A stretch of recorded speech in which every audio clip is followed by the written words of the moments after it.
Hi everyone, and welcome back. Thanks for spending part of your night here with me. Before we jump in, if you enjoy these stories, I'd really appreciate a like. And if you've ever had a paranormal experience you can't explain, feel free to send it to me. I'd love to read it. Our first story tonight comes from someone who decided to confront their fear of death by walking through cemeteries alone after midnight. They expected silence, but that's not exactly what they found. Let's get started, and I hope you all have a peaceful night's sleep.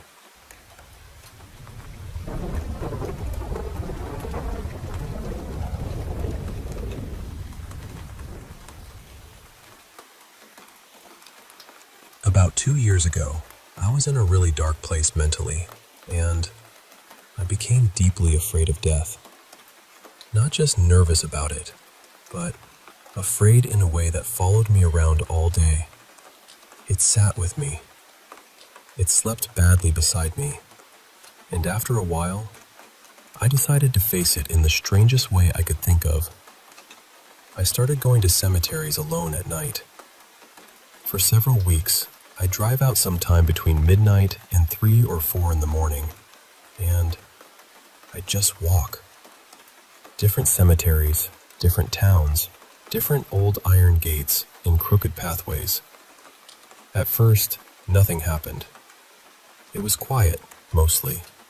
Wind through trees, the occasional owl, my own shoes on gravel. But after a while, I started hearing footsteps behind me. They sounded close, like someone walking through dry leaves a few yards back. I'd stop. The sound would stop. I'd turn around, and there'd be no one there. Just rows of stones, grass, and darkness. Then other things started happening. One night, near an old tree, I heard what sounded like a baby crying. It only lasted a few seconds, but it was clear enough to make my whole body freeze. Another time, I heard a child's voice, soft and small, coming from somewhere ahead of me. I followed it, slowly, but the moment I got close, it stopped. Nearby, there was a headstone for a little girl who had died very young. I visited a few cemeteries people claimed were haunted too, but honestly, most of them were just quiet. Heavy, maybe. Sad, but quiet. There was one cemetery about an hour from where I lived that felt different, though. The first night I went there was this awful smell in the air, almost like sewage or something rotting underground. And there was an owl calling again and again from somewhere in the trees. It felt like the whole place was warning me without using words. The next night, I went back. By that point, I'd gotten used to talking out loud while I walked.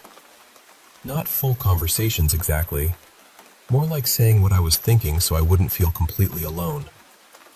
I was standing near a newer grave when I suddenly smelled something familiar. Not flowers, not dirt. It smelled exactly like the inside of my dad's old car. That mix of worn fabric, dust, and the air freshener he used to keep hanging from the mirror. Right after that, something grabbed my right arm. That's the only way I can describe it. It felt like a hand gripping me hard, tight enough that I panicked instantly. I spun around, expecting someone to be standing there. No one was. That was the first time I left a cemetery early. I wish I could say that scared me enough to stop right away, but it didn't. I kept going for a little longer. Then the nightmare started. In the dreams, I'd be walking between the graves, and the tombstones would somehow be speaking to me. Not with voices exactly, but I understood them. They kept telling me to stay away for a while. They warned me that something bad would happen if I kept pushing. Eventually, I listened. I stopped going. And strangely, over time, I realized the whole experience had helped me. Not in a simple or easy way, but it changed something. My fear of death became quieter. My depression loosened its grip a little. I started paying more attention to how I spent my days, who I loved, and what I was doing with the time I had.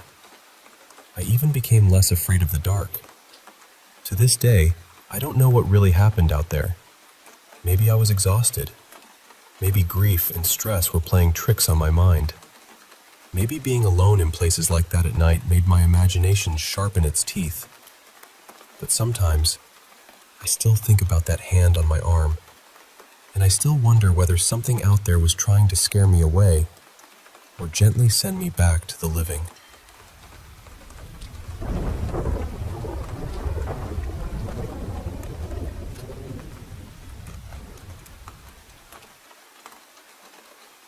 I was always the kid people called too sensitive.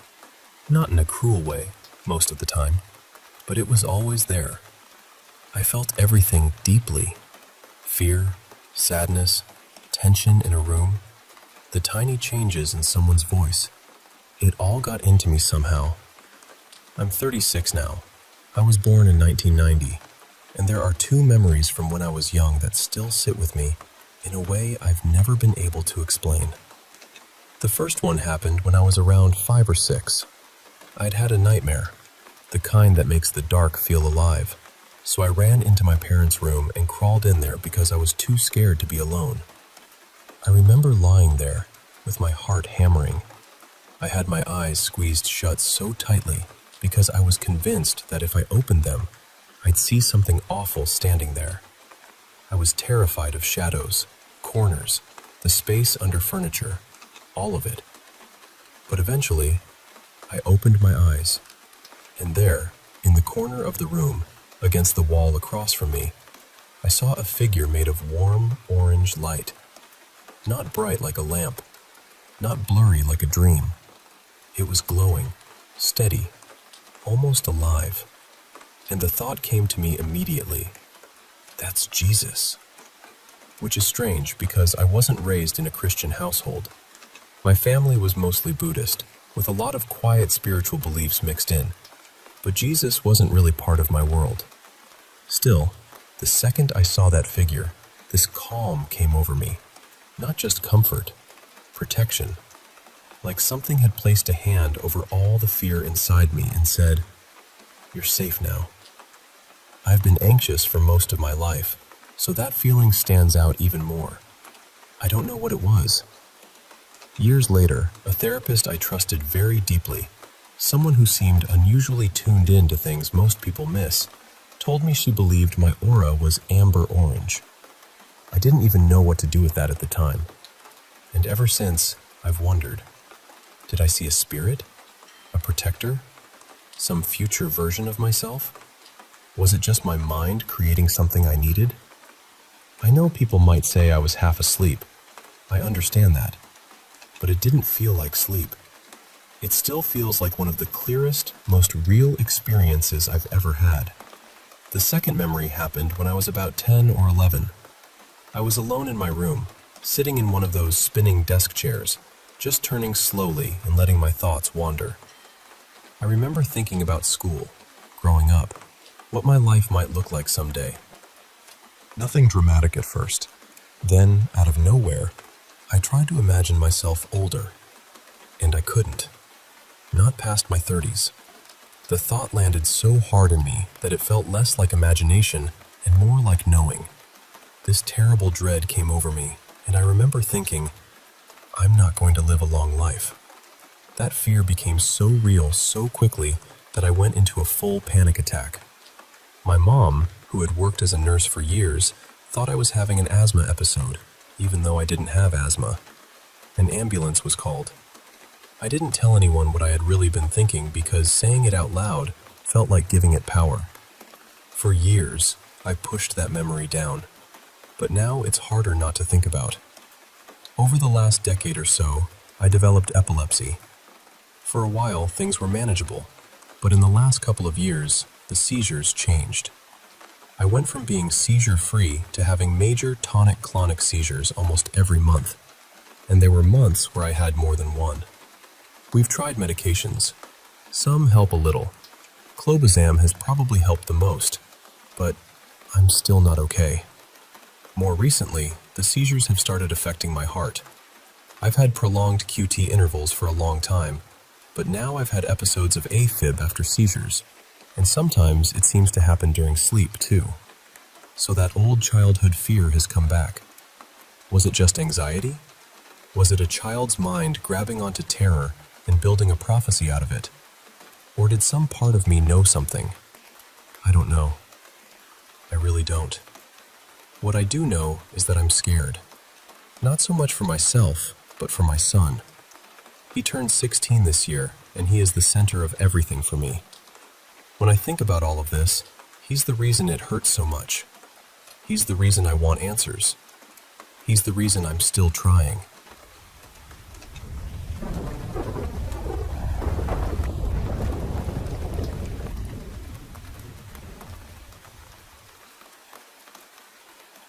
You know, I wasn't okay. Not at all. I stumbled backward, crashing down on the slick, muddy path, the damp earth cold against my skin. My heart was hammering in my chest, but I just couldn't tear my eyes away from the old mine entrance. Even now, I can see those eerie, glowing eyes reflecting back at me, like tiny embers in the darkness.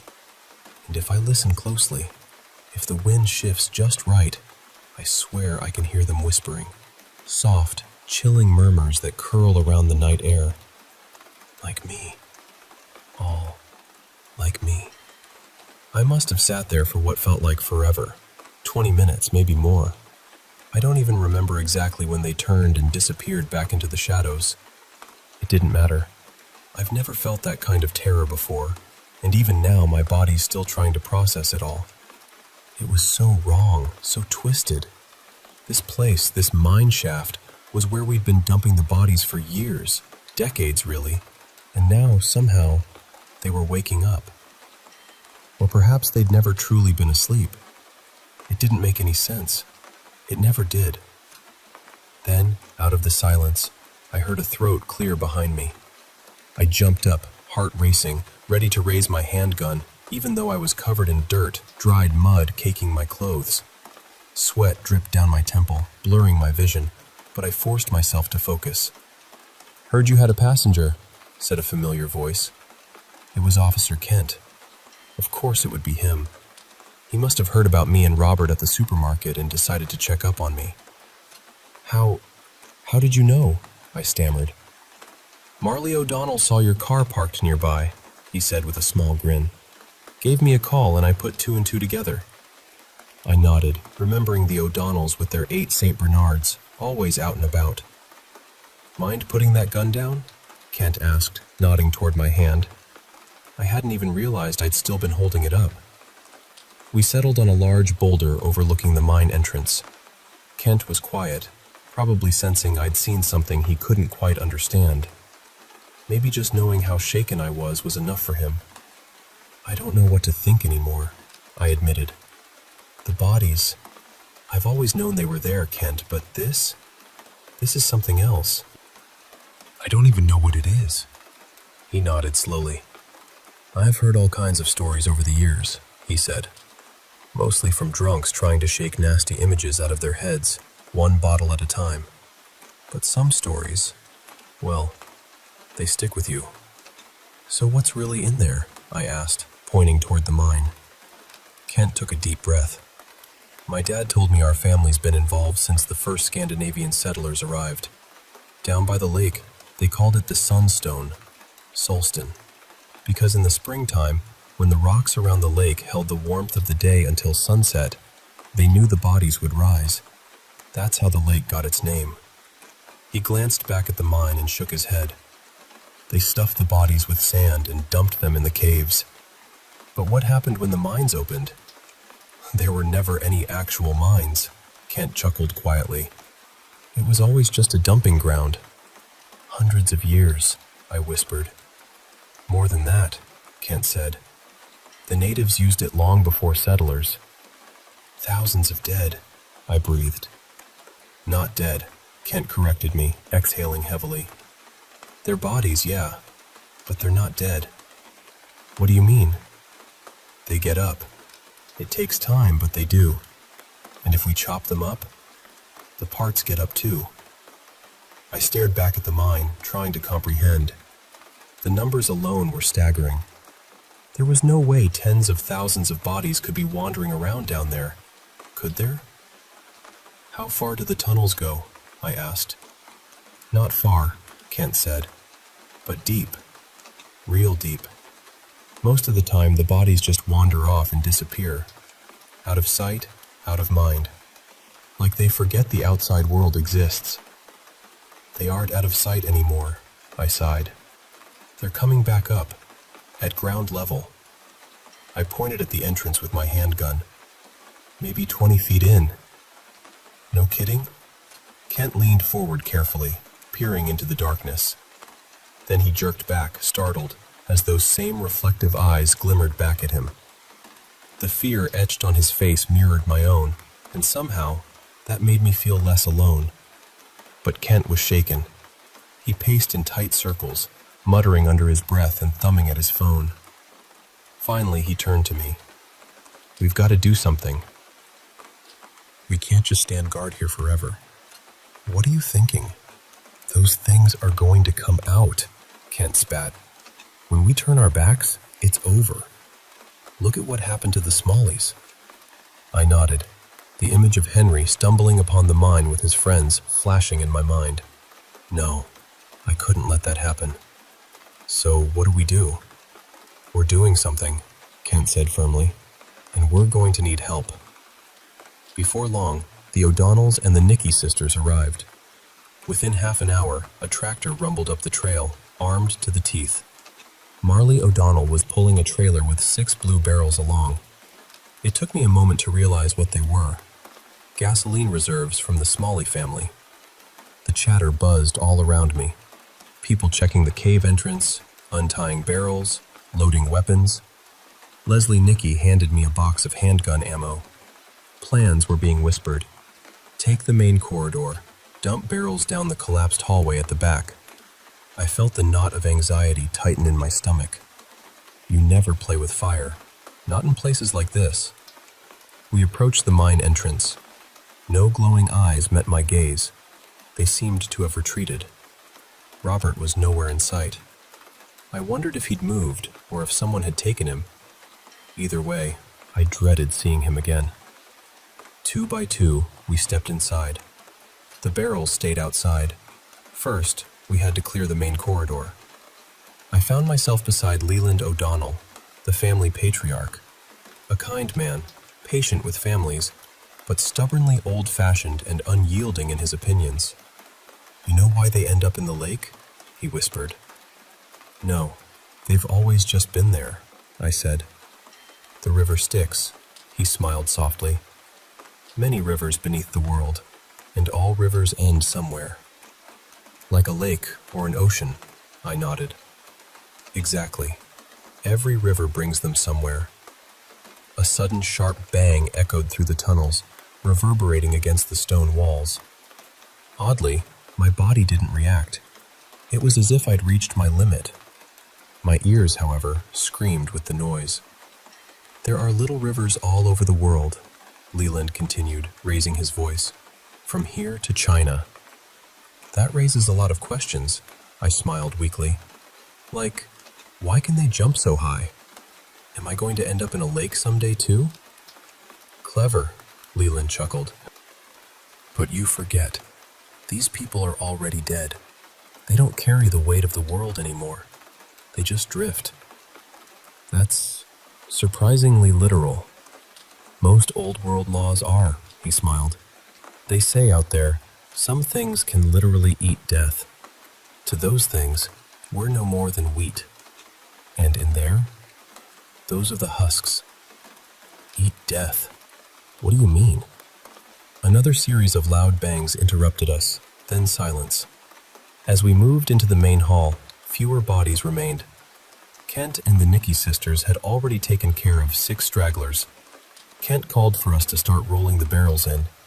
Marley and I pushed each barrel, taking turns. Every few minutes, a gunshot echoed. We seemed to have time, but a creeping unease crawled beneath my skin. I couldn't shake the feeling that just below my feet, something moved. Something cruel and deathless, the husks Leland had mentioned. When all 6 barrels were inside, the mine fell still. Our footsteps echoed hollowly. The moist walls glistened under our flashlights. Torn trash bags fluttered in the stale air. "There's still gunpowder down here," Leland said. "A big enough fire should close this place for good." The gasoline poured out, leaving a slick trail to the entrance. We ignited it, and flames quickly licked along the path. The smell of burning plastic filled the air. We sat in a half circle, watching, waiting. Hours passed. The fire roared deeper inside, and the heat seemed to shift the mine's supports. Leland guessed the flames were breaking the lower levels. A small explosion rattled the ground, making the tractor groan painfully.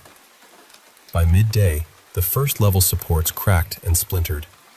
The corridors collapsed with thunderous roars, shaking the earth beneath us. When the entrance finally caved in, thick, oily smoke billowed out. We stood silently, absorbing it. Leslie Nicky was the first to break the silence. "Nothing's getting out of there," she said softly. We agreed to check back that night, just to be sure. Even if these things never truly died, at least ashes would slow them down. The rest of my day passed in surreal normalcy. I took a shower, set the table, fell asleep on the couch beside Danielle. The usual dance of everyday life. When something so unnatural happens, compartmentalizing is easier. It feels like a dream. Danielle didn't ask about Robert. I just told her I'd handled it. But late that night, lying awake beneath the ceiling, the scent of burning plastic lingered in my mind. I pictured Robert's glowing eyes staring down at me. A gentle knock came at the door. Before I could answer, Henry slipped in. "You okay?" I whispered. Danielle was out cold, so he nodded. "There's smoke in the backyard," he whispered. "I think there's a fire." I rolled out of bed, crept to the window. Our backyard was small, mostly unused except for an old tire swing Henry had as a kid. Now, a thin pillar of smoke curled into the night sky. "Go wake Mom," I said urgently. "Now!" Henry's eyes widened and he ran off. I rushed to the bathroom, turned the faucet on. The water was black, smelling of ashes. The caves. They were upstream of our groundwater. I threw on pants and grabbed my handgun from the car. As I checked the ammo, gunshots echoed down the street. Smoke pillars rose above rooftops, at least a dozen. "Dad?" Henry called nervously from the front door. "There's someone in the backyard." "Get your mom," I yelled back. "Get inside, lock the doors, stay away from the windows." I sprinted around the house, past the grill, and froze. There, reflecting the kitchen light, were those eyes. Henry was right. Someone was in our backyard. The figure stood near a smoking hole in the ground, the old well, filled in years ago but still there. The man was taller than me, his head oddly shaped, features blurred by shadow. He took a step closer, and I raised my gun. "Just go back down," I said. "Turn back." "Can't go back," he wheezed. Can't go." With each step, the ground darkened. Danielle's tulips turned a strange blue. The grass wilted. I took aim. "Can't," he repeated. "Please," I begged. "Just please." Then, with an effortless leap, he soared 6 feet straight up, weightless, like I'd seen before. As he crashed down, the voice whispered, "Can't." The body fell onto my grill, toppling it and spilling charcoal across the stones. Time snapped back. I raised my gun and recognized the man, the pot-bellied figure my father had pulled from the lake 20 years ago. Pale skin, sunken eyes, thinning hair. To me, decades had passed. To him, none at all. Now he writhed, stained with black streaks. "Can't go," he gasped, struggling to rise. I fired 6 shots and ran without looking back. Minutes blurred. Danielle and Henry were hiding in the closet. I slipped in through the unlocked bathroom window. Screams filled the house. I screamed back. We had to get out. Danielle didn't understand. Henry was terrified. My instinct was singular: protect my family and flee. Barefoot and barely dressed, I slammed the car door and sped away, nearly hitting someone as chaos erupted around us. Gunfire echoed, glass shattered. Danielle yelled at Henry to buckle up, repeating it like a mantra amid the madness. Just as she moved to secure herself, we clipped the side of a car backing out. Collision. Silence fell, heavy and suffocating. My hands numb, I reached for Henry. Danielle lay unconscious, her arm broken. The car still ran. Outside, people moved. No, they weren't people. 7 of them surrounded me. 2 children, an elderly woman, 4 adults. Faces blurred. They never blinked, their eyes reflected like stars. "No," I whispered. "Not like this. Not you. I don't even..." One stepped onto the car's hood, eyeing Danielle. I snapped. "Get away!" I screamed. I stumbled, falling hard onto the pavement. The world spun, stars above shifting into strange constellations. Then, Robert appeared. I couldn't tell if he'd been there all along or had appeared from nowhere. Out of it, I brushed my hand against his cold cheek. He was real. "I know where to go," he said. "I'm the only one who remembers." "Where?" "Thank you," he said softly, "for bringing me home." I killed you, shot you." "Yes," he nodded. Suddenly, the driver's side door was ripped open. Henry screamed, a sound I'd never heard before. I tried to protest, to fight, but I was powerless. They pushed themselves into the car. Henry struggled against his seatbelt. More glass shattered. Had I forgotten about the child locks? I screamed until my throat was raw. Cold hands covered my mouth, then my face, relentlessly, until darkness swallowed me. The scent of dirt, lake water, ashes filled my senses. The last thing I remember was the hands releasing me. I rolled onto my stomach and watched as they walked down the road, moving in eerie unison. Then, as effortlessly as before, they ascended, dead bodies lifting vertically into a night sky filled with impossible constellations. Puppets pulled by their puppeteer, their unblinking eyes reflecting the stars. Robert and his father, side by side. The man had his glasses back. That night the moon shone black. I can't explain it. It just did. The next morning, I was lost. The car was empty, seats torn out and left in the street. Further down, the Nicky sisters' bodies lay near the supermarket, their last stand. The O'Donnells were gone. Kent too. It took hours to gather my thoughts enough to call for help. People came from Aurora Falls. I was bandaged.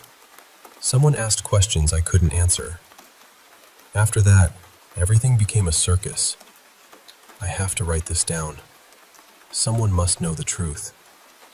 They say it was an accident, a fracking-induced gas leak. 12 dead, 19 missing. But people don't shoot at gas leaks. They don't pull people from their cars. And I swear, there were far more than 12 bodies. The holes still smoke to this day. The grass wilts. Flowers turn unnaturally blue. You can see it in the papers, on Google Maps. It's all there. Sometimes I still see them. I feel their gaze on me. I look up at the stars, knowing some are eyes watching back. One day, they'll come for us. And when that happens, no lies or cover-ups will stop those cold hands from pulling us down the river of the dead. One day, I'll awaken on the shores of Solston Lake, free from the world's weight. And they'll be there. Laughing, carefree, weightless. You'll see. You'll all see.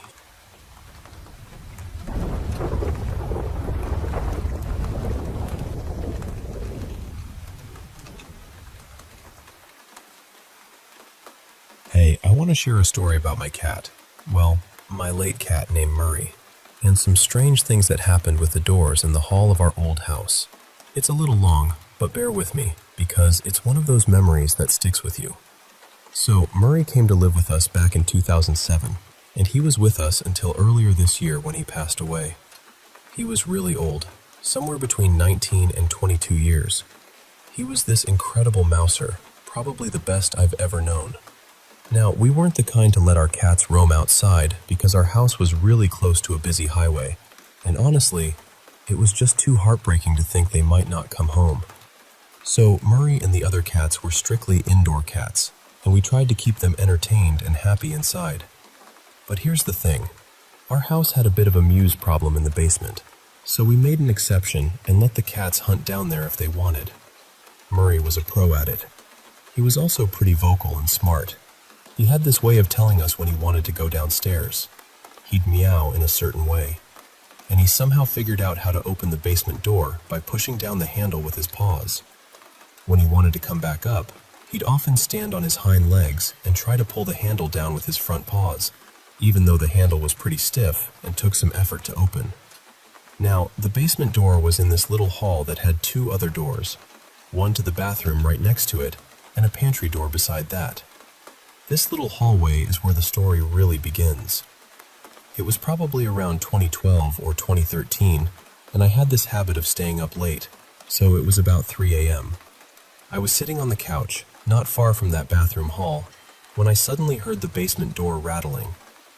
I was a bit annoyed because Murray was supposed to be off limits to the basement at that time. He and the other cat were getting treated for fleas and worms, and that was the one time they weren't allowed down there. I got up, calling out, "Murray, who let you down there?" I was about to open the door to bring him upstairs when I heard his familiar meow coming from just to my left. I turned around, and there he was, sitting on the shelf across from the bathroom, calmly watching the basement door shake. I froze. That sight terrified me. Then things got worse. I looked back at the door because if it wasn't Murray trying to get in or out, then who or what was rattling it? We had another cat, BB, but she had been on the couch when I got up, so it couldn't have been her. And then, the door handle started moving, jiggling up and down like someone was trying to open it but couldn't quite get it. After a moment, the rattling got more violent, as if whatever was on the other side was getting frustrated that the door wouldn't open. At that point, I was completely done. I grabbed a wooden chair and placed it firmly in front of the door, picked up Murray, and went straight to bed. After I left, the rattling stopped within about a minute. I had to explain to my mom why I'd put a chair there, and she was a bit puzzled. Now, I'm the kind of person who tries to be skeptical about things like this.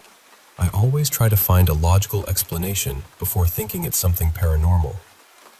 If the door had just rattled on its own, I might have chalked it up to a draft or a stray mouse or something. But the door handle moving like that? I can't explain it. And I was too scared to open the door and see what was really there. My dad didn't help at all, by the way, when I told him what happened. He said, "That door handle doesn't work that way. Pushing it down on one side doesn't push it down on the other. If you saw it moving, it was moving on your side of the door." Thanks, Dad. That just made it worse, because now it wasn't just a spooky basement door anymore. It was something right here, upstairs, trying to get in or out. I thought that would be the end of it, but a few months later, my mom had a similar experience. She was in a bedroom across from that same little hall, and Murray changed his usual spot to an end table next to my bed, just to watch the door's strange behavior at night. Fast forward to last year. Murray got sick, really sick. He got better for a while, but never fully recovered because he was so old. He lost a lot of muscle, was running on one kidney, and didn't have the energy to hunt mice anymore. During that time, I got really close to him. I wish we'd bonded like that earlier, but I guess he chose me as his companion for the end of his life. Eventually, his other kidney gave out, and losing him was incredibly hard. The vet gave us back his ashes in this little brown urn, and we put it on the shelf in the hall where Murray used to sit before he got sick. That same year, my family was looking to buy a little farmhouse and fix it up. They didn't want to sell the old house, so my sisters moved in to keep an eye on things. One day, I was in the kitchen at the old house when the basement door started rattling again. Then I heard a loud bang and rushed over. My mom, brother, and younger sister were already there, watching the door jiggle. I asked what made that loud noise, and my sister said, "It just flew off the shelf and hit the pantry door." I looked, and there was Murray's urn lying on the floor right in front of the pantry. Of all the stuff on that shelf, the only thing that fell was his urn. I was furious. I've never been so angry at, well, whatever that was. While my mom scrambled to pick up Murray, I yelled at the door, "Leave him alone! He's already gone!" The rattling continued for a few more minutes before finally stopping. After that, my mom decided to move Murray's urn to the mantel by the pellet stove. Now, I live mostly at the farm, and honestly, it's pretty quiet here. There's been one small, supernatural thing, but nothing major. Murray's urn sits next to my mom's dog's urn in the kitchen. Just about 2 hours ago, I was helping my mom put drywall mud on the walls in a gutted room when her phone started going off with a rapid series of text notifications. About 7 texts in 15 seconds. The only person who does that is my younger sister when something's wrong. Then the phone started ringing. Mom answers it, and on the other end, my sister sounds terrified. She says the basement door at the old house started rattling again. She went to look and watched for a few moments when suddenly the door handle just fell off the door. She's packing an overnight bag and heading up to the farm to stay the night, at least until my older sister gets home so she won't be alone. So yeah, that's the story of Murray and the haunted hallway doors. It's been a strange and sometimes scary part of our lives, but I like to think Murray's still watching over us, even if whatever else is out there isn't so friendly.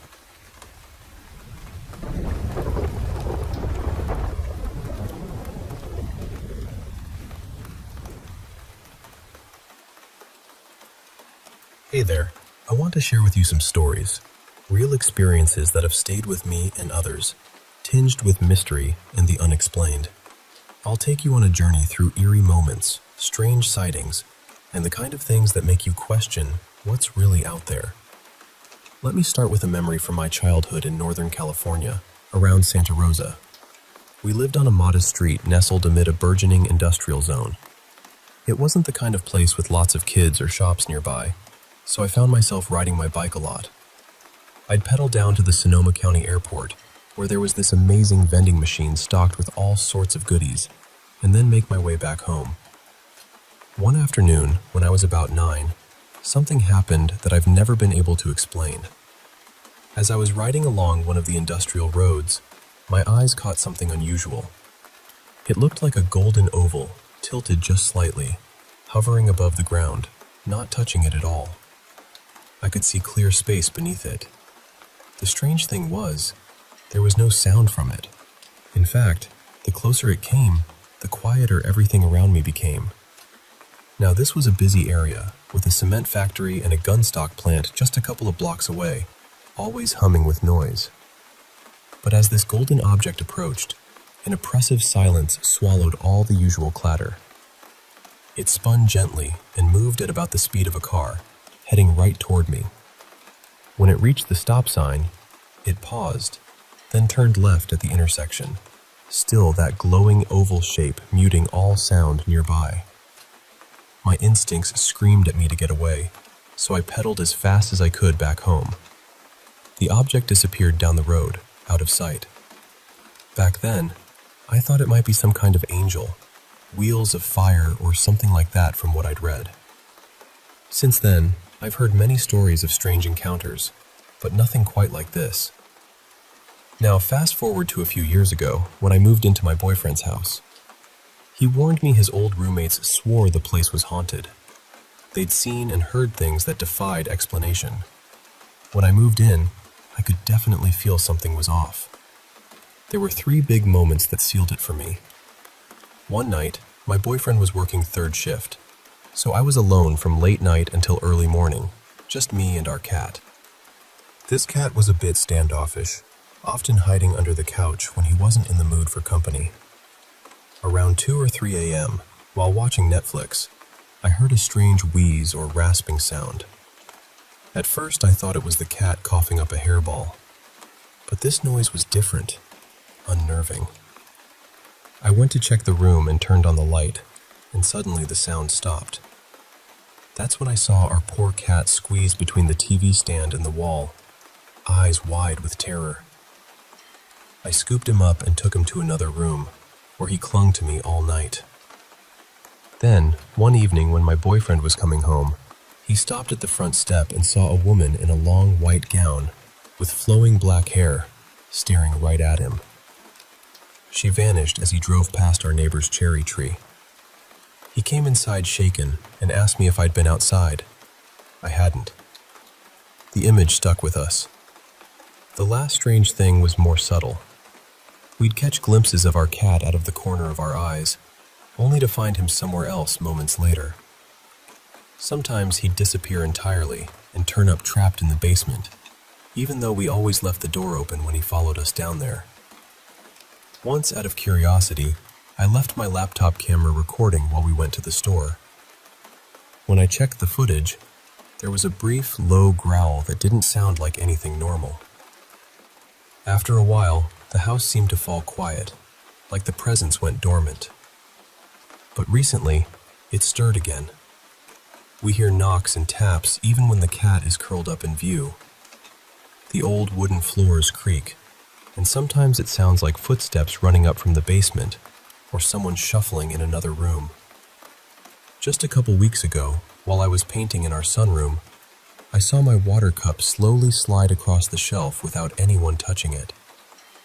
Later, my laptop cursor moved on its own while I was alone in the house. It feels like the house is waking back up. Have you ever lived somewhere that seemed to go through quiet spells, only to come alive with eerie activity again? It's unnatural. Speaking of unsettling moments, there's another story from 9 years ago when I was 13. I lived with my family in a house where strange things happened, things I couldn't explain. One Sunday morning, as we were getting ready for church, I was putting on my belt walking into the kitchen, not paying much attention. Out of the corner of my eye, I saw a little girl, maybe 3 or 4 years old, sitting on the stove, swinging her legs slowly and looking down. She wore denim overalls, a white long-sleeve shirt, and white knee socks. Her black hair was shoulder length, tied with colorful hairbands. I only had a second or two to catch this image, but it was clear. I ignored it and went on making my cereal. Later, my brother's girlfriend, sitting in the living room, pointed out a girl she thought was our cousin standing on the balcony. We both knew our cousin lived in another state and wouldn't be visiting, especially not alone at that age. When I asked her to describe the girl, she described exactly the same little girl I'd seen in the kitchen. To this day, it gives me chills. Then there's the darker side of things. I grew up in a big family and lived in the same house for most of my life. When I was very young, I had traumatic experiences tied to one particular room. Later, when I moved into that room, vicious nightmares began. Nightmares where I'd watch helplessly as my loved ones were brutally killed in horrifying ways, while a shadowy figure watched from the edges of my vision.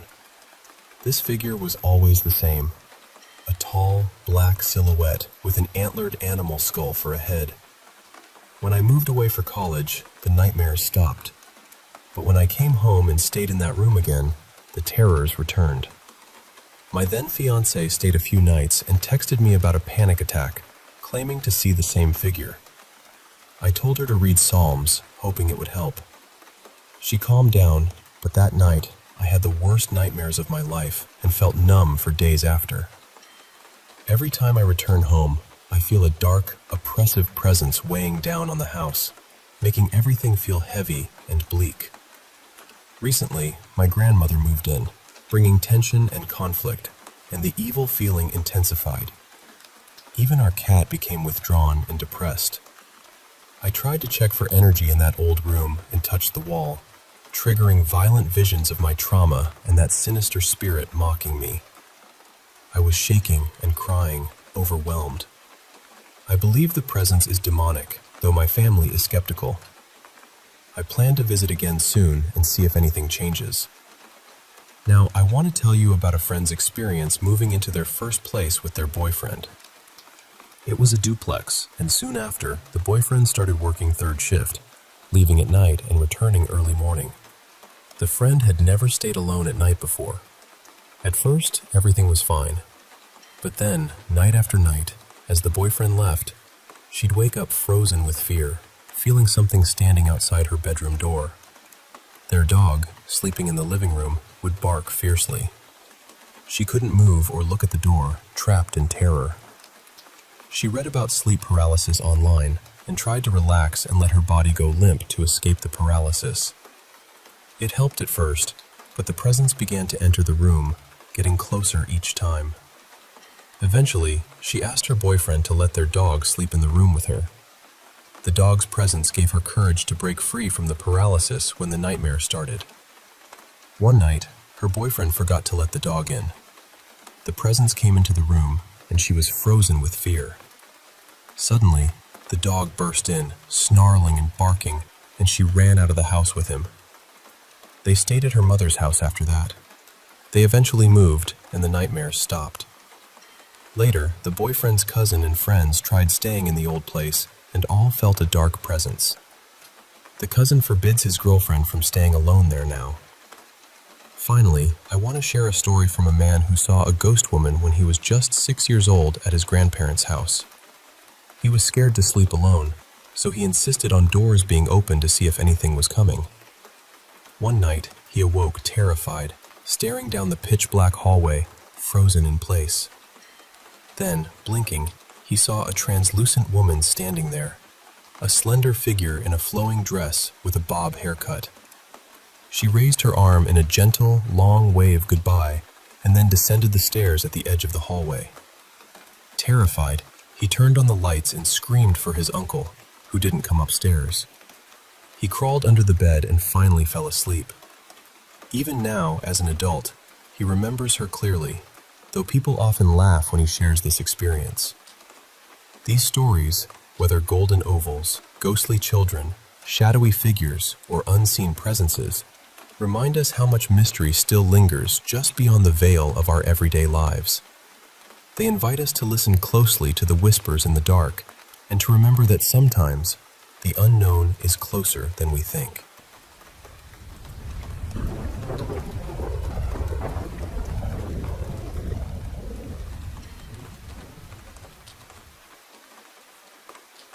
You know, I've been fascinated by the paranormal for over 5 decades now.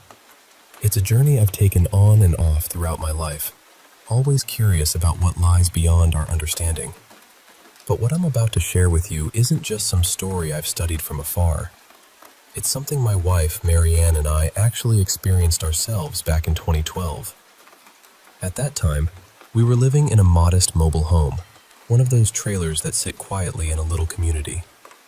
From the very moment we moved in, Marianne started telling me about this shadow she kept seeing. It was the silhouette of an old woman, gliding silently from the kitchen down the hallway to our bedroom, which was tucked away at the back of the trailer. I admit, I never saw this shadow myself, not once during the entire time we lived there. But Marianne's descriptions were vivid, and the way she spoke about it always carried this mix of fear and fascination. But the shadow wasn't the only thing that unsettled us. Soon, we began hearing these banging noises coming from the laundry room, which was right next to the kitchen. The odd part was that these sounds only happened at night. At first, I was convinced it was something more mysterious, but after a little investigation, I found out it was actually cats. Stray cats had found their way under the trailer and were making all that racket. I went outside, secured the perimeter to keep them out, and just like that, the banging stopped. Well, at least those particular noises ceased. Not long after, I started noticing something else. Heavy footsteps outside our bedroom window, It was always late at night.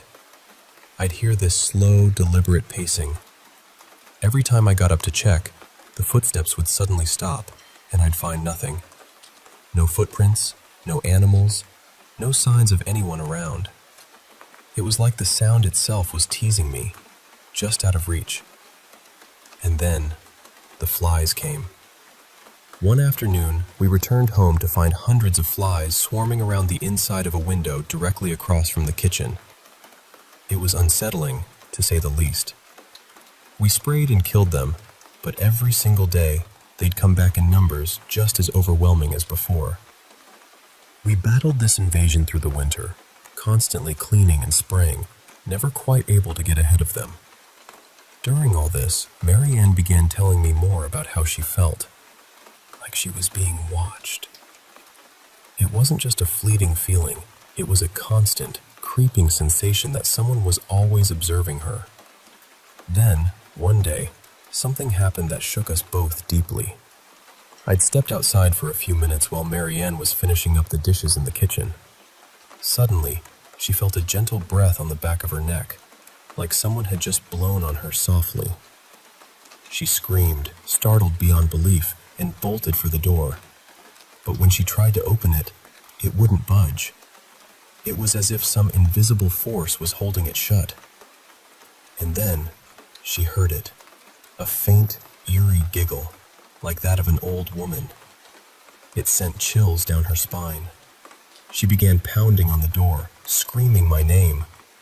I was by the car and heard her cries clearly. I rushed inside, opened the door, and she ran into my arms, breathing hard, terrified. She told me everything that had just happened, and we decided to leave the trailer for a while to let her calm down. When we came back, our neighbor, Mrs. Jenkins, was standing outside.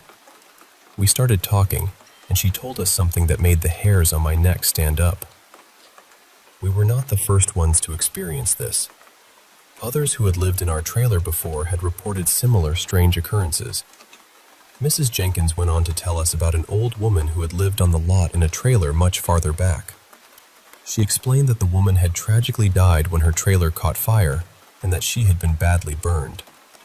It was heartbreaking to hear, and it made the shadow and the giggles suddenly feel much more real, more connected to a painful past.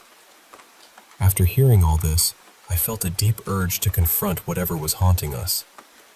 I'm a believer in Jesus Christ, and so I walked into the kitchen and loudly declared his name, commanding any spirit or entity to leave us in the name of Jesus. It felt powerful, like standing up to a shadow with a bright light. For a while after that, things quieted down. The shadow didn't appear, the footsteps stopped, and the flies seemed to disappear. Until one day a few weeks later, when we came home to find hundreds of dead flies scattered around the same window again. It was an eerie reminder that the presence hadn't completely left us. We cleaned them up again, trying not to let fear take hold.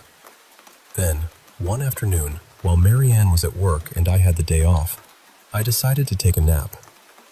When I woke up, I walked into the living room and was stunned to see the glass top of our coffee table shattered into countless shards, scattered across the floor like a violent storm had passed through. There was no sign of anything underneath the table that could have caused it, and nothing heavy had been on top to break it. It was as if something unseen had thrown it down in anger or frustration. For a moment, I just stood there, trying to process what had happened. Then, I once again invoked the name of Jesus, hoping to banish whatever force was still lingering in our home. After that, thankfully, nothing more happened. But the experience left its mark on both of us. A few weeks later, we decided it was time to move on. We packed up and left that trailer behind, grateful to escape the shadows and whispers that had become part of our everyday life. Looking back now, I realize how deeply those moments affected us. Not just the fear, but the way they challenged our understanding of the world. And though we moved away, the memories of that old woman's shadow, the giggles, and the persistent flies stay with me. A reminder that some places hold stories that refuse to be forgotten.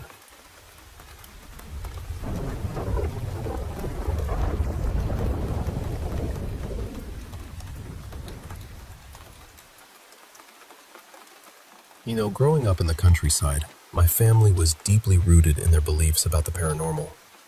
It was so normal to them that they'd talk about ghosts and spirits like they were just everyday things, like the weather or the crops. So naturally, I grew up thinking that ghosts and all those eerie stories were just part of life, inevitable and unquestionably real. For the longest time, nothing unusual really happened to me.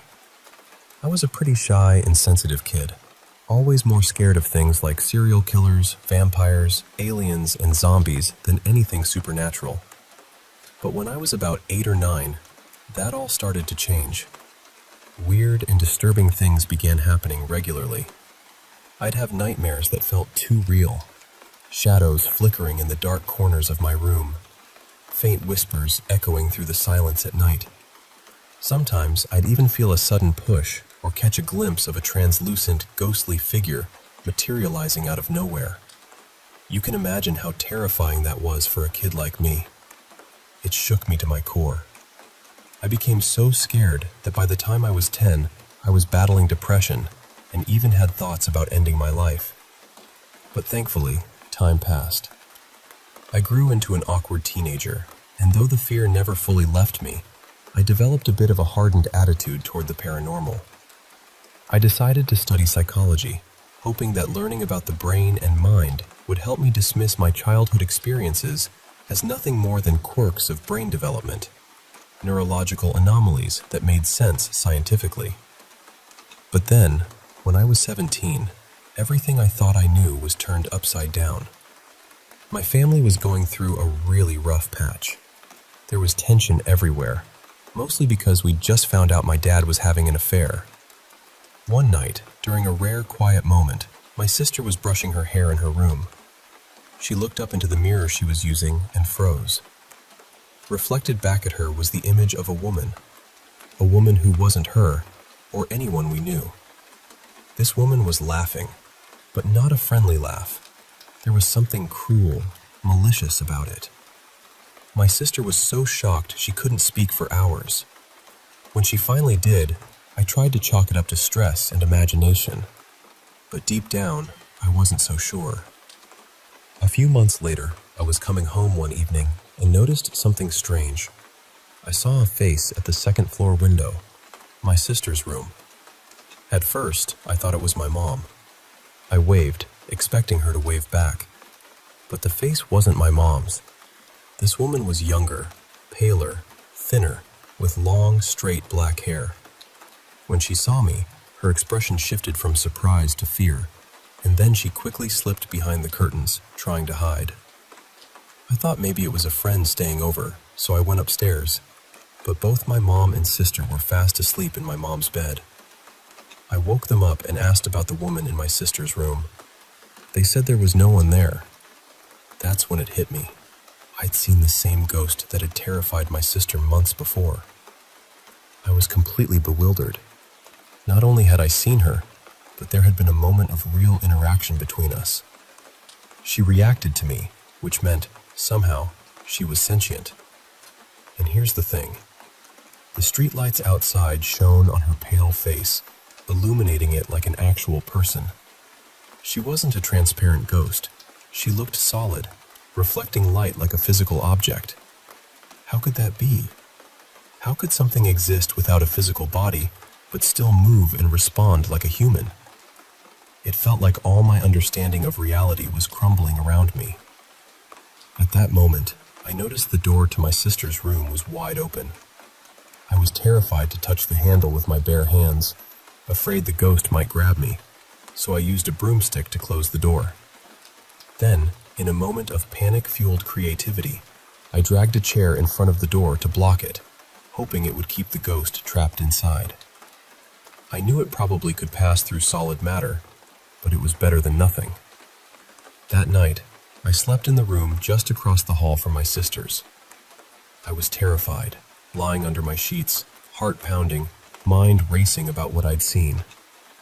Then, almost as if she wanted to remind me she was still there, the doorknob of my sister's room started to shake gently. It wasn't violent or prolonged, but the sound was sharp and unmistakable in the silence. Then the door slammed a few times from the inside, like she was trying to get out but couldn't. It was strange. This ghost, who could defy the laws of physics, was being stopped by a simple wooden door and a chair. Somehow, that made me feel a little safer. Over the next hour, she banged on the door a few more times, and even started playing with the bathroom tap inside the room, turning it on and off with precise, deliberate force. I couldn't stop thinking about how she could manipulate objects with such control without a physical form. Oddly enough, despite the noise and fear, the ghost became more of a nuisance than a terrifying presence. We just kept the door closed and blocked, and she'd bump or rattle the doorknob occasionally, mostly around midday or late at night. I got used to hearing it, strangely comforted by the fact that she was contained. My dad, who was a hardcore skeptic at the time, decided to sleep in that room once a week to prove there was nothing supernatural going on. One night, he left the room holding a crucifix, a stainless steel one that had been in the house for at least 10 years, passed down through various places, and oddly enough, he said he found it in the trash of a monastery. I know how crazy that sounds, but it's true. He told me the crucifix began to move slightly while he was getting ready for bed, which freaked him out enough to take a closer look.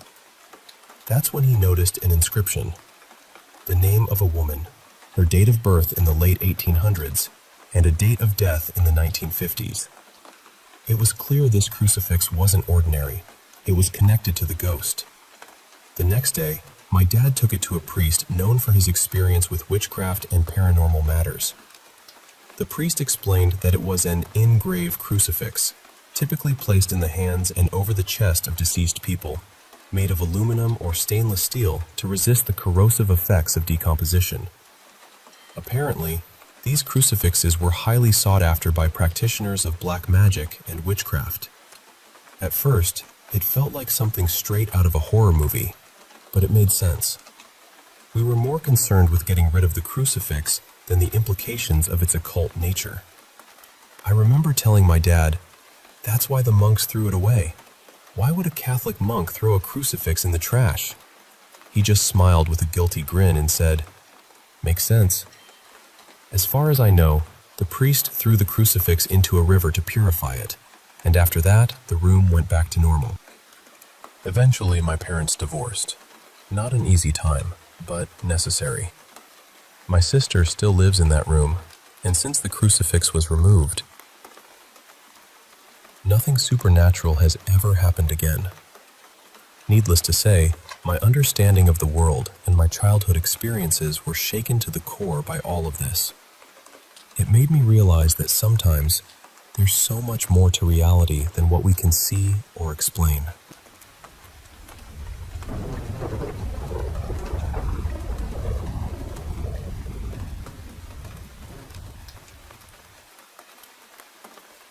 I'm not really sure how to say this without sounding ridiculous, but I genuinely need help. At first, it was just little things. You know, the kind of stuff you can explain away. I'd catch something moving at the edge of my vision, and when I turned to look, there'd be nothing there. I kept telling myself I was tired, or stressed, or maybe just letting my imagination run wild. But it didn't stop. Now it's not just shadows anymore. I keep seeing a little girl in my house. She doesn't rush at me. She doesn't scream. She doesn't even move most of the time. She just stands there, in places where nobody should be standing. At the end of the hallway, by the kitchen door, sometimes near the stairs, just watching me. And her face is the part I can't get past. At first glance, she looks normal, almost completely normal. But the longer I look, the more something about her feels wrong. It's like my mind is trying to make sense of her, trying to arrange her features into something human, but it can't quite do it. Then, she changes. Not suddenly, not like in a movie. It's slower than that. So slow, I never catch the exact moment it happens. 1 second I'm looking at a girl, and then somehow I realize I'm not anymore. The closest thing I can call it is a tiger. but even that isn't right. It's more like my brain picks tiger because it has no better word. The shape is wrong.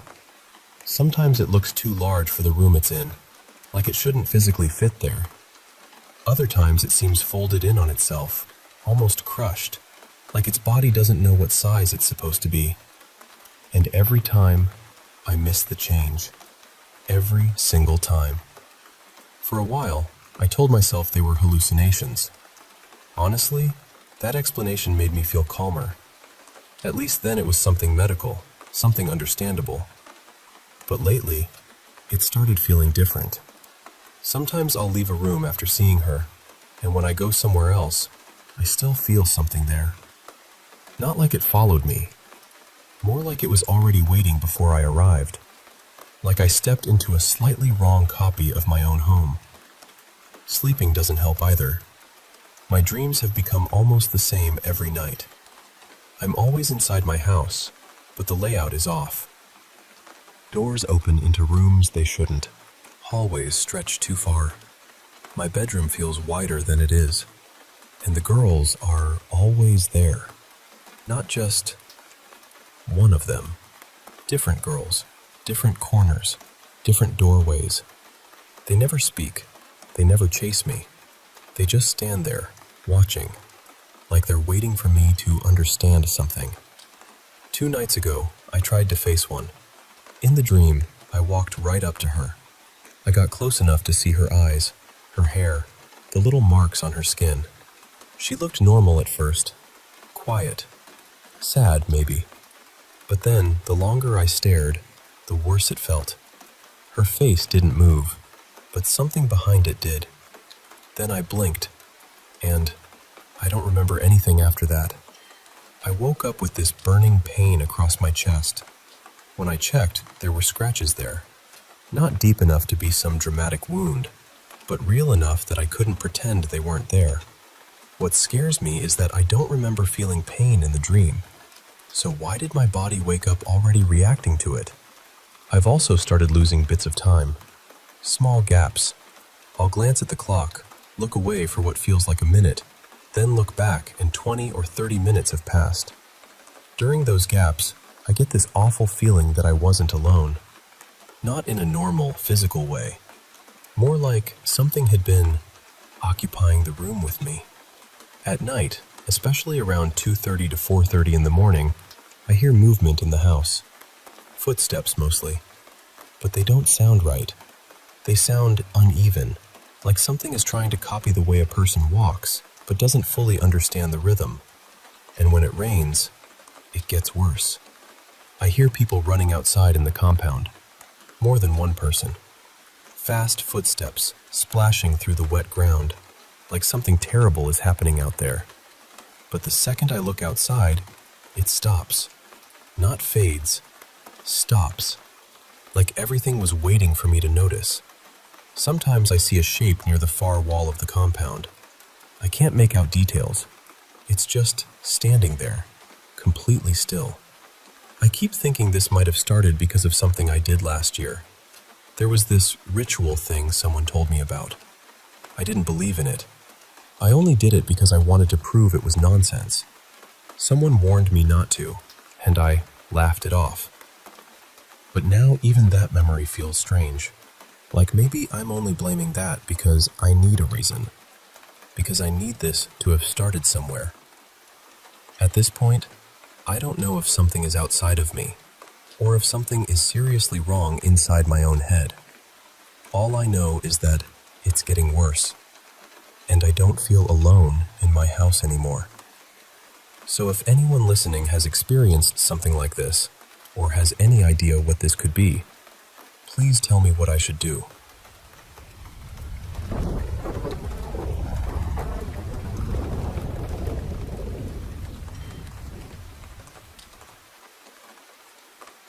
So, I'm 16, and my youngest sister is 9. She's away right now on a school trip overseas for the week, and honestly, she was really nervous about going. She's always been a sensitive kid, and when she gets upset, she usually comes to me before she goes to our mom. I don't know why, exactly. Maybe because I'm her older sister. Maybe because she knows I'll just sit with her and not make her feel silly for being scared.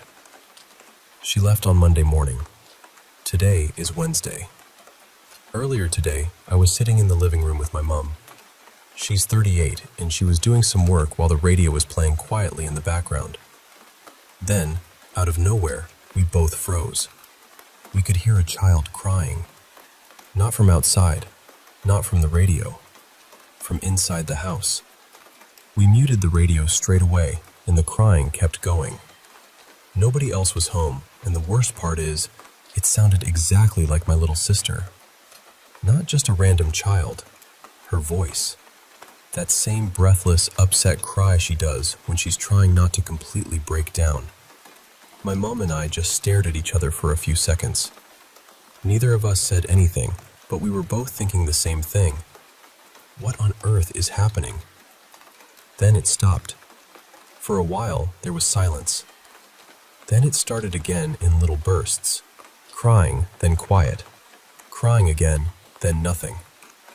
At one point, there was a loud thud from my brother's room upstairs, like someone had jumped off the bed with both feet. But nobody was up there.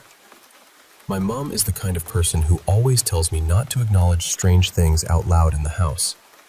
She hates giving attention to stuff like that. But even she eventually said something about how odd it was. Almost as soon as she did, we heard the crying again. This time, it sounded like it was moving. It was like something was crying while running down the hallway. Then there were two heavy thumps on the stairs, one after the other, and then complete silence. We just sat there. My mom turned the radio back up and tried to go back to work, but I could tell she was unsettled. I was too. I still am. And this wasn't even the first thing that happened this week. On Tuesday, the day after my sister left, there were weird noises too. Not crying that time, but whistling. I kept hearing it out in the hallway near the living room. It was this patchy little tune, almost cheerful, but not in a comforting way. It would drift back and forth, like whoever was doing it was pacing just outside the door. My mom heard it at first too, clearly, loudly. But after that, she stopped hearing it. I didn't. I've heard it all day today.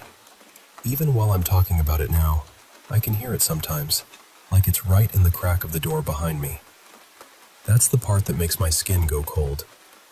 It feels like it knows when I'm paying attention to it. When I left the house for a while, the whistling stopped completely. I didn't hear it once, but almost as soon as I got back home, it started again. My dad came home later. He doesn't believe in any of this stuff at all. He thinks there's always a normal explanation, and honestly, I wish I could think like that. But even he heard the thudding upstairs. My parents heard it, and my brother heard it too. Nobody else heard the whistling the way I did. But it was so loud. This house has always been strange though. It's not like this started yesterday. A while back, me, my other sister, my brother, and my mom all heard what sounded like my youngest sister coming home from school with my dad. We heard the front door, then his voice downstairs, though it was more like a low rumble than proper words. Then we heard my little sister running down the downstairs hallway and laughing. My mom called out to them. No answer. Then we heard footsteps on the stairs, fast ones. Then running down the upstairs hallway, from my parents' room toward mine. Then my bedroom door closed. But my dad and my little sister weren't home. They hadn't come back yet. All of us heard it at the same time. And then there's my bedroom. When I was little, maybe 5 or 6, I apparently used to cry at one specific corner of the room at night. My mom says I would scream and howl at that corner like something was there. I don't remember all of it clearly, but I do remember being terrified of sleeping in the dark.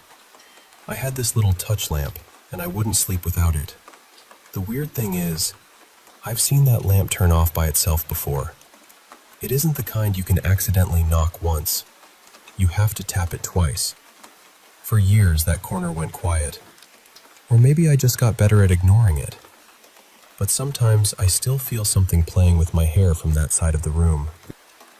Lightly, like fingers brushing through it. And now my youngest sister, the one who's away on the trip, won't sleep unless that same corner is lit up. She cries and cries if the room is too dark. A few nights ago, something happened that even my dad had to admit was real. My room is right beside my parents' room. In the middle of the night, both my dad and I woke up to this huge bang. He went back to sleep after a bit, but I was wide awake because it was so loud.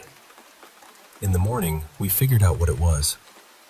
My little sister has this inflatable football in our room. The three of us girls share a bedroom, which isn't ideal, but it's just how things are. Somehow, that ball had been slammed onto the floor hard enough to make a massive bang. The next morning, I mentioned it because it really scared me, and my dad said it woke him too. For once, I didn't feel completely crazy. And honestly, this isn't even close to everything that has happened in this house. Almost everyone here has heard someone else's voice when that person wasn't home. Some of us have had conversations, actual conversations, before realizing it wasn't the person we thought it was. Things have moved. Things have been thrown. Something has been thrown at my head before. I've seen shadows since I was a kid. It feels like it's getting worse. And I know how this sounds. I know it sounds unbelievable. I know people will probably say I'm imagining it, or I'm stressed because my sister is away, or that it's pipes, or the neighbors, or an old house making noise. But my mom heard the crying. My brother heard the thuds. My dad heard the bang. We've all heard things we can't explain. I'm scared because whatever this is, it doesn't just make random noises anymore. It copies people. It copies my little sister. And now that she's not here, it feels like it's using her voice to get our attention. I don't know what it wants. I just know I don't want to hear that crying again.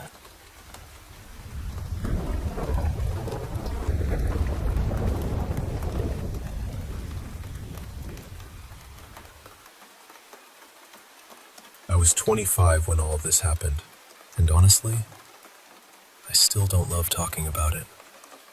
Not because I'm embarrassed. Not anymore.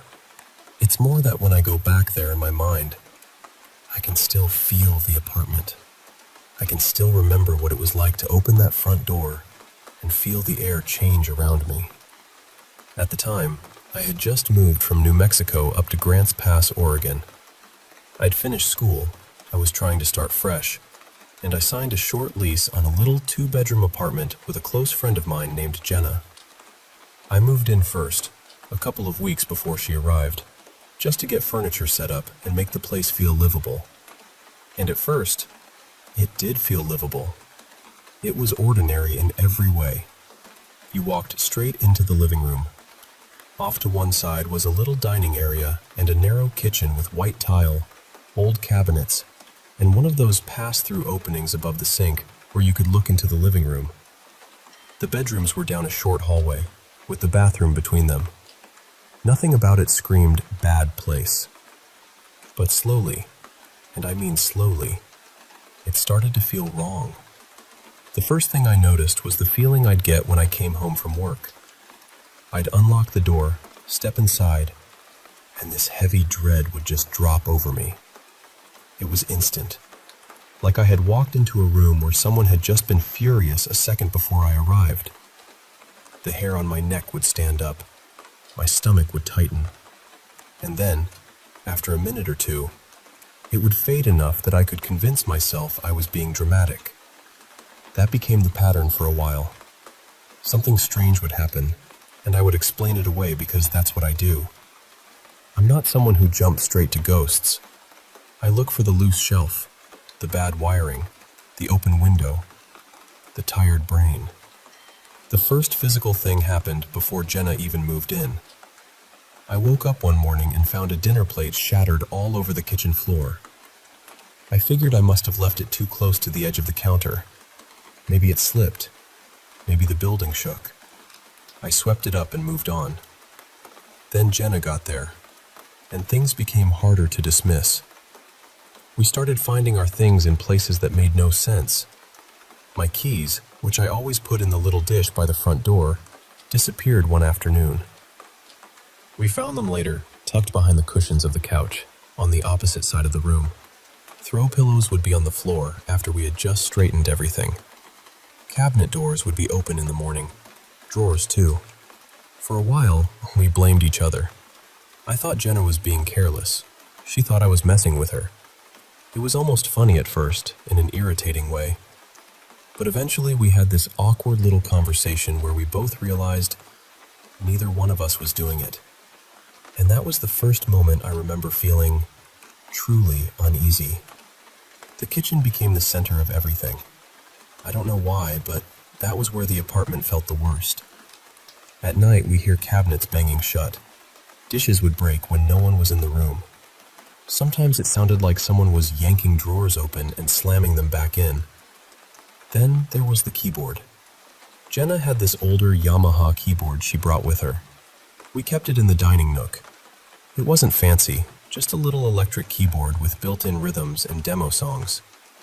A few times, we'd go out for the evening and come back to hear music playing before we even got fully inside. Not a song, exactly. More like a cheap programmed beat looping over and over. We'd walk in, and the keyboard would be on. We both knew it had been off when we left. The worst time was in the middle of the night. I woke up to this long electronic tone filling the apartment. Just one endless note. It was loud enough that I thought an alarm was going off. I got out of bed, heart hammering, and went into the dining area. The keyboard was on, playing that single note, but no key was pressed down. Jenna was asleep. No one was near it. I unplugged it from the wall, and it kept going. That was when I found out it had backup batteries. So I pulled those out too, and after that, the keyboard finally stopped. Jenna told me later it had never done anything like that before. Not once. Around the same time, Jenna started having nightmares. They were always about her bedroom door. In the dreams, the door would be open, and something would be standing there in the doorway. She said it was shaped like a person, but not quite right. Too dark. Too stretched out in places. Like a shadow that had learned how to stand. She said it felt hateful. My room, strangely, never seemed touched by whatever was happening. When I was a kid, a family friend had given me a handmade dream catcher, and I had hung it over the inside of my bedroom door when I moved in. I'm not saying I fully understood why, but my room felt different, calmer, sealed off somehow. When Jenna got too scared to sleep alone, she'd sleep in my room, and on those nights, she didn't have the dreams. Then one morning, just before sunrise, I woke up to her screaming. I mean screaming like someone was hurting her. I ran into the hallway and saw her bedroom door wide open, which already didn't make sense because she usually locked it at night. She was sitting up in bed, shaking so hard she could barely breathe. Every blanket and sheet that had been on her bed was gone. They were piled in the far corner of the room. When I got close to her, I saw scratches on her neck and chest. 3 long marks, raised and red, like something had dragged claws down her skin. There were more across her back. She told me she had dreamed of the figure again, only this time it came into the room. She said it held her down, and she couldn't move. She couldn't wake herself up. She could feel it scratching her, but she was trapped there until she finally managed to scream. I stepped back into the hallway, trying to steady myself, and looked toward the kitchen. Every cabinet was open. Every drawer, too. That was the point where Jenna left for a few days. She packed a bag and stayed with her boyfriend in a town about 30 minutes away. I don't blame her. I would never blame her. But I stayed. Part of me was stubborn. Part of me still wanted to prove there was some normal explanation. And part of me was just young enough to think fear was something you could win against if you refused to blink first. While Jenna was gone, the apartment didn't calm down. The banging continued. Things still moved. The cabinets still opened. Whatever it was, it hadn't simply been following her. When she came back, we tried to make the apartment feel normal by having people over. We figured a full room would help. More noise, more people, less fear. One evening, we had 5 friends over. We were talking between the kitchen and living room. One of our friends, Marcy, was sitting on the counter near the pass-through. I had pushed the dish rack as far back as it could possibly go, because by then, so many glasses had broken that I was trying to remove any chance of accidents. I was standing near the kitchen entrance when I saw movement. A drinking glass lifted out of the drying rack. It didn't slide. It didn't roll. It lifted. Then it shot across the kitchen and smashed into the tile wall right behind Marcy's head. It missed her by inches. The glass hit so hard it practically exploded. Nobody moved at first. Marcy started crying. Everyone else just froze, because we had all seen it. There was no explaining it away. No shelf. No vibration. No gravity. I told everyone to get out. Before I left, I turned toward the empty apartment and said out loud that whatever was there was not welcome and needed to leave. It was the first time I had ever spoken directly to it. We slept somewhere else that night. Jenna never spent another night in that apartment. I stayed 1 more week because the lease was almost up and I had to pack. During that last week, the cabinet slammed at night. Another glass broke. I heard knocking from inside the bathroom when I knew I was alone. When the lease ended, we left for good. Jenna moved in with her boyfriend. I found a small house a little ways across town. And the strangest part is this. Neither of us ever had anything like that happen again. I've thought about it for years. I don't believe that apartment was haunted in the usual sense. I don't think it was some old spirit attached to the building. I think something came with me, or came after me, and used that place because I was there. Before I moved to Oregon, I had a very ugly falling out with someone from college. Her name was Kara. She called herself a medium and an energy worker, but she had this dark, possessive way about her. When I finally confronted her about how she was treating people around us, she got vicious. Right before I left, she told me she was going to send something after me. At the time, I laughed. I thought it was ridiculous. I thought it was just anger dressed up in spooky language. Now, I'm not so sure. I don't tell people they have to believe me. I really don't. I know how it sounds. If someone told me this story when I was 25, I probably would have nodded politely and looked for the nearest rational explanation. But I lived in that apartment. I saw that glass move. I saw the scratches on Jenna, and I felt what came through that door with me every evening. Since then, I've become a lot more careful about what I dismiss. I keep my home peaceful. I burn sage sometimes. I pray. I pay attention to the feeling of a place. And I hope, with everything in me, that I never feel that darkness again. There was one other strange thing, though. It happened a few years before the apartment, back when I was still living at my family's house in New Mexico. I don't think it was connected, but it's worth mentioning. A friend of mine was visiting from out of state, and we were both asleep in my room. It was around 3 in the morning when we both woke up at the same time to whispering.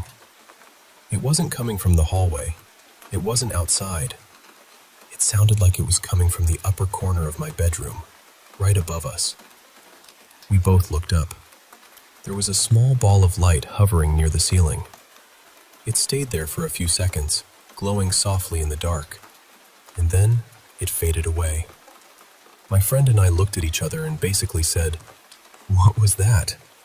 And then, because we were exhausted and young and not ready to deal with the impossible, we went back to sleep. The next morning, we tried to explain it away. Maybe headlights. Maybe a reflection. Maybe we dreamed it. But deep down, I knew the windows didn't line up. I knew the angle was wrong. I filed it away anyway. Some part of me wasn't ready to open that door. After the apartment, though, I stopped pretending every locked door stays locked just because you don't touch the handle.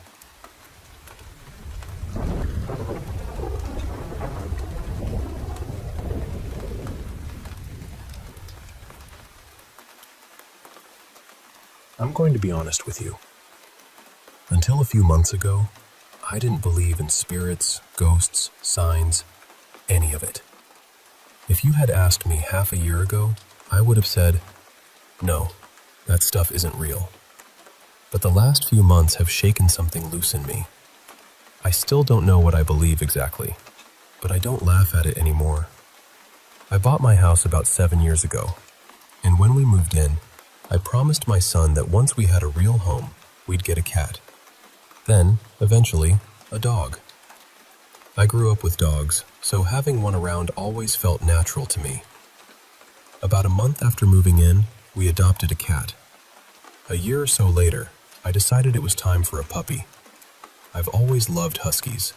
They're clever, ridiculous, loyal, dramatic in the funniest ways, and full of personality. I'd had huskies before, and every one of them lived a long, loved life. So one weekend, right before Christmas, I surprised my son. He was 7 at the time.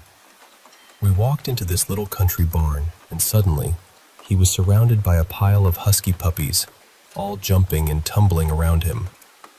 One puppy in particular kept following him. Every time my son stopped walking, this puppy would sit right on his foot, like he had already made his decision. You know that saying, the dog picks you? Well, that dog picked us. We named him Kobe, and he was everything. Truly. He was always happy, always smiling, gentle with the cat, sweet with people, smart, funny, and so attached to me that he became my shadow. He understood me in a way I still can't explain. Some people call that a soul dog, and honestly, that's what he was. Then, about 3 months ago, everything changed. Kobe was 5.5. I took him out for a walk on a Saturday afternoon, same as always. There was a little kid nearby, maybe 4 years old, flying this huge shark-shaped kite. The kite crashed right in front of Kobe, and then the kid came running toward him, yelling because he wanted to pet him. Before I could stop it, the kid was right there. Kobe panicked. He pulled backwards so hard that the bottom strap of his harness snapped. Then he got loose. He wasn't trying to run away from me. He was trying to get away from the noise, the kite, the kid. But the kid chased after him. Then the dad finally looked up from his phone, saw what was happening, and started chasing the kid while yelling too. So now Kobe had 2 people running behind him, shouting. I tried everything. I yelled for them to stop. I tried to get the dad to stop yelling. I tried to get the kid to stop chasing. But it all happened too fast. Kobe was looking behind him while running forward, terrified and confused. And he stepped right into the path of an oncoming train. The only comfort I have is that it was instant. I know he didn't suffer, but I saw it happen, and I blamed myself. I know people say it wasn't my fault. I know that, logically. But grief doesn't always listen to logic. I've been seeing a grief counselor, and my son has too. He wasn't there when it happened, thankfully, but he loved that dog with his whole heart. Afterward, I brought Kobe home and buried him in the backyard. My parents came over and helped me. We had a stone made with his name engraved on it, and we buried him with some of his favorite toys, because I've always believed pets should have their favorite things with them wherever they go next. My counselor gently suggested that, when I was ready, a new puppy might help with the healing. Not to replace Kobe. Nothing could. But maybe to give the love somewhere to go. That night, I was thinking about it. Kobe had this favorite tennis ball with very specific markings on it. I remembered holding it, remembered burying it with him, and I kept thinking how loving he was, how generous, how he would probably want another dog to be loved the way he was loved. but I wasn't sure I was ready. Then I went to sit down for dinner, and there it was, his tennis ball, directly under my chair. Not under the table somewhere, not off to the side, dead center beneath the chair I was about to sit in. It had not been there earlier, and I'm almost certain I buried it with him. I just stood there staring at it, because what do you even do with that? Later that night, I looked up husky puppies, just to see. Usually, reputable breeders are hours away from me. Kobe came from a breeder out in central Pennsylvania, about a 3-hour drive. But that night, I found husky puppies available from a reputable breeder 10 minutes from my house. I had never seen husky puppies that close before. Then I looked at the timestamp on the ad. It had been posted the day Kobe died, only a few minutes after we finished burying him. I messaged the breeder and asked if I could come see the puppies. We set it up for the next morning at 11. That night, I had a dream. I was standing in this huge green field. At first, I saw a blur running through the grass, black and white and silver. Then the blur came into focus, and it was Kobe. He had his tennis ball in his mouth. His big, goofy smile was on his face. He was running around happy and free. Then I noticed another blur beside him. This one was reddish-brown and white. Another husky. The two of them were running side by side, both smiling. When I woke up, the words in my head were, brown, red, white. Brown, red, white. I must have said it out loud because later my partner asked me what it meant. She told me I had woken up around 5:30 in the morning, repeating, brown, red, white, over and over before falling back asleep. I had no memory of saying it. The next morning, I drove to the breeder's house, and this is where I really started questioning everything. A few minutes after I left home, this big landscaping truck pulled up beside me. Kobe's official name on his paperwork had been Coben, which isn't exactly common where I live. And there, on the side of this truck in huge letters, was Coben's Landscaping. That truck drove next to me almost the entire way to the breeder's house. I had never seen it before. I haven't seen it since. When I got to the breeder's house, most of the puppies came running up right away. They were jumping, licking, tumbling over each other. The mother and father dogs were friendly too. But one puppy stayed back. He ran away and hid. He seemed terrified, honestly. Not aggressive, just scared of people. And when I finally got a better look at him, my stomach dropped. His coat was the same red, brown, and white pattern I had seen in my dream. The one running beside Kobe. So I chose him. He was about 14 weeks old when I brought him home. He's around 22 weeks now, and things have kept happening. This puppy never met Kobe. There's no way he could know his habits. But Kobe had two favorite spots in the house. One was the far left corner of the bed, right by my feet. The other was the chaise part of the couch, where I sit when I watch TV or play video games. Kobe used to curl up against me there with a bone, or just nap beside me. Neither the cat nor the puppy will lie in either of those spots. The puppy will sleep anywhere on the bed except that one corner. The cat avoids it too. It's like that spot is marked off somehow. And the chaise is even stranger. The puppy is actually afraid of the exact area where Kobe used to lie. If a toy rolls between the chaise and the wall, he won't go get it. He'll just sit a few feet away and stare at it. He has no problem retrieving toys anywhere else in the house.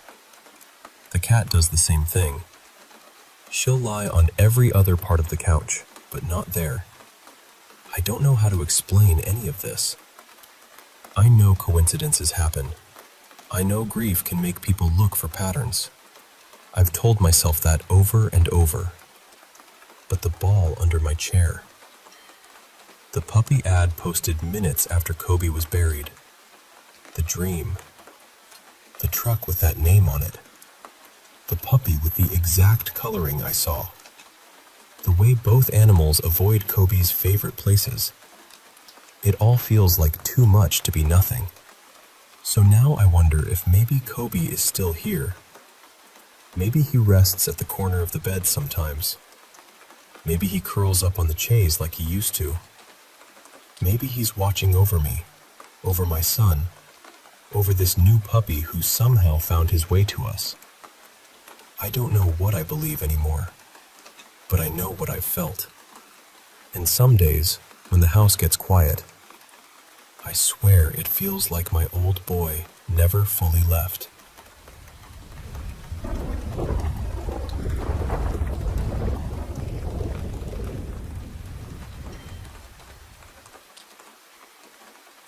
So, this has been going on for maybe a month now, maybe a little longer. I'm honestly not even sure anymore, because after a while, the nights start blending together. It's been me, my siblings, and some of their friends seeing strange things around our yard. But the person who has seen it the most is my little sister, Mira. She's 15, almost 16.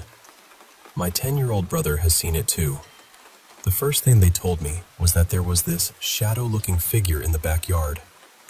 Mira said it moved on all fours, but not like a dog. More like a person crawling in a horror movie, with the limbs just wrong enough to make your stomach drop. I saw something too once, standing near the street sign on the corner of our road. But at the time, I told myself it was just my eyes playing tricks on me.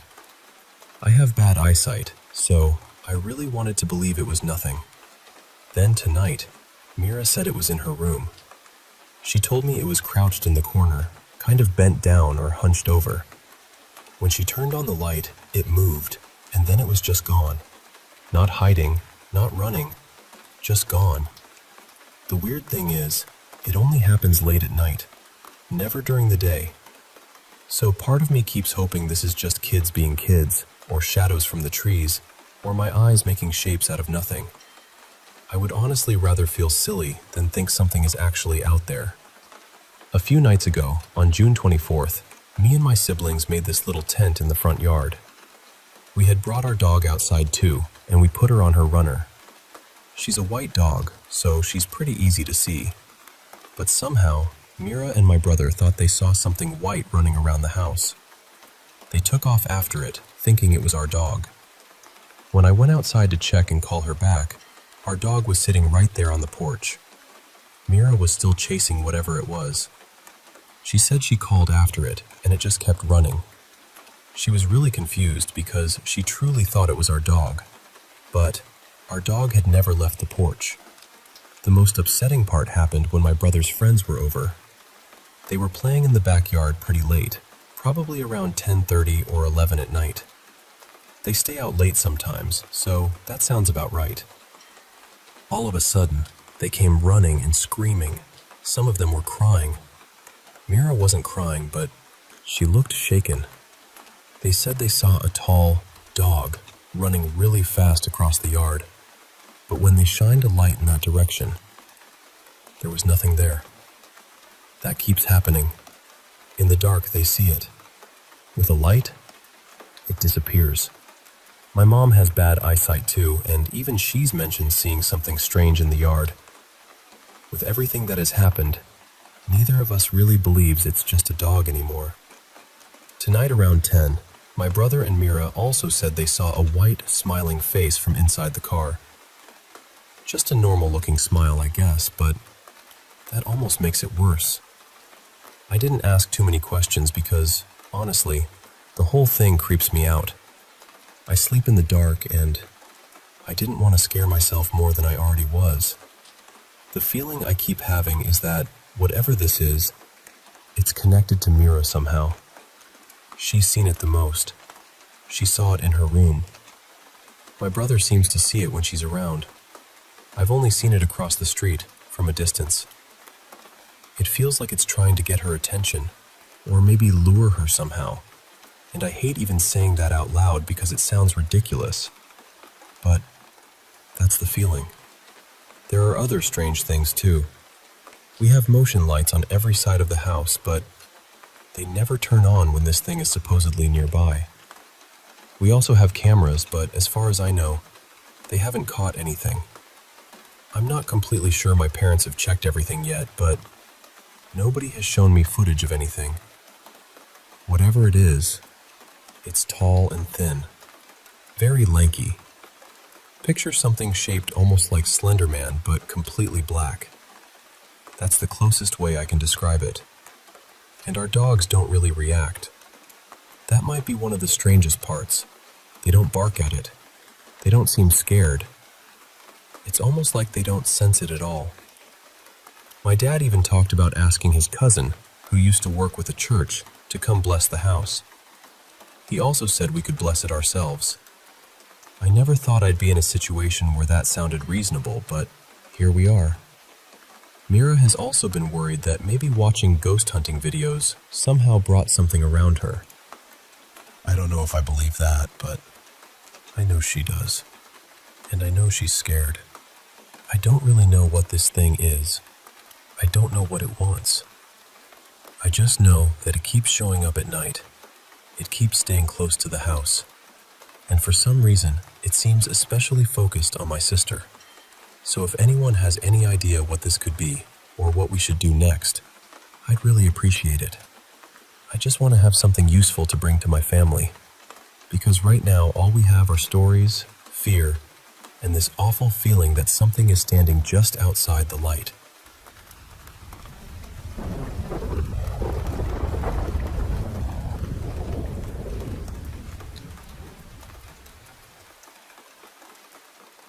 I want to share this carefully because it is not a glamorous story, and it is not something I can explain neatly. The first thing I need to say is that I had a beautiful childhood, truly. I was loved, protected, and surrounded by care.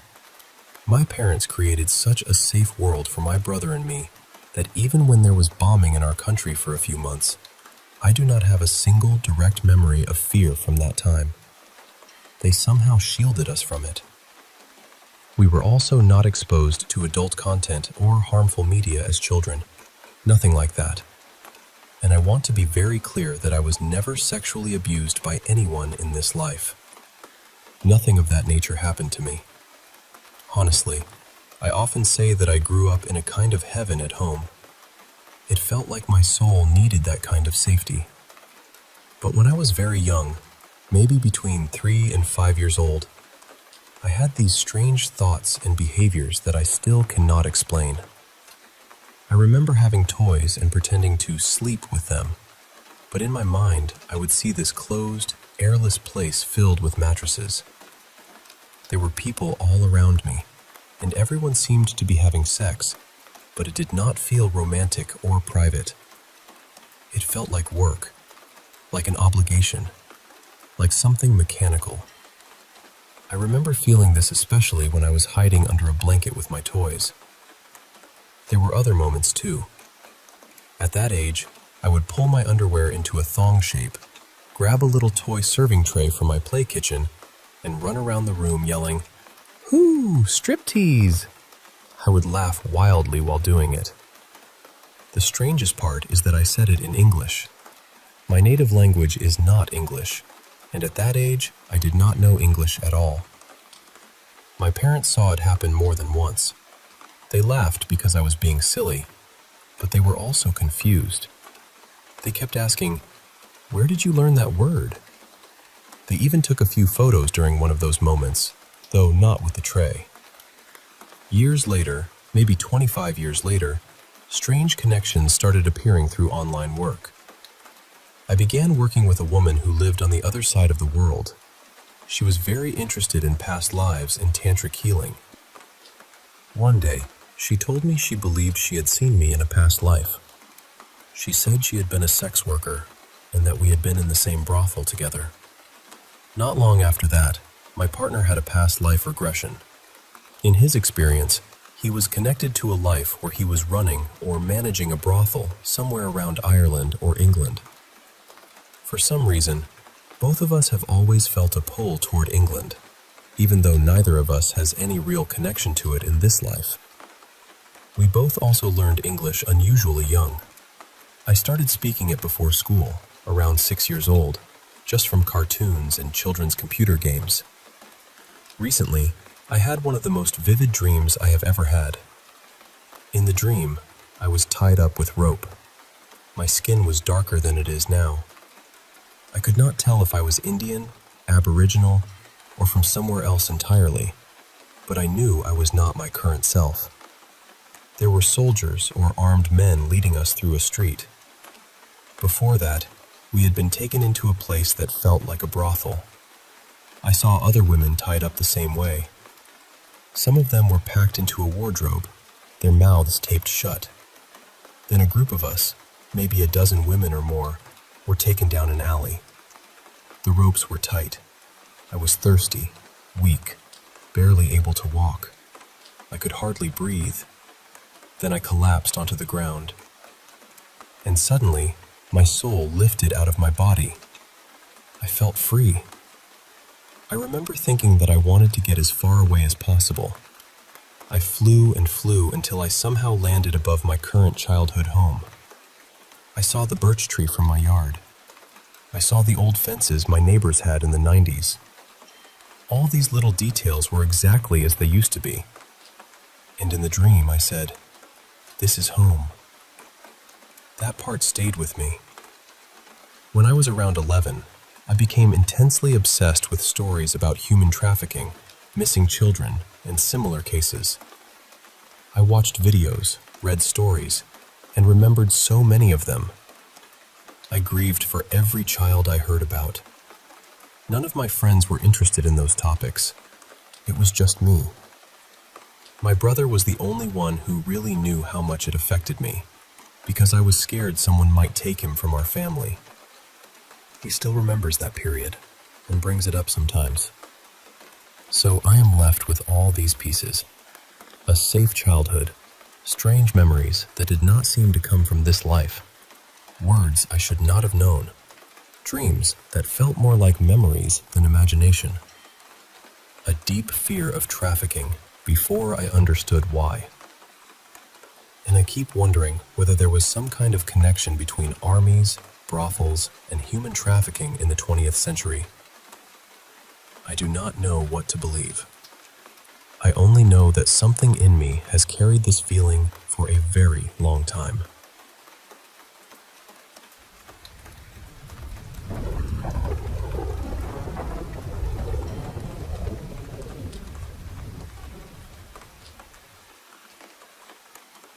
I'll try to keep this simple, though it never feels simple when I tell it. This happened several years ago, maybe 6 or 7 now. I was in my early 60s, asleep on my back, when I woke up to something sitting on top of me. It was shaped almost like a person, but not quite. If it had been standing, I'd guess it was maybe 3 feet tall, maybe a little more. It had this dull gray skin, and the part I remember most clearly was the eyes. They were yellow, with pupils like thin vertical slits. And then it said, very plainly, "I could kill you right now." I didn't scream. I didn't panic. I wasn't even afraid, which still feels strange to say. I just looked at it and asked, "Why?" Not "please don't," not "what are you?" Just, "Why?" As in, why would you even want to?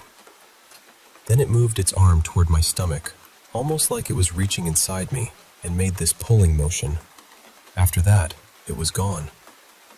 A few hours later, I woke up in terrible pain. Real pain. The kind that makes your whole body go cold. It turned out I was passing a kidney stone for the first time in my life. That part has always stayed with me. The timing of it. The way it reached into my abdomen. The way I woke up later feeling like something inside me had been yanked loose. Around that same period, I had been waking up sometimes and seeing children near my side of the bed, usually close to the curtains by the sliding glass doors. They weren't always frightening. In fact, before the little gray thing, I had been open to the experiences. Curious, even. One night, I realized I was lucid dreaming. It felt like watching an old film. I remember seeing what looked like a very rural kitchen wall, and my view was drifting slowly from right to left. There were 2 older people there, grandparent age, and then a young blonde boy near the side of the bed. He was low at first, then he stood up, though I only saw him from about the waist up. I asked him his name, and he told me. I remember it started with a K sound and was unusual, something like Callan or Kale, but I lost it when I woke up. I tried hard to hold on to it, but it slipped away. After the thing with the yellow eyes, I told my wife everything. We've been together more than 30 years. We never had children, by choice, and neither of us regrets that. She grew up Catholic, though she isn't active now, and she has Italian heritage. When I told her what had been happening, she said I should tell them clearly that they were not welcome. So I did. And after that, the visits stopped. Not long after, my wife and I drove a couple of hours to see my mother and stepfather. I told them what had been going on because strange things like this have happened in my family before, to my mother, a couple of my siblings, and me. My mother asked whether we had brought anything old or unusual into the house recently, and we had. We'd bought an old wooden nightstand from an antique shop. It had a little drawer that I could never get open, no matter what I tried. And it had a smell to it. I don't know how to say this gently, but it smelled like age and sickness, like an old house where someone had been near the end of life. Maybe that sounds odd, but it was very distinct to me. My mother told me that sometimes things we bring into our homes can carry something with them, or open a kind of doorway. She said we should get rid of it. So we did. More recently, my wife told me something she had kept to herself for a while. She said she had seen a shadowy male figure standing near her side of the bed. I could tell she was shaken by it, and I think part of her worried it was some kind of bad sign. She has Huntington's chorea, so fear already has enough room to breathe in our house. I asked her, "Did it look like he was wearing a hat?" She answered right away, "Yes." So I told her, "You're okay. Don't be afraid. That's something people call the Hat Man." Then I took out my phone and searched it for her. Within seconds, I was showing her that other people had described the same thing. And somehow, just knowing it had a name made her feel calmer. I don't pretend to have all the answers. I only know what happened, what I saw, and how it felt. And the strangest part, even after all this time, is still my own reaction. Something looked at me and said it could kill me, and all I wanted to know was, why?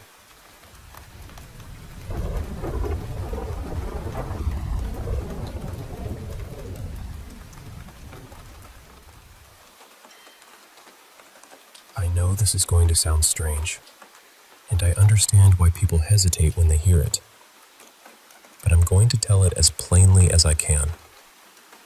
I believe a person can be pulled out of their body through something that feels like a dream. That's what happened to me in my old apartment. Before me, the last person who lived there was my landlord's great-aunt, Mira. She had fallen into a coma, and later, in that same apartment, I met her. She told me her body had died because she'd been separated from it for too long. At first, I didn't understand what she meant. The place felt like a dream, but not a normal one. It felt contained, locked, almost like a prison. Over time, I learned there used to be an old mill on that land, centuries ago, and the man who ran it was cruel beyond words.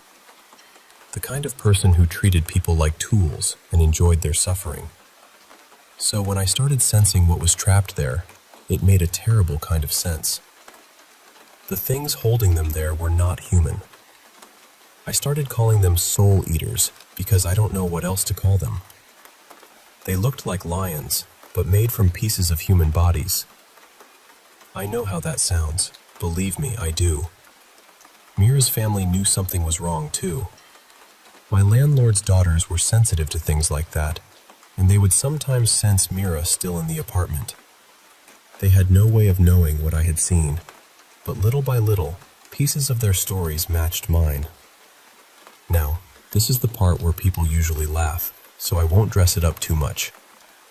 Somehow, I found a way out.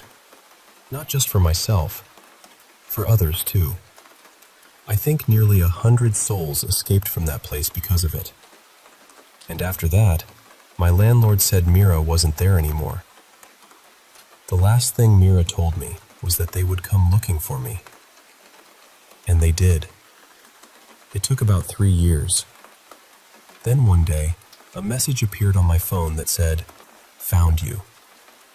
I still have the screenshot. That's the part that keeps me from brushing it all off as just a dream.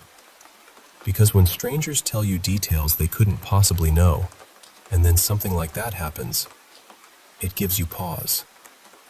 There's more to the story, but I don't always tell it because it makes me sound like I'm trying to be some kind of hero. I'm not. I was terrified. I just refused to give in. And I'll say this, in that place, willpower matters. It's almost like currency. If something tried to pull you out of your body and you fought to stay, then you're stronger than you think. I don't believe a camera would catch much. Spirits seem to know when they're being watched. The darker ones stop because they don't want to be seen. The kinder ones, though, can be playful. I once saw a video where a picture frame fell in the background while someone was reacting to a scary movie. And honestly, it felt more funny than frightening. Like something saw the perfect moment and thought, why not? And yes, it could have been a cat. Animal spirits exist too. I know that sounds impossible, but years after one of my ferrets died, I saw her napping in my room. I reached down and picked her up. For 1 second, I felt her weight. I felt her fur. It was her. Then she was gone. But she was there. I know what I felt.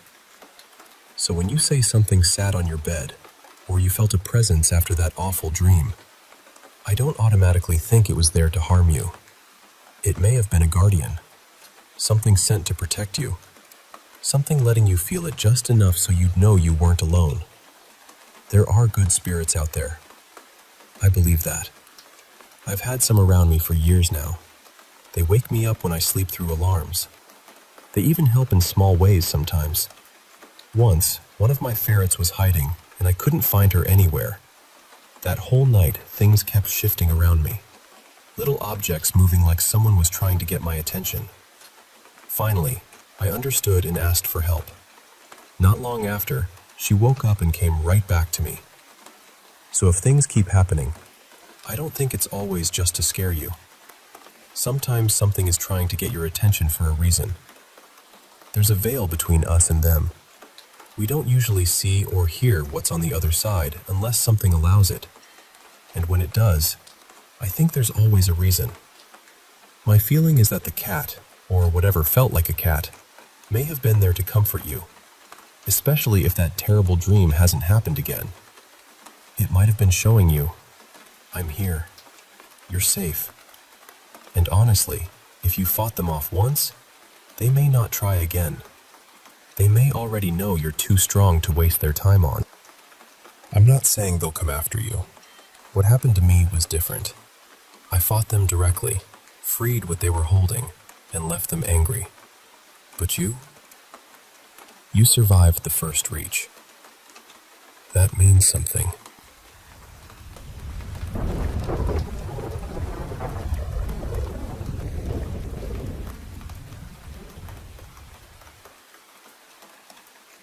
You know, I want to tell you a story that starts in the early 1950s in a city bustling with post-war life, Hamburg, Germany. Picture this, a young stonemason named Harold Albrecht, a hard-working man with calloused hands and a steady gaze, crosses paths with an enigmatic old man named Georg. Now, Georg wasn't just any man. He was the leader of a small, fervent religious group called the Lorber Society. Rooted deeply in Christianity, but their beliefs? Oh, they were far from the ordinary. While most Christians practice self-denial to seek favor with God, the Lorber Society took it to an almost unbearable extreme.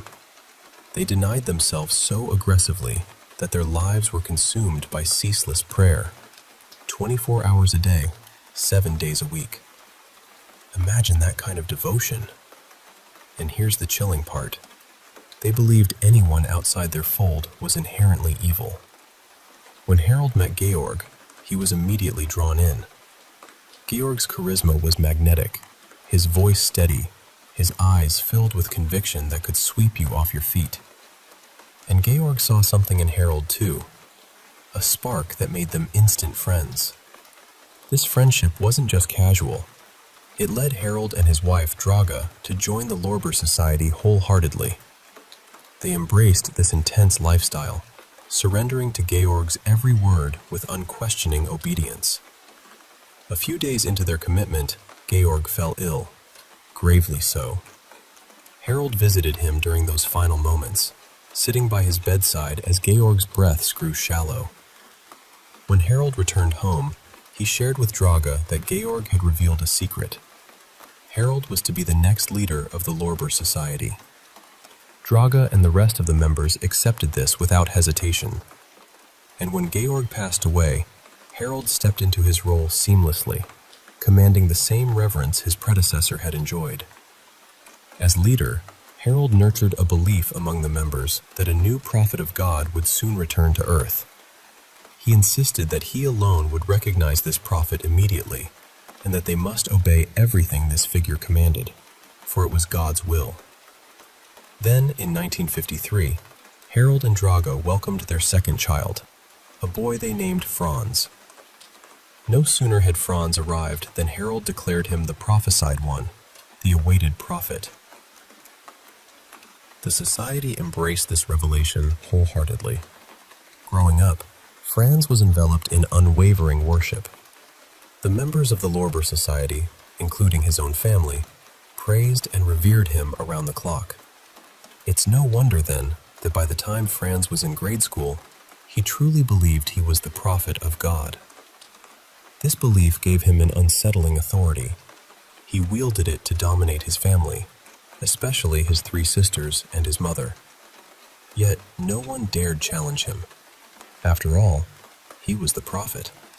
Fast forward to Franz's 16th year. Like any teenager, he felt the stirrings of desire, but trapped within the society's belief system that anyone outside was evil, Franz devised a disturbing solution. To avoid polluting himself with the outside world, he approached his father with a shocking request. He wished to satisfy his urges with the women in their own household. Harold didn't reject this. Instead, he encouraged it. Even more harrowing, the women in the family accepted this twisted arrangement, convinced that pleasing Franz was the same as pleasing God. This grotesque reality couldn't stay hidden forever. One of Franz's sisters confided in a school friend about the jealousy and pain she felt witnessing these acts. Rumors spread like wildfire, eventually reaching the police. Meanwhile, the Lorber Society itself recoiled from the Alexanders, condemning the incestuous acts. Facing isolation and suspicion, Harold and his family fled Hamburg, seeking refuge in Santa Cruz, a lively city nestled in Spain's Canary Islands. Though the setting changed, their beliefs remained unshaken. In a small, cramped apartment amid the city's bustle, they continued their relentless worship of Franz.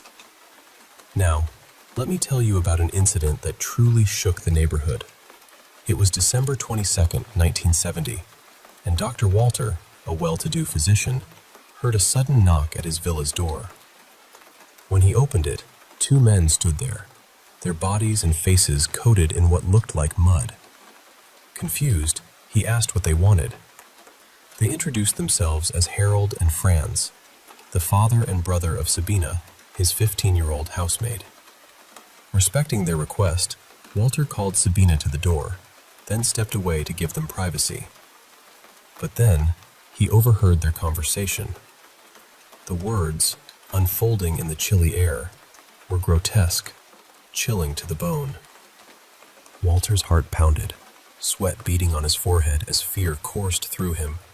He rushed inside, dialing the police with trembling hands.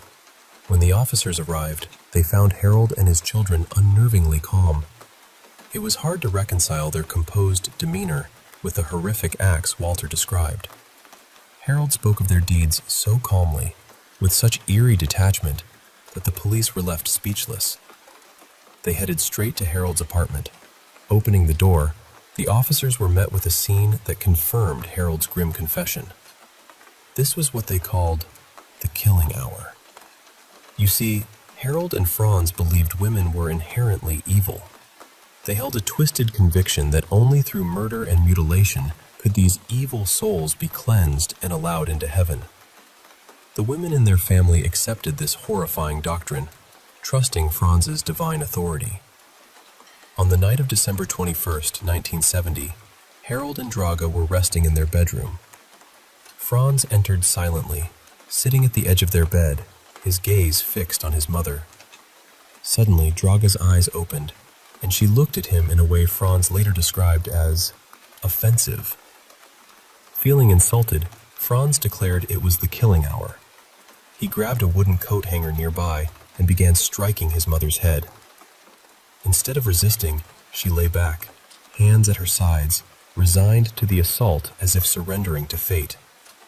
Harold, rather than intervening, leapt from the bed, rushed into the hall, and began playing his organ with ecstatic fervor.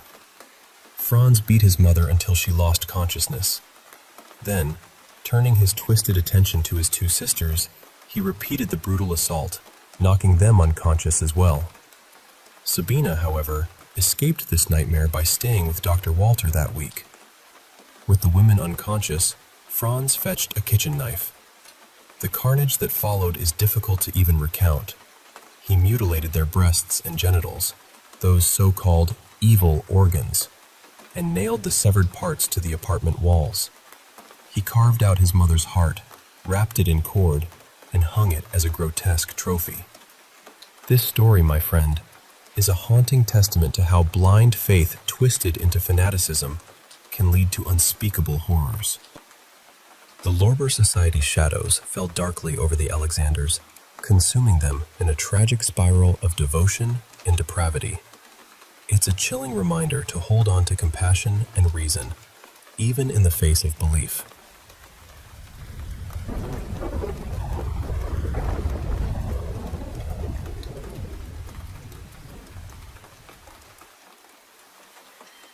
Hey, can I tell you something? Something pretty intense that happened to me a while back. It's about love, obsession, and, well, something darker. I want you to really feel this story, like I'm sitting right across from you, just sharing my experience, raw and unfiltered. So, have you ever been so utterly in love with someone that your whole world narrows down to just them? Like, every second you're apart feels like an eternity, and all you can do is count down the minutes until you're together again. Maybe you've been there, or maybe you haven't. I've had my share of relationships, some messy, some painful, some just confusing. There were those who liked to play games, others who hurt me, some who were dramatic beyond belief. And then there were the few who were just good people, calm, kind. But I was too broken inside to really love them back. And then there was Millie. Or, well, Millicent, but everyone called her Millie. She was something else. She seemed too perfect, too unreal to be true. I'd been working for a few years by then, got my architecture degree from Cloud State, go Huskies, and landed a job in a small town called Tomskog, Minnesota. Nice place, small community, cheap apartments, everything a new grad needs. One day, my little brother graduated from Minnesota State, and he threw this huge party. He studied law, right? So he had this crew of soon-to-be lawyers looking to let loose after the brutal bar exam. They rented out 4 apartments on the same floor, all open to anyone invited. It was a wild, frat-style bash straight out of a movie, and honestly, some of the people there were aiming for big things. Like, one guy swore he'd be on the Supreme Court someday. 10 minutes later, he was doing keg stands. It was legendary. That's the night I met Millie. If I had to rate myself, maybe I'm a solid 6, but Millie? She was an 11.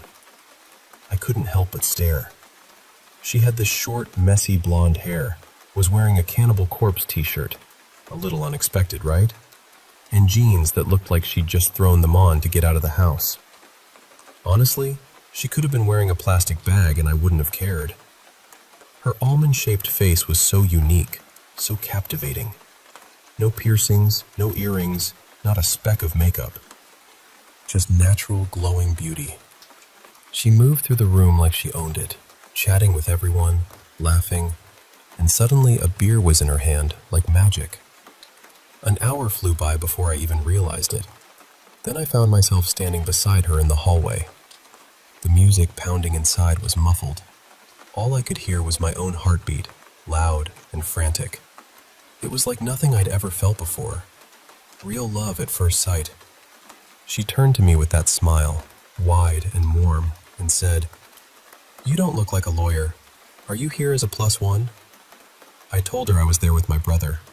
She laughed and said, "Is he the one doing fisherman shots and chatting up Kate in the kitchen?"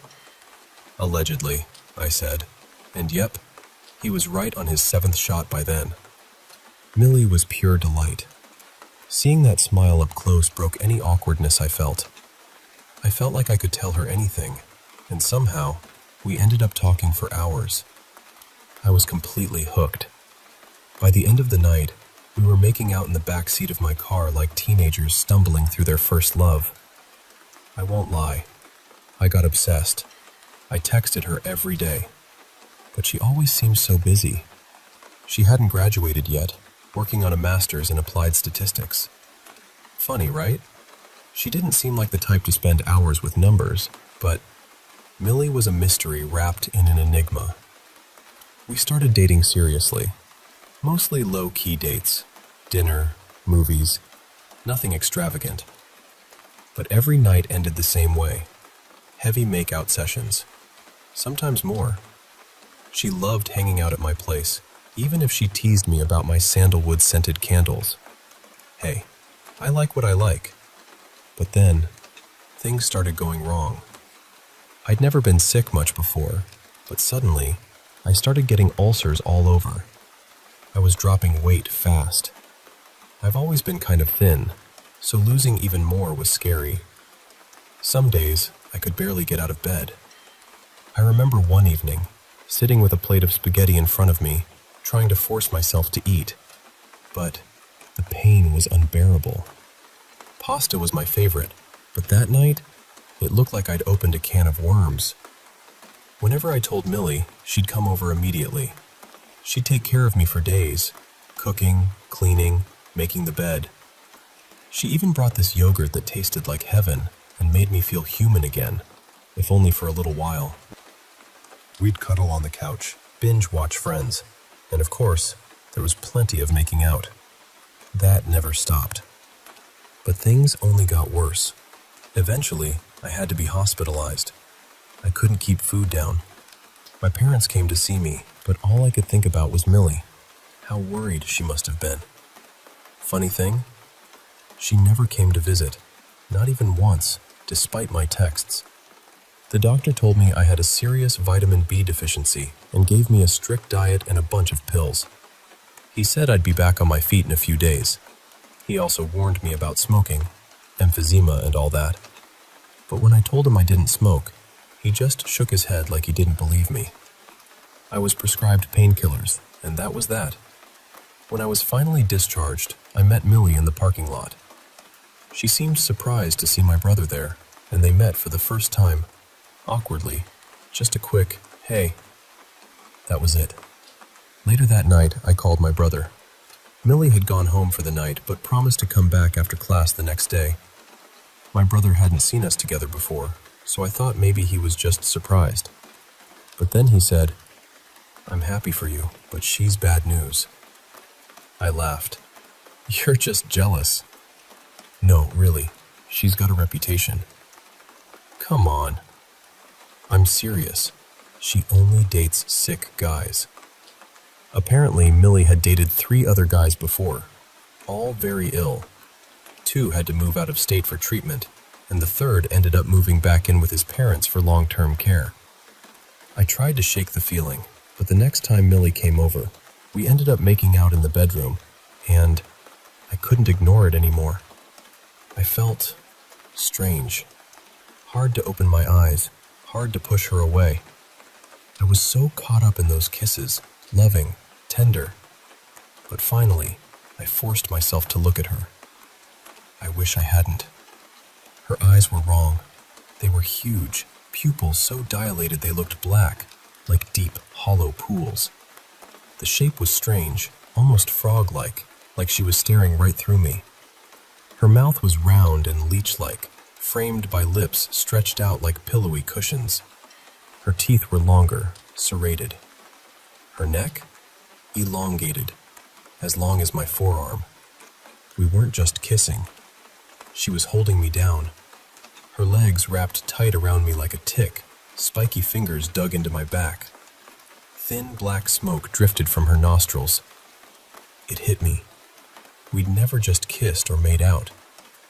She'd done this to me 100 times before, luring me into a hypnotic state, then sucking the life out of me like some kind of parasite. She'd blow white smoke into my lungs and inhale black smoke back into herself. We'd lie there, her breathing through my body, for hours.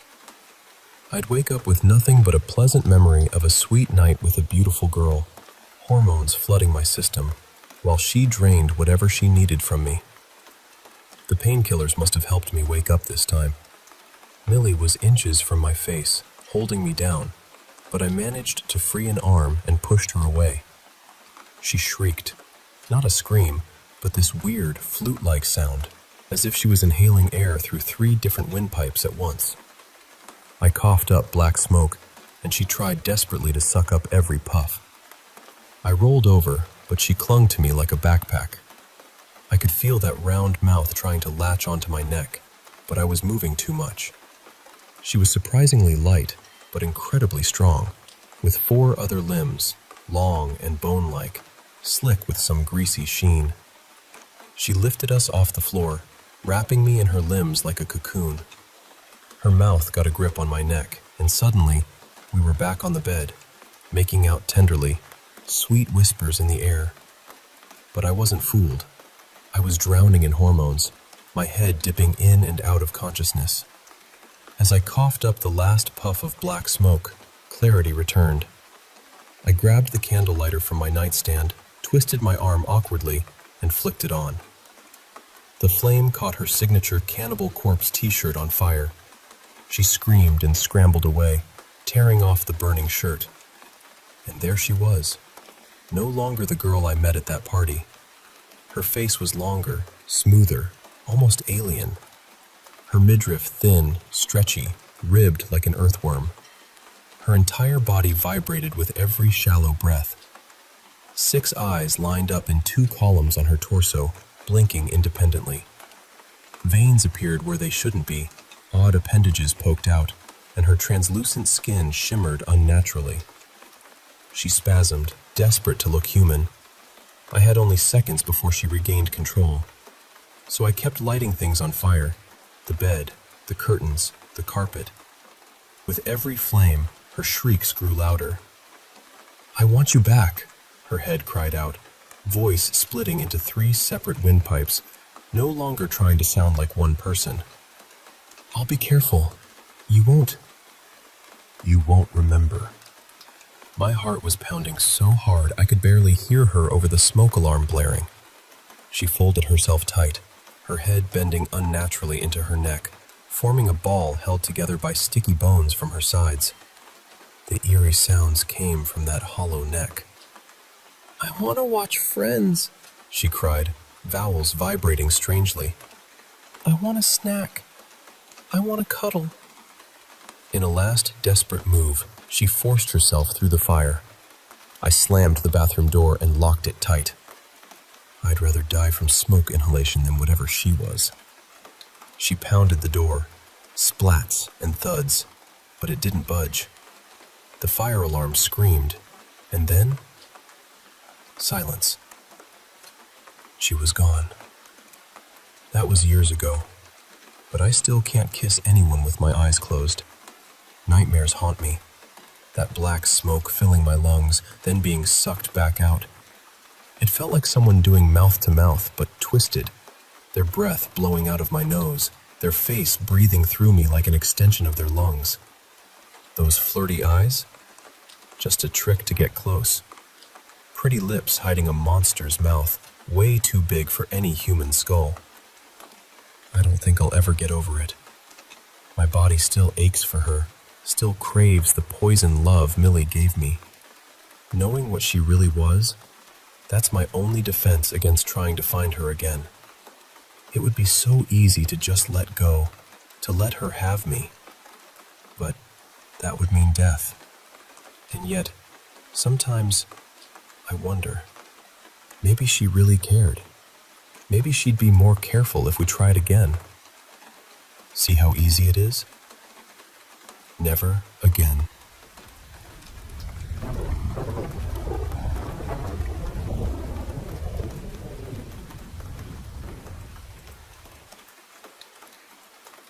I came across these photos after my brother-in-law Elliot passed away. It was after his funeral, when I went over to his girlfriend's house. Everyone was still raw and quiet in that strange way people get after a loss, where the room feels full, but nobody really knows what to say. While we were there, they had a big stack of printed pictures from his last few months. Hospital photos, family photos, little pieces of time that suddenly felt heavier than they probably did when they were taken. And then, there were these. From what I understand, the photos were taken by his girlfriend's mother. I believe she works in the medical field, or at least has some kind of medical background. So my best guess is that she was documenting the hospital equipment. Maybe for records, maybe for legal reasons. I honestly don't know. I realize it sounds strange for someone to take pictures of what looks like an empty hospital room, unless they were trying to catch something paranormal. And I could be wrong about her reason. Maybe she was just unsettled. Maybe she was curious. Maybe she really was trying to see if anything unusual showed up. I don't want to pretend I know more than I do. I didn't take these pictures. I'm only sharing what was shown to me. And just to be clear, my feelings won't be hurt if people think they're fake, or explainable, or nothing at all. I believe there's something very strange about them, but that doesn't magically make them real. I'm very open to being wrong. I've had plenty of practice at that, unfortunately. Elliot passed away in April. These pictures were taken in his hospital room on the day he went into cardiac arrest. Later that night, his heart stopped for around 12 minutes. I don't know for certain whether he was in the bed when this particular photo was taken. The reason I'm sharing it is because, to me, it looks like there may be some kind of figure there. Some kind of presence. The people who took the pictures didn't ask me to post them, but I did get their permission before sharing anything. The part that really stays with me is this. There were 6 photos taken almost instantly, like burst mode on a phone camera. I was told the camera captured all 6 within about a second. 5 of the 6 show nothing unusual. A strange shadow appears in the middle of the sequence, maybe the 3rd image. That's what makes it so hard for me to dismiss. If it was just a person walking past, they would have had to move through the frame incredibly fast, almost within a fraction of a second. I know that's not impossible, but it feels odd. I assume the pictures were taken on a cell phone, but I don't know that for sure. I know some people will notice what looks like writing or a design on the shirt shape. I completely understand why that makes it feel less believable. I noticed it too. But then I keep thinking about how, in older spirit photos, people claim to see clothing all the time. Dresses, suits, robes, uniforms, veils, clothing from whatever era the person supposedly belonged to. So I don't know. Maybe that detail disproves it. Or maybe, if something can appear at all, it can appear with clothes, even modern clothes. A printed shirt doesn't automatically close the door for me. And the reason I haven't pressed the family for more details yet is simple. They're grieving. His funeral was only recently, even though he passed 2 months before that. He was cremated, and the delay made everything feel stretched out and unresolved. He was deeply loved. I don't want to push people who are still trying to breathe through the loss. I originally shared this somewhere else, but I don't think I explained it well the first time. I didn't give enough context, and people immediately got angry.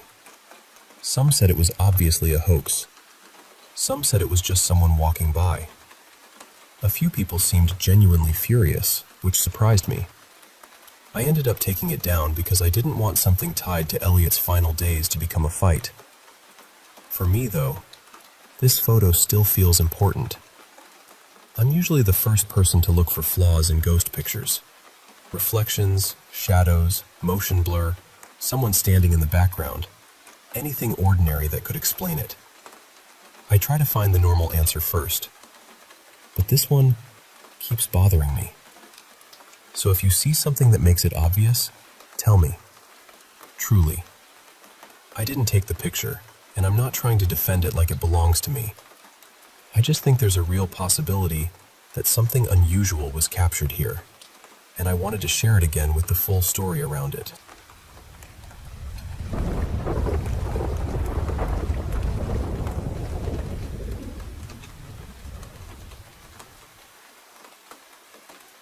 You know, I went back recently to visit my mom, and she still lives in the house I grew up in. It's the same place my family has been in for, honestly, most of my life. Every time I stay there, I sleep in my old bedroom, and my mom has kept so much of it exactly the way it used to be. Same dresser, same bed frame, same little corners of the room that somehow still feel like they remember me. And for years, only when I'm in that room, I've had this strange dream. In the dream, I'm asleep in my bedroom, just like I am in real life. Then, from somewhere far down the hallway or from the other side of the house, I hear a voice shout my name. Not softly, not like someone calling casually. It's urgent enough that I wake up immediately. The strange part is, I've had this dream several times over the years. Sometimes nothing happens afterward, and I try to brush it off. But other times, something unsettling lines up with it. Once, not long after that dream, my grandmother had to be rushed to the hospital. Another time, someone close to our family got into a bad car accident. And more recently, around the same time, my mom had an incredibly intense nightmare that really shook her. I've told a few people about it before, and one person said maybe the voice was some kind of spirit guide, especially because I can never tell if the voice is male or female. But honestly, I don't know what I believe about that. I just know the voice feels familiar and unfamiliar at the same time, which somehow makes it even stranger. Now here's where it gets really odd. During this last visit, my husband came with me. One morning we woke up and he casually asked, "Did you have any dreams last night?" I told him no, I didn't remember dreaming at all. Then he said, very calmly, "Well, I had a really weird one.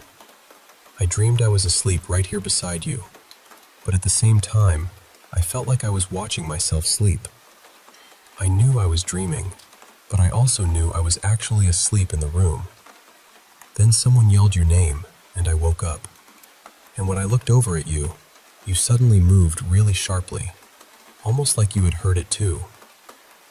He said it so casually that I honestly thought he was messing with me. I told him, "That's not funny." But he looked completely serious and told me he wasn't joking at all. And for context, my husband is not the kind of person who buys into supernatural things. He usually thinks this kind of stuff is silly or overdramatic. So hearing him say that, especially with such a straight face, really threw me. Because I've lived in different places, I've traveled a lot. I've slept in apartments, hotels, friends' houses, all kinds of rooms. And I have never had that dream anywhere else. Only in that bedroom. Only in that house. But that night, I didn't have the dream. He did. And in his dream, the voice was shouting my name. I asked my mom later if she had experienced anything strange that night. A weird dream, a sound, anything unusual. But she said no. Everything seemed normal. Everyone was fine. Nothing bad happened, at least not that we know of. So now I keep thinking about it. I don't know what that voice is. I don't know where it comes from. I don't know whether it means anything at all.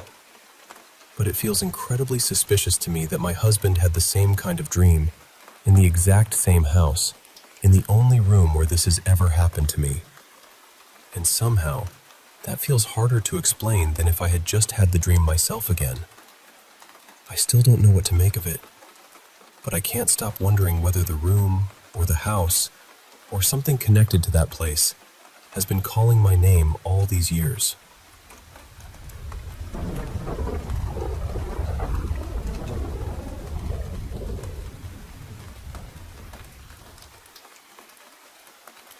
I had just finished my pre-med prep, and honestly, I thought the exams were going to be the thing that pushed me over the edge. I was tired, stressed, running on caffeine and panic, the whole student survival menu. But somehow, my apartment decided it wanted to compete. I had moved into a flat with 5 other roommates. It was a little cramped, sure, but for the first few months, it was actually fine. We studied, cooked random late-night food, complained about exams, and basically tried to stay alive academically. Then one night, around 2:30 in the morning, something weird happened. One of my roommates, Mira, passed by my room and saw someone sitting on my bed, drinking water like they belonged there. Just calmly sitting there, holding a glass. The problem was, I was not awake, and I definitely do not wake up in the middle of the night to drink water. If I'm awake at that hour, it's because I'm either overthinking my entire future or drinking coffee like a haunted raccoon. So when she told me, I said, that was absolutely not me. And what did we do with that terrifying information? Nothing. We ignored it completely, because apparently that was our survival strategy. Then, about 2 weeks later, Mira moved out. She said it was for personal reasons, which, sure, personal reasons. Definitely not because some ghost was treating my bed like a hydration station. After that, things went quiet for a while. Maybe 3 months. Long enough for me to convince myself that everything was fine. It was not fine. One afternoon in March, all my roommates were sitting downstairs in the lobby, and I went back into the flat alone to grab something from my room. The moment I stepped inside, I heard 3 loud knocks coming from the dark corner of my bedroom. Not tiny sounds, not pipes, not the building settling. 3 clear knocks, and I knew I was the only person in there. I checked around in that frantic way people do when they're trying not to accept reality. No animals, no insects, no person hiding there. Nothing. But the air in the room felt wrong, heavy, watching. So I ran, and as I turned to leave, something yanked my hair from behind. For one tiny second, I tried to convince myself it had gotten caught on a hook or a nail, or literally anything normal. But deep down, I knew that was not what happened. I ran straight back to the lobby and told my roommates, fully expecting at least one person to take me seriously. They did not. They laughed and told me I was stressed. They said I was imagining things because of exam pressure. But listen, stress makes you cry over flashcards. Stress does not grab your hair like it pays rent. After that day, everything got worse. The very next night, I had sleep paralysis for the first time in my life. I woke up, unable to move, completely frozen, and I heard a man's voice whispering in my room. We had no male roommates. Then I saw legs standing near my bed. Just legs, like someone was standing there, watching me from the same corner where I had heard the knocking. And that became a routine. Night after night, I would wake up trapped in my own body, hearing that voice, feeling that presence in the room. About 2 weeks later, it changed. This time, I woke up frozen and heard one of my female roommates outside my door, yelling and cursing at someone. She sounded furious. The next morning, I asked her what happened. She looked genuinely confused and told me she had been asleep the entire night. That was the moment I stopped trying to rationalize it. Thankfully, my prep finally ended soon after that, and I packed my things and left that apartment for good. And here's the part that still gets me. The exact day I moved out, the sleep paralysis stopped completely. It never came back. So apparently, it was not stress. It was not exams. It was not my brain glitching. It was just one extremely dramatic, deeply hydrated ghost with a personal issue against pre-med students.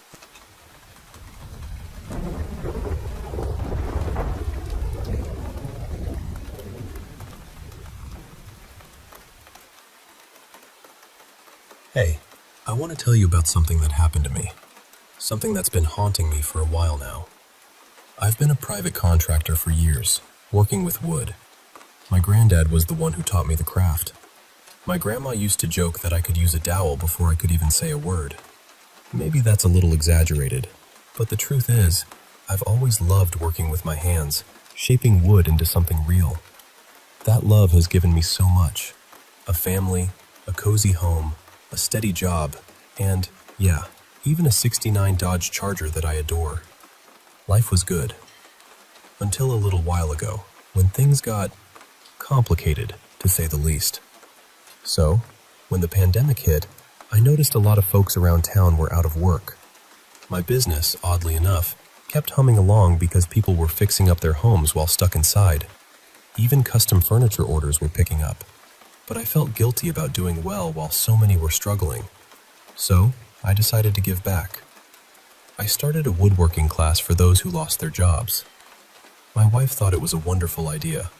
I managed to get permission to use the wood shop at the local high school after chatting with the principal a few times. I plastered flyers everywhere, around town, on social media, and even got my daughters to spread the word in their school. We kept the classes small, no more than 10 people, all spaced out to follow safety guidelines. Before I knew it, I was teaching. Honestly, it felt natural. Talking about something I love lit a fire in me. I'd ask each student what they wanted to build. There was Robert, an older gentleman who wanted to craft a pool cue. Donna, a stay-at-home mom, was excited to make a rolling pin with a beautiful pattern. Everyone had their own unique idea. Then, there was Roy. Roy was in his 40s, I'd guess. He was lean, walked with a slight limp, and his face looked like it had been through some rough times, like he'd taken a few hits too many. His voice was deep, almost gravelly, and he rolled his R's in a way that caught my attention. His black hair looked slick, like a wet crow's feathers. I asked him, "So, Roy, what do you want to make?" He just looked at me and said, "What do you want to make?" I was caught off guard, but played along. I thought about it for a moment, trying to think of something practical for him. Maybe a baseball bat? But he didn't seem the sporty type. So I said, "How about a shoehorn?" He nodded slowly. "Maybe a shoehorn." "Or a spice rack?" I offered. "You could paint it to match your kitchen." He smiled faintly and said, "Spice rack it is." The way he rolled his R sent a chill down my spine. That was how the first class began. I went over the tools, and everyone could bring their materials to work on their projects either at home or during class for feedback. It was relaxed and casual. Most of the students were enthusiastic, and I gave them tips on tools, wood types, and some good YouTube channels to watch. We made plans to have everything ready by the 5th and last session. But Roy, he did nothing. No sketches, no plans, no questions. Just stood there, nodding and rolling his R's. He claimed he was going to make a spice rack, but he had nothing to show. The 5 sessions flew by. Everyone presented their projects. Robert proudly showed off his pool cue, and Donna's rolling pin had a stunning star pattern. Roy? Nothing. I asked him, "Didn't you finish your project?" He said, "I did, just didn't bring it." Again, that drawn-out rolling R in bring made me uneasy. Robert chimed in, "It's okay if it isn't perfect. We'd love to see it." Roy's voice was calm, but too deliberate. "It is perfect." Robert shifted uncomfortably. When the next group signed up, mostly younger folks, teenagers even, Roy showed up again. Julianne wanted to make a chessboard, Greg a wall shelf. Roy didn't want to decide. Instead, he asked me again, "What do you want to make?" I said, "A ladder, something practical." He agreed. Weeks went by. Greg's shelf was a beautiful oak piece. Julianne's chessboard made from birch was impressive. Roy? Still nothing but notes and silence. By the third group, Roy was there again. Third time's the charm, right? He asked, "What do you want to make?" Frustrated, I said, "A tool shed to store all my projects." He lit up, nodding eagerly. I swear I could have said spaceship and he'd have nodded the same. The other students started dropping out. By the last session, only Roy, 3 others with empty hands, and I remained. When I was cleaning up after class, Roy sat across from me, smiling wide. "I finished it," he said. "Finished what?" "The tool shed." I laughed. "That's where you keep the spice rack and ladder?" He nodded seriously. I waited for a joke, but there was none. Just silence and that unnerving smile. "You're serious?" I said. "You actually made it?" "Yes," he said. "Want to see?" I hesitated. "I don't think so, Roy. No offense, but we're not that close." He shrugged, then, out of nowhere, pulled a gun and pointed it at me. That moment, that feeling of being casually threatened, it's surreal. You don't think about death until you're staring down the barrel of a gun.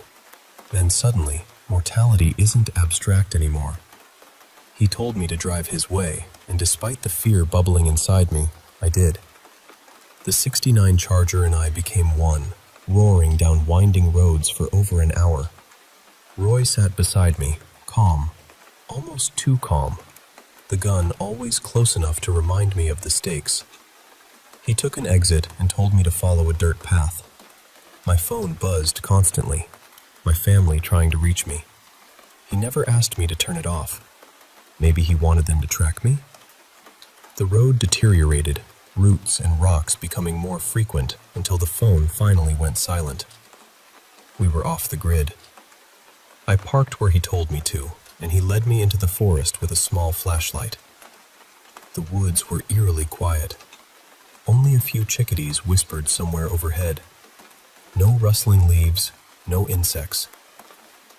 "My sister gets me the materials," he said, voice low and rough. "She's very resourceful." His eyes flickered red in the flashlight's beam. I glanced back. The gun was still pointed at me. "Eyes forward," he commanded. "I want your honest first impression." In the clearing, a metallic scent hung heavy in the air, sharp and bitter. No birdsong, no buzzing insects, just a cold breeze brushing the trees. "There," he said. I shone my flashlight on the tool shed. It wasn't wood, not at all. I felt bile rise in my throat. "Not wood," he confirmed. I tried to look away, but the gun nudged me forward. "Look." Inside the structure was a grotesque frame made of bones, sinew, and muscle, hollow and horrifying. The door was draped with skin, pale and stretched tight. I dropped to my knees, shielding my face with trembling hands. The cold steel pressed against me again. "I need you to see 2 more things." the spice rack, the ladder. Stepping inside was like entering a nightmare. The air was dry, almost sterile. No bugs, no decay smell, only a faint iron tang. I caught glimpses of bony fingers arranged to hold cups, femurs stacked like ladder rungs. I blinked, desperate to escape the horror. Roy wasn't himself anymore. He towered over me, hair longer and wild. His smile stretched unnervingly wide, eyes glowing red. White fragments peeked from his hairline, like feathers or sharp nails. His fingers lengthened unnaturally. "You're useless," he growled, rolling his tongue. This was a mistake. I scrambled for words. "The shoehorn!" He raised an eyebrow.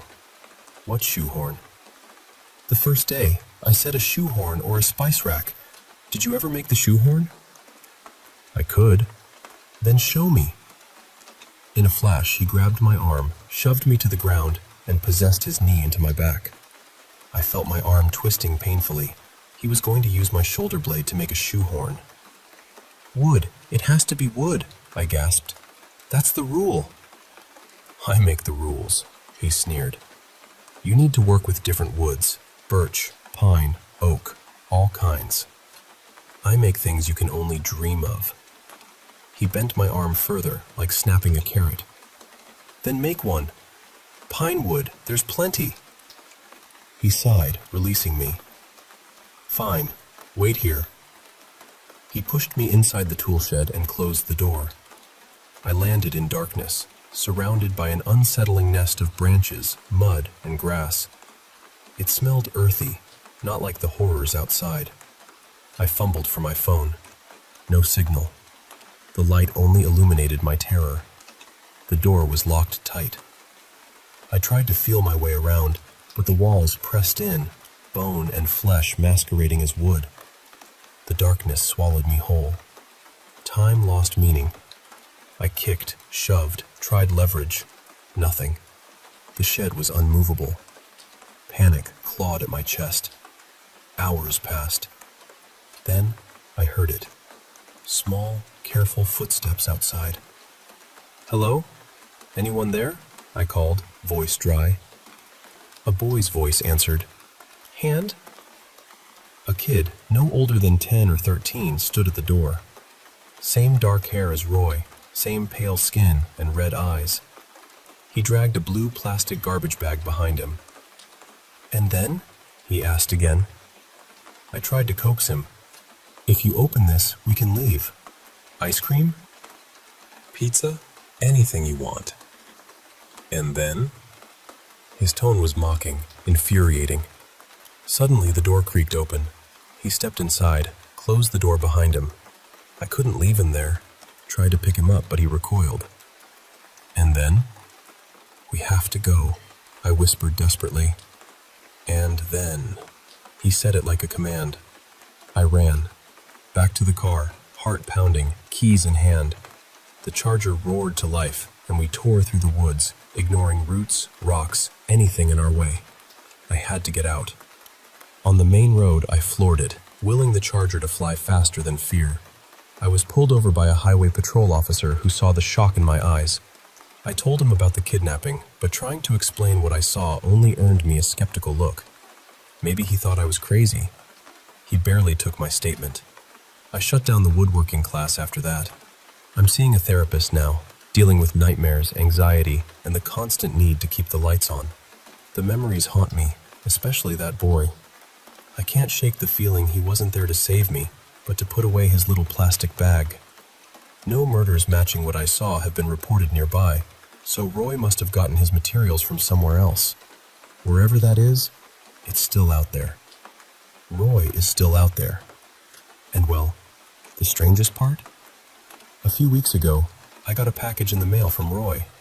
Inside was a shoehorn, perfectly crafted from solid pine, just like he promised.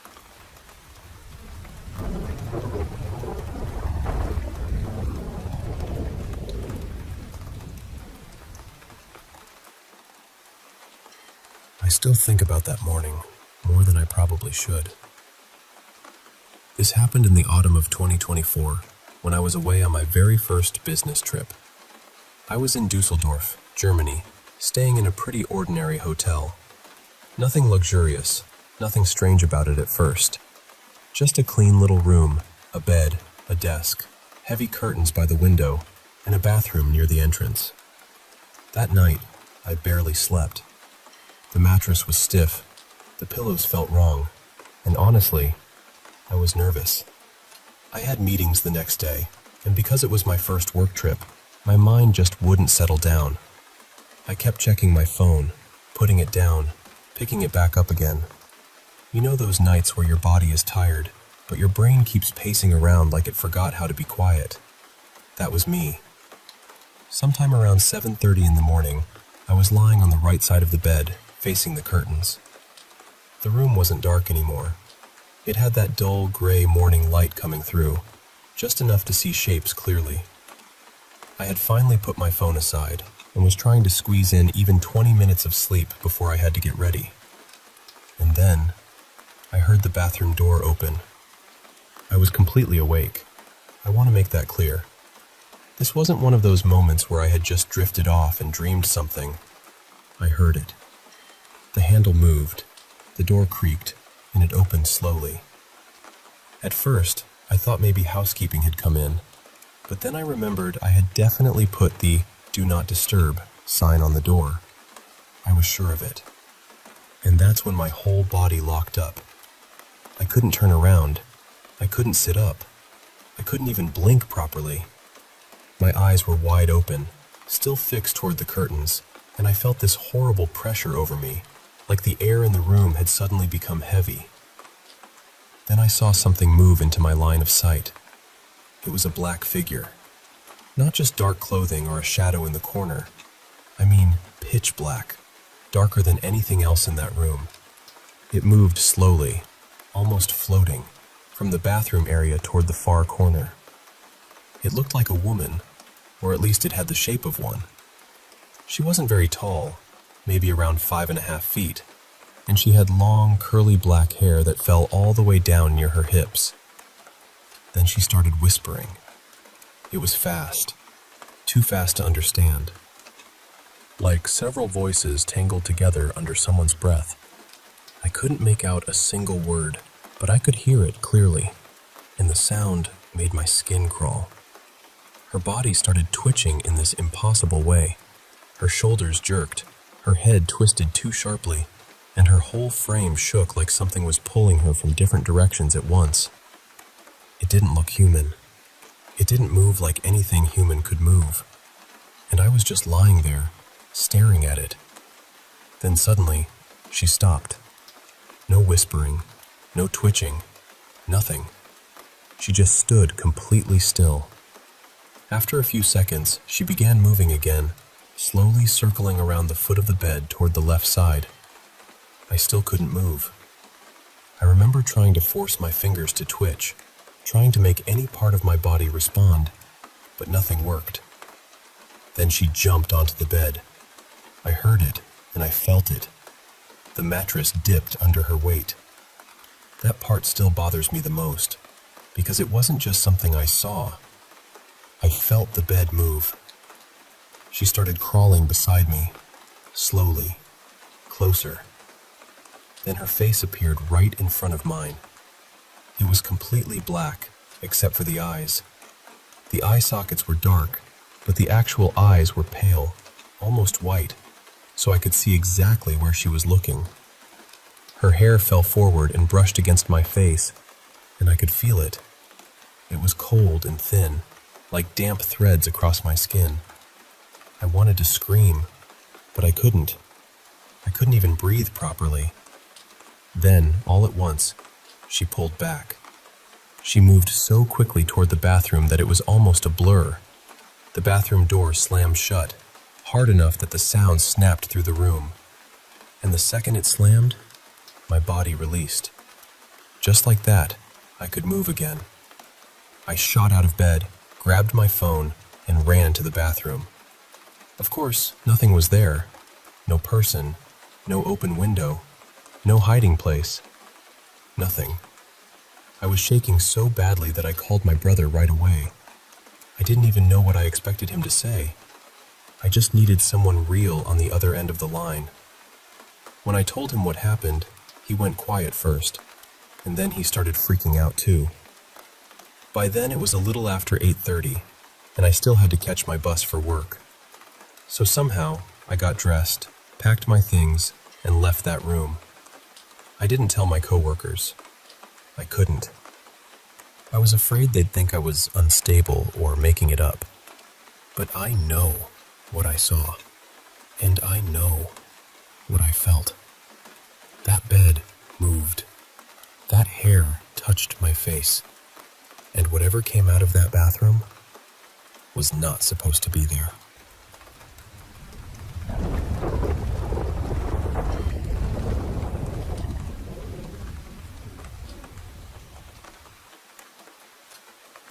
You know, not too long ago, a good friend of mine set me up on a blind date. It was supposed to be a fresh start, something a little different. I remember him. He was handsome, sure, but I think he probably spent more time fussing over his hair than I ever did.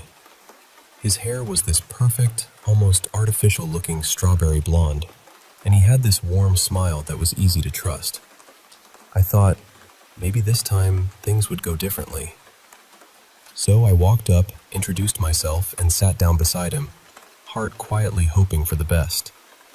But then he laughed softly, shaking his head, and said, "You know, I actually pictured you differently." I blinked, caught off guard. "Differently?" I echoed. He hesitated, then admitted, "Yeah, I thought you'd be..." Before he could finish, I cut in, half teasing, half defensive. "Strawberry blonde? A little shorter? Maybe dotted with freckles and those deep dimples that puff out your cheeks?" His laughter died down, replaced by a kind of frozen smile that didn't reach his eyes. For a moment, neither of us knew what to say. I just stared at him, feeling a sinking sensation in my chest. I'd been here before, this moment where people's memories of me didn't match the reality in front of them. And I wondered, why did I ever think this time would be different? "Was that what you pictured?"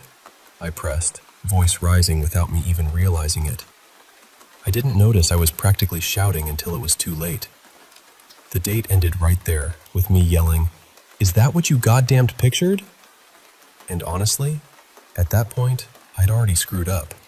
So I just leaned into it. Let me back up a bit and explain. This being remembered wrong, misremembered, mistaken for someone else, that's been the story of my life. Even my parents swear I had strawberry blonde hair as a kid, but there's not a single picture to prove it. I've never had freckles or those cheek-puffing dimples. I'm tall, with thick black hair that I inherited from my Italian mom. You know, those Mediterranean features that don't exactly scream cutesy freckles. Still, every person I meet seems to remember me as this completely different person. Sometimes, when I run into someone I haven't seen in a while, they barely recognize me. One of the most common questions I get is, "Did you do something with your hair?" And it's frustrating, especially when I have to show my ID and people hesitate, like they're unsure if this tall, black-haired woman is really me. I've tried, believe me. I've dyed my hair blonde, even painted freckles on with makeup pens, but it just looks off, like I'm wearing a costume that doesn't quite fit. The strangest part? Sometimes I trick myself. Some mornings I look in the mirror and don't recognize the reflection staring back at me. It's like waking up from a dream, catching a glimpse of a stranger in the mirror's frame. For a split second, it's unsettling, like a bump in the night.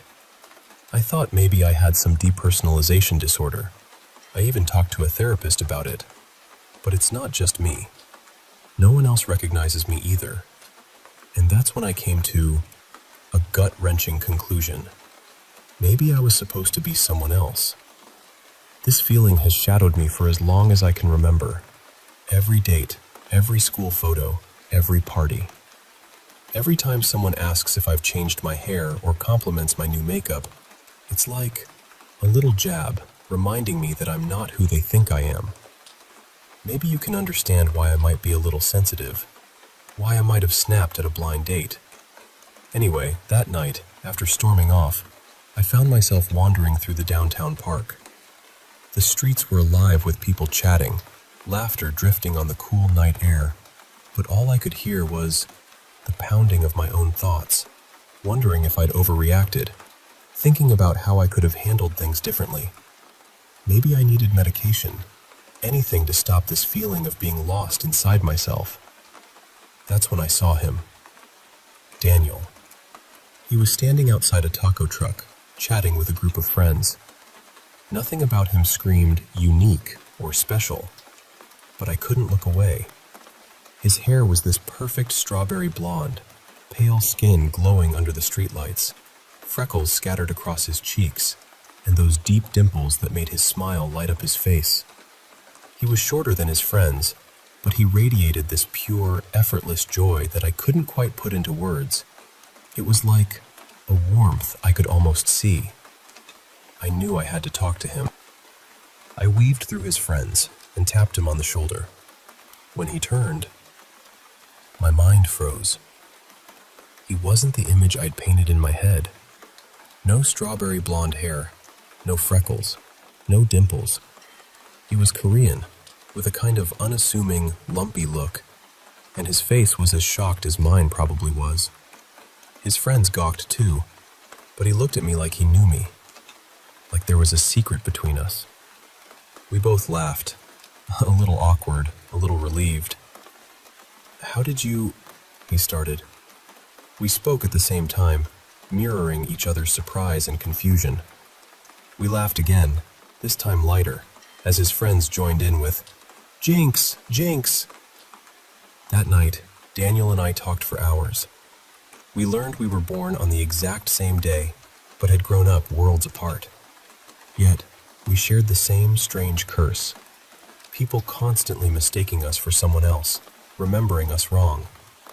For him, it was even more jarring because the image people had of him didn't match his body at all. Eventually, his friends drifted away, leaving Daniel and me in the quiet park, talking well into the night. We vented about how no one ever really saw us, how this weird, inexplicable thing defined us more than anything else. When we finally parted, we exchanged numbers and promised to keep in touch. And we did. We talked every day over the next few weeks. I couldn't help but picture him as that strawberry blonde guy from my mind, like a puzzle I was trying to solve. It was frustrating but thrilling. Finally, someone else who understood this strange disconnect. Maybe it wasn't just me. Then, the dreams started. I've always been a dreamer.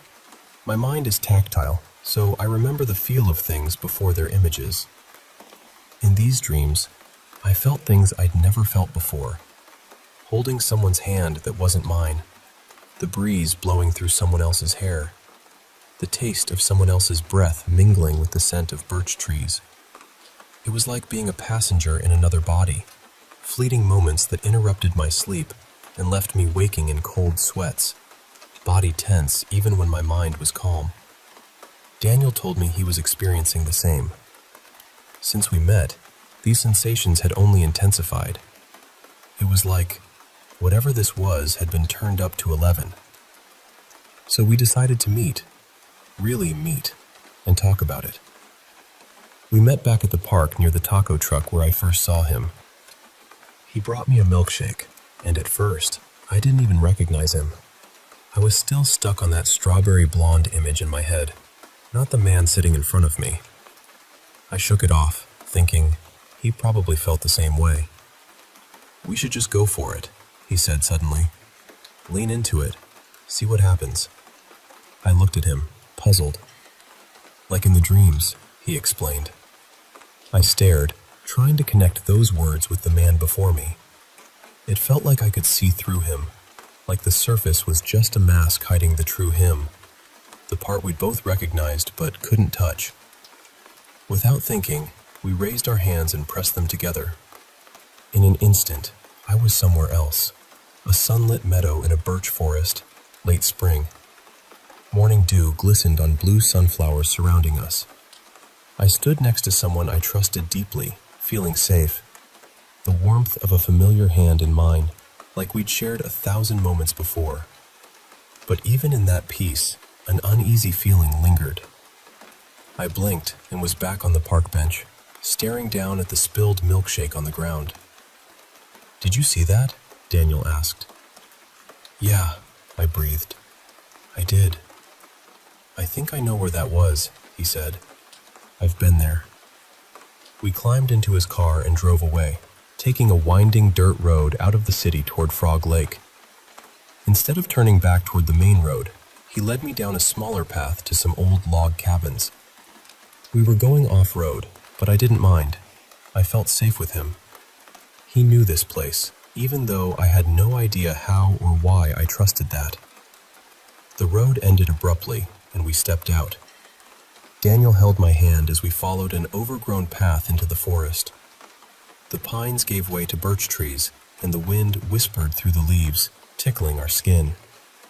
For a moment, I was back in that spring morning, hand in hand, surrounded by the blue sunflowers, symbols of hope, of things yet to come. We were siblings, pure and unbroken. A feather brushed against my nose, and I snapped back to the present. Where had that come from? "I don't even want to know anymore," Daniel sighed. "I think we have to," I whispered. "I know," he nodded. "But still." "Yeah, still." Some force had led us here, promised that everything would be all right. Someone had lied, though I didn't know who or why. In the dark birch woods, I saw the faint outlines of sunflowers next to the path. Old memories, but no less real. My body itched with tension. The milkshake churned uneasily in my stomach. What had been a mild inconvenience was now consuming my life. But at least I wasn't alone. Something was coming. Truth, perhaps. A harsh truth. We knew the meadow was just around the bend. When it appeared, it took our breath away. The sky opened wide, but the sun was gone, replaced by a pale moon. The clouds that had been white were now heavy and black. This was the place we'd been before. For a moment, I didn't see Daniel. I saw my brother, smiling, speaking to me. His words reached out like ripples underwater. "I believe," he said. I didn't realize he'd spoken aloud until I heard his voice clearly. "What?" I asked. "What did you say?" I don't know," he admitted. "I don't know why I said that." "What else do you want to say?" We closed our eyes and spoke from memories that weren't quite ours. "Songs eternal," I whispered. "As before, as is now, as will be." Don't say that," Daniel pleaded. I opened my eyes and saw him trembling, fighting back tears. "Something bad is coming. I can feel it. We're doing something wrong." I felt it too, a cold crawl up my throat. Another white feather danced in the wind, drifting across the meadow. Daniel took a deep breath and closed his eyes. "We have to keep going," he said. "I know. You're my kin. My soul is true. A sun gone black, a moon gone blue. I ask you, Savior, through and through, if not the three of us, then who?" "As before," I said. "As is now," Daniel continued. Then silence. We both knew there was supposed to be a third. There was a third person that day. She knew what would happen to us. We were the next generation, meant to meet him. No promise of eternity could make her surrender. Instead, she had a knife. She struck first at my brother, then at me. A blade aimed straight for our hearts. The song we tried to sing remained unfinished, poisoning the land and all living things. A broken promise, potential lost. The clouds parted to reveal the eye of a vengeful beast. Birds in the meadow burst open, their feathers falling like snow. I was there, watching my brother bleed out in the dry grass. the sun eclipsed in black. Our blood soaked the earth, cursing it for generations. We could have been beautiful, all three of us. The sky darkened as the moon disappeared behind the clouds. Daniel screamed, then suddenly stopped. A part of me knew what was coming. There was a third person in that meadow, and she had just killed Daniel. I couldn't see her, but I had to run. I tripped over a rotting log and landed in an anthill. The dry grass crackled underfoot, and I heard footsteps approaching. Daniel wheezed for air. Then silence. I'd heard that silence before. "As will be," growled a voice. As will fucking be. Had they caught me another second later, I don't know what would have happened. A flash of strawberry blonde hair, imagined pain of a knife between my shoulder blades. The blameless coward making up for past mistakes, but at the cost of my life. A part of me screamed in joy, a dark, twisted joy. The part that died with the real Daniel. The other part of me stepped out of the anthill and ran into the woods. It was a woman. She wasn't alone. Dark footsteps, wild screams, people stumbling and crying in the night. At least a dozen of them. Some came close enough for me to hear their breaths, but the blackness swallowed us all. I knew they'd hear me if I kept running, so I hid. I curled up next to a large rock, covering my ears, praying for dawn. My heart hammered so loud I thought I'd burst. I held my breath until I nearly fainted. Time stretched endless, every second a lifetime. I waited for the nightmare to end. And then, at last, dawn arrived. I don't know how, but it worked. I twisted my ankle without realizing, and by morning, I could barely walk. The air was cool, dew still clinging to the grass. A couple of blue sunflowers seemed to watch me quietly. No sign of Daniel's body. I called the police, but there wasn't much they could do. They asked about the third person, and the evidence of a group in the area was there, but nothing concrete. Frog Lake isn't visited much these days, and the few people living out here are loners. Out here, in the woods, no one can hear your screams. The investigation has been quiet. No one talks to me about it anymore. No one asks about Daniel. And me? People don't mistake me for that strawberry blonde girl anymore. I think she died in that field, next to her brother.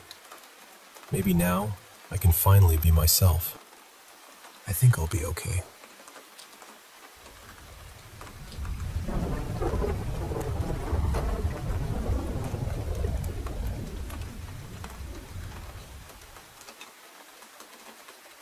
Hey, I really need to share something with you.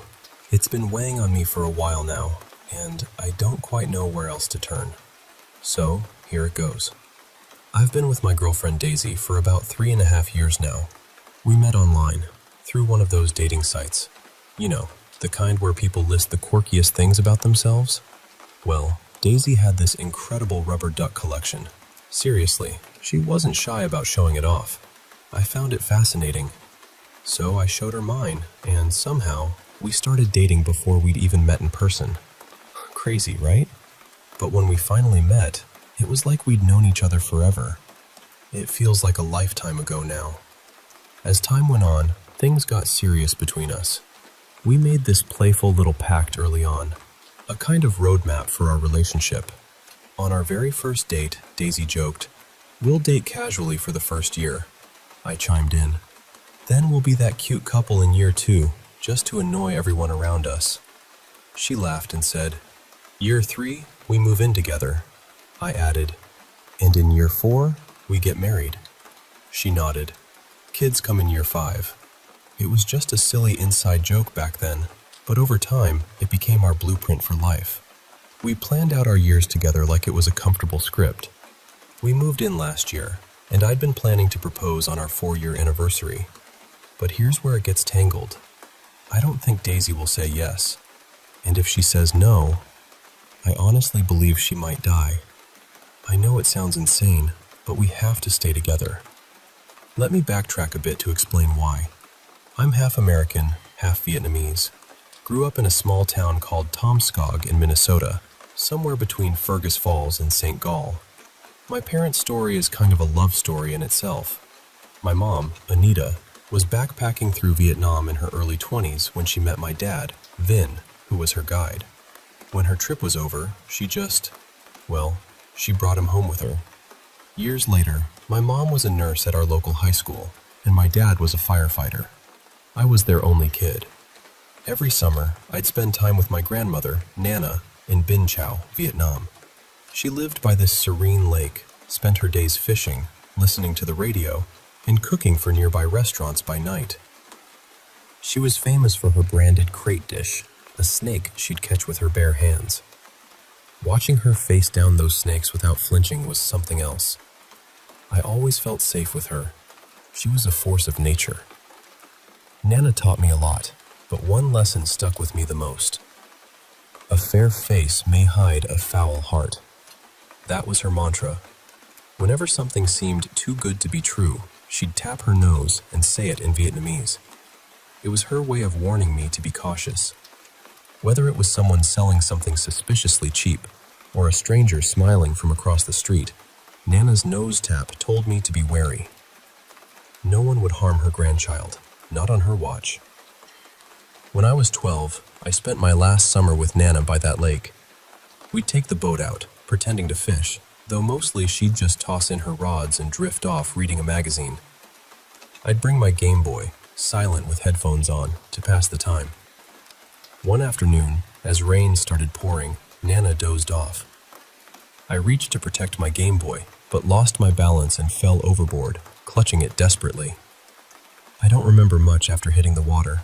Everything felt upside down. The rain was relentless, and I recall Nana plunging into the lake to pull me up. Her worried face loomed as I broke the surface, gasping. But then, when I looked around, Nana was gone. The oars and my Game Boy were missing too. Only her soaked magazine remained. I screamed for her, but the lake swallowed my cries. I was too far from shore, exhausted and scared. I curled into a fetal position, crying myself to sleep, haunted by visions of her reaching out from the lake's depths. Somehow, fishermen found me and brought me ashore, but those first days in the hospital are a blur. The panic attack on the plane back home was the first clear memory I had after that. Since then, I've never quite trusted calm waters, because as Nana said, a fair face can hide a foul heart. For years, I stayed put in Tomskog, avoiding new experiences and even summer camps. Panic attacks crept in during quiet moments, always accompanied by that nagging voice reminding me, "Beware the fair face, beware the foul heart." Fast forward to being 17, and my focus shifted to girls.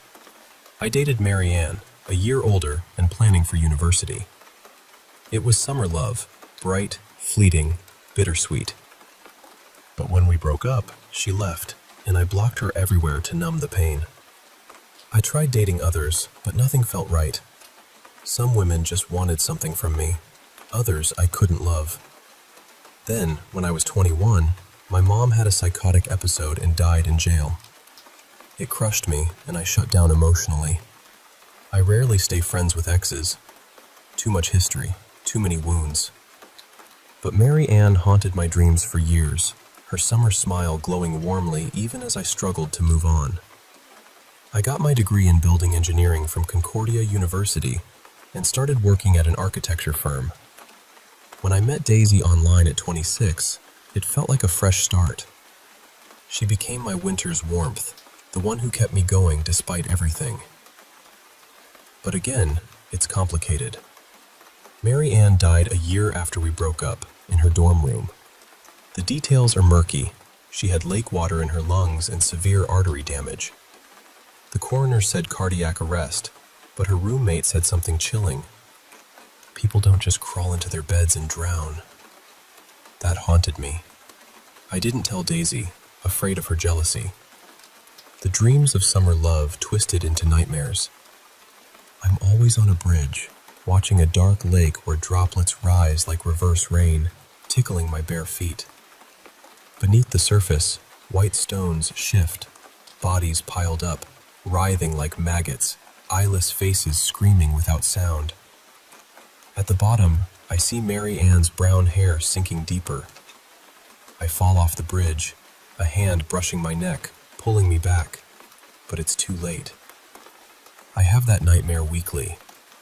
The deaths of other exes followed.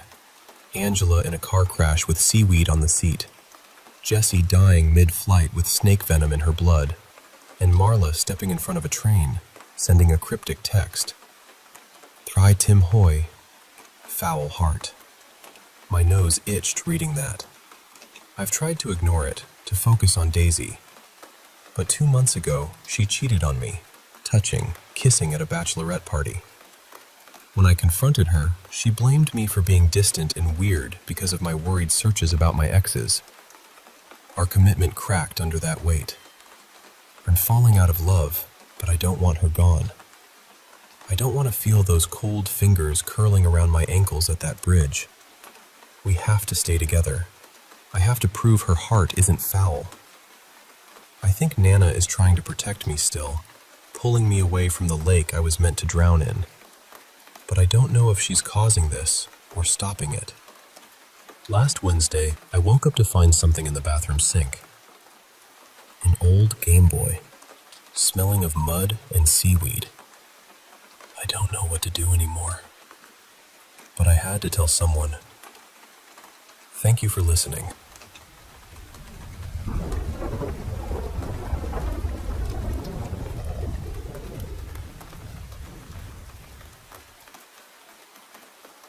So, I was going through a stack of old bed sheets and pillowcases the other day, trying to find something my little girl could take to preschool for nap time.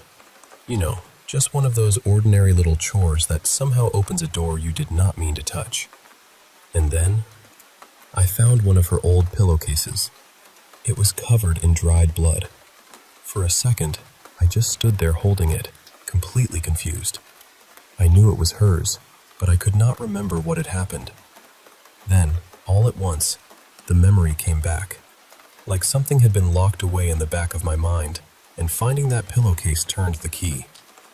She was about 2.5 at the time, and we had just started trying to get her used to sleeping in her own room through the night. Around that same time, a friend of mine had ordered this full-length rolling mirror online. It had lights around it and opened up like a little makeup cabinet. Pretty neat idea, except once he put it together, he realized it was way too short for him. It was maybe 5 feet tall, if that. So instead of tossing it, we put it in my daughter's room. For the first few nights, everything seemed normal. Then, 3 nights in a row, she woke up screaming like she was hurt. Not just crying, but that panicked, sharp kind of scream that makes your stomach drop. Every time I ran in, she had blood coming from both nostrils. She kept saying, "The monster is talking to me."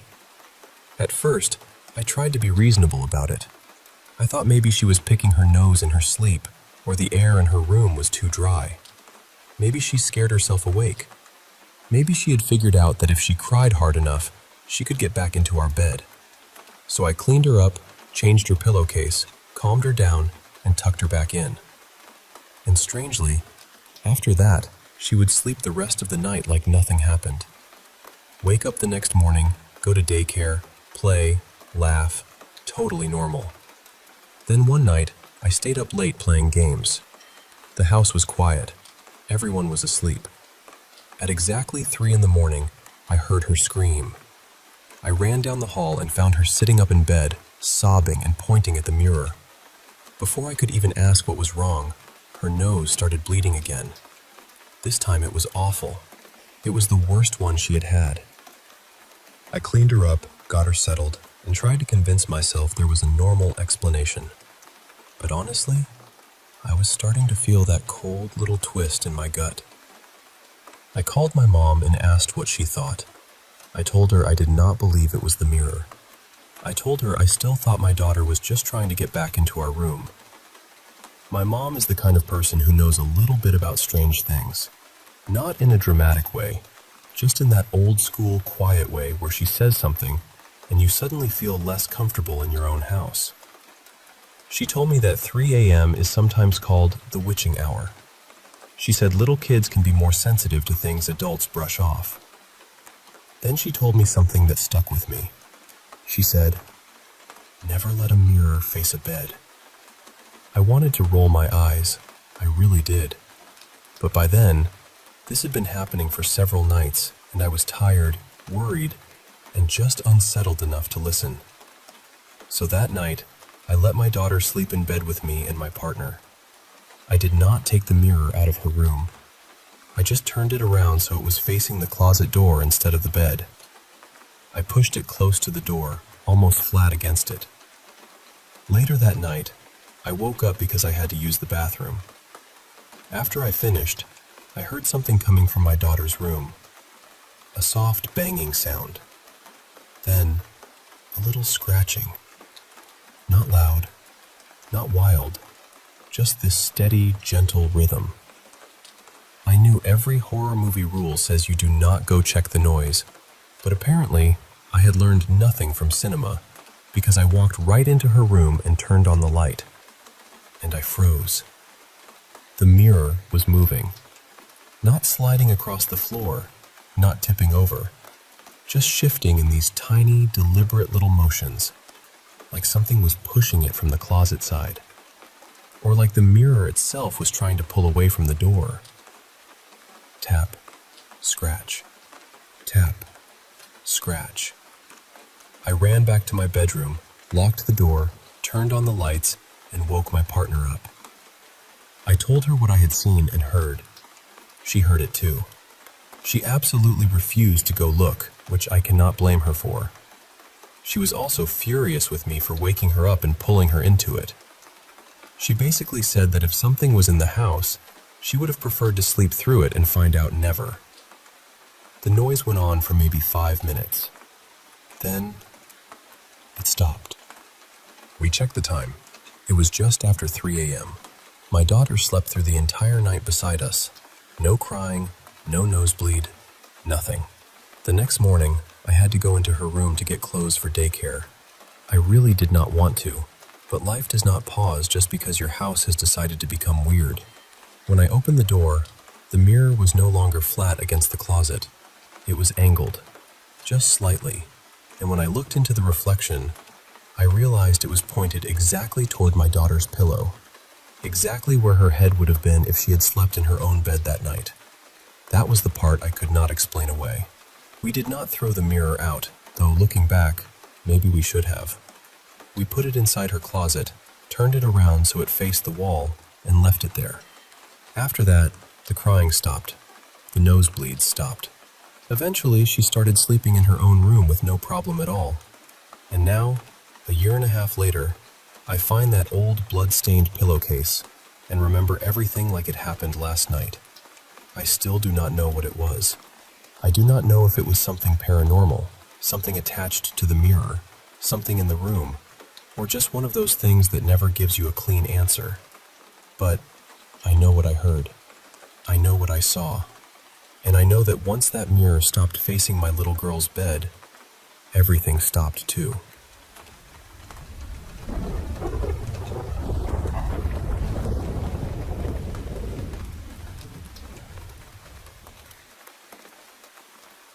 Hey, I want to share something with you. Something that happened to me back in 2016. It's a story about being sent to the wrong kind of jail, but not in the way you might think. It's not about being innocent or guilty. It's about being somewhere I wasn't meant to be, and what that did to me.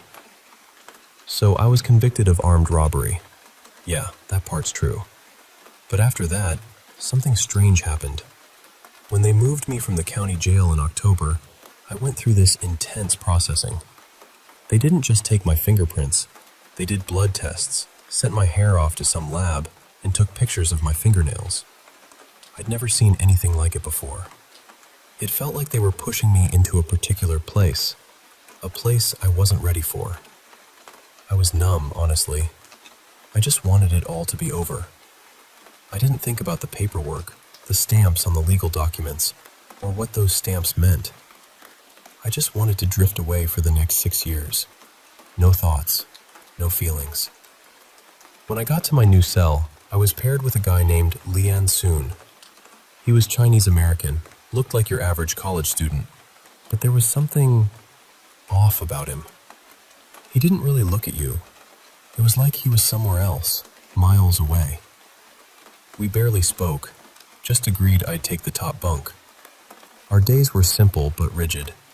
Breakfast, work until 11, lunch, more work, a little time in the yard, dinner, then either programming like religious services or anger management, or an extra hour outside. Lights out by 11. I had a job cleaning bedding, cheap stuff that tore easily. I remember poking a pillow and it going right through like it was paper. Washing them barely helped.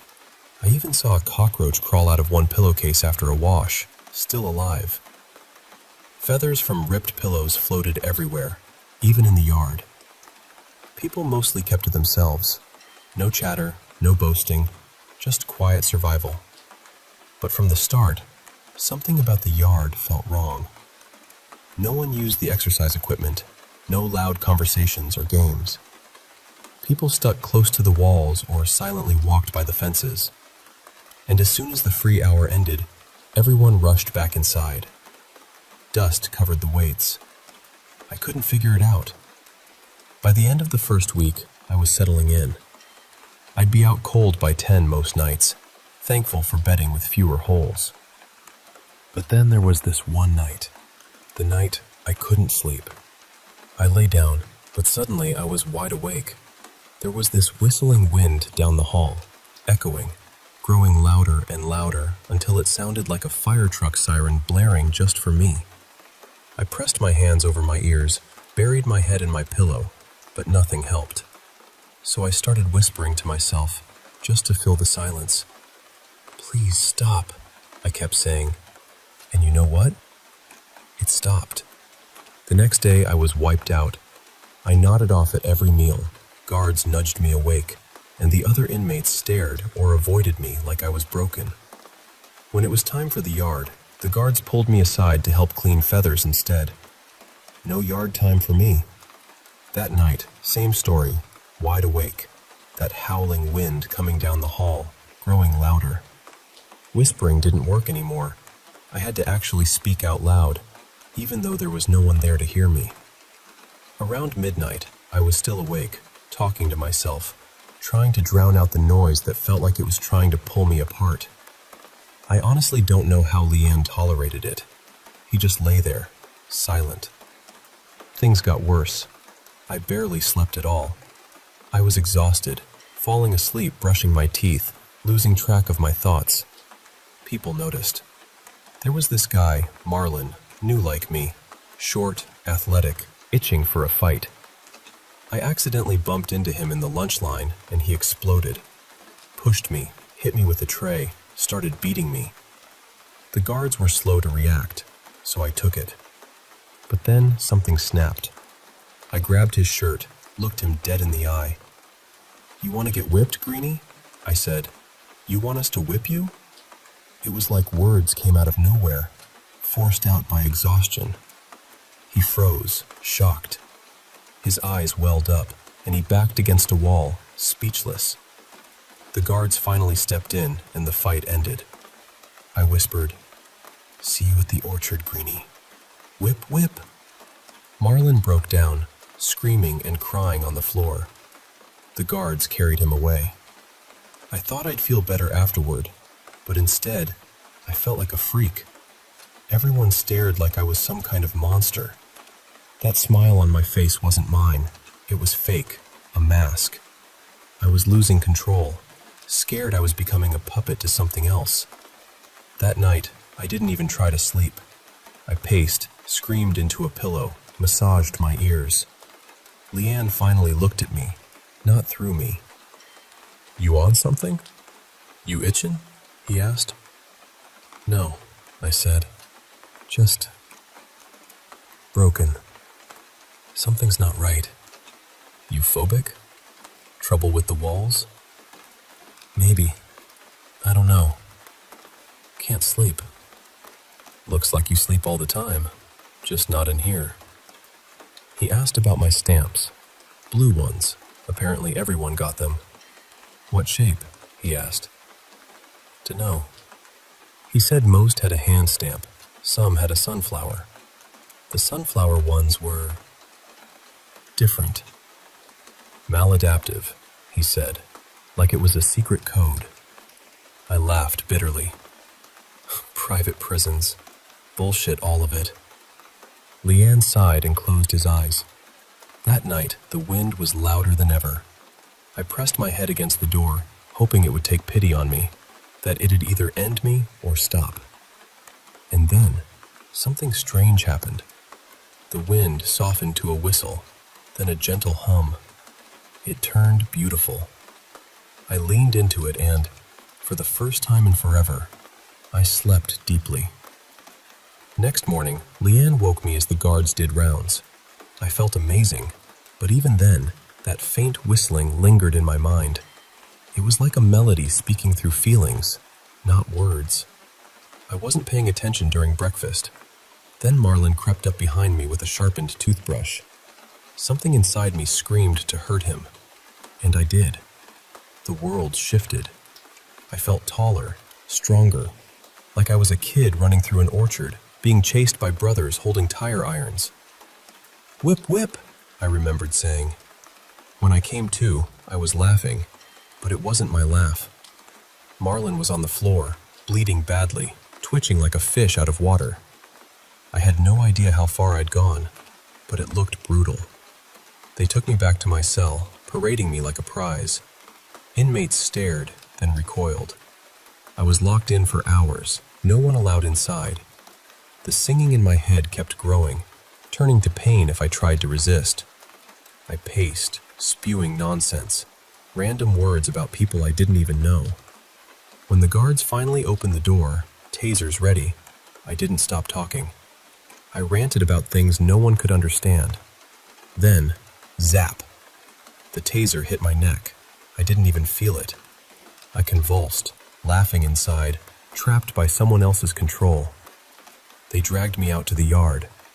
The guards spoke quietly nearby, like they were in another room. "Hatchet men mixed up the bloodworks," one said. "Got the wrong class." "Shit, we got a bloomer?" "Whole time?" "Christmas miracle he didn't pop his celly." "So why we taking him out?" "Protocol." "Fuck protocol." They left me alone in the middle of the yard, guards forming a circle around me. I felt a tingle, like my mind and body pouring back into each other, memories, language, senses returning. I stood, barefoot, the cold air sharp on my skin. The sky was still, but heavy with menace. "Nothing's happening. Take him in?" "Hold on. Look up." At first I thought snow was falling, but it wasn't snow. A single white feather landed on my nose. I looked up into the clouds, and there it was. Something enormous, impossible. An eye in the sky. It spoke to me without words, flashing memories I didn't know I had. Waking in my crib, my mother's cardigan, her big glasses, toys dancing overhead. It told me we're born to reach beyond ourselves, to stretch toward the sky, to pull the unknown into our being. This was my instinct, my purpose. "No," I gasped. I floated 6 feet off the ground, suspended between two worlds. "No!" I screamed, memories of dreams, love, joy rushing toward me, waiting to be grasped. But that eye wasn't cruel or angry, just vast, beyond comprehension. I was a strand of wheat, plucked by a farmer's hand. "No, no, no!" I cried out. Guards grabbed my legs, pulling me down, tearing me in two. The peaceful silence turned to a scream. "We got it! Get him out!" Suddenly one guard went limp, whisked away by an invisible force like a soft whistle in the wind. Another fell, grabbed and vanished into the dark. "Run!" the remaining guard shouted, waving me inside desperately. Every part of me wanted to stay, to reach up, to touch the sky, to return to that place I was meant to be. But my body knew to run. Inside, the yard erupted. The howling wind was gone, replaced by the sound of destruction. Meat and bone flying, fabric torn. Whatever had been up there was satisfied. We stood silently, not as inmates and guards, but as people trying to grasp the unexplainable. The next day they reprocessed me. This time, the blood test was clear. No mix-up. I finally saw the blue sunflower stamp on my papers. They moved me out of state, said it was for security because of the fight with Marlin. But I knew better. It was about correcting a mistake. That prison had a purpose, but I wasn't part of it. I did my time somewhere with no wind, no whispers. Now I'm out on parole. But even now, when I hear a whistling wind, a shiver runs through me. I'm scared of my dreams, my memories. Scared there's still something inside me pulling me back, telling me to look up. My psychiatrist, Dr. Bogan, says I have agoraphobic trauma.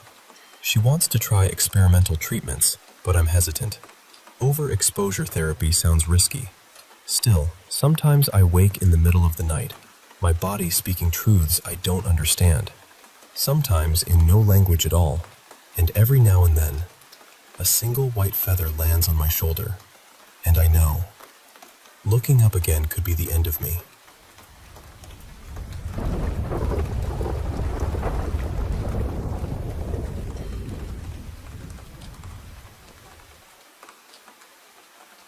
Hey, I want to share something with you. Something that's been on my mind for a long time now. It's a story about a flower shop, a family legacy, and some very strange blue flowers that changed everything. So, bear with me as I take you through it. It all started on a day that seemed ordinary, at least at first. I was working at the flower shop, the one my mom used to own. This older woman came in, looking determined, almost desperate. She asked for blue flowers. "I'm sorry," I told her, trying to keep my calm. "We're out of the blue ones." She looked at me, disbelief etched deep into her wrinkled face. "All out? How can you be all out?" I tried to offer alternatives. "We have some beautiful purple azaleas that might work." "They're not blue," she interrupted, stomping her foot hard enough that the floor seemed to shake. "They have to be blue." I could see the frustration boiling over. "Mrs. Morris, we have several types of, but they're not goddamn blue." Her voice was sharp, angry. Suddenly, with a sweep of her arm, she knocked over an entire display of herbs, ramson, dill, basil, all cascading to the floor in a chaotic mess. I just stood there frozen, mouth open, staring at the scattered greenery. "You're getting me blue, you grinning bitch. You're getting me blue," she yelled before storming out, nearly toppling a stack of pots on her way. My hands were trembling. Things had spiraled out of control. But it wasn't always like this. My mom, she was a flower girl once, tending a small stall by the old railroad tracks since she was just a young teen. At 18, she fell in love with a local rancher's son, my dad. A few years later, after a shotgun wedding, they started building a life together. Dad wanted to give her everything. What started as that small stall grew into a flower shop just off Main Street. The Green Gardens, or as we called it, the Big Green, was her sanctuary. She lived there, breathed the flowers, spent 12 hours or more every single day in that shop, whether it was open or not. That place was her heart, just like I was. I never planned to take over the shop. I dreamed of being a marine biologist, exploring the mysteries of the ocean. But when Mom fell ill, everything changed. She slowly withdrew, from 12 hours a day to just a couple of hours a week. It was just Dad and me handling the shop, and he had other work to do. I remember turning 21 behind that counter, surrounded by wilting flowers, the scent of soil, and the quiet hum of the city outside. Someone had to keep the shop alive. When Mom passed away at 23, it felt like the flowers themselves had withered with her. Doctors never really figured out what was wrong. Some kind of calcium deficiency, maybe. It was like her body was turning against her. Dad and I thought about selling the shop, but we couldn't. It wasn't just a business, it was a legacy. No one wanted to keep it running, they just wanted the land.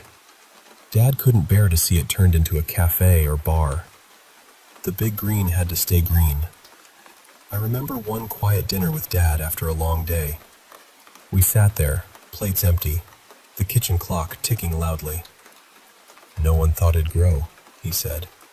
"The soil's rough, too much calcium." "Mom made it work," I said, nodding. "Yeah, in a way," he agreed. "But to the soil, no one is perfect." Dad wasn't coping well. He quit his job and left town, leaving me alone with the shop and the house. I understood, but I still felt abandoned. I celebrated many birthdays behind that counter, watching my dreams of the ocean fade. Dad was right. The soil was stubborn and unforgiving. We brought in flowers from suppliers, but we also tried growing local varieties like forget-me-nots, garden roses, lilacs, and sunflowers in our greenhouses. Over the years, though, it became harder to keep anything alive. Roses crumbled, lilacs lost their color, and even the flowers in the shop would dry up, no matter how much water they got. One early June morning stands out. I opened the shop to find every plant in the front window dead overnight. I had replaced all the soil Mom had used, but death had come anyway. That day, I closed the shop early, wondering if I should even open it again. Then, things started to change. The next day, 2 elderly women were admiring the front window. I'd cleaned most of the dead plants, but a few sunflowers in the corner looked strange. I hadn't even removed them. They were vibrant blue with black stems. Blue? That was odd. "Trying something new?" Mrs. Solis asked with a smile. "Lovely color." "Yeah," I said, still uneasy. "It is." They looked at me, waiting for an explanation. I had none. The flowers felt alive in a way I couldn't explain. It was as if I was the intruder, not them. Throughout the day, more of these blue flowers appeared. Sunflowers, lilacs, dahlias, freesias, all tinged with this unnatural blue. Mrs. Solis and her friend oohed and awed, marveling at the novelty. "Did you dye them?" she asked. "No," I answered, though truthfully, I hadn't grown them either. Customers stopped, drawn in by the strange flowers. Some bought so many they could barely carry them. I swear, some flowers seemed to appear out of thin air. People smelled them, stroked their petals, admired the different shades of blue. 2 grown men from a nearby construction site almost fought over a bouquet of garden roses. By closing time, only a few non-blue flowers remained, those that had somehow survived the drought. I called my supplier, but no extra shipments were available. I had to rely on what was in the greenhouse. To my shock, the greenhouses were bursting with blue flowers. Smaller, yes, but vibrant and alive. Overnight, the green gardens had turned blue. People loved them, but I felt uneasy. Alone with those flowers, I felt watched, judged, like they were turning towards me. That night, I called Dad for the first time in months. "Are you okay?" he asked, concern in his voice. "Dad, did Mom ever talk about blue flowers?" There was a long pause, then his breath caught. "Yeah, she mentioned them a few times." "What did she say?" He hesitated. "She thought they were weeds, said she'd get rid of them." "Did she?" "Yeah, I think so. She said it was some chemical in the soil she didn't like." "Are they back?" "Yeah, the shop's full of them." "Be careful," he warned. "I don't want you to get sick too." The next morning, I decided to clear them all out. I agreed with Mom. They seemed unnatural, the color too vibrant, just off. In the greenhouse, I grabbed a blue sunflower and tried to pull it out. The petals rattled, and the stem trembled. I let go, bewildered. I never thought a flower could react like that. I tried again, steady and slow. The rattling returned. I stepped back, heart pounding. Maybe it was like those videos of octopus arms moving with soy sauce. Finally, I gripped firmly and pulled. The rattling stopped. Then came the smell, awful and sickening, like rotten fish mixed with fake citrus, a chemical disguise. I dropped the flower, retching. My fingertips ached, nerves pulling tight. The flower shriveled into a gray, dried husk on the floor. The smell lingered. My hands shook, and I felt like I'd committed a terrible sin. I couldn't clear them all out, not just because of the cost, but because people adored them. As long as they were happy, what harm? Still, the smell haunted me. So I opened the greenhouses to the public, doubled the price, and stayed open longer. People flocked in, eager for the blue flowers. Even John Gaines, the stoic guy from the gas station, smiled as he picked one. I let it happen. The blue flowers spread everywhere, their color in every window, garden, storefront. The green gardens was becoming the blue gardens, fitting somehow, given my marine biology dreams. Then came Mrs. Morris's outburst, the day she trashed the herbs and demanded blue flowers. It was a turning point. Her anger was more than grumpiness. It felt like something darker. Other customers began acting strangely, some verbally abusive. That night, exhausted, I slumped by the front door. Despite thinking we were out of blue flowers, a few remained. They rattled their petals, as if responding to me, then stopped together. I wanted to ask if they could hear me, if they had hurt Mom, but I was too scared. What if they answered? Paranoia crept in. I imagined them whispering when I wasn't around, like a twisted Toy Story nightmare. But flowers are flowers, right? Still, the soil imbalance theory didn't explain the violence. On my way to work, I saw blue flowers everywhere, even ones that didn't belong, like a blue Venus flytrap outside a gas station, swollen with flies. It wasn't from my shop. That morning, the store was full of pristine blue flowers, some in pots without soil. The shop looked brand new, smelling sweet and tempting. But all I wanted was to run. So I closed the blue gardens. I taped black bags over the windows and put up a handwritten, "Closed until further notice" sign. Across the street, I heard protests, Mrs. Morris among them. I hurried away. Later, my phone buzzed non-stop. Calls, messages demanding I open. One message chilled me. "We're going in." I knew they were breaking in. I couldn't let them destroy Mom's shop. I called the police and raced there, but it was too late. Windows shattered, pots overturned, flowers stolen or crushed. The sign vandalized to read only "The Blue."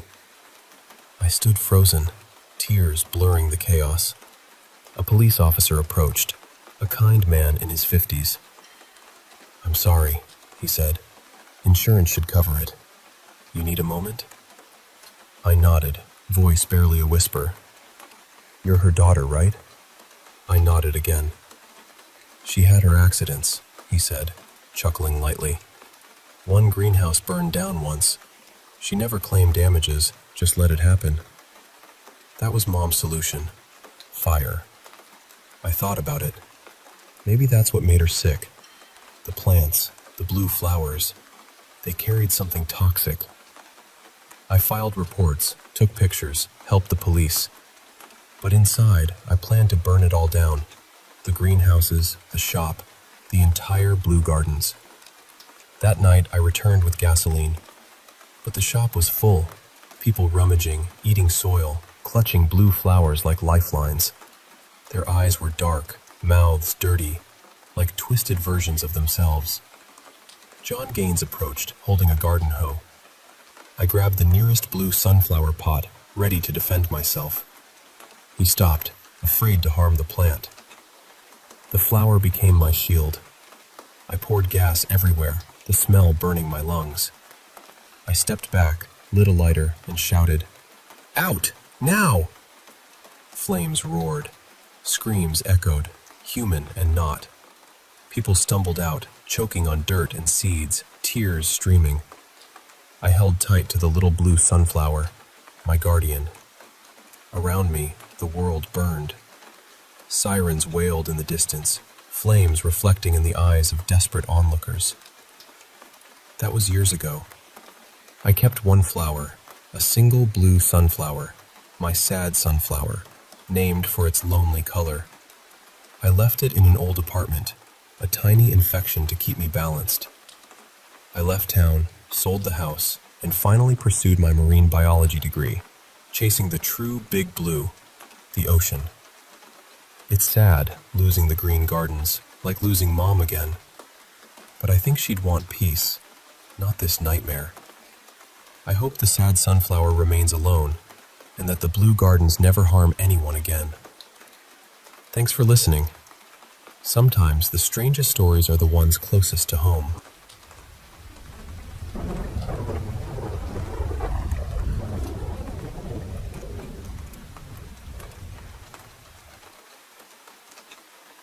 Hey there. I want to share some stories with you. Real experiences that have left me wondering about the thin veil between our world and something else. So, let's start at the beginning. A little while back, I had this vivid dream about my professor. Let's call him Dr. Blackwell. He was dressed entirely in black, but the classroom was nothing like our usual lecture hall. It felt off. All the desks were shoved together on one side of the room, away from the left wall. I remember chatting with my friend Mia, who was buzzing about some video we were about to watch. We sat there, anticipation in the air, but the video turned out to be absolutely horrifying. Everyone in the room stood frozen, like statues, and I kept thinking, what in the world is going on? Then Dr. Blackwell started handing out permission slips to hypnotize us. Before I could even process it, this blonde woman appeared behind me and snapped her fingers. Suddenly, my body was pressed against the left wall, the same as everyone else. But unlike them, I wasn't fully asleep, more like caught between waking and dream. I tried to reach out to Dr. Blackwell as he walked past, but my hands felt numb, like I was trapped in invisible chains. The woman moved down the row, placing locusts into people's mouths. When she got to me, I was the only one, at least I think I was, to refuse. And then the dream just stopped. Now, here's where it gets eerie. A few days later, I walked into that same class as usual, but this time, I heard these voices inside my head, urging me to leave. I brushed it off as stress or exhaustion and stayed. Dr. Blackwell showed some videos during class, and the last one was a maddening display of strobing lights, flashing violently with words and phrases interspersed. I covered my eyes, feeling sick, but the room felt hypnotized. After class, everyone seemed spaced out, like their minds were elsewhere. I was dazed, asked about an assignment, and left. Later that day, I looked up mass hypnosis methods and found out that strobing lights are indeed used to induce hypnotic trances. Panic set in. I was having a full-blown anxiety attack, telling myself, I have to get out of here now. As I hurried to my car, a crow landed on a nearby pole and cawed sharply at me. It felt like a warning. I debated going back to tell Dr. Blackwell about the seizure risk the video posed. Then I saw him near his car, watching me. I told him my concerns, and he apologized sincerely. But driving home, the feeling of being watched lingered, like something was sitting right beside me. A few days after that unsettling episode, I felt this heavy, oppressive presence surround me. I consulted a psychic friend who told me something was definitely there, angry, and communicating through her. I tried to reason with it, convincing it to leave. It did, but only briefly. When it returned, it wanted me gone. Completely gone. I had to sage my entire house to push it back. I've pieced together some conclusions about that year, but many questions remain. What do you think happened? Am I just losing it? Now, let me tell you about a friend from a few years ago. Let's call him Ethan. In 2019, Ethan was dealing with something deeply troubling. He'd created a shrine in his closet, praying to an entity he described as a faceless man wearing a top hat. This presence told him to harm himself, and tragically, he did. He'd been battling this torment for years before he reached out to me and another friend for help. We gathered at a friend's apartment before heading to Ethan's parents' house, the place where he'd summoned this being. Ethan warned us that the entity was watching one of my friends. We were about 8 or 10 people, but no one else saw anything. Still, I felt this crushing weight on my shoulders. Once inside Ethan's room, I noticed a hand-painted picture resembling Jesus Christ, but something about it felt wrong. The atmosphere was thick with tension as Ethan paced nervously. My other friend pulled out her Bible, and before she began to pray, I approached the open closet. Without realizing it, I was suddenly pushed back across the room, about 7 or 8 feet away from the closet. My heart raced in a fight-or-flight frenzy, but since you can't physically fight something like this, I left the room. When I came back down, Ethan was calm, but my praying friend had tears streaming down her face. Months later, Ethan told us he'd accepted this presence would always be part of his life, and had stopped fighting it. I never saw the entity myself, but it still haunts me. If you've had anything similar happen, I'd love to hear your story. Speaking of eerie encounters, I once lived in a split house where my husband often hung out upstairs, leaving me alone downstairs. One day, while in the bathroom, I heard footsteps and whistling from the kitchen. I assumed it was him, but the tune was odd. Exactly the same, repeating, stopping, and restarting in a strange pattern. The whistling got faster and distorted into an unhuman pitch, pressing against the bathroom door handle. I braced it, heart pounding, fearing someone would break in. Then silence. I paced nervously before daring to open the door.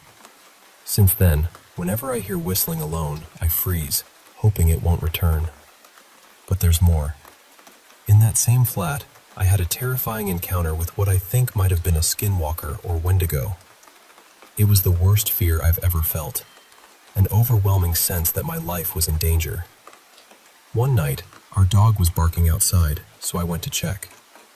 The dog went back inside, leaving me alone near a shed. I heard scuffling noises, like a person crawling on all fours. Panic gripped me as the noise moved closer to the shed door. I ran inside, slamming the door behind me. The dread didn't fade. It felt like the presence was inside my home, moving along the walls, and then, suddenly, in the kitchen. Too scared to look, I slammed the door again, praying it would leave, and it did. Months later, with the back door open on a warm summer evening, I was on my laptop when I sensed movement outside. Our dog suddenly stopped, looked at me, then headed outside. I peeked and saw a crouched humanoid figure by the door frame, skin like burnt earth, hairless and emaciated. It twisted its form to watch our dog, the source of those scuffling noises. I threw my laptop down and ran upstairs, refusing to go back down alone. I'm grateful the dog was there to warn me. Otherwise, I dread to think what could have happened. A friend suggested it was a skinwalker, and though rare in Europe, there are stories. I'm just glad we moved away. Currently, I'm dealing with a ghost that seems to stalk me around the house. I've always lived with spirits, given my proximity to a large graveyard, but this presence is different. It follows me up and down the stairs, but never crosses the last 5 steps. Sometimes it leans over me while I brush my teeth, watching through the mirror. When my husband was away recently, it grew stronger, and I started having visions of a pale figure with long, unkempt black hair and a hunched back. I'd caught glimpses of its face in the mirror before. Pale, haunting. At night, it creeps into my bedroom, leaning close to me, staring silently. Its presence feels like static electricity against my skin. I have to turn away to sleep. When my husband returned, it backed off but still lingered nearby, waiting in the spare room. Now, on May 1st, it's back, following me, even reaching out to touch my hair. I've told it to stop, but it just keeps coming, unfazed by my awareness. I don't know what it wants, but it's relentless. One more dream I had was about a lonely woman in a cornfield. After a long day, I closed my eyes and saw an old farm field. The scarecrow was nothing but broken wood and tattered clothes. The weeds had overtaken everything, and the ground was uneven with mounds of dirt. Suddenly, the view sank beneath the earth, revealing a woman's face, pale, rotting, surrounded by roots. She stared straight at me, abandoned and forgotten. I opened my eyes, hoping the image would fade, but it stayed. When I closed them again, the field was full of tall corn, and the scarecrow had a face and stuffing, its hat barely perched. I told my partner about it until the images disappeared. The field felt isolated, surrounded by trees, with a small wooden fence. It broke my heart, thinking she might be there, waiting for someone to find her and bring her peace. Lastly, I have to tell you about the most terrifying presence I've faced, the haunting smiler. This thing appears in my dreams, and sometimes even in waking moments. Its face is disturbingly human, but just beyond human limits. Eyes wide open, round eyeballs visible, filled with a chilling intensity like someone staring death in the face. Its mouth is a closed, effortless smile, like Jack Nicholson's Joker, but the expression is blank and silent. One time, I dreamed I was cleaning the house and saw my partner standing by the boiler in the airing cupboard, which was impossible because of the shelves. The face was wrong. It was the smiler's. I woke up terrified, unable to shake the feeling. Another time, in a store, I felt that off presence again, and turned to see the smiler in someone else's body, staring at me. I snapped awake. Once, unable to sleep, I felt it enter my room, bending over me with its face inches from mine. I clung to my partner, eyes shut tight, until it vanished. Last night, in a dream, I saw a woman shouting at me about a game on her phone. Suddenly, the smiler appeared, wearing the woman's hair, looming high in the doorway, staring and smiling. I tried to scream, but only muffled sounds came out until my partner woke me. This thing seems determined to torment me, but I'm staying put for now. If anyone recognizes this or has faced something similar, please reach out. I'm not sure what it is, but I'm grateful to be sharing these stories with someone who might understand. Thanks for listening, and if you ever feel like the shadows are reaching out, remember, you're not alone.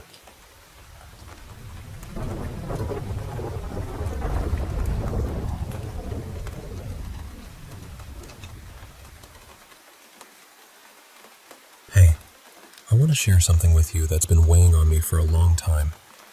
It's a story about a small town, a class I took, and something I can't quite explain. I hope you'll hear me out. So, this all started the year I went off to college. My name's Rick, by the way, not Richard.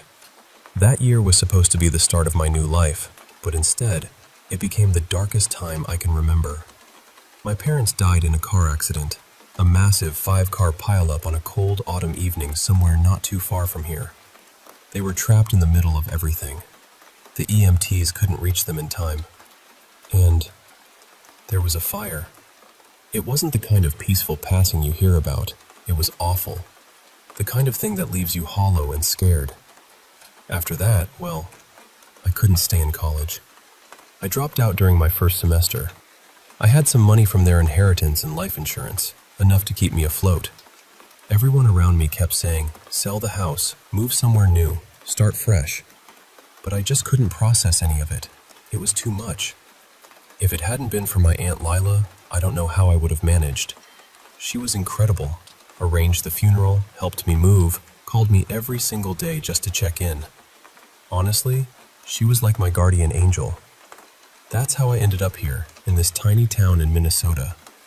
It feels like the middle of nowhere, really quiet and slow. I bought a cheap little house and took a job at the local warehouse, thanks to my Aunt Lila's husband. I didn't mind the small town life. It suited me. It was peaceful, at least on the surface. For a few years, I just lived quietly. After a while, once the initial chaos settled, I thought about going back to school, just a little. I'd always been interested in electronics, tinkering with things. So I took a chance and enrolled in an evening class on basic electronics at the community college here. I was shy, really shy, but Aunt Lila encouraged me, said I should just try it once. The class was small, just 8 of us. That first night, we learned how to shorten a cable. We carefully stripped it, cut the copper, then put it back together. The teacher made sure everything worked, and it felt amazing to make something with my own hands. After class, I stuck around and chatted with some of the other students. There was Jonah, unemployed like me, probably my age. Paula, a young woman hoping to get an apprenticeship with a local electrician. And 2 guys, Will and Gary, who worked at the community theater. We were deep in conversation when Will smiled and said, "Just small-scale stuff, adding little lights to backdrops, that kind of thing." Jonah laughed, saying, "I just need an excuse to get out of my apartment sometimes. It feels good to stay busy." Then Paula turned to me and asked, "What about you, Rick? What are you hoping to get from this class?" I started to answer, but then I froze. The room seemed to hold still. My eyes flicked from one face to the next, and something was wrong. They weren't blinking, not moving at all, like statues. Not a single breath, nothing. It was as if time itself stopped. My heart pounded in my chest, and I felt this rush of panic. Then, Paula's hand rested softly on my shoulder. "Rick, are you okay?" she asked, voice soft but real. I realized I'd been holding my breath for who knows how long. I shook my head and forced a smile. "Sorry," I said, chuckling nervously. "Long day. Anyone want to grab a coffee?" They all did. We went out for coffee, but I couldn't shake the feeling from earlier. That moment stuck with me, sharp and cold. That night, as I lay in bed, my heart beat loud in my ears. I could almost hear it thumping in my fingers, in the quiet of my room.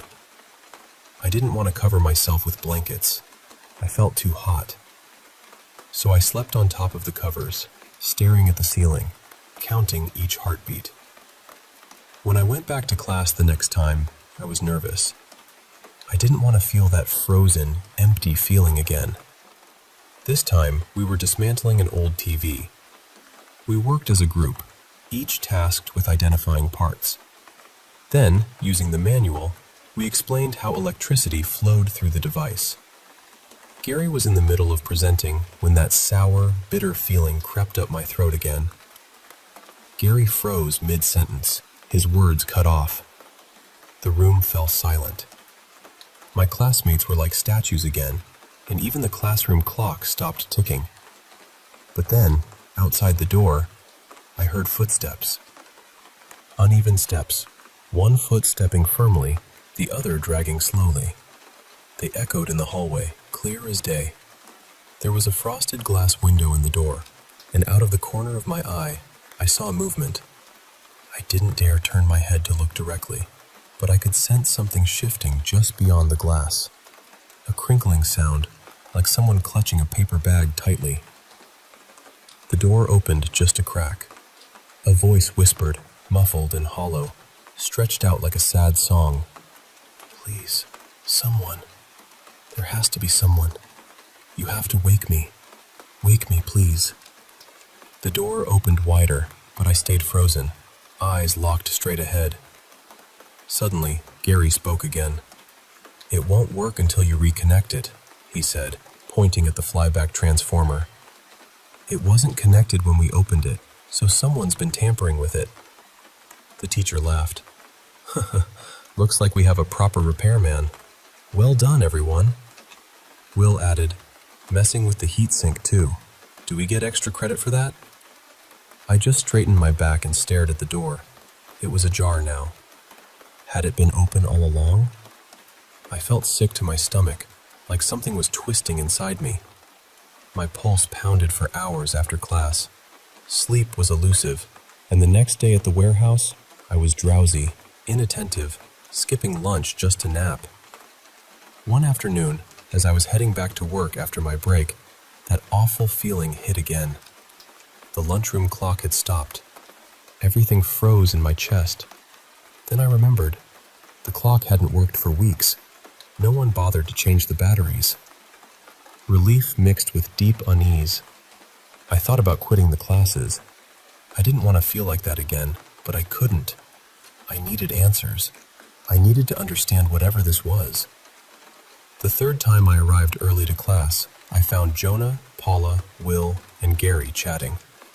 Paula was unusually quiet, her dark circles deeper and her eyelids heavy. I asked, "Paula, you okay? Late night?" She sighed, about to answer when the clock stopped ticking. Red light. The footsteps were louder this time, one foot stomping, one dragging, and the door slammed open. I kept my eyes locked on Paula's. Everyone else froze, but Paula blinked. She was red lighting. The voice came again, clearer now, a woman pleading, desperate. "Please, they have to be here. They have to wake me." Paula panicked, her head twitching like a scared deer. A paper bag dropped to the floor with a sharp rustle. Then, suddenly, something grabbed Paula by the neck and lifted her off the ground in one swift motion. I heard her struggling, gasping for air. Her scream changed. It wasn't human anymore. It was raw, animalistic, wild with fear. Bones cracked, sinews snapped, and then... silence. A heavy thump as something was dropped into the paper bag. Liquid splattered on the floor. Yes, yes, finally, the voice cried out. Then the clock ticked again. No Paula, no blood, no paper bag. I asked about her later, but no one knew who I was talking about. Paula? What Paula? They said. I couldn't take it. I nearly tripped over a chair as I bolted out of the room. I ran down the hallway, out the back door, through the patch of blue sunflowers the garden club had planted. I knocked over bikes, jumped fences, and finally reached my car. I fumbled with my keys, got in, and sped off without even buckling my seatbelt. I was done. Leaving this town behind seemed like the only way to escape. I took the main street, then a shortcut by Frog Lake, through an old tunnel near the lumber mills, and onto the freeway, breaking every traffic law I could without caring. The radio blasted some upbeat pop song about being yourself, but all I wanted was to be someone else, anywhere else. This had to be why Mom taught me to go red light. Something inside us that lets us see, and be seen by something we shouldn't. Something that makes us freeze and hide. Then, suddenly, the radio cut out. Red light. My car stalled on the freeway, engine silent. Streetlights shone down like cold stars. I stared straight ahead, heart pounding. On the passenger seat, there was something. A figure with a paper bag in their lap. I heard Paula's voice, weak and muffled. I think this is him, she whispered. He sees. He can wake me from this nightmare. It's not real. It didn't happen. I'm okay. A finger snapped right next to my ear. My mother used to do that all the time, so I didn't flinch. I just held still, breathing shallow and tight. Please, just take him. Just in case. Then I'll wake up. This'll be over. There was a rustling noise, a stiff neck creaking as a head shook side to side. Please, someone must wake me. Someone must. Surely. My passenger leaned close, voice dry and strange, lips barely moving. Hello. My chest ached, my eyes watered, but I stayed still. I imagined that red light in my mind, the one Mom taught me about. I pictured her turning back with a smile, the light changing to green. If I just stayed still, if I just waited, everything would be okay. And somehow, I knew that I'd be fine.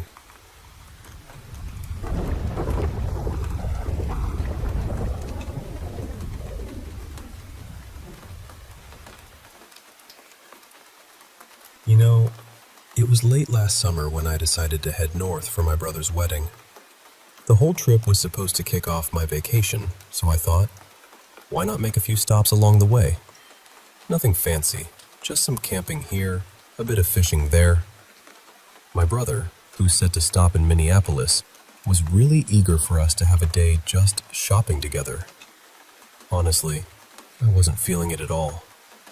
He was caught up in this kind of head-in-the-clouds bliss, all starry-eyed and talking about his perfect future. And well, it just soured my mood.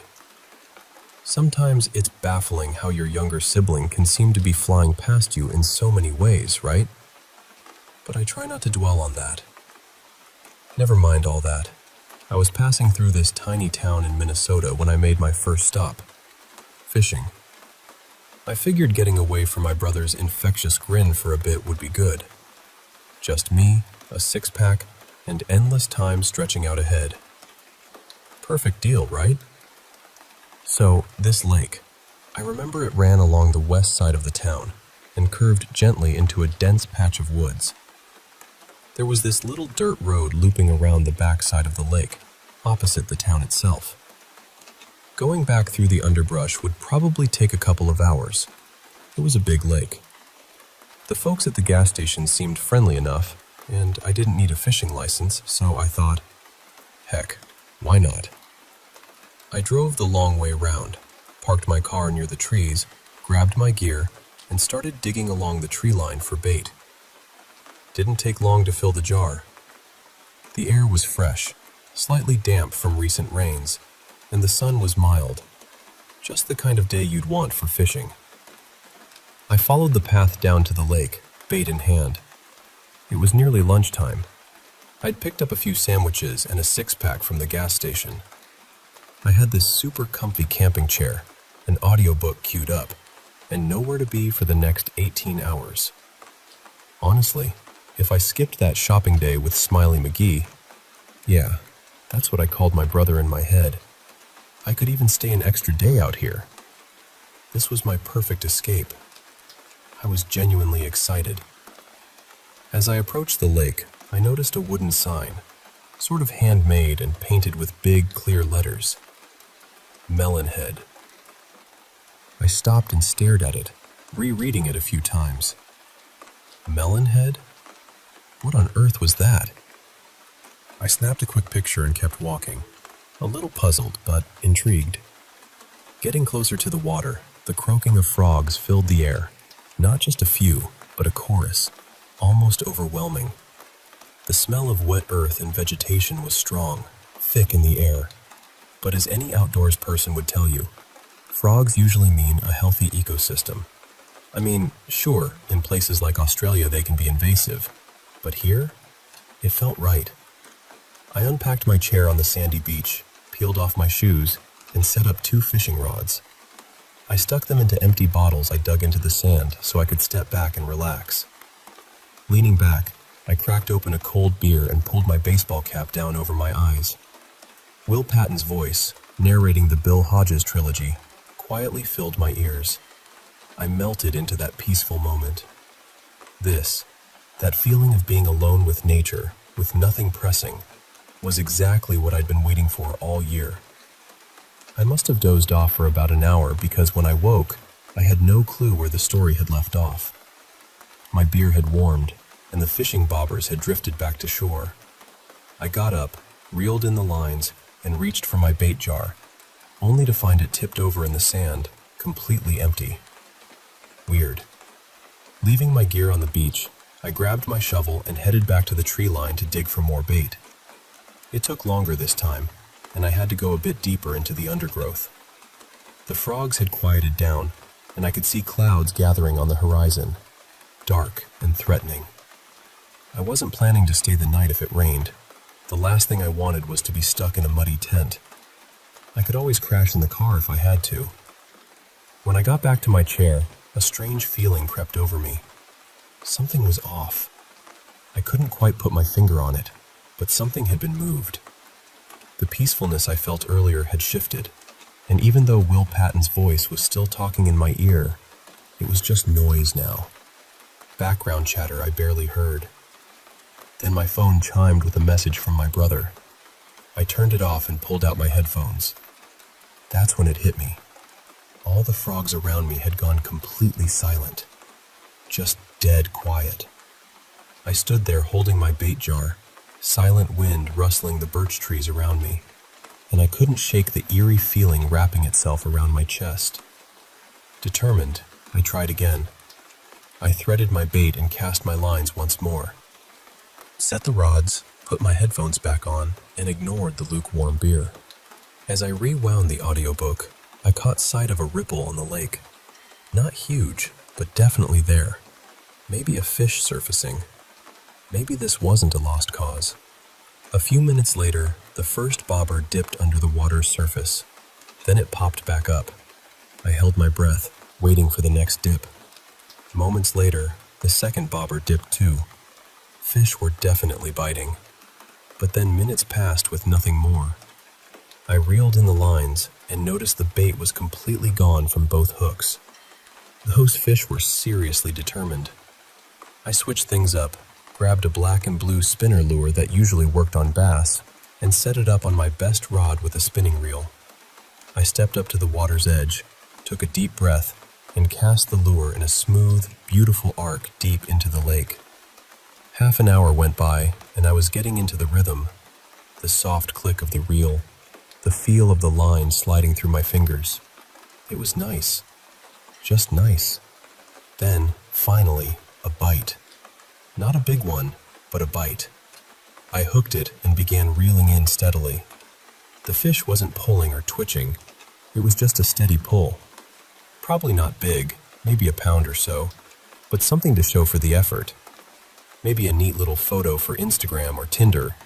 Hey, don't judge, it works. But then, just as the lure was about halfway back, the line snapped. Not from tension or a sudden jerk. No, it was like someone had just cut it. The line whipped out of the water, and I dropped my rod into the sand, throwing my hands up in disbelief. "What the hell?" I shouted to the empty lake. "What the hell was that?"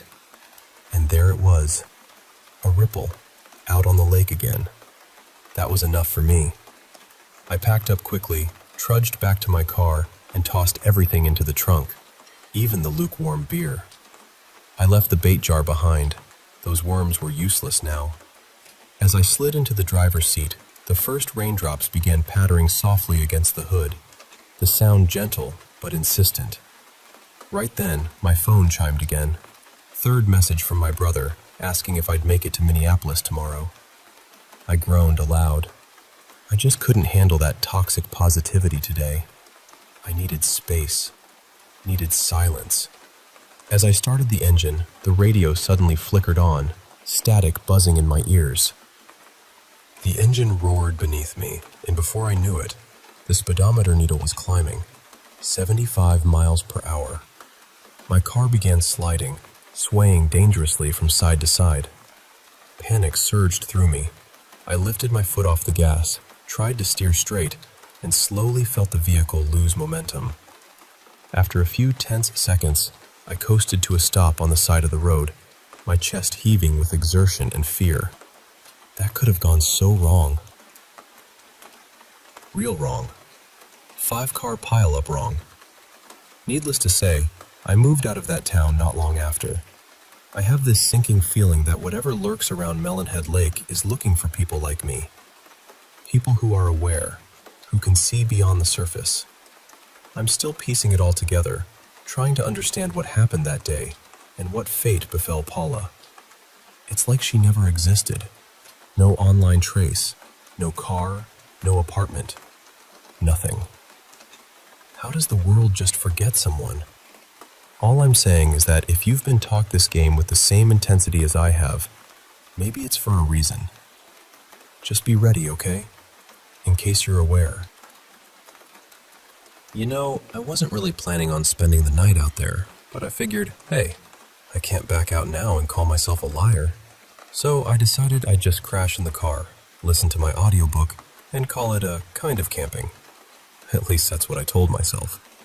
I'd packed a tuna sandwich and had a beer that had gone lukewarm by then. Not exactly a gourmet dinner, but honestly, I wasn't in the mood to head back into town. It felt more fitting to just stay put, surrounded by those woods. I slipped my headphones back on, turned off all notifications, and let Will Patton's voice slowly creep back into my mind, weaving through the darkening quiet. As the night stretched on, my beer bottle got lighter and lighter. Around 9 o'clock, after dozing off for a bit and scrolling through my YouTube subscriptions, nature called. I had to take a bathroom break. The woods had swallowed the daylight fast. Suddenly, everything was pitch dark. I didn't have far to go, so I stepped out onto the soft earth, the crunch of dead leaves muffled beneath my boots. I did what I needed, then just stood there, breathing in the cold, damp air. From where I stood, I could see the lake shimmering faintly in the moonlight. And then, I noticed it. A ripple. It wasn't just a little wave. It was bigger. I zipped up quickly and stepped back onto the dirt path, squinting into the shadows by the water's edge. There was something in the lake. Not huge, but definitely there. Something round, maybe the size of a basketball, bobbing gently just beneath the surface. I climbed back in the car, feeling a weird mix of unease and curiosity. I updated my Instagram, a little annoyed I hadn't managed to snag a good fishing shot on the trip, but at least I had that odd sign photo. Maybe someone out there would recognize it. Looking at the picture again, I spotted two things I hadn't noticed before. First, that round shape was visible in the background, right near the lake. And second, at the very top of the sign, a small splash of color caught my eye. It looked like the sign was broken, like actually broken in half. That got me thinking. So I grabbed my phone and followed the dirt path again, this time using the flashlight to look around the sign.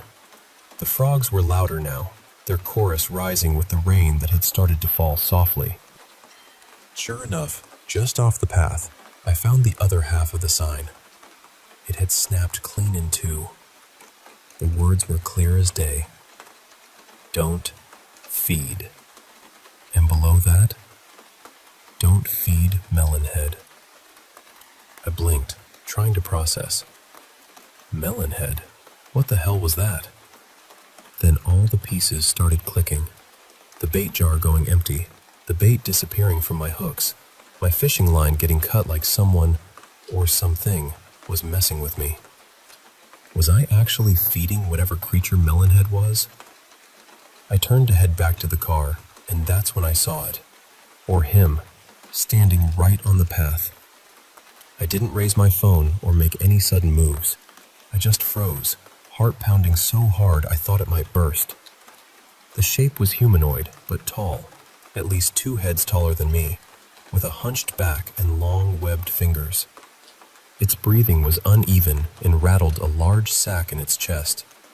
It dropped my bait jar right in front of me. More.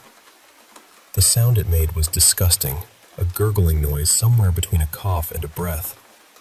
I slowly picked up the jar and looked up to get a better look. And there it was.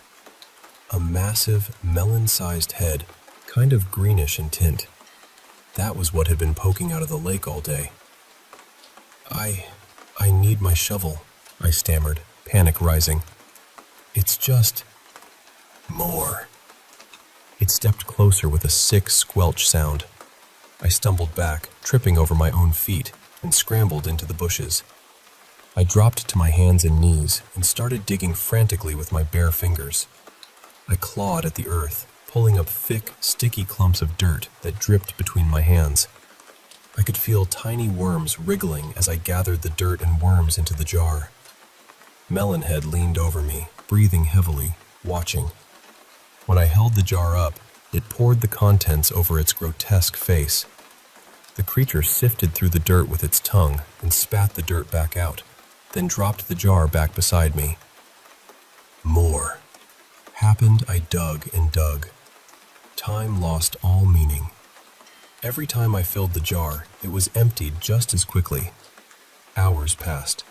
My nails tore. My fingertips scraped raw against rocks and roots.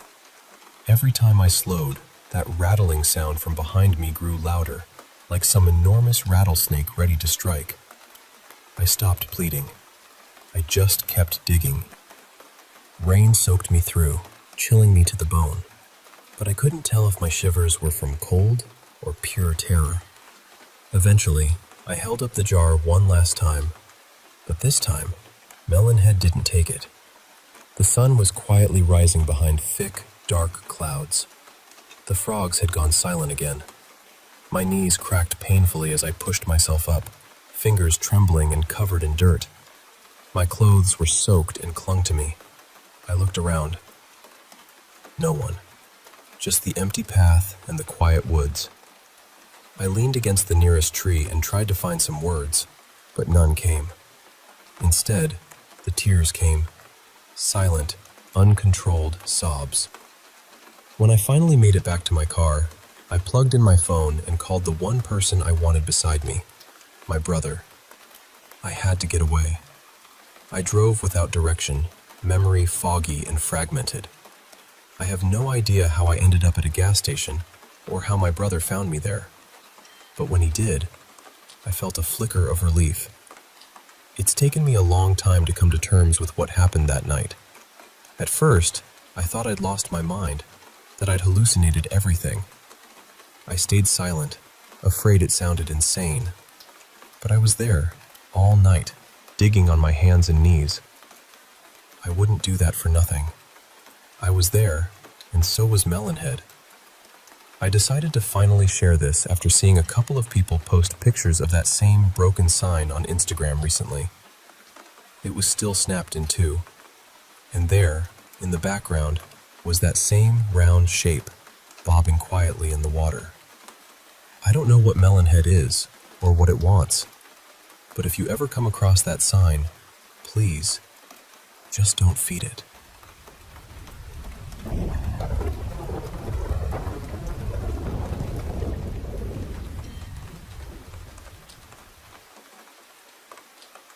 I grew up in a very religious part of the southern United States, so ghost stories were just kind of part of the air. People told them all the time, whether they truly believed them or not. But I believed. And I think I believed because of the things that happened in the house I grew up in. When I was little, I used to see figures in the hallway at night. At first, I told myself it was nothing. Kids see shapes in the dark. Your eyes play tricks on you. That is what I wanted to believe. But then, I saw one closer. One early morning, I woke up on the living room couch. I had fallen asleep there the night before, and when I opened my eyes, the first thing I saw was this figure crouched on the back of the couch, leaning over me. People always say, that sounds like sleep paralysis. But I could move. I moved my arms. I sat up. And only after I sat up did that thing pull back into the shadows. Later that day, I told my older brother Caleb what happened.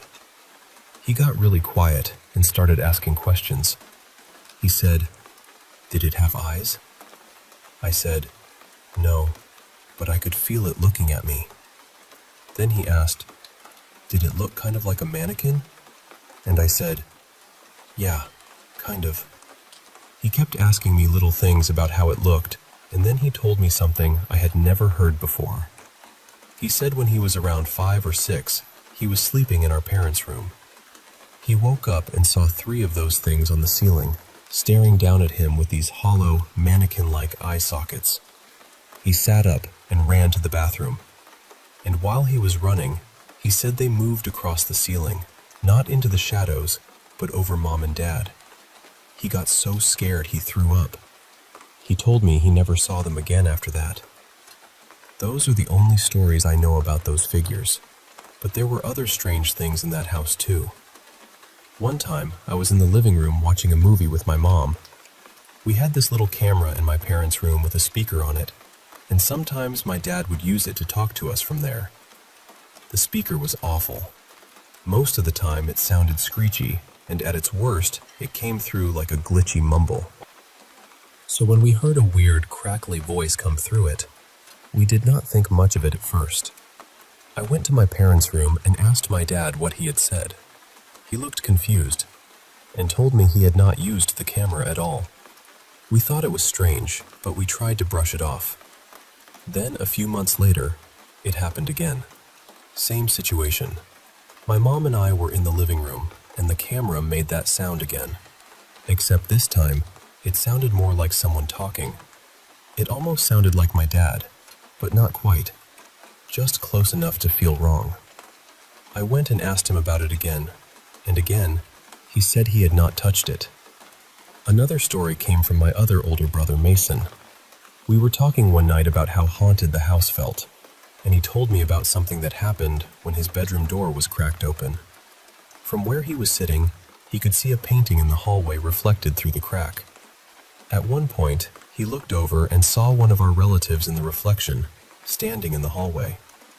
So he got up and went out there. But the hallway was empty.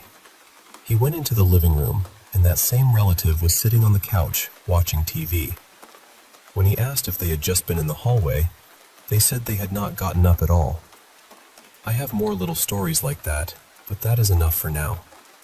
I still do not really know what those things were. I do not know why they seem to show up around us, or why they stopped for some people and not others. But if anyone has ever seen something like that, those pale, hollow, mannequin-looking figures, or if anyone knows how to get rid of them, I would honestly love to know. Anyway, thanks for listening. Goodbye for now.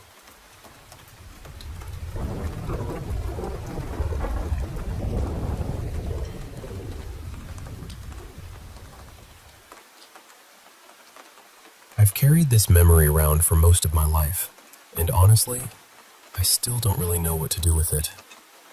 When I was about 5 or 6 years old, something strange used to happen to me at night. Back then, I didn't think of it as frightening or even unusual. I was little, and when something happens often enough at that age, your brain just sort of accepts it as part of the world. I would go to sleep like any normal kid. Nothing dramatic, no bad dreams that I remember, no trouble falling asleep. But sometime in the middle of the night, I would wake up. And I don't mean that hazy kind of waking up where you're still half inside a dream. I remember sitting up in bed and knowing exactly where I was. My bed was against the wall, tucked into the corner of the room. There was a small gap on one side where the moonlight from the window would sometimes spill across the floor. And almost every time this happened, I would turn and see my mom standing beside the bed. At least, it looked like my mom. That's the part that still bothers me. It wasn't a shadow. It wasn't some blurry shape in the dark. It looked completely real. Her face, her hair, the way she stood, everything about her looked familiar.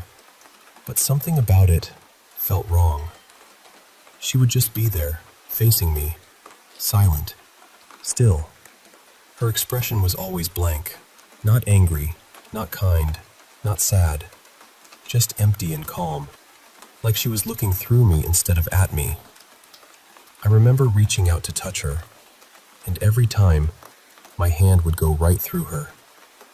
There was no feeling of skin, no warmth, no resistance, nothing. It was like touching air. She looked solid, but she wasn't there in any physical way. Then I would try to call out to her or say something, but I couldn't make a sound. I could open my mouth. I could try to speak, but nothing came out. Not even a whisper. The strangest thing is, I don't remember being scared. That's what makes the memory feel even stranger to me now. I think most children would have cried or screamed, but I didn't. I would just sit there, reaching toward her, trying to speak, waiting for something to change. But nothing ever did. She never moved. She never answered. She never reacted. Eventually, I would get tired of it. Or maybe I just feel frustrated in that quiet little kid way. So I would lie back down, turn away, and go to sleep again. This happened over and over. I can't say exactly how many times, but in my memory, it feels like it happened almost every night for a while. I don't remember when it started, and I don't remember when it stopped. One day, it was simply gone from my life. I never told my parents at the time because it didn't occur to me that I should. I thought it was just something that happened at night. Kids can be funny that way. They'll accept the impossible if it shows up often enough. Years later, the memory came back to me, and I realized how bizarre it actually was.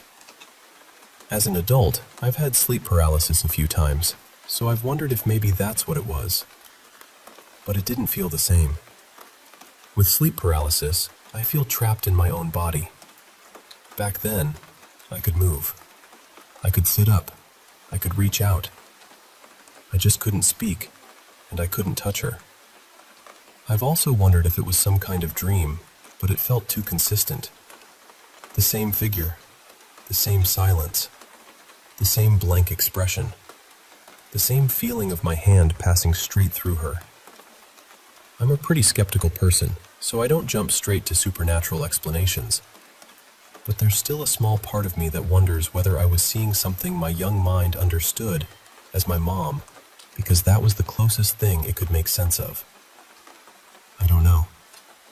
All I know is that I can still picture it clearly, waking up, sitting in the dark, and seeing her there beside my bed, perfectly still, perfectly silent, and somehow not really there at all. Has anyone else ever experienced something like that? Or does anyone have an explanation for what might have been happening?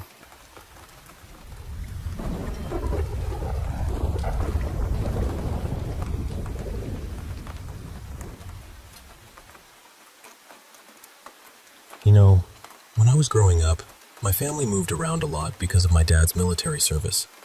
Different towns, different schools, different houses. But there was one place that always stayed the same for us, and that was my grandmother's farm out in the Midwest. It was remote, really remote. Nearly 200 acres, bordered by other farms and stretches of forest land. During the day, it was beautiful. Wide fields, quiet mornings, old trees, that kind of deep country silence that feels almost sacred. But at night, the place changed. The house itself was an old Victorian-style farmhouse. Parts of it had been there since sometime in the 1800s, so by American standards, it had some age on it. And honestly, even people who didn't believe in ghosts felt uncomfortable there. Some of my cousins hated sleeping inside so much that when they visited, they'd rather camp outside in the yard than spend the night in one of the bedrooms. My first clear memory of something strange connected to that house happened when I was about 5. It didn't happen to me directly, but I remember the fear around it. My dad was overseas at the time, and my mom, my little brother, and I were staying near the farm so we could be close to family. My brother Eli was only about a year old then, and he got very sick with a viral infection. My mom was exhausted and worried, so she packed up his playpen, and we stayed at my grandmother's house so she could help take care of him. One night, my mom was asleep in the master bedroom, and Eli was in his playpen near the foot of the bed. My mother was always deeply intuitive, almost unsettlingly so, but that's a whole other story. She said she woke up suddenly with this overwhelming feeling that something was wrong. Not a sound, not a dream, just a knowing. She sat straight up in bed and felt, very clearly, that someone was leaning over the playpen, looking down at my brother. She jumped out of bed and rushed over to him, completely convinced that someone was standing there. But when she reached him, the feeling vanished. Eli was asleep, breathing quietly, totally unaware. The next morning, she asked everyone in the house if they had come into the room during the night to check on him. Nobody had. Now, you could say that was just a frightened mother worried about her sick baby, and maybe, on its own, that would make sense. But that was not the only thing that happened in that house. My grandmother and her sister, Years apart and on completely separate occasions, both saw the same figure upstairs. They described him the same way, a man in a brown suit, walking along the upper floor like he belonged there. My uncle also used to talk about feeling a presence in the attic, not seeing anyone exactly, but feeling someone there with him. He was not the dramatic type either. That made it worse somehow. Then there were the sounds. My brother and I both heard them at different times. Loud, deliberate knocking on the outside bedroom walls in the middle of the night. Not random creaks, not branches. Heavy, rhythmic rapping. And these were second-story bedrooms. One of the strangest things happened to Eli years later. He was sleeping downstairs in a room with a large picture window. He woke up and saw two golden eyes staring in at him from the darkness outside. Just eyes. No face, no body, nothing else. He believes in the paranormal, but he's also practical. He doesn't exaggerate. And to this day, he says those eyes were real. There was some history to the land, too. We knew that a stillborn baby had once been buried in the front field by a family who owned the property before ours. My grandfather had actually asked that family for permission to move the headstone so he could plant that part of the field. They agreed, because things were different then, though it still gives me a strange feeling to think about. He also found two other old headstones nearby, so worn down that nobody could read the names anymore. So we knew there were at least a few graves on the property. After my grandmother passed, the family sold the farm. The new owners later had someone come out and do dowsing in that same front field where the old headstones had been. According to them, the dowsing suggested there were far more burials than anyone knew. Something like 11 women and 18 men. I don't know what to make of that, but I've always wondered if that field had once been a small, rural cemetery, one that time simply swallowed. Maybe the graves were forgotten. Maybe the people buried there were forgotten too. And maybe some of them became curious about the farmhouse nearby. Curious about the people living there, sleeping there, raising children there. Or maybe they were angry. I don't think we'll ever really know, but I do know this. That farmhouse was the first haunted place I was ever aware of. And strangely enough, it was not the most haunted place I've ever lived.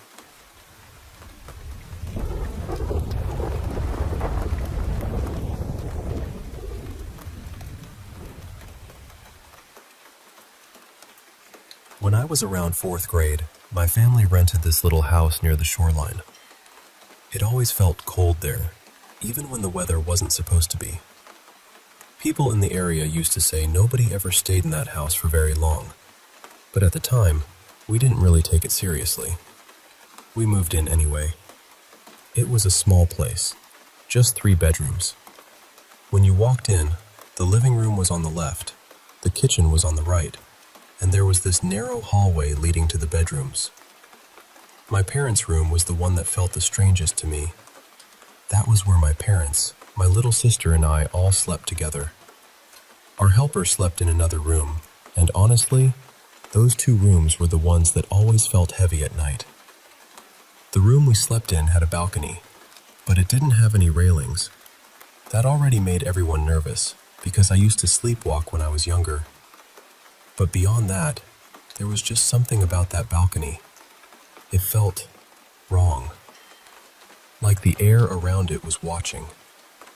After a few months, we all started getting sick. Not normal sick either. My mom suddenly developed these painful sores around her mouth, so bad she could barely eat.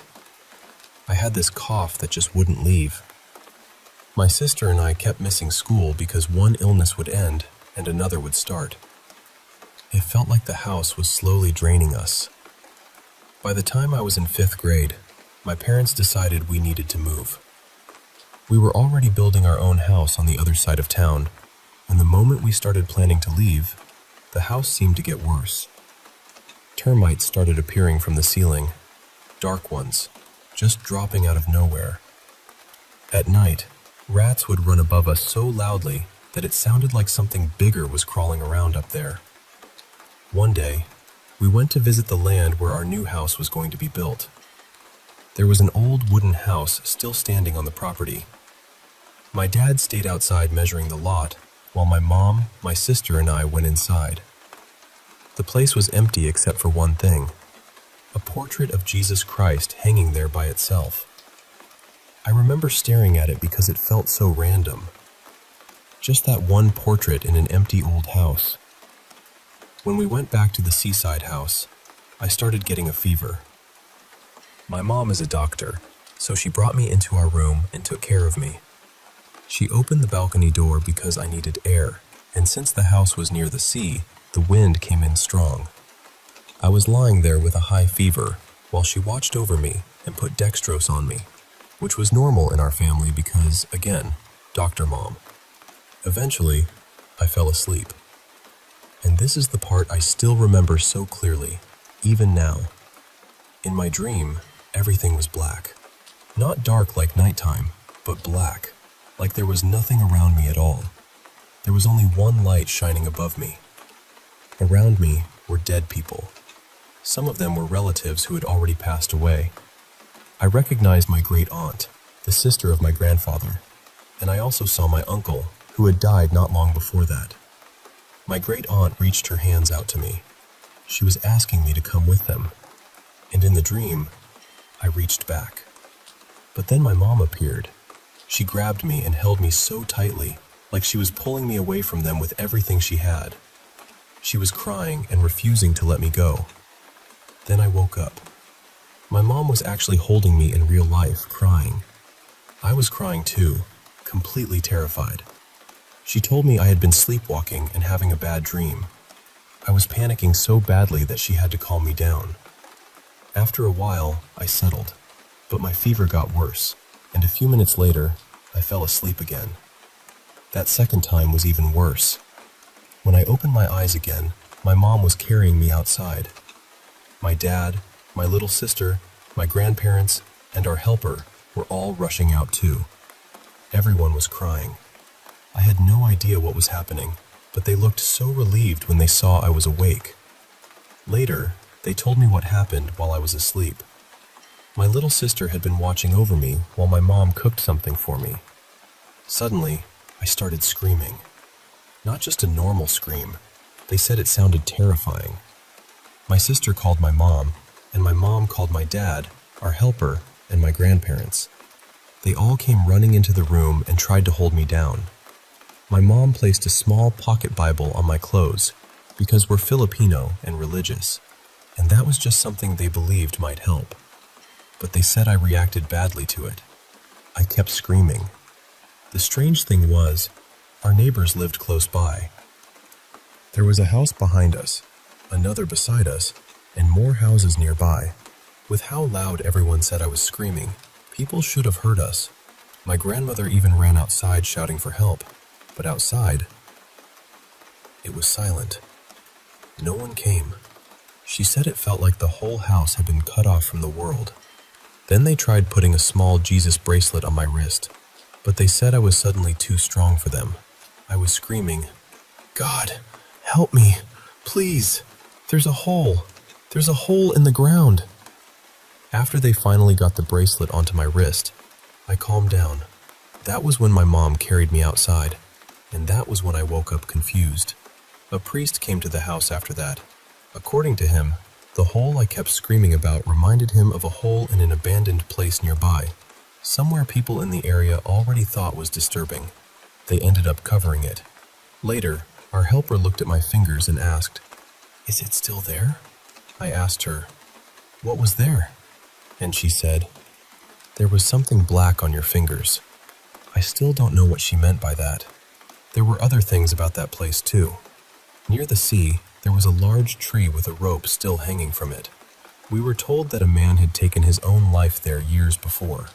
There was also a dark little river beside the house where I used to play, because I was just a kid and didn't really understand danger the way adults do. People kept saying families never lasted long in that house.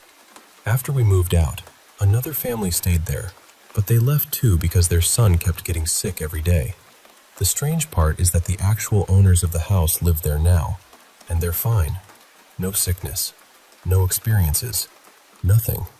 So later on, we wondered if whatever was in that house only wanted their own family there.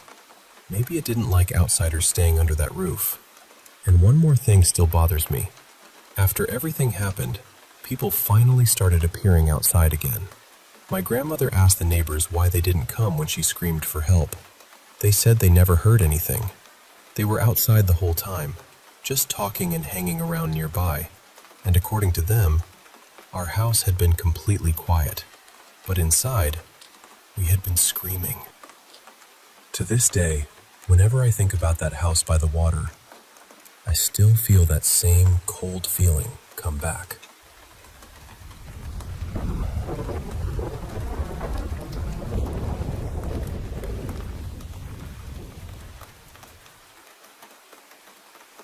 I used to work at a zoo in my hometown, around 2016 to 2018. And I wish I could tell you I was a zookeeper, because honestly, I probably would have stayed much longer if that had been the case. But no, I worked in park services. That meant I was part of the team that kept the whole place clean. Trash cans, bathrooms, offices, pathways, classrooms, supply closets, all of it. We also helped set up for special events and delivered stock to different areas around the zoo. When I first started, I was on the evening shift, usually from about 4:30 in the afternoon until 11 at night. That was kind of the unspoken ladder there. You did your time as part-time night staff before you had a real shot at a full-time day position. I didn't mind though. I mean, not many people get to see what a zoo feels like after it closes. For the first several weeks, it was mostly just me out there.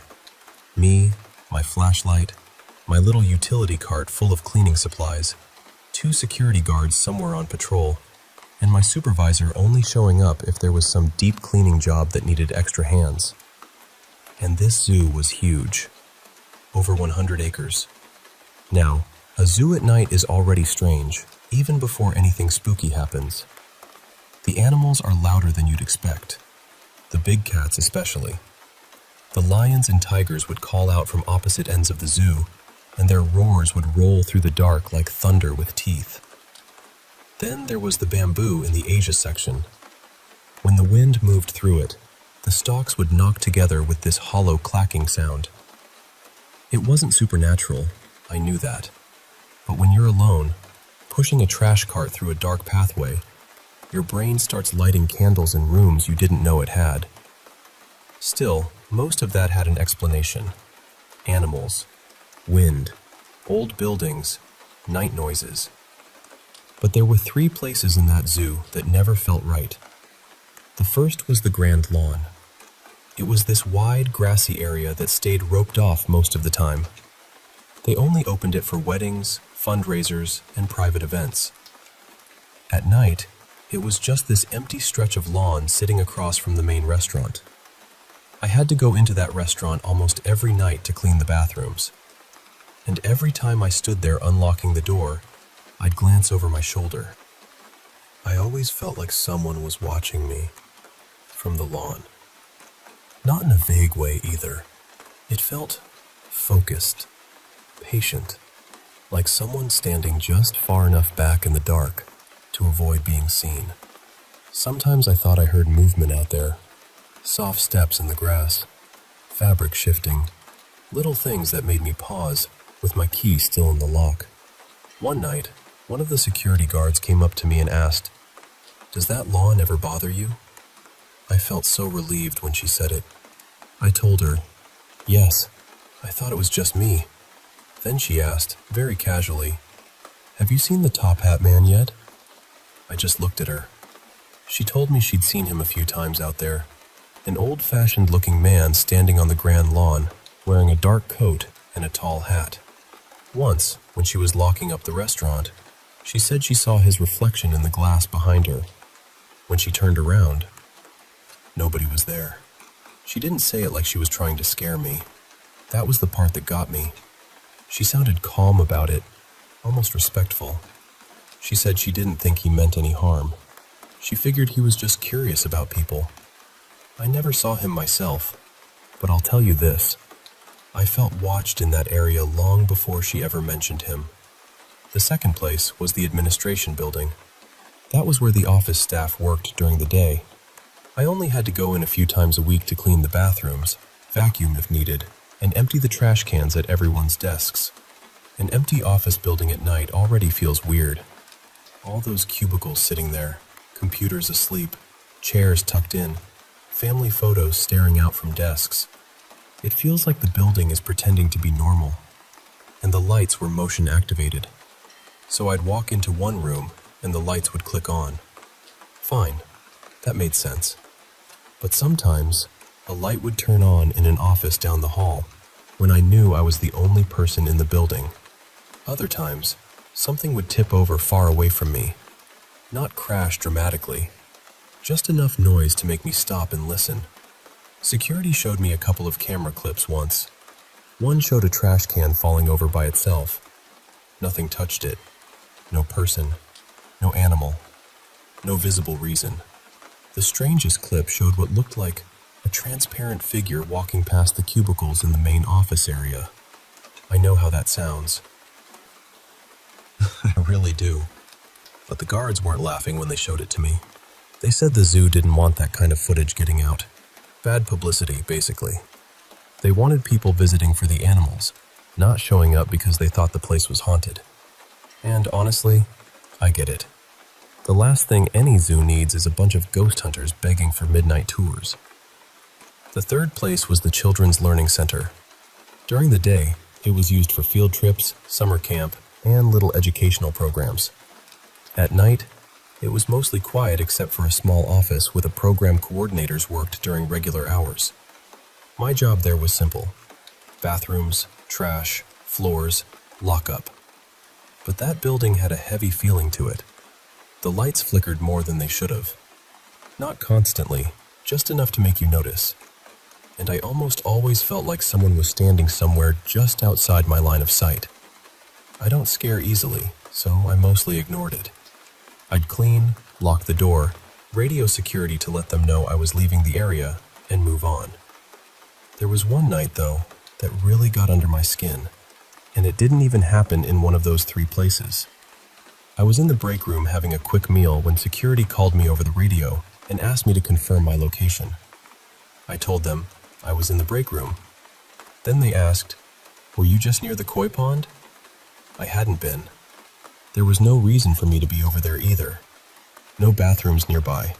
Nothing for me to clean at that time of night. They told me to stay where I was until they cleared the area. My supervisor was off that night, so it was just me and the two guards in the whole zoo. They searched around and didn't find anyone. Maybe it was a person who slipped in somehow. Maybe it was something else. I don't know. But the thought of someone wandering around that zoo in the dark bothered me more than I expected. Eventually, I got promoted to a daytime position. Better hours, better pay, though still not enough to keep me there forever. Zoo work, from what I saw, is often underpaid across the board. Before I left the night shift completely, I helped train the new evening person. She seemed calm at first, pretty laid back, easy to talk to. I thought she'd be fine. Then one evening, after I had already clocked out, she came into the break room looking genuinely scared. She asked if I could stay with her while she cleaned the Children's Learning Center. I really needed to get home, so I asked her what happened. She said she hated that building. She felt watched. She kept seeing shadows out of the corners of her eyes, and there was a light flickering near the entryway that had her completely rattled. I walked over with her that night and checked the whole building. Nothing was there. At least, nothing I could point to. I told her, gently, that the building had always felt strange, and that she might get used to it with time. But I also told her I couldn't do that every night. I had people waiting for me at home, and I wasn't being paid to stay late as an escort. I'll admit, seeing her that scared made me think about how much I had gotten used to. To me, that zoo was eerie, sure, but manageable. Compared to other strange things I've experienced in my life, It was almost quiet. But not everyone has that kind of tolerance for the unexplained. And honestly, I don't blame her. When you work nights alone, especially in a place that goes completely still after dark, you learn pretty quickly that the job description doesn't tell you everything. She lasted about a month before finding a daytime job somewhere else, and I've never blamed her for that either.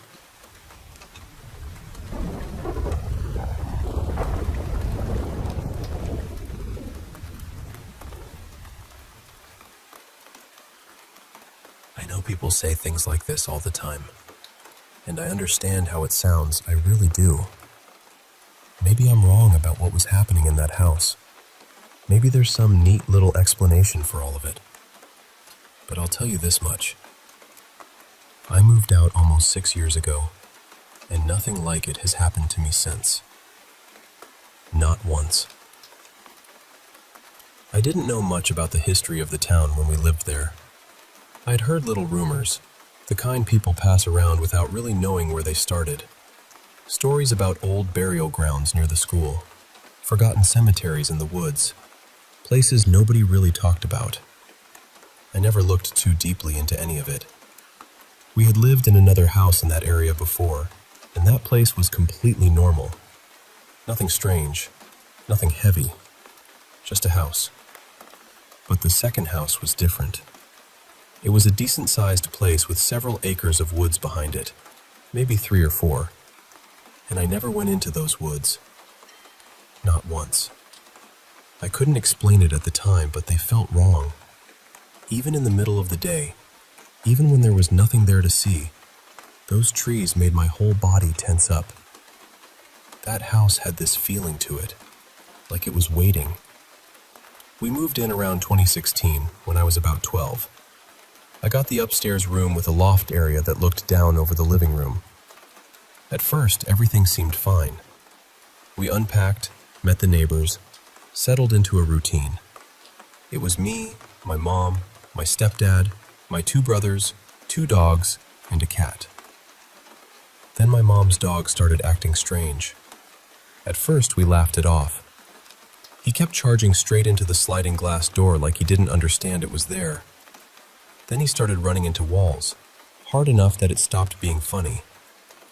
My stepdad's dog was completely fine, which made it feel even stranger. Our cat hated the house. He escaped constantly, and when he finally came back, he stuck close to me like I was the only safe thing in the place. Over time, we brought home more animals. More dogs, more cats, chickens later on. And things just kept happening. One cat died within days. Another ran off. A dog was hit by a car. It started to feel like nothing living could stay safe there for long. And then it started happening to me. I began falling all the time. Downstairs, off the porch, getting out of cars. I sprained my wrists and ankles over and over. One fall was bad enough that I broke my wrist. Before that house, I had never had balance problems. After leaving that house, I haven't had them either. Then came the feeling of being watched. It was strongest near the woods, but eventually I felt it inside too. I started staying indoors as much as possible. I put blackout curtains over my upstairs windows because I couldn't shake the feeling that something was looking in at me while I slept. When I had cats sleeping in my room, things were quieter. But on nights when they weren't there, I would wake up in impossible positions. Upside down on the bed, halfway hanging off, my head where my feet should have been. Sometimes my stuffed animals or pillows would be thrown across the room. I got scared enough that I downloaded one of those sleep recording apps. For the first few weeks, it was mostly normal. Sheets rustling, me mumbling in my sleep. Then I started hearing whispers. I still have some of those recordings. The worst part is that the whispers sound like my voice, but not the way I normally talk in my sleep. They overlap, soft and close, like someone is speaking right next to the phone. I still record myself sleeping every now and then, just to reassure myself. There are no whispers now. There was one night I still call sleep paralysis, because I don't know what else to call it. It only happened once. I was about 14. I woke up facing my closet, and there was a woman standing there. She wasn't some dark shape. She wasn't the kind of thing people usually describe. She was bright, almost golden yellow, but not comforting, not warm. There was something deeply wrong about her. I couldn't move, couldn't look away, couldn't speak. She just stood there, staring at me. It felt like hours. After that, everything got worse. Posters and paintings started falling off my walls. Things in my room would be moved around. At first, I tried to blame my family, but then I noticed clothes in my closet had been rearranged too, and that didn't make sense. I was exhausted all the time. I kept getting hurt. I kept feeling weaker. I know somebody might say mold or stress or a clumsy teenager with an overactive imagination. I've thought about that too. But mold doesn't growl at you from outside the house. Mold doesn't whisper into your ear at night. Outside, I started finding bones. Not bodies. Not remains with fur or skin. Clean bones. Our chickens would be slaughtered, and there would be blood everywhere. My mom blamed animals, maybe a possum or something. And maybe that would have made sense if I hadn't also found a possum skull picked completely clean. I started keeping the bones I found. I know that sounds strange, but at the time, I think I was trying to understand it. Or maybe appease it. I was a scared kid trying to make rules for something that didn't seem to have any. Then one of my cats died. Its body was left in the front yard where I would see it. Other animals died too. Dogs ended up near the river across the road. Animals that had never run off before suddenly disappeared or got hurt. It felt like the house took everything it could reach. And while no person died inside that house while we lived there, a lot of family members died during those years. Too many funerals in too short a time. It was like grief kept circling us. One of our older dogs nearly died falling off the porch, almost exactly the way I used to fall. She landed on a piece of wood and was impaled by it. Somehow, she survived. But I remember looking at her and thinking, that could have been me. The pool was bad too. Whenever I swam alone, I felt like something was pulling me down. Not a cramp, not panic, a pressure, a dragging feeling. If my family was outside with me, it stopped. That was the pattern.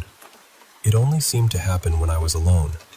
No growling when my brothers were nearby. No waking up moved when the cat slept with me. No strange feeling when other people were close. But alone? That house noticed. One day, when I was around 15, I was home by myself. I saw someone come from the direction of the neighbor's yard and walk up to our sliding glass door. Not the front door, the side door.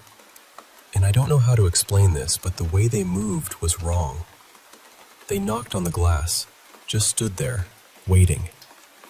I knew the doors were locked because I had locked them. I didn't answer. I hid and called my mom. It was daylight, which almost made it worse. I knew our neighbors. They wouldn't come over like that, especially with no car in the driveway. And whoever or whatever that was, it didn't feel like a neighbor. We were getting close to moving out by then. I think the house knew. One of the last nights there, I heard scratching at my bedroom door and my window. The hallway light outside my room was on, and I could see a shadow pacing back and forth. I heard tapping on the roof, too. Slow and patient. My door had a lock, thank God. All the cats were gone by then. The only dog left was too heavy and old to climb the stairs, and the stairs were blocked with moving boxes anyway. Nothing should have been upstairs with me. After we moved, it was like someone opened a window in my life. I stopped falling. I stopped waking up bruised or scratched. I stopped having nightmares. I started going outside again. I don't feel watched anymore. I don't even keep curtains on my windows now. None of my new pets have died suddenly. No more sleep paralysis. No more whispers. No more feeling like something is waiting for me to be alone. My parents almost split up while we lived in that house. After they moved out, that stopped too. Just like that. So yes, I blame the house. Whatever was there, it felt hungry. It felt like it was slowly draining everything that stepped inside. Animals, people, the whole family. I don't know what happened on that land, and I don't know what was in those woods. I only know that I will never go back. And whoever lives there now, I genuinely hope they're safe. I hope they fixed whatever was wrong with that place. Or, I hope it finally left them alone.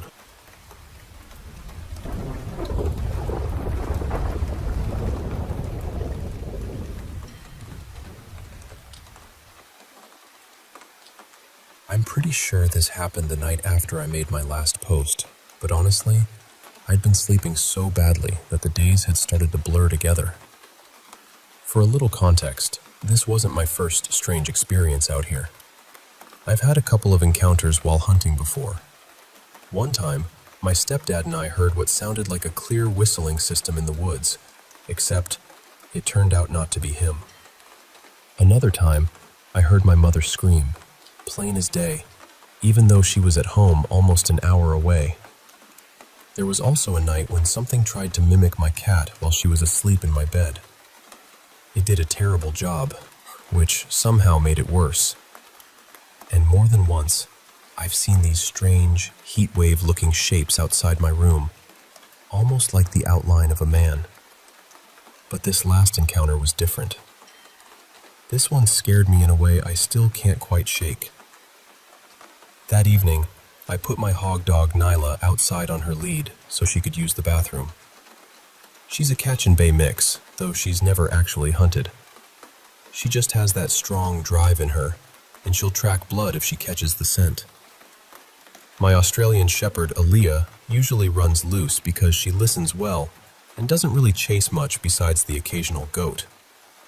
Both of them are high alert dogs. They notice everything. It was later than I meant to leave Nyla out. Maybe around 9:45 or 10 at night. By then, it was fully dark. I live way out on the edge of a tiny southern town, the kind with one stoplight and not much else. My house sits back off a dirt road, tucked maybe a quarter mile into the woods. So when it gets dark out here, it gets dark. Normally, I don't bother with a flashlight. My eyes adjust pretty well. But that night, for whatever reason, I grabbed one. And I'm so glad I did. I stepped onto the front porch and shined the light toward Nyla's lead, just making sure she was still there and that I wouldn't have to go chasing her through the yard. She was there. She was lying down, facing the house, with her back toward the woods. But behind her, just inside the tree line, something was looking at me. All I saw at first were the eyes. Bright white eye shine. And it was high. Too high. At least 7 feet off the ground. My brain tried to make it normal right away. Maybe a deer. But deer eyes don't sit that high, and they usually shine more yellow or green. Maybe a raccoon up in a tree. But raccoon eye shine is usually orange, and this wasn't in the right place for that either. No matter how I tried to explain it, nothing fit. And the worst part was that it looked like it had been creeping toward Nyla. She had no idea it was there. None. Then Aaliyah slipped out behind me, and she didn't react either. That made my stomach drop. This is a dog who notices a squirrel from halfway up the driveway. But whatever was standing there at the edge of the woods, neither dog seemed to sense it at all. The thing shifted a little, almost like it was trying to get a better look at me. That was enough. I backed into the house, grabbed my gun, and got my stepdad. When we came back out, there was nothing there. Just empty trees. No sound, no movement, no eyes. I keep asking myself what it wanted. Was it coming from my dog? Was it watching the house? And how could both of my dogs miss something that close? I don't have answers. All I know is that something was standing in the woods that night, looking at me from above the brush, and it was close enough to make me feel like I had interrupted it.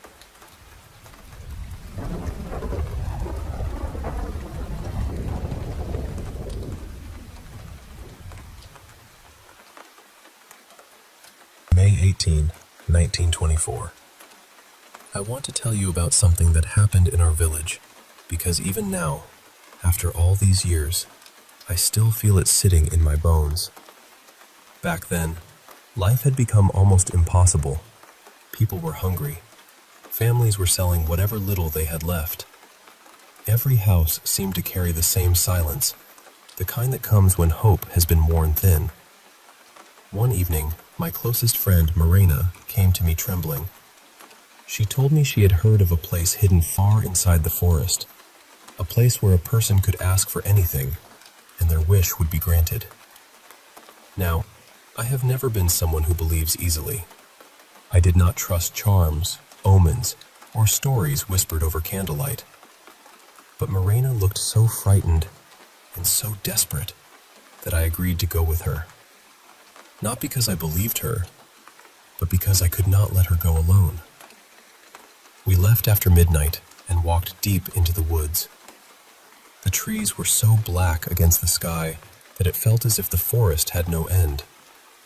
After a long while, we came upon an old village house, a kata, standing where no house should have been. And it was not empty. Inside, there were people from nearby villages, all packed together, all silent. No one spoke. No one even coughed. They just waited. In the center of the room stood a young man. He was beautiful in a way that made you nervous to look at him for too long. Tall, neat dark hair, sharp brows, black eyes that seemed to know too much. He moved slowly from person to person, asking each one what they wanted most in the world. Then he came closer to me, and that was when I saw his feet. They were not feet at all. They were hooves. Every sensible thought in me vanished. I could not breathe. I could not move. When he stopped in front of me, he looked straight into my eyes and said, very calmly, "You are not ready. Go outside and sit on the porch. I will come for you later." I did exactly as he told me. My legs were shaking so badly I could barely reach the door. I sat outside on the pripichok, and though I was terrified, some heavy, unnatural sleep fell over me. When I opened my eyes, morning had come. The house was gone. The people were gone. The handsome man was gone. And I was not sitting on any porch. I was sitting on a rotten old tree stump in the middle of an empty clearing. I ran back to the village as fast as I could. Of course, no one believed me. They said I must have fallen asleep in the woods and dreamed the whole thing. The diary goes quiet after that, but there is another entry almost 3 years later, dated November 3, 1927. It says this: I have tried not to think about that night, but I cannot ignore what happened to Morena. Her wish came true. Her family, who had been poorer than most, suddenly had money, livestock, full barns, and land that seemed to thrive overnight. But last week, Morena died in a terrible accident. She was still so young, and I cannot shake the feeling that what she received was not a gift. It was a bargain. Every day I thank God that I never asked that man for anything. My own life has not been easy, but our farm has grown little by little through work, patience, and honest hands. Nothing appeared overnight. Nothing came wrapped in darkness. I used to think the old stories about the chort were only tales told to frighten children. The handsome stranger with hooves, the gold that turns to rotten wood by morning. But after reading what happened in my own family, I do not laugh at those stories anymore. I listen.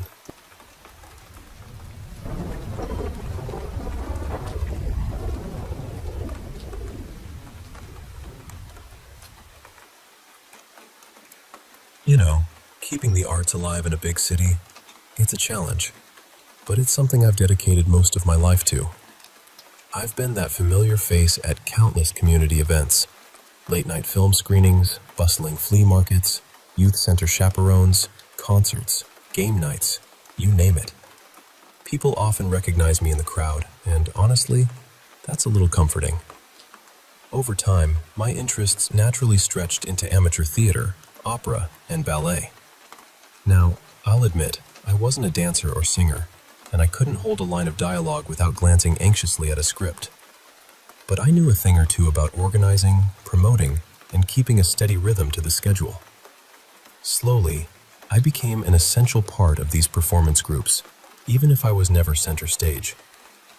I didn't earn much, just enough from about 16 micro jobs to get by, but I was passionate about what I did.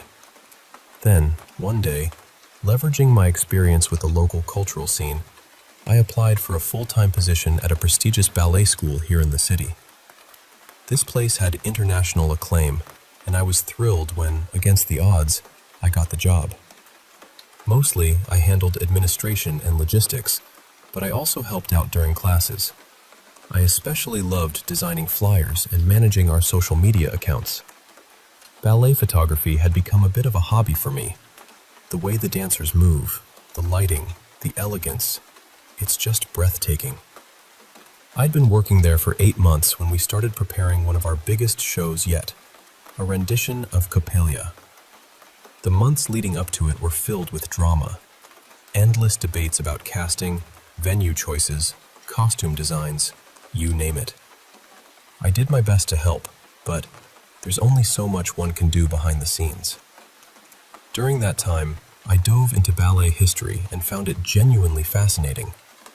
So, as the first show date approached, an idea struck me. Back in the late 1800s, some Parisian ballet companies had this intriguing tradition called the ghost ballet. It was essentially a final rehearsal with a few extra steps, performed without music and to an empty theater. The point was to leave the seats empty for the spirits of past dancers to bless the performance and to kill the music, allowing the instruments of the past to be heard by the spectral audience. It was a tribute, a way to remind performers of their rich heritage and honor those who came before. I suggested we do a ghost ballet before our Coppelia debut. I thought I could take photos, make some posts on social media, maybe even dress the dancers in the black costumes from our Swan Lake performance to add a spooky flair. It would make the rehearsal more fun and pay respect to tradition. Everyone loved the idea. Sabrine, our Swan Hilda, was especially enthusiastic. She proposed we invite friends and add skeleton makeup. I was a bit hesitant. The idea of turning a reverent tradition into a sort of Halloween party felt off to me. But the team was excited, and who was I to say no? So, the night arrived. Our ghost ballet became a mini event. About 20 people showed up, and we dimmed the lights. The music was off, but honestly, with an audience present, it felt like we'd missed the point. The seats weren't empty, and the silence wasn't pure. Times change, I guess. The performance itself went smoothly. The relaxed atmosphere seemed to encourage the dancers to take risks and pour their hearts into it. The faint clapping and cheers from the small crowd and the dim lighting gave the whole thing a kind of haunting beauty. Just the sound of their feet on the floor and their breath. It was oddly unsettling.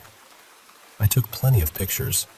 Our followers would love the eerie, shadowy aesthetic. Afterward, I felt a nagging sense of guilt. The dancers seemed happy, and a couple of guests had even brought blue sunflowers, faded but heartfelt, to throw on stage. Sabrine was radiant. But deep down, I worried we'd turned a solemn tradition into a spectacle. It wasn't meant for social media likes or costumes. It was about respect and remembrance. Still, the dancers were content, so I told myself it was okay. But that night, driving home, a cold unease settled over me. I'd posted a few photos and updates, but my mind kept circling back to the original meaning of the ghost ballet. Had we desecrated it somehow? The thought gnawed at me. Then, halfway home, it hit me. I hadn't properly set the security alarms at the ballet school. The code was still tucked in my wallet, and though I'd locked the doors, without alarms, anyone could just walk in. My heart raced. I had to go back. Returning to the venue, I double-checked every door and window. To my horror, one of the back doors was unlocked. As I moved through the main hall, turning off lights and locking side doors, a flickering light caught my eye. It wasn't one of our spotlights. It danced like a candle's flame. Then, from the shadows, I heard footsteps, soft but deliberate. "Is someone here? Sabrine?" I called out, my voice trembling. No answer. And then, from the darkness, she appeared. A woman stepped onto the stage, dressed in a flowing black gown with puffy shoulders and a scarf wrapped around her neck. She moved on bare feet, each step snapping like brittle twigs. She was graceful, but there was something terribly wrong. The harsh overhead light revealed her tangled blonde hair and strained features. As she lifted her leg into an arabesque, I noticed her leg trembling, struggling to stay straight. Her left foot lacked strength. She wobbled precariously. I heard sickening snaps and creaks, bones and sinews protesting each movement. Her scarf wasn't just decorative. It seemed to brace her fragile neck. As it slowly unraveled, I heard a chilling crack with every slight motion. She prepared for a sisson jump, muscles tensing. I gasped a hoarse, "No!" Suddenly she collapsed, a twisted heap of limbs draped in black. Her arm bent unnaturally, her wrist nearly dislocated. Clumps of hair scattered across the stage, yet she struggled to rise. Tendons snapped one after another, writhing in agony. A cold wind swept through the hall, carrying a faint, flute-like melody. I exhaled sharply, and my breath blossomed in the air. The chill was unmistakable. She lay there, broken and defeated. I raised my phone to capture this terrifying vision, desperate to show someone. Then, a cold hand tapped my shoulder. "Pas de photo," whispered a voice, icy and urgent. I lowered my phone. Time seemed to stretch endlessly as I stood frozen, watching her groan and writhe like a wounded insect. Her cries, first frustrated, then ragged wheezes, filled the empty theater. Without daring to turn, I tried to sense who stood behind me. Fear rooted me in place. My instincts screamed to wait. One wrong move, and I might not escape. Minutes passed, my feet numb, my heart pounding. Then a gust extinguished the flickering light overhead. In the darkness, I met the broken dancer's gaze. Empty. Silence swallowed the theater. I bolted for the exit, flinging the door open and fleeing into the night. I left the building and everything inside behind, my mind reeling, desperate to understand what I'd witnessed. The next day, I woke in the late afternoon, drenched in sweat and feverish. 27 missed calls blinked on my phone. I sent a brief message to my boss, unable to describe the previous night. Maybe it had been a fever dream. I was shaking uncontrollably. Sleep eluded me, haunted by those hollow eyes and whispered words that sent shivers deeper than any fever. I had to do something.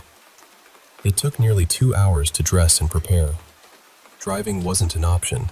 I was too disoriented, but I had promised to attend the premiere. Sabrine was counting on me. I called an Uber, gulped down some yogurt, and arrived just as the curtains rose. Backstage, the energy buzzed. The first act was underway, magic palpable in the air. I had to see it for myself, to reassure my racing heart. Sabrine danced with fierce determination. During a flawless fish dive with Gaspard, the audience gasped and applauded. The show was on. Then, a camera flash.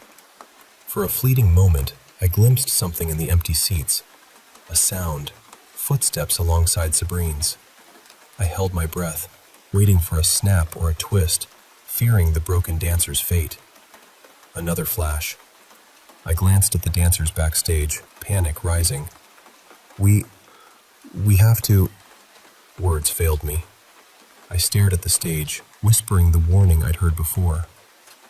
Pas de photo. Yet another flash illuminated the theater. For a heartbeat, every seat filled with elegantly dressed figures in black funeral attire. Faces mummified, mouths stained with dirt. And there, lurking at the edge of my vision, was the broken dancer, poised to step onto the stage. Suddenly, the lights died. A power outage. And from somewhere in the darkness came a horrible scream. They say Sabrine lost her balance in the blackout. She insists someone tackled her. Either way, when the lights returned, she lay on the floor, her legs shattered in 4 places. Gaspard's screams nearly matched hers.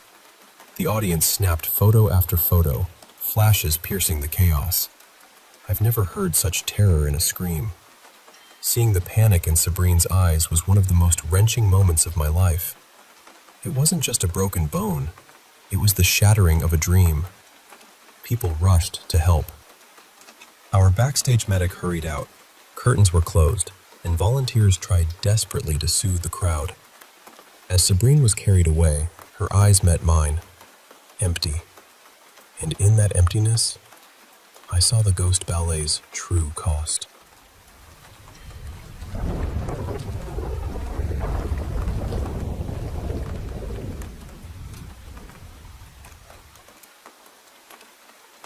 You know, keeping the arts alive in a big city, it's a challenge, but it's something I've dedicated most of my life to.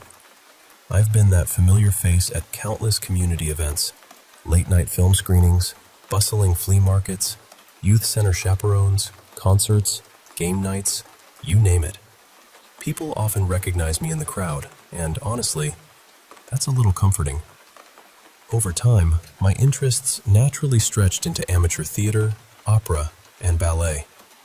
Now, I'll admit, I wasn't a dancer or singer, and I couldn't hold a line of dialogue without glancing anxiously at a script.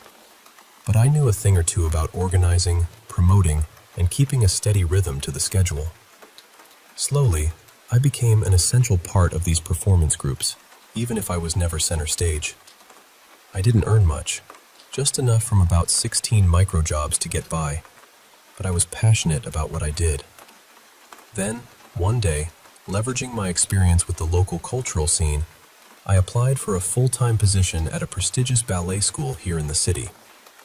This place had international acclaim, and I was thrilled when, against the odds, I got the job. Mostly, I handled administration and logistics, but I also helped out during classes. I especially loved designing flyers and managing our social media accounts. Ballet photography had become a bit of a hobby for me. The way the dancers move, the lighting, the elegance, it's just breathtaking. I'd been working there for 8 months when we started preparing one of our biggest shows yet, a rendition of Coppelia.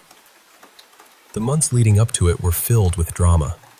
Endless debates about casting, venue choices, costume designs, you name it. I did my best to help, but there's only so much one can do behind the scenes. During that time, I dove into ballet history and found it genuinely fascinating. So, as the first show date approached, an idea struck me.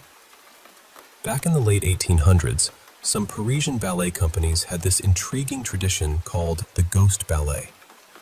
It was essentially a final rehearsal with a few extra steps, performed without music and to an empty theater. The point was to leave the seats empty for the spirits of past dancers to bless the performance and to kill the music, allowing the instruments of the past to be heard by the spectral audience.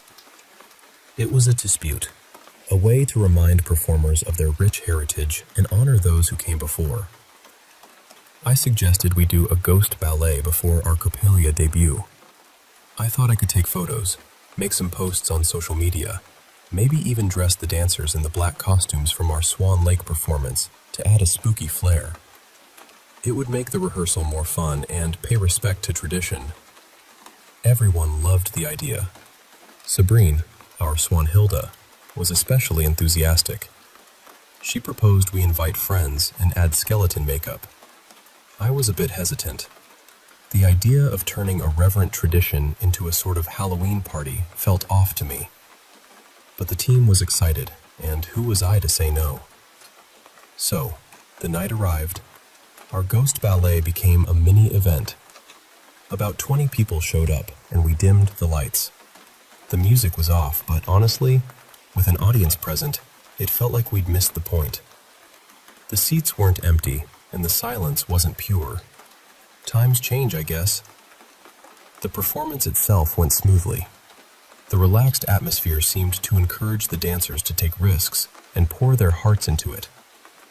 The faint clapping and cheers from the small crowd in the dim lighting gave the whole thing a kind of haunting beauty. Just the sound of their feet on the floor and their breath. It was oddly unsettling. I took plenty of pictures. Our followers would love the eerie, shadowy aesthetic. Afterward, I felt a nagging sense of guilt. The dancers seemed happy, and a couple of guests had even brought blue sunflowers, faded but heartfelt, to throw on stage. Sabrine was radiant, but deep down, I worried we'd turned a solemn tradition into a spectacle. It wasn't meant for social media likes or costumes. It was about respect and remembrance. Still, the dancers were content, so I told myself it was okay. But that night, driving home, a cold unease settled over me. I'd posted a few photos and updates, but my mind kept circling back to the original meaning of the ghost ballet. Had we desecrated it somehow? The thought gnawed at me. Then, halfway home, it hit me. I hadn't properly set the security alarms at the ballet school. The code was still tucked in my wallet, and though I'd locked the doors, without alarms, anyone could just walk in. My heart raced. I had to go back. Returning to the venue, I double-checked every door and window. To my horror, one of the back doors was unlocked. As I moved through the main hall, turning off lights and locking side doors, a flickering light caught my eye. It wasn't one of our spotlights. It danced like a candle's flame. Then, from the shadows, I heard footsteps, soft but deliberate. "Is someone here? Sabrine?" I called out, my voice trembling. No answer. And then, from the darkness, she appeared. A woman stepped onto the stage, dressed in a flowing black gown with puffy shoulders and a scarf wrapped around her neck. She moved on bare feet, each step snapping like brittle twigs. She was graceful, but there was something terribly wrong. The harsh overhead light revealed her tangled blonde hair and strained features. As she lifted her leg into an arabesque, I noticed her leg trembling, struggling to stay straight.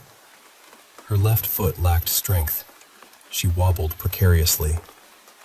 I heard sickening snaps and creaks, bones and sinews protesting each movement. Her scarf wasn't just decorative. It seemed to brace her fragile neck. As it slowly unraveled, I heard a chilling crack with every slight motion. She prepared for a sisson jump, muscles tensing. I gasped, a hoarse, "No!" Suddenly, she collapsed, a twisted heap of limbs draped in black. Her arm bent unnaturally, her wrist nearly dislocated. Clumps of hair scattered across the stage, yet she struggled to rise. Tendons snapped one after another, writhing in agony. A cold wind swept through the hall, carrying a faint, flute-like melody. I exhaled sharply, and my breath blossomed in the air. The chill was unmistakable. She lay there, broken and defeated. I raised my phone to capture this terrifying vision, desperate to show someone. Then, a cold hand tapped my shoulder. "Pas de photo," whispered a voice, icy and urgent. I lowered my phone. Time seemed to stretch endlessly as I stood frozen, watching her groan and writhe like a wounded insect. Her cries, first frustrated, then ragged wheezes, filled the empty theater. Without daring to turn, I tried to sense who stood behind me. Fear rooted me in place. My instincts screamed to wait. One wrong move, and I might not escape. Minutes passed, my feet numb, my heart pounding. Then a gust extinguished the flickering light overhead. In the darkness, I met the broken dancer's gaze. Empty. Silence swallowed the theater. I bolted for the exit, flinging the door open and fleeing into the night. I left the building and everything inside behind, my mind reeling, desperate to understand what I'd witnessed. The next day, I woke in the late afternoon, drenched in sweat and feverish. 27 missed calls blinked on my phone. I sent a brief message to my boss, unable to describe the previous night. Maybe it had been a fever dream. I was shaking uncontrollably. Sleep eluded me, haunted by those hollow eyes and whispered words that sent shivers deeper than any fever. I had to do something. It took nearly 2 hours to dress and prepare. Driving wasn't an option. I was too disoriented, but I had promised to attend the premiere. Sabrine was counting on me. I called an Uber, gulped down some yogurt, and arrived just as the curtains rose. Backstage, the energy buzzed. The first act was underway, magic palpable in the air. I had to see it for myself, to reassure my racing heart. Sabrine danced with fierce determination. During a flawless fish dive with Gaspar, the audience gasped and applauded. The show was on. Then, a camera flash. For a fleeting moment, I glimpsed something in the empty seats. A sound, footsteps alongside Sabrine's. I held my breath, waiting for a snap or a twist, fearing the broken dancer's fate. Another flash. I glanced at the dancers backstage, panic rising. We have to... Words failed me. I stared at the stage, whispering the warning I'd heard before. Pas de photo. Yet another flash illuminated the theater. For a heartbeat, every seat filled with elegantly dressed figures in black funeral attire. Faces mummified, mouths stained with dirt. And there, lurking at the edge of my vision, was the broken dancer, poised to step onto the stage. Suddenly, the lights died. A power outage, and from somewhere in the darkness came a horrible scream. They say Sabrine lost her balance in the blackout. She insists someone tackled her. Either way, when the lights returned, she lay on the floor, her legs shattered in 4 places. Gaspar's screams nearly matched hers. The audience snapped photo after photo, flashes piercing the chaos. I've never heard such terror in a scream. Seeing the panic in Sabrine's eyes was one of the most wrenching moments of my life. It wasn't just a broken bone. It was the shattering of a dream. People rushed to help. Our backstage medic hurried out, curtains were closed, and volunteers tried desperately to soothe the crowd. As Sabrine was carried away, her eyes met mine. Empty. And in that emptiness, I saw the Ghost Ballet's true cost.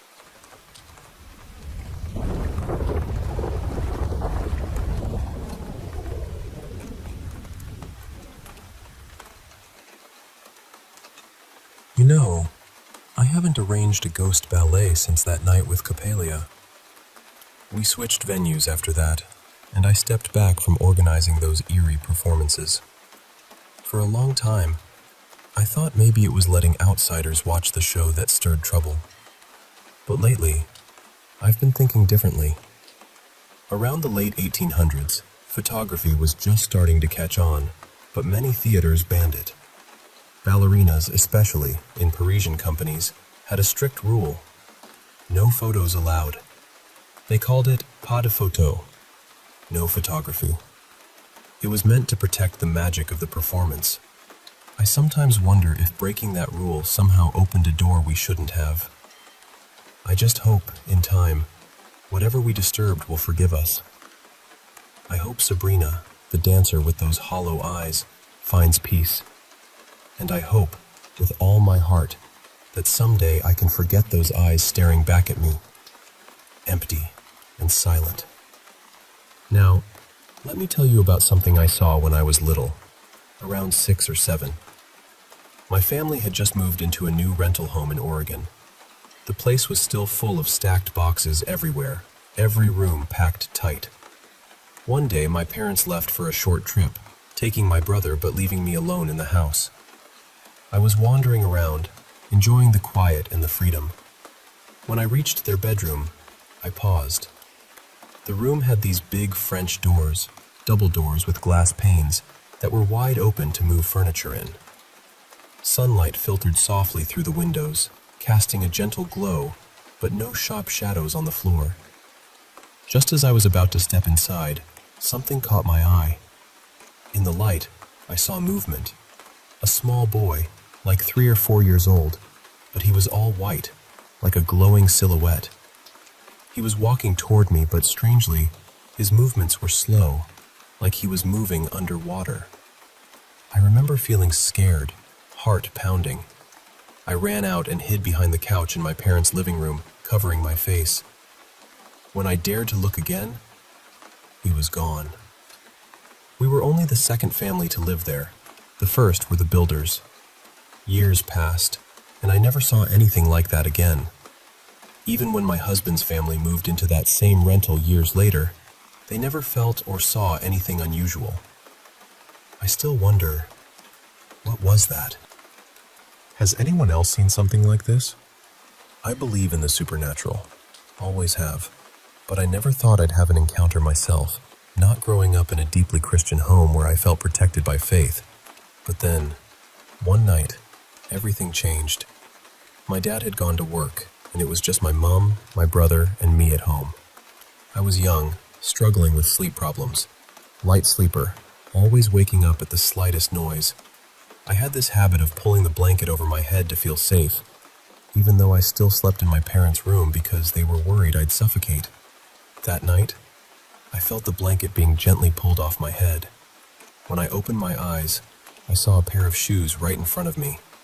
I was about to look up, but a soft voice told me not to and to turn around. I obeyed and faced the mirror on my parents' wardrobe. Behind me, on the bed, stood a man dressed very formally. I couldn't see his face clearly. He was shadowed, but he was there. Half asleep, I didn't question it then. We talked for a while, though I can't recall how long, until I drifted off, comforted by his soft pats on my head and his promise that he was always there for me. The next morning, I told my mom, but she thought it was just a dream. Eventually, she took me to a priest, worried I might be possessed. My brother had his own encounters with this figure, but he was more hostile toward him, and as he grew older, he chalked it up to imagination. I still see him sometimes, not as often, but when I'm feeling low or upset, I can feel him close. During the long COVID lockdown, when sleep paralysis gripped me for hours, he was there, comforting me until I woke. I don't know who he is, and I don't care if anyone believes me. He was the only one there for me. When I was about 6, my family moved into an old house built in the 1950s, in a town so small it barely had 10,000 people. By the time I was 8, I was often home alone all day, from morning to evening, doing what kids did back then, watching Barbie movies and washing dishes. But during those long days, I felt something watching me. Not a person I could see, but a presence, a weight in the air. Sitting on a couch or standing at the sink by the window, I'd catch a glimpse of something in the corner of my eye. A figure standing just inside the doorway, peeking around the doorframe. It wore black leather gloves and a strange brown leather mask divided into 3 horizontal sections with no holes. I'd blink, and it would vanish. This happened on and off for 2 months. Eventually, I broke down and told my mom about the voices and the figure, and she sent me to daycare. Sometimes, I'd hear my name whispered outside my bedroom door, just "Ope," repeated softly. I'd leave my room to check, but no one was there. Years later, when I was hospitalized for depression, I heard my name called loudly again before sleep. I told the nurse, and they gave me medication to help me rest. I've never heard it since. I don't know what it all meant, but I sometimes wonder if anyone else has experienced something similar. For 2 years, I lived with my husband and our 3 daughters in his grandmother's old ranch-style house. The place was huge: 4 bedrooms, 3 bathrooms, 2 living rooms, an old fireplace, and a grand piano that looked like it belonged in a museum. Nothing had been updated since the 70s, and Grandma's belongings filled every corner: trinkets, books, knickknacks. Grandma was fiercely proud of that house, telling visitors how she worked hard to keep it after her husband left and how she never wanted to leave it. She passed away there after a stroke. After we moved in, I started noticing strange things. One night, after putting the kids to bed, my husband and I heard footsteps, soft, light, like a toddler's, in the next room. We thought maybe one of the kids was up, but they were all asleep. No one was there. Another night, I came home late and heard Grandma's jewelry box, a little musical box that sings when opened, playing in the back bedroom, even though it wasn't opened. The strangest was one early morning, half awake in bed, irritated by the kids yelling, "Mom!" from across the house. My husband and I both heard the calls, but when he checked, the kids were still sleeping. It was too early, and no neighbors' voices could be heard inside. I still wonder who was calling. Once, a friend told me I was followed by 2 entities. This friend claimed to see spirits and said one was an older Hispanic woman who was upset I was visiting my friend and kept checking on us. They asked if my Hispanic grandmother had died. I hadn't talked to that side of the family in years and wasn't sure. Later, I found out she was still alive then. The other entity was a tall man in black, wearing a hat, just observing from the background. Whenever I asked for more, my friend said the man seemed harmless, but warned me to be cautious of the woman. I'm skeptical, but curious. Sometimes I wonder if those weird moments in my life could be connected. Growing up, the paranormal was part of our family's normal life. Ghosts, spirits, whatever you want to call them.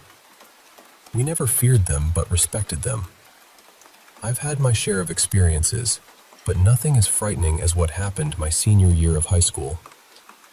For a class, I visited an old cemetery with my cousin to find a relative's grave. While there, we both felt watched, uneasy. At home that night, I felt it again, eyes on me from the hallway. My younger brother was scared too and asked to sleep in my room. We both felt something dark, not the comforting presence of family, but something else. We said the Lord's Prayer together and tried to sleep. Then one morning, while showering, I felt a heavy presence pressing down on me. Through the frosted glass door, I saw a tall, shadowy figure with glowing red eyes. I screamed, threw the door open, and it vanished. Shaken, I left and went to my grandmother, who believed it was a shadow person.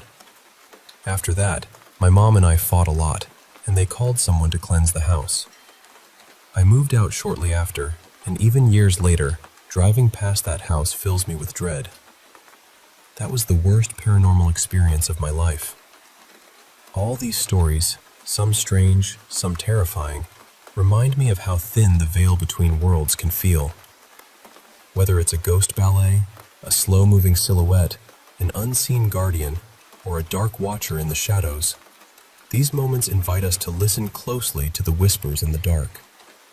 And sometimes, they remind us that even in the loneliest moments, we might not be as alone as we believe.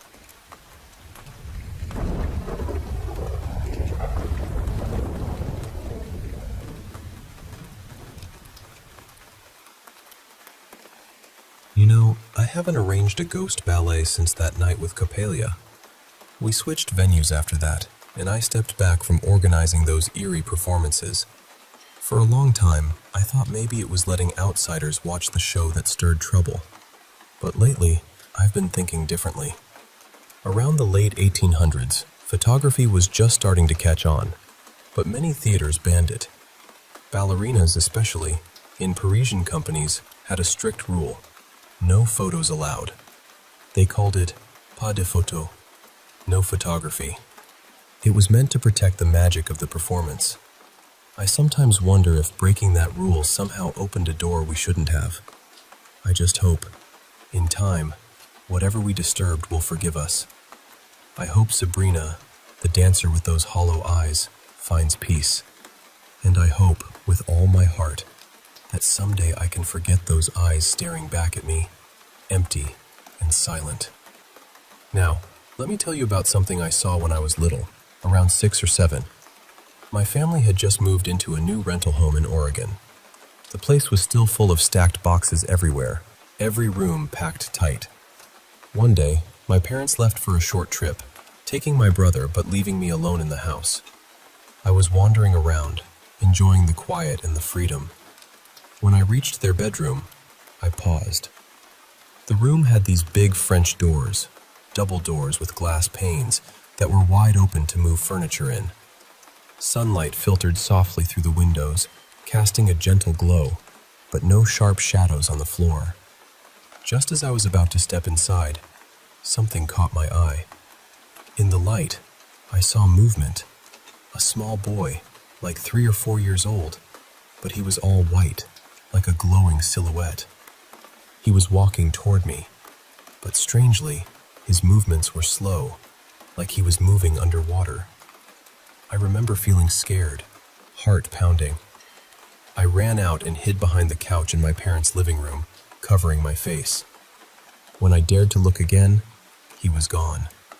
We were only the second family to live there. The first were the builders. Years passed, and I never saw anything like that again. Even when my husband's family moved into that same rental years later, they never felt or saw anything unusual. I still wonder, what was that? Has anyone else seen something like this? I believe in the supernatural. Always have. But I never thought I'd have an encounter myself. Not growing up in a deeply Christian home where I felt protected by faith. But then, one night, everything changed. My dad had gone to work, and it was just my mom, my brother, and me at home. I was young, struggling with sleep problems, light sleeper, always waking up at the slightest noise. I had this habit of pulling the blanket over my head to feel safe, even though I still slept in my parents' room because they were worried I'd suffocate. That night, I felt the blanket being gently pulled off my head. When I opened my eyes, I saw a pair of shoes right in front of me. I was about to look up, but a soft voice told me not to and to turn around. I obeyed and faced the mirror on my parents' wardrobe. Behind me, on the bed, stood a man dressed very formally. I couldn't see his face clearly, he was shadowed, but he was there. Half asleep, I didn't question it then. We talked for a while, though I can't recall how long, until I drifted off, comforted by his soft pats on my head and his promise that he was always there for me.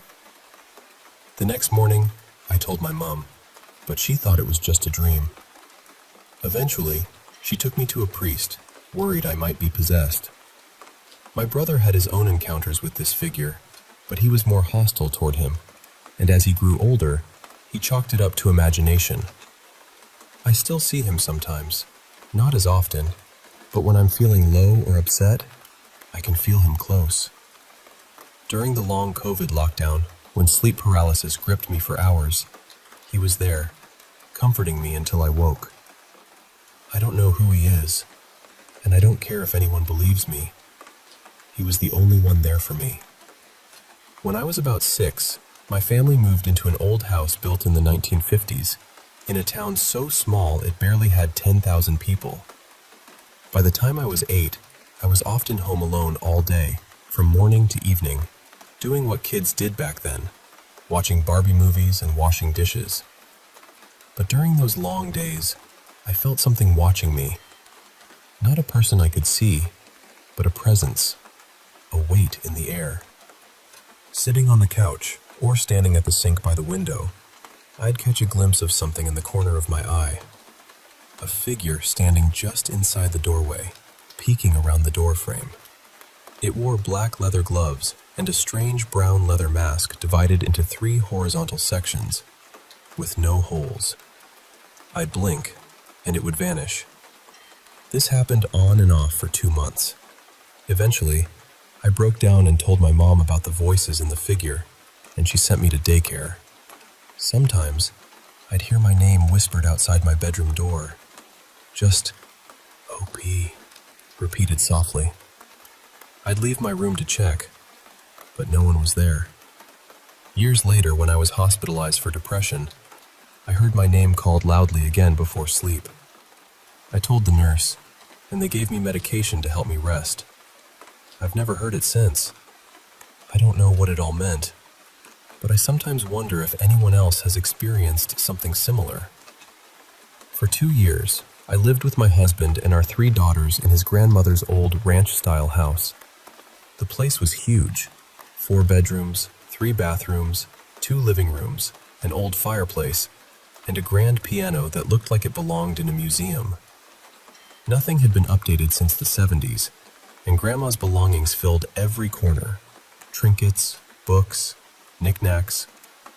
Grandma was fiercely proud of that house, telling visitors how she worked hard to keep it after her husband left, and how she never wanted to leave it. She passed away there after a stroke. After we moved in, I started noticing strange things. One night, after putting the kids to bed, my husband and I heard footsteps, soft, light, like a toddler's, in the next room. We thought maybe one of the kids was up, but they were all asleep. No one was there. Another night, I came home late and heard Grandma's jewelry box, a little musical box that sings when opened, playing in the back bedroom, even though it wasn't opened. The strangest was one early morning, half awake in bed, irritated by the kids yelling, "Mom!" from across the house. My husband and I both heard the calls, but when he checked, the kids were still sleeping. It was too early, and no neighbors' voices could be heard inside. I still wonder who was calling. Once, a friend told me I was followed by 2 entities. This friend claimed to see spirits and said one was an older Hispanic woman who was upset I was visiting my friend and kept checking on us. They asked if my Hispanic grandmother had died. I hadn't talked to that side of the family in years and wasn't sure. Later, I found out she was still alive then. The other entity was a tall man in black, wearing a hat, just observing from the background. Whenever I asked for more, my friend said the man seemed harmless, but warned me to be cautious of the woman. I'm skeptical, but curious. Sometimes I wonder if those weird moments in my life could be connected. Growing up, the paranormal was part of our family's normal life. Ghosts, spirits, whatever you want to call them. We never feared them, but respected them. I've had my share of experiences, but nothing as frightening as what happened my senior year of high school. For a class, I visited an old cemetery with my cousin to find a relative's grave. While there, we both felt watched, uneasy. At home that night, I felt it again, eyes on me from the hallway. My younger brother was scared too and asked to sleep in my room.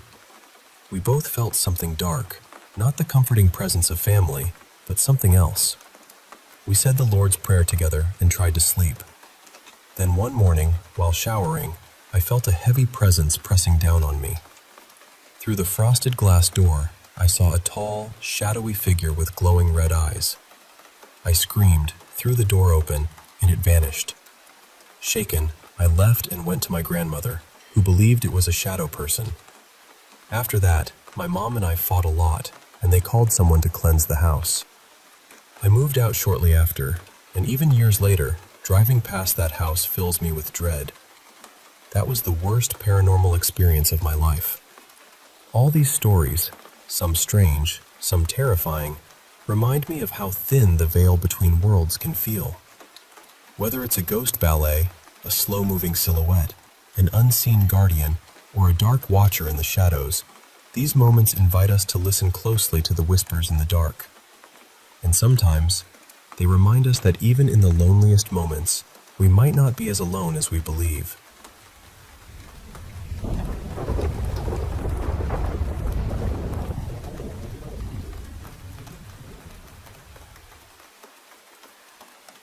So, before I even tell you what happened tonight, I need to make one thing very clear. In our house, if one of us farts, we own it. Fully.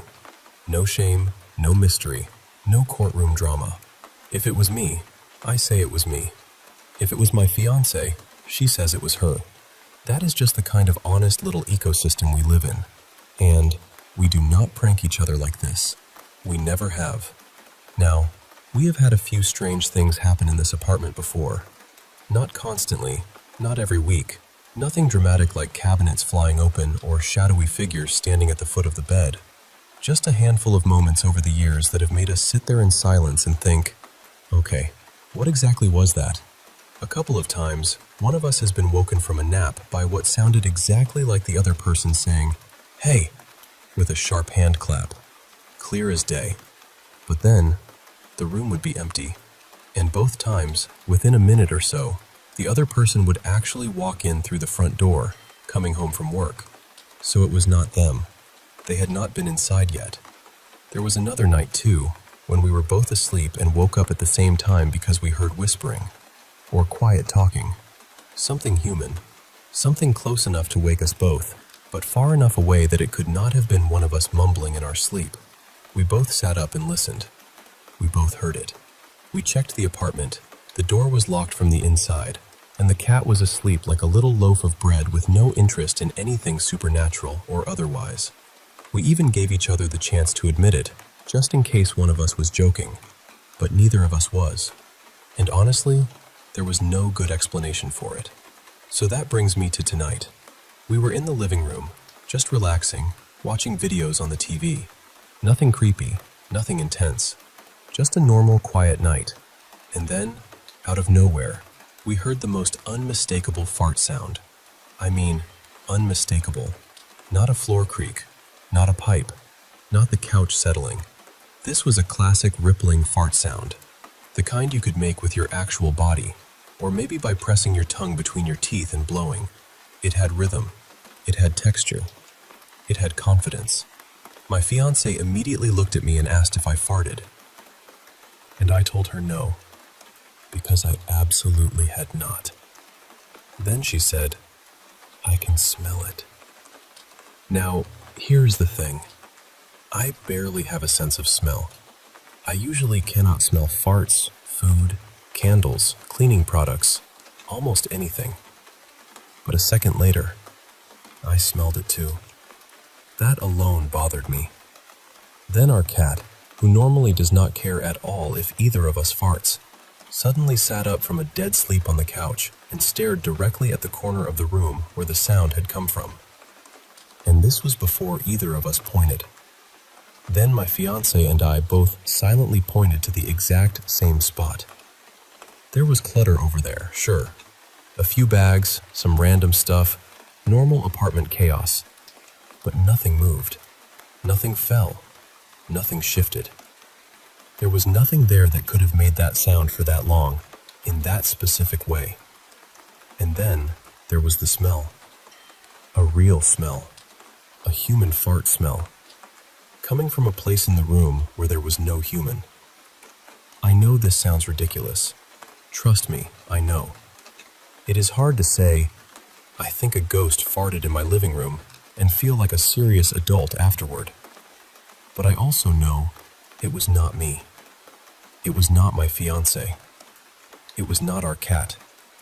And it happened while we were both wide awake, sitting right there. We have lived here together for nearly 5 years, and in that time we have had only a few incidents.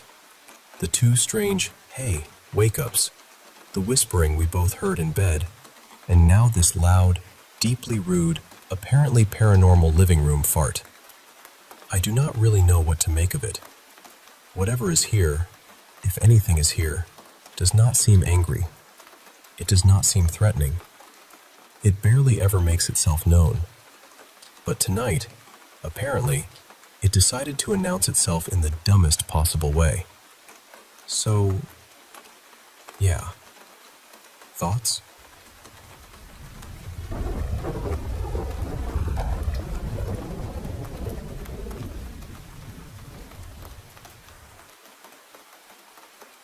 Hey, I want to share a story with you.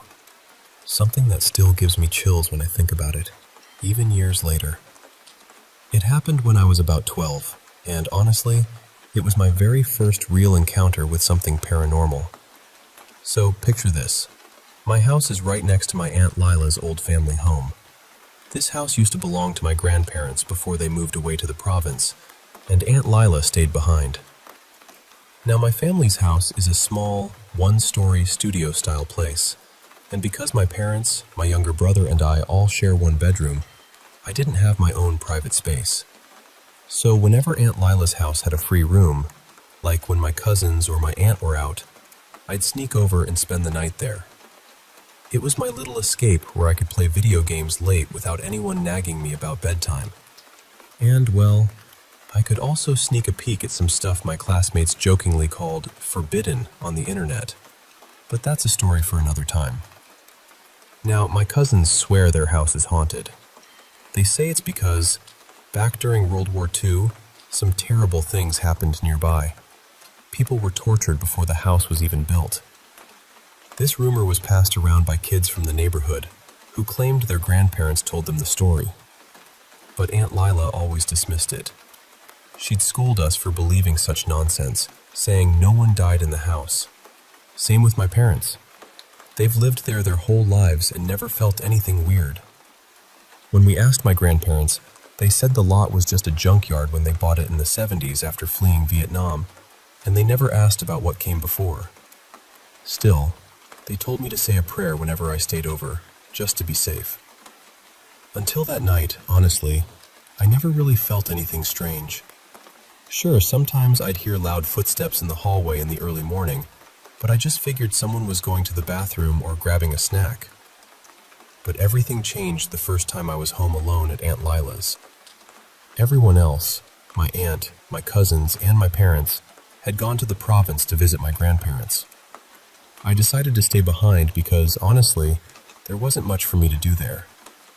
Before settling into Aunt Lila's room for the night, I locked every door and window, set the alarms, and made sure everything was secure.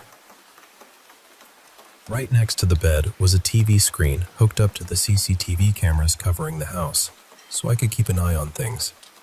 I spent the evening playing video games, losing myself in pixelated worlds, and later, I watched a bit of some Japanese show you probably wouldn't expect a 12-year-old to watch. Let's just say it was a little risque. Time slipped away, and before I knew it, it was 3 a.m. I decided to use the bathroom, which meant walking past the laundry that was hanging in the hallway. I swear, for a split second I saw silhouettes, like ghostly figures, wearing the clothes and just standing there. It was like they were frozen in place, but I shook it off, telling myself it was just my imagination. I was so sleepy, and I'd heard somewhere that your mind tricks you into seeing things in the dark. Then, about an hour later, I was jolted awake by loud footsteps echoing in the hallway. Not just footsteps, they sounded heavy, deliberate, like someone stomping. And then, 3 sharp knocks came at the bedroom door. My heart was pounding so hard I thought it might burst out of my chest. I was terrified someone had broken in. I grabbed Aunt Lila's old .45 caliber pistol and a butterfly knife she kept in her drawer, just in case. I flipped open the CCTV feed and scanned the house. Everything looked normal. All doors and windows were locked tight, and there was nothing there, just blackness beyond the hallway. Outside, the yard was alive with frogs croaking as if nothing was wrong. Then, my eyes caught something chilling. A faint crack at the bottom of the bedroom door showed a pair of feet barely covered by what looked like a white dress. They were standing right outside the door, perfectly still. I wanted to open the peephole to get a better look, but something deep inside told me not to. so I didn't. I called my aunt, but there was no answer. I thought about calling my parents, but fear of being scolded for staying up so late stopped me. I even considered calling the police, but when I did, they just told me I was imagining things before hanging up. I've heard stories about the police here. They're not exactly known for being helpful. With no one to turn to, I pushed chairs against the door, stacked anything I could find on top, and curled up under the blanket, hoping whatever was outside would just go away. The footsteps outside continued, stomping back and forth like some angry child throwing a tantrum. Somehow, in the middle of all that fear, exhaustion took over, and I fell asleep. The last thing I remember before drifting off was staring at the empty hallway on the CCTV. When I finally woke up around noon, the house was bathed in sunlight, and every light was on, except the one in my room. I told Aunt Lila and my parents what had happened. That's when they finally admitted it. The house really was haunted. Turns out, there's a reason for it. A neighbor had seen a girl in white pacing on the second floor around 5 a.m. and asked my family about her. My aunt and mom confessed that when they were younger, they dabbled in witchcraft. Just curious kids looking for good luck in school, or maybe to catch the eye of their crushes. But their rituals apparently attracted some kind of elemental spirits, which they've been trying to remove ever since. That's why my grandparents cut down the trees in the yard, cemented the ground, burned incense almost every night, and had priests and other practitioners visit regularly. Despite all that, I kept having sleepovers at Aunt Lila's, but I made sure the hallway and bathroom lights were always on and locked every other room when I was alone.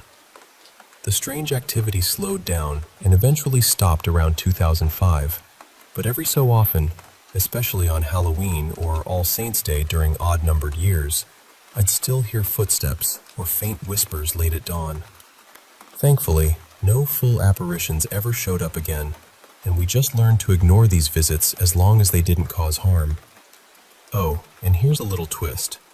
Apparently, every time someone tells a ghost story in that house, which happened a lot around Halloween, it somehow convinces the elementals to stick around longer. So since 2004, we've banned telling scary stories there.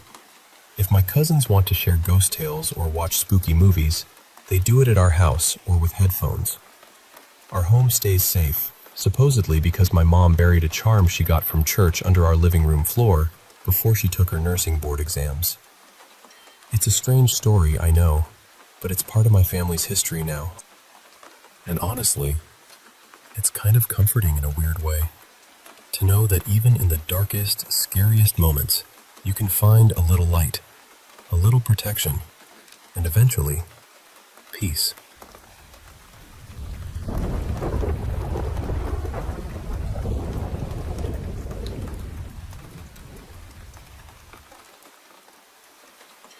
Hey, I want to share something that's been on my mind for a while now. Something a little strange, but deeply personal.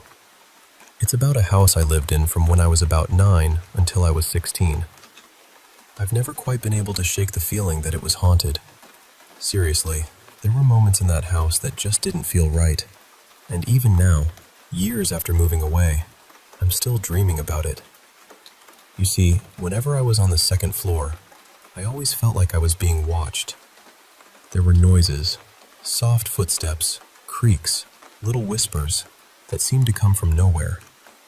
In my younger brother's room, man, that place always gave me the creeps. He was just 5 or 6 back then, but he wouldn't sleep in his room. He'd wake up in the middle of the night, crying and terrified, and come down the stairs to our parents. It was heartbreaking and, honestly, kind of chilling. And get this, when we first moved in, my parents found the number 666 painted on my bedroom wall. No matter how many times they painted over it, pink of all colors, it would bleed through like it was freshly there. Imagine that. I still remember the cold shiver that ran down my spine when I saw it the first time. Now, about these dreams. At first I told myself it was just because I spent such a big part of my childhood there, you know? that my brain just used that house as the backdrop for my dreams. But there's a catch. In every dream, I'm searching for something or someone. Sometimes it's our old dog who passed away while we lived there. Even though I know she's gone, rotting somewhere in the yard, my dreams have me looking for her, calling her name into the empty rooms. If I'm not searching for her, I'm slowly making my way toward the stairs that lead to the second floor. We barely used those stairs, so my parents hung a blanket over the doorway to keep the heat downstairs. The blanket felt like a barrier, but in my dreams, I'm inching closer and closer to it. And with every step, there's this heavy dread squeezing my stomach. It's like I know that as soon as I pull the blanket aside, someone or something will be standing at the top of the stairs, staring down at me. There was this one dream where I finally reached the blanket. I pulled it back, and to my relief, no one was there. But that relief didn't last. The very last dream I had was even more unsettling. After moving the blanket, I saw the door to my old bedroom slowly creak open. From the bottom of the stairs, you could barely see the bottom half of the door. I never saw who or what was opening it. And honestly, I don't want to. The fear of knowing is almost worse than the fear itself. I don't know why I keep having these dreams. They feel so real, so vivid. And every time, I go a little further. What's even weirder? I'm not scared of that house anymore. I miss it. I feel this intense homesickness for that place. Like there's a part of me still living there, still tied to it. I used to dread going back, but now I find myself wishing I could get in touch with the current landlords, just to know when it's empty again. I even feel a strange jealousy that someone else is living there now, even though I don't live in that town anymore. It still calls to me. I'm not sure if anyone else has experienced something like this. I don't really know what to make of it or what I should do. If you've ever felt haunted by a place, or if you've had dreams that just won't let go, I'd really love to hear from you. Because right now, I'm stuck in this strange place between fear, nostalgia, and something I can't quite put into words.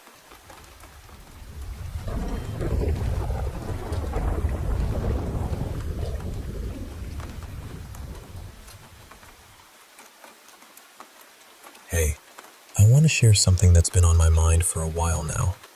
Something a little strange, but deeply personal. It's about a house I lived in from when I was about 9 until I was 16. I've never quite been able to shake the feeling that it was haunted. Seriously, there were moments in that house that just didn't feel right. And even now, years after moving away, I'm still dreaming about it. You see, whenever I was on the second floor, I always felt like I was being watched. There were noises, soft footsteps, creaks, little whispers that seemed to come from nowhere. And my younger brother's room? Man, that place always gave me the creeps. He was just 5 or 6 back then, but he wouldn't sleep in his room. He'd wake up in the middle of the night, crying and terrified, and come down the stairs to our parents. It was heartbreaking and honestly, kind of chilling. And get this, when we first moved in, my parents found the number 666 painted on my bedroom wall. No matter how many times they painted over it, pink of all colors, it would bleed through like it was freshly there. Imagine that. I still remember the cold shiver that ran down my spine when I saw it the first time. Now, about these dreams. At first, I told myself it was just because I spent such a big part of my childhood there, you know? That my brain just used that house as the backdrop for my dreams. But there's a catch. In every dream, I'm searching for something or someone. Sometimes it's our old dog who passed away while we lived there. Even though I know she's gone, rotting somewhere in the yard, my dreams have me looking for her, calling her name into the empty rooms. If I'm not searching for her, I'm slowly making my way toward the stairs that lead to the second floor. We barely used those stairs, so my parents hung a blanket over the doorway to keep the heat downstairs. The blanket felt like a barrier, but in my dreams, I'm inching closer and closer to it. And with every step, there's this heavy dread squeezing my stomach. It's like I know that as soon as I pull the blanket aside, someone or something will be standing at the top of the stairs, staring down at me. There was this one dream where I finally reached the blanket. I pulled it back, and to my relief, no one was there. But that relief didn't last. The very last dream I had was even more unsettling. After moving the blanket, I saw the door to my old bedroom slowly creak open. From the bottom of the stairs, you could barely see the bottom half of the door. I never saw who or what was opening it, and honestly, I don't want to. The fear of knowing is almost worse than the fear itself. I don't know why I keep having these dreams. They feel so real, so vivid, and every time, I go a little further. What's even weirder, I'm not scared of that house anymore. I miss it. I feel this intense homesickness for that place, like there's a part of me still living there, still tied to it. I used to dread going back, but now, I find myself wishing I could get in touch with the current landlords, just to know when it's empty again. I even feel a strange jealousy that someone else is living there now. Even though I don't live in that town anymore, it still calls to me. I'm not sure if anyone else has experienced something like this. I don't really know what to make of it or what I should do. If you've ever felt haunted by a place, or if you've had dreams that just won't let go, I'd really love to hear from you. Because right now, I'm stuck in this strange place between fear, nostalgia, and something I can't quite put into words.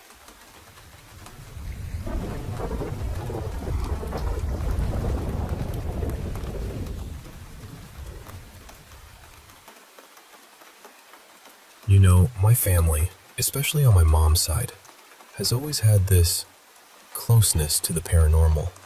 It's like it's woven into our very being.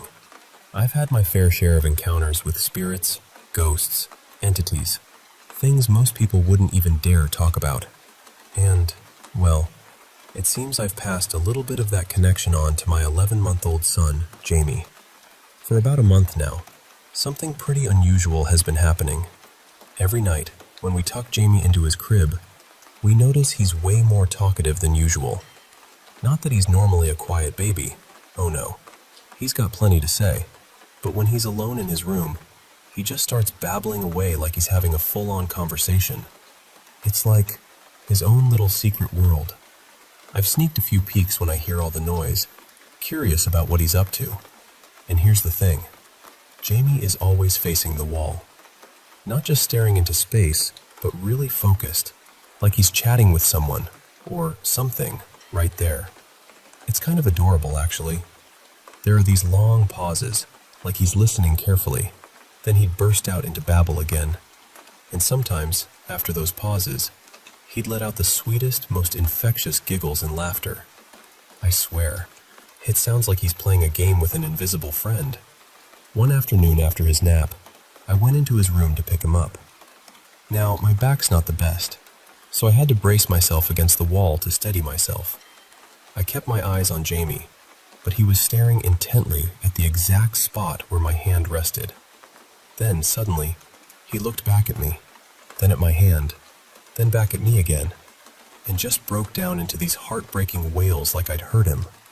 I was caught completely off guard. I asked him what was wrong, and he pointed right at my hand, crying as if that spot itself was causing him pain. That's when it hit me. I must have put my hand right where his friend usually sits. Feeling awful, I quickly moved my hand away and softly apologized to both Jamie and whoever, or whatever, he was talking to. Almost immediately, Jamie calmed down, and we went on with our day like nothing had happened. Now, my girlfriend was pretty skeptical at first. She's not much of a believer in the supernatural and tends to keep her feet firmly on the ground. But even she's been noticing the way Jamie acts during those nights, and I think she's slowly coming around to believing there's more to it than just baby babble. Shifting gears a bit, there's something else I want to share, something deeply personal. The night before my mom passed away last year, not long after Christmas, I had this incredibly vivid dream. In the dream, my Uncle Frank was there. Now, he died when he was 74, but in this dream, he looked like a young man, maybe late teens, full of life and energy. We were inside this house, and I was talking with this red-headed woman who reminded me a lot of the actress from that show Longmire. It struck me because my mom was a tall, lanky redhead, very much like that. I was standing in the kitchen with Uncle Frank, and outside, through a window made of this cloudy, wavy glass, like old hand-blown glass, my grandmother was gardening. She was the mother of both my mom and uncle, and had been a huge part of my upbringing. Even though the glass blurred her figure, I could tell it was her younger self, with her striking black hair. While I was talking with Uncle Frank, he suddenly put a gentle finger to the side of my head. I asked him, "What are you doing?" And he simply said, "I'm fixing you." Right then, this warm, golden light flooded the room, bright and comforting. And just like that, I woke up. I woke feeling an overwhelming sense of peace and calm, like a heavy weight had been lifted from my chest. When my wife stirred awake, I immediately shared the dream with her. Later, I told my adult son as well, who found it fascinating, especially since he'd had a strange but unrelated dream that same night. That afternoon, my brother called with the news that our mother had passed away peacefully in her sleep during the night. It was a shock. Though she had been ill, she wasn't expected to go so soon. Since then, I've been wrestling with what that dream means. Was it just my mind processing what was happening subconsciously? Or was it something more profound? Maybe a real connection with my family beyond this life? I've been searching for answers, trying to rekindle a faith I lost years ago, after a terrible betrayal by a church minister I once trusted. That hurt deeply affected my wife and shattered my belief for a long time. Now, I want to believe again. I feel moments, fleeting but powerful, where I sense something divine nearby. But a small, skeptical part of me keeps looking for a scientific explanation, searching for reason in the unexplainable. So, I guess what I'm asking is, have any of you experienced something like this? Do you think my dream could have been a visit from my loved ones who have passed on? What are your thoughts on the afterlife, on these mysterious moments that shake us to our core? I'd really appreciate any insights or gentle guidance as I navigate this path between faith and doubt. Because at the end of the day, all I want is to feel connected to my family, to something bigger, to a love that never truly dies.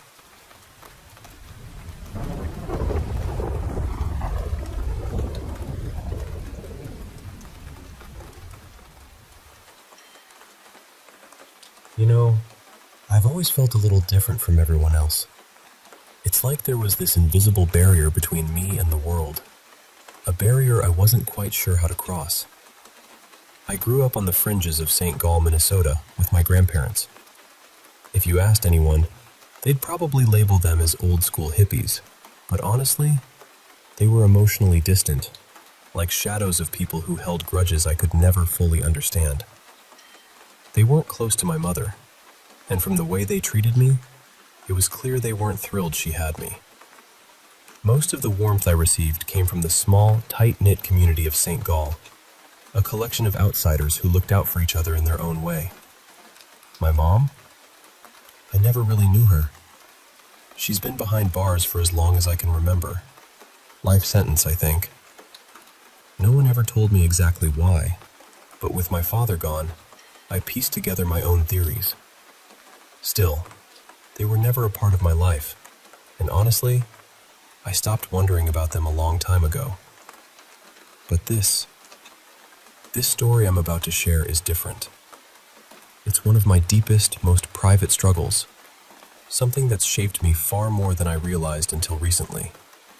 You see, I've always had this strange condition my grandparents warned me about. They said I had some sort of skin disease, something contagious, something that could jump from me to others if I wasn't careful. They threw around fancy Latin names and showed me doctor's notes, but even as a kid, I had my doubts. By the time I was 7, I knew it was nonsense, but that didn't change how I was treated. I had to keep my distance from people. No hugs, no kisses, just gloved handshakes when I did something right. And if I messed up, the basement was my punishment. A dark, silent room with no books, no distractions, just me and my swirling anxieties. The silence there was deafening. It pressed against my ears like a slow, suffocating wave. School was never traditional for me. I was homeschooled, mostly by my grandparents, who drilled me on facts and figures, especially European history. I surprised them with how much I absorbed, not just answers, but connections, patterns, and ideas that went beyond the textbooks. They called me a smart kid, but I never felt it. To me, I was just someone who saw and remembered things. If that was intelligence, well, it didn't feel like much. Eventually, the people in St. Gall started coming to me with questions. I found myself learning languages, fluent Spanish from watching Telemundo late at night, German from old World War II documentaries. By the time I was a teenager, I spoke 8 languages fluently. But intelligence, as I learned, wasn't just a gift. It was a curse. The constant self-doubt, the fear of being wrong, the endless questioning. It wore me down. I felt like I was walking on a tightrope, always balancing between knowledge and uncertainty. Because of that, I withdrew even more. I was terrified of leading others astray, afraid that one wrong word could cause harm. So I focused inward, retreating from the world around me.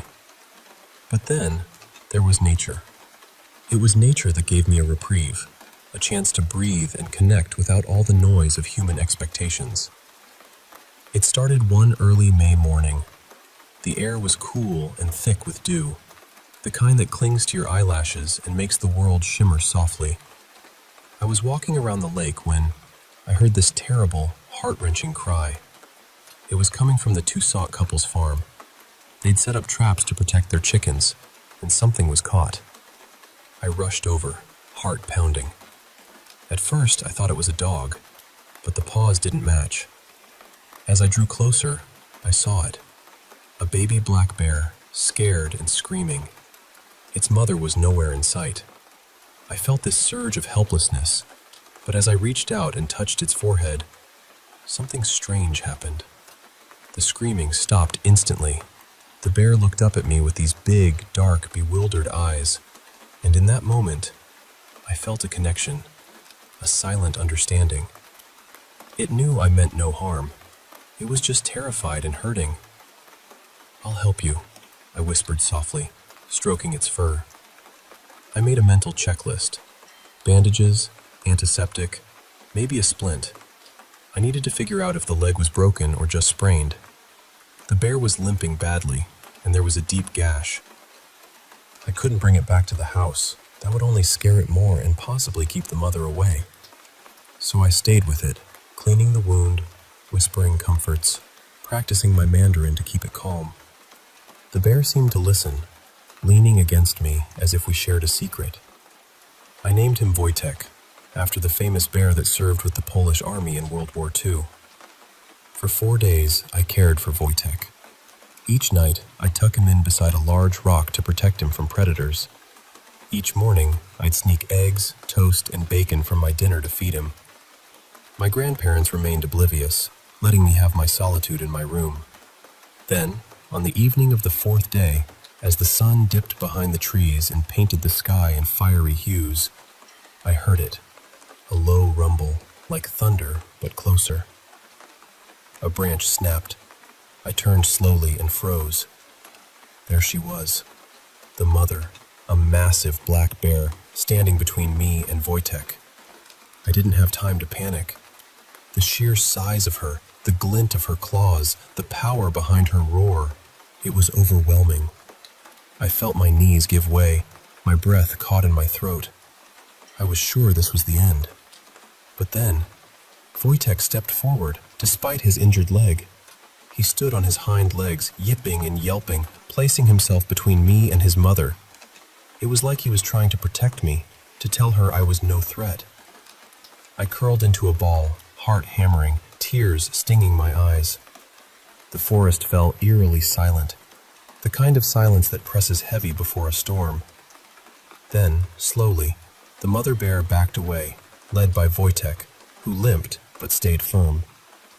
They disappeared into the woods, leaving me trembling but alive. I don't speak bear, but I know Wojtek saved my life that day. And from then on, I found solace in animals.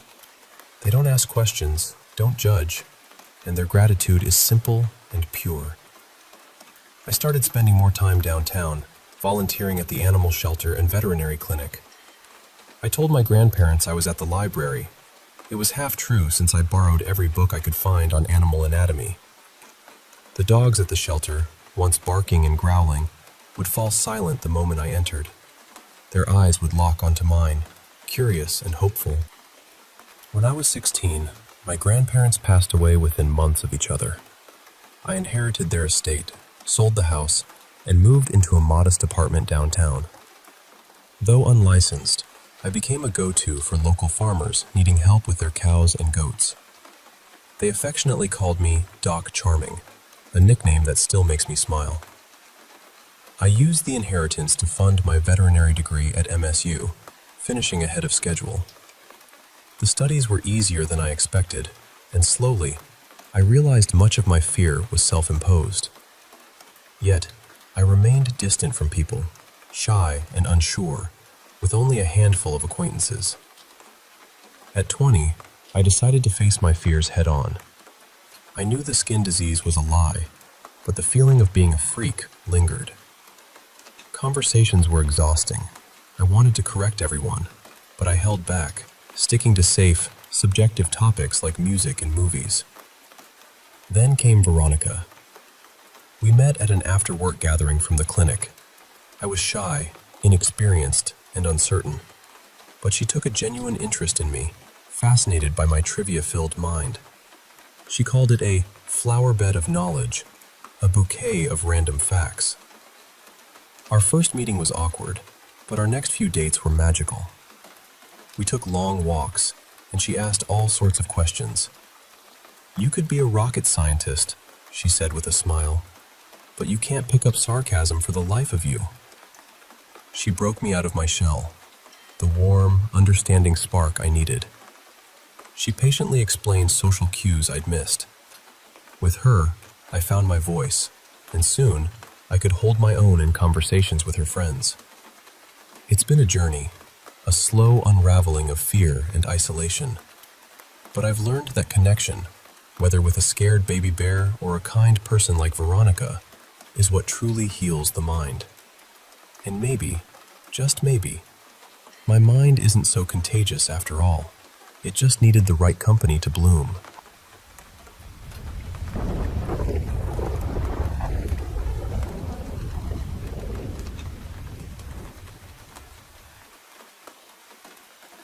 I've carried this story with me since I was little. From the time I was about 6 years old, I remember people saying our house had something in it.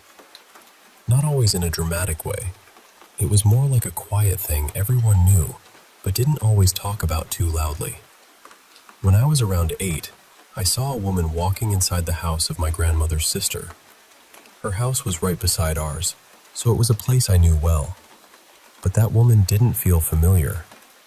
I remember just staring, trying to understand what I was seeing, and even now, I can still picture it. Around that same time, my aunt was pregnant, and at night, we would hear these strange sounds outside. People in our town said they were witches. In our rural place, stories like that were not treated like fairy tales. People believed those witches preyed on babies and unborn children, so when we heard those sounds, there was real fear in the house. As I got older, maybe around 10, I became curious about things I probably didn't fully understand yet. I started searching about past lives, wondering who I might have been before this life. I don't really know why I felt so drawn to it, but something in me wanted answers. When I was 11, we moved into a new house beside my grandmother's place. That was when I started feeling things more strongly whenever I was alone. It wasn't always something I could see. Sometimes it was just a heavy feeling, like the air had changed. My mother had her own experience too. One night, she woke up and saw a woman walking from their bedroom door toward the window. And I remember another time seeing a lady dressed in black moving from our kitchen toward the entrance, but I didn't see her feet. It didn't look like she was walking. It looked more like she was gliding. When I was 13, I started having this strong feeling about the year 2025. I kept thinking, something is connected to that year. I didn't know what it meant. I just felt it. Then in February of 2025, my grandfather passed away. 15 days before he died, a memory appeared on my Facebook story. It was a photo of me with him. That account had been active for years, and I had memories turned on before, but I had never seen that particular reminder come up like that. On the morning he died, I woke up around 4 feeling uneasy. The night before, the dogs outside had been barking loudly. Our bedroom also had this strange smell, even though I had just cleaned it. I couldn't explain it. Something felt wrong. Then around 8 in the morning, I got the news. I broke down. After he passed, he started appearing in my dreams. Not every night, but almost every month. Sometimes it felt like he was trying to say something. Sometimes he would ask where my grandmother was. There was one dream where I saw him with his mother, my great-grandmother, who lived to be 100, and my infant cousin was there too. After that dream, I didn't see them again for a while. Then this May, I dreamed of my grandfather again. Before the dream, I had been sleeping close to the wall, near an electric socket. In the dream, it felt like I was about to hit my head. I woke up suddenly and moved. When I went back to sleep, he appeared again. It felt like he was the one who woke me. I asked him why, but he never answered. Now I have another strong feeling, this time connected to the year 2045. I don't know what it means. Part of me worries it could be about my death or an accident, but I also know feelings can be hard to understand when they come so strongly. What I do know is that my intuition has always been powerful. When I have choices to make, I often feel which one is wrong, and that feeling pushes me toward the other choice. Most of the time, it turns out to be right. Later, I learned that both sides of my family, from my grandparents and beyond, believed in these things too. So maybe it was always around us. Maybe I was just the one who noticed it more. I've also seen shadows that people in our place would call duendes. And once, when I was young, I heard a man yelling, but when I looked, there was no one there. We were staying near a house people said was haunted by a man. I don't share this because I expect everyone to believe me. I share it because these things stayed with me. They shaped the way I understand my dreams, my instincts, my family, and the strange, quiet moments when you feel something is there, even if you can't prove it.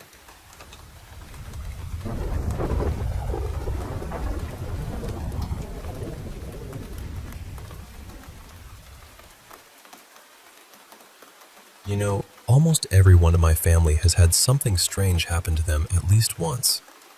I don't mean little goosebumps or shadows in the corner of your eye. I mean things that left people shaken for years. Some of those stories are mild enough that you could call them dreams or stress or imagination. But others were serious, dangerous even. For the longest time, nobody really understood why it kept happening to us. My great-grandmother passed away around 8 years ago. She was nearly 100 by then, and her memory had faded badly. Most days, she didn't recognize anyone except the woman who looked after her, a distant relative who stayed with her almost constantly. A few months before she died, some of us went to visit her. My parents, a few uncles and aunts, and a bunch of cousins. I still remember walking into that room and seeing her lying on this wide wooden bed, so small under the blanket, just staring at the ceiling like she was watching something the rest of us couldn't see. My uncle sat beside her and tried talking to her. He reminded her of old family gatherings, of how everyone used to praise her cooking, of the sweets she made during festivals. She barely reacted. She didn't speak much that day at all. But that night, after dinner, my cousins and I were sitting in her room, talking quietly. Out of nowhere, she turned her head and looked straight at me. And she said, "Shahjahan?" "Why aren't you wearing the tabis I gave you?" Shahjahan was my grandfather, her eldest son. I told her gently that I wasn't him. I said I was her great-grandson. She stared at me for a long moment, almost like she heard me but didn't accept it. Then she called me Shahjahan again and asked where my amulet was. I laughed a little and told her I didn't need one. That was the first time her face changed. She looked offended, hurt even.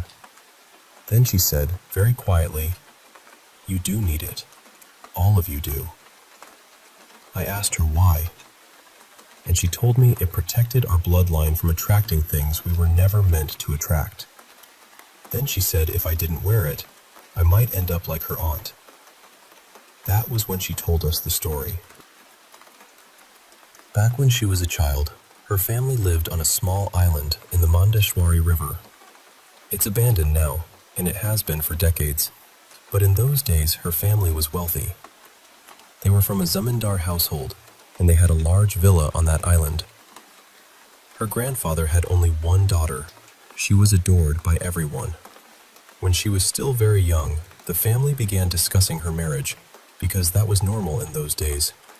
The strongest match was the son of her father's close friend. He was only a couple of years older than her, and the two had known each other since childhood, so nobody objected. But then her father started having dreams. Every night, a dark figure of a man came to him and warned him not to let the girl marry anyone. "She belongs to me," the figure said. "She is my bride." At first, her father ignored it. He thought it was only a nightmare. But the dream kept coming back, night after night, always the same voice, the same warning. Finally, with the wedding approaching, he went to a holy man and asked what it meant. The holy man told him the girl had caught the eye of a jinn. Her father didn't want to believe it, but he still accepted an amulet. He gave it to his daughter and told her to wear it until after the wedding. After that, the dreams stopped. But on the wedding day, something went wrong. Either she forgot to wear the amulet, or someone removed it while dressing her. Nobody knew for sure. That night, terrible things started happening inside the house. Lamps shattered by themselves. People heard footsteps running across empty rooms. And the bride's hair became hard and stiff, almost like iron, pulling so violently at her scalp that it began to bleed. The wedding was called off before dawn. After that, the groom was forbidden from entering the house again. Years passed. The girl's father died from illness, and responsibility for her passed to her older brother, who was my great-great-grandfather. By then, she was around 17, and people had begun to whisper. A girl from a respected family remaining unmarried was seen as shameful. The old groom had never married anyone else. He kept returning to the family, begging for another chance. Eventually, they agreed. There was only one problem. The original amulet had been lost during the chaos years before, and the holy man who had made it could not be found. So her brother went to another priest and got a new one. But it wasn't strong enough. On the second wedding night, the disturbances began again. This time, they were worse. The bride was alone in her dressing room, crying. The bridesmaids had all run away. Nobody dared to go inside. Nobody except the groom. He begged her brother to let him enter the room alone.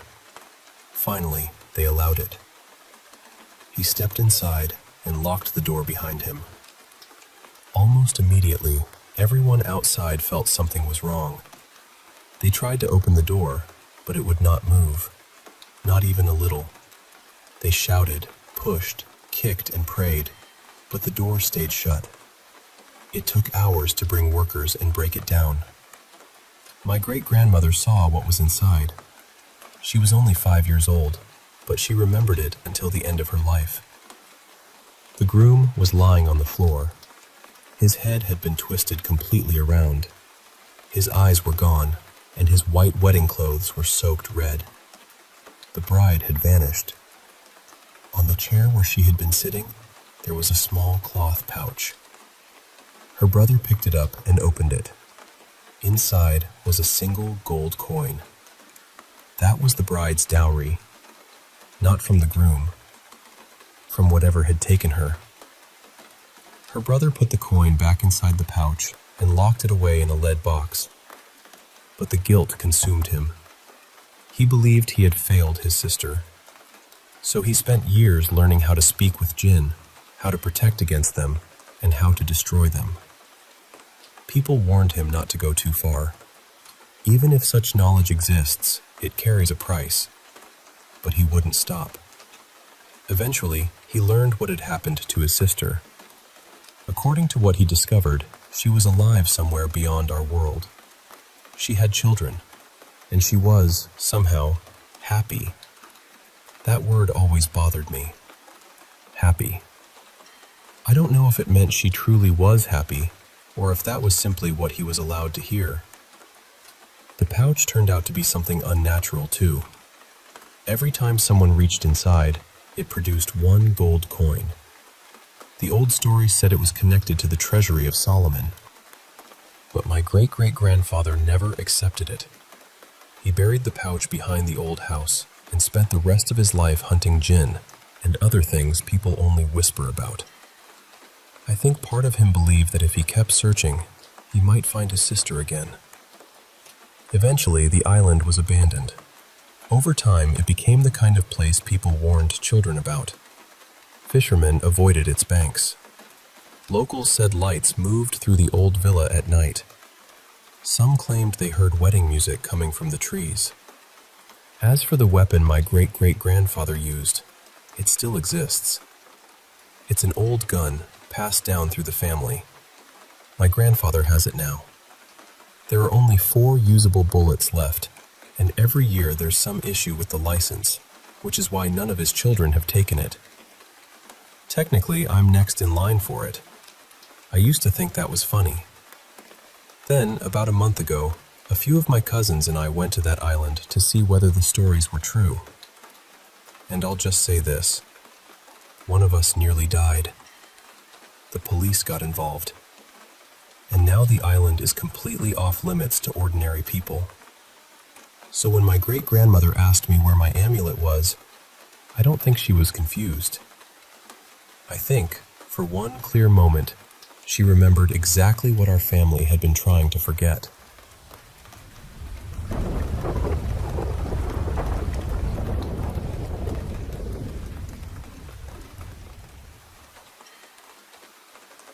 I was probably 16, maybe just shy of 17, and I remember lying in bed way later than I should have been.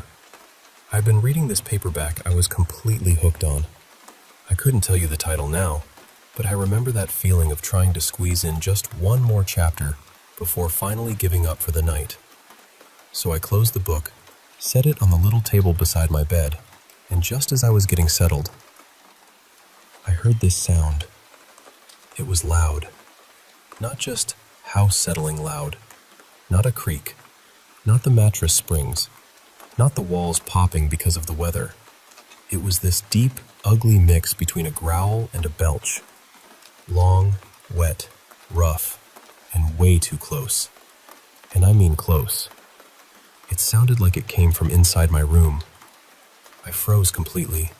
I don't think I even blinked. My whole body went still in that way it does when your brain is trying to decide whether you're in danger, but it doesn't have enough information yet. I just lay there, listening. Part of me was waiting for someone to crawl out from under the bed, or step out of the closet, or breathe again. Anything that would explain it. But there was nothing. After a few minutes, I got brave enough to move, though honestly, brave is generous.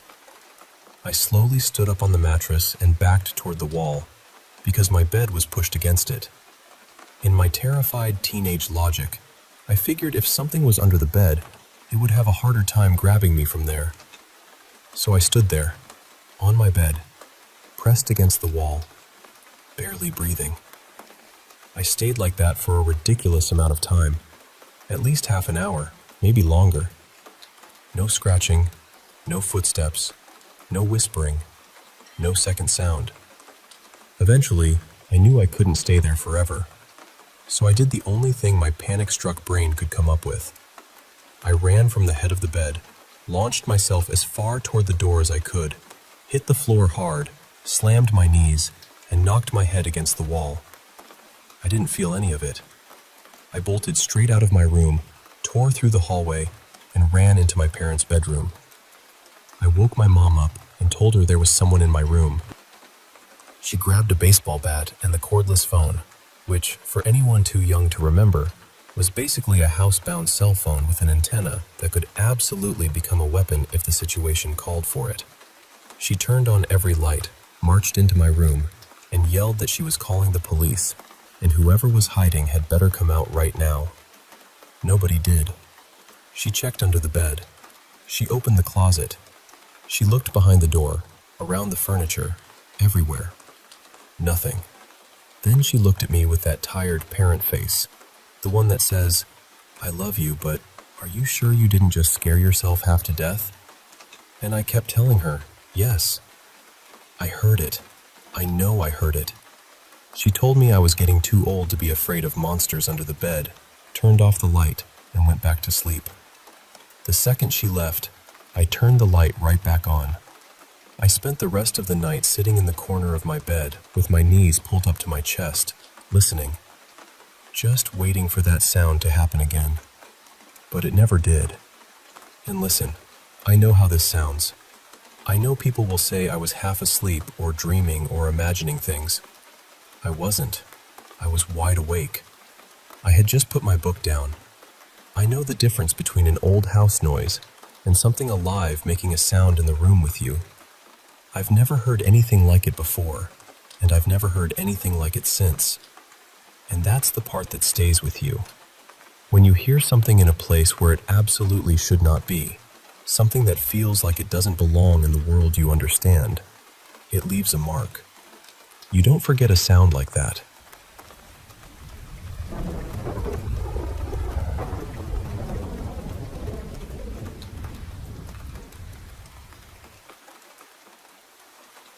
I remember something that might have been from a past life, but today I want to tell you about my son. I shared this story once before, years ago, under another account, so it may sound familiar to a few people. But it has stayed with me all this time. When my son was 3, I had to spend a few days in the hospital. My husband wanted to cheer him up and do something special, so he took him on one of those short sightseeing flights over the city. It was a small plane, maybe 3 or 4 seats, and back then you could pay a little money to go up for half an hour and see everything from the air. Our little boy was not the kind of child who cried easily, so when he suddenly broke down because he was told he could not sit in the pilot's seat, it startled everyone. And I do not mean a little fussing. I mean deep, aching sobs, like something inside him had cracked open. He asked why he was not allowed to fly the plane. My husband gently told him, "Because you're too little, buddy. Your feet can't reach the pedals yet." And then my son said, "So it's not because I was bad last time? When I crashed and all those people died?" Well, as you can imagine, that stopped everyone cold. The pilot heard it too, and he looked just as unsettled as my husband felt. My husband asked him what he meant, because we had never flown anywhere with him before. And my son said, very plainly, "I was a pilot when I was big before." So my husband asked, "When were you big before?" And my son answered, "Before I was here. I was big like you. I flew a plane, and I made it crash, and everyone died. Then I came here." The pilot needed a moment after that. Honestly, I think anyone would have. He even decided to do another walk-around inspection of the plane, because the whole thing had rattled him. My husband got our son settled into the back seat and told him not to touch anything. Then he stepped aside to speak with the pilot and explain that this had never happened before, that our son had never been in a plane, and that he had no idea where any of this was coming from. Then they heard my son crying again. This time, he was upset because he wanted to call the tower, but he had been told not to touch the radio. He could not have reached it anyway, but he was so distressed by it. The pilot, to his credit, was very kind. He plugged in a headset and let my son wear it so he could hear the tower. His microphone was off, of course, so he could not actually transmit anything. Then my husband and the pilot climbed into the front seats.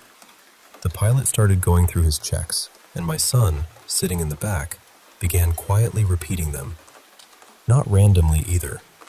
He was echoing the checks in a way that made it seem like he knew what was supposed to happen next. At one point, the pilot skipped saying one of the checks out loud, and my son said it for him. None. When the pilot spoke to the tower, my son tried to do the same into his inactive microphone. According to my husband, he used the kind of phrasing and order that pilots use. I do not know aviation language, so I cannot explain it properly, but my husband said the pilot went pale all over again. After that, the flight itself was calm. They both enjoyed it. But when they came to see me in the hospital later, the very first thing my son said was, "Nobody is mad at me about the crash anymore." I had no idea what he was talking about. He seemed relieved, almost glowing with it. My husband explained the whole thing to me later, during another visit, and I remember just sitting there trying to take it in, and that would have been strange enough on its own. But 3 years later, when our family went to an aircraft museum, it happened again. By then, my son was 6. The museum had an old World War II aircraft being restored.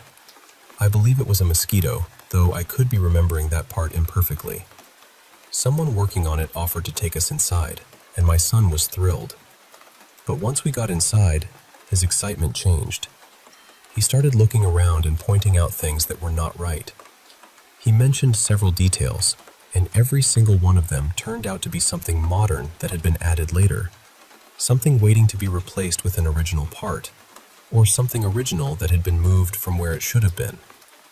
The mechanic was stunned. He said something like, "You must be real aircraft people at home."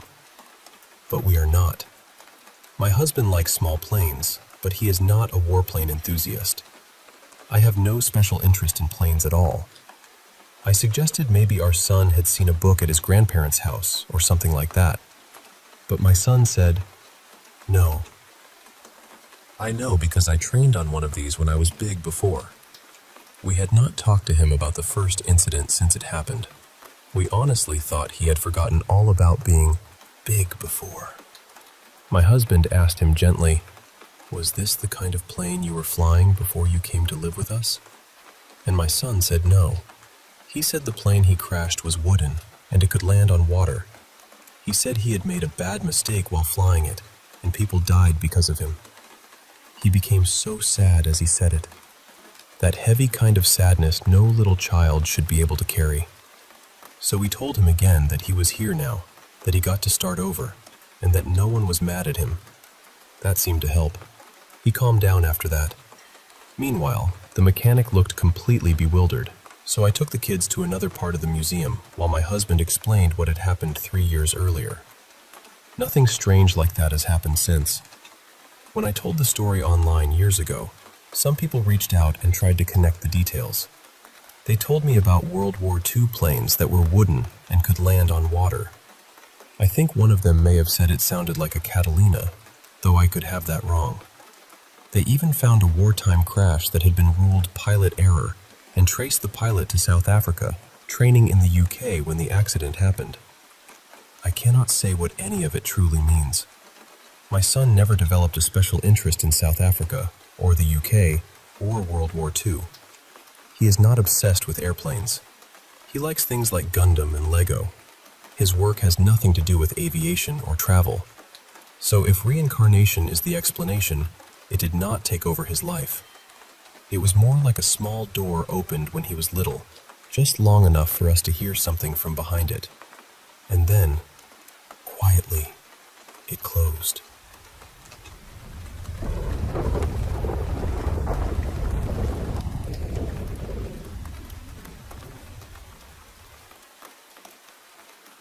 You know, the way it sounded on that camera really stuck with me. It almost sounded like someone was saying, "Mommy missed you," but stretched out in this strange, creepy voice.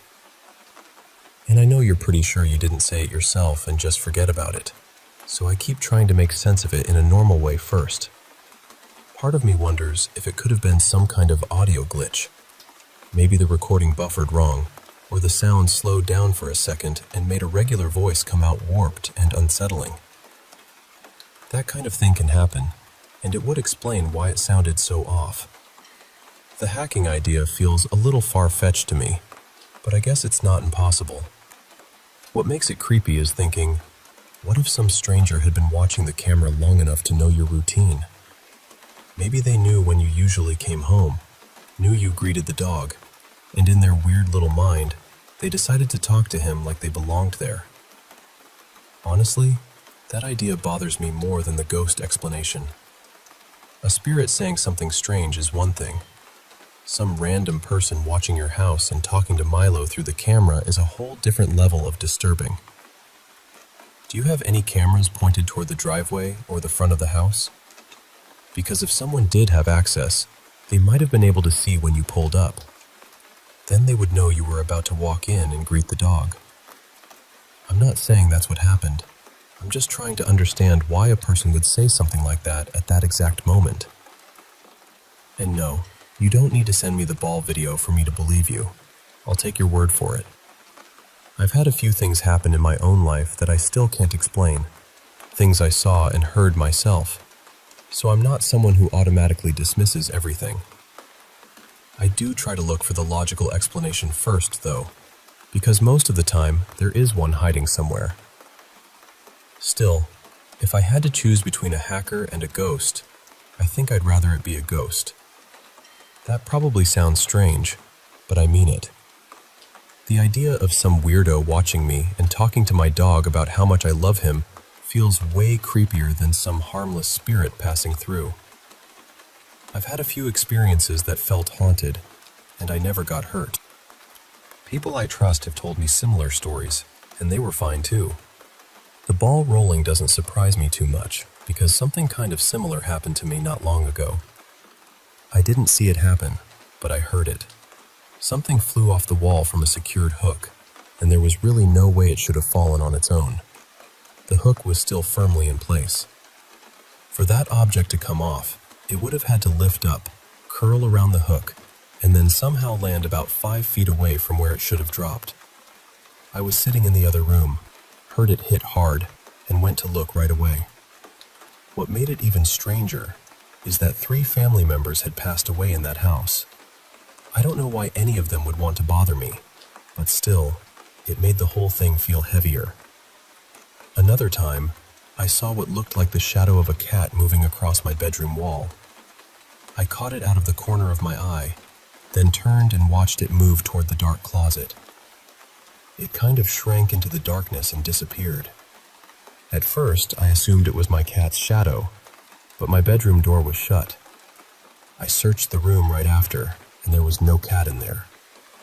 There weren't many places for him to hide either.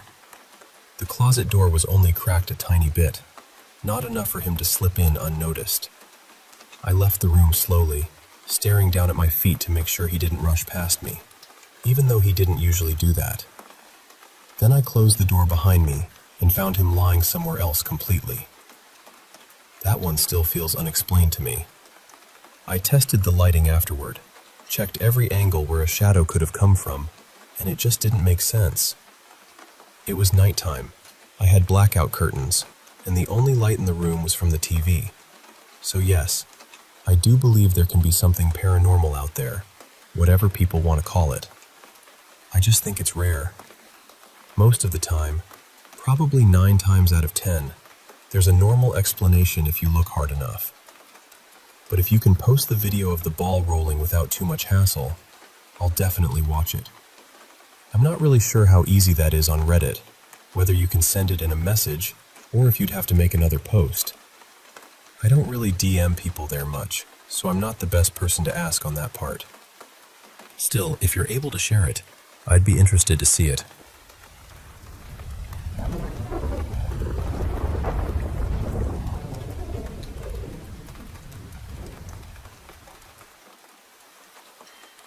I've come to feel, after losing my grandparents and then my mother, that time may not be the solid wall we think it is, not in the way it feels to us while we're living inside it, anyway. After my mother died, I came home exhausted from planning her service and trying to hold myself together. My little boy, Caleb, was confused and heartbroken. He kept asking what had happened to his grandma. I didn't tell him she had become an angel in the clouds. I didn't dress death up as something soft and simple. And I definitely didn't tell him that being present for dying is anything other than one of the hardest things a person can ever witness. But I did tell him this. I told him that the love people give us while they're alive is a kind of energy.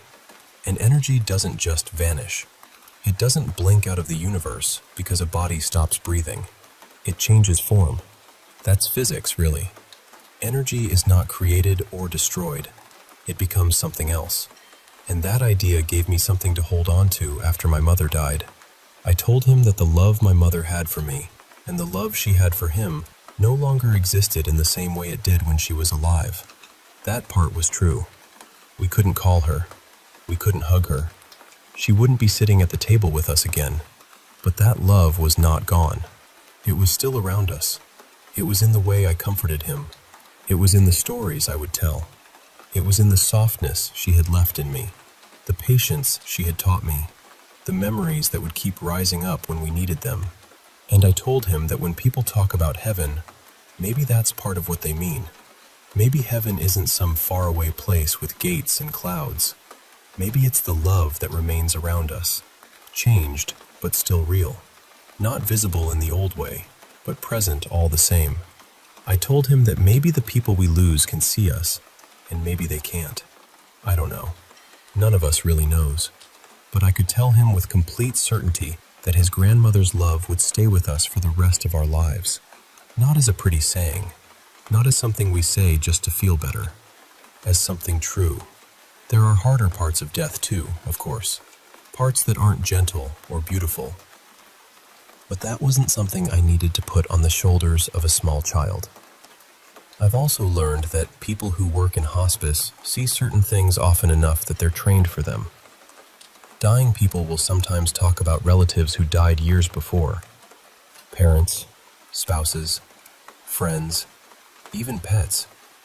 They'll say someone has come to visit. They'll talk about getting ready for a trip. Sometimes they wake from a nap and say they have tickets, or that someone is waiting for them. I'm not claiming to understand what that means. I don't pretend to have special knowledge about what happens at the end. But it happens often enough that hospice workers know not to panic when they hear it, and they know how to help families understand it without fear. Years ago, someone I had once loved died alone and much too young. His mother was nearly destroyed by the thought of that. And as a mother, I understood. No matter how old your child becomes, some part of your heart still holds them as the baby you first loved. She only found a little peace after a dear friend sat with her and said, with deep conviction, "None of us dies alone. None of us. Ever." For them, there was a religious meaning around that. For me, the religion wasn't the important part. What mattered was that her friend spoke from experience, from something she had witnessed and carried. And his mother believed her. It gave her peace. And honestly, I believe the people he had been aching for found him in whatever way he needed. When my own mother was dying, she spoke sometimes to her grandmother, who had been her favorite person when she was growing up. I didn't correct her. I didn't pull her back into our version of reality. I honored it. There were moments when she would look just past my shoulder, then back at me, with this expression I knew so well. It was the look she had when she was thinking carefully about whether to say something. It wasn't exactly peaceful. It wasn't joyful either. It was thoughtful, measuring. A mother's look. I knew it because I had seen it all my life. And I can tell you this much. There was something very real in that room. Whether it was memory, chemistry, spirit, love, or some doorway we don't have language for, I don't know. But it mattered. I'm so sorry for the loss of your sweet baby. Truly. There are no tidy words for that kind of grief. Baby loss is its own country, and no one should have to learn its roads. I once heard someone say there are always 3 generations with us: those living in front of us, those who have died, and those who have not yet been born. That thought has stayed with me. I don't need to know everything beyond that. I don't need to argue about psychics or angels or signs. Those things may bring comfort to some people, and that's fine. But for me, the center of it is simpler. There are the ones who came before us. There are the ones here now. There are the ones still coming. And maybe your baby belongs, painfully and tenderly, to more than one of those places. Maybe one day, when your own journey comes, you will meet again in whatever form love takes next. Maybe none of us can say for sure. I'm not an authority on any of this. I would never want to press a belief into someone else's grief. But I do hope, with my whole heart, that peace finds you somehow. Not all at once, not perfectly, just gently when it can. Because love does not leave the universe. It changes shape. And sometimes, somehow, it still surrounds us.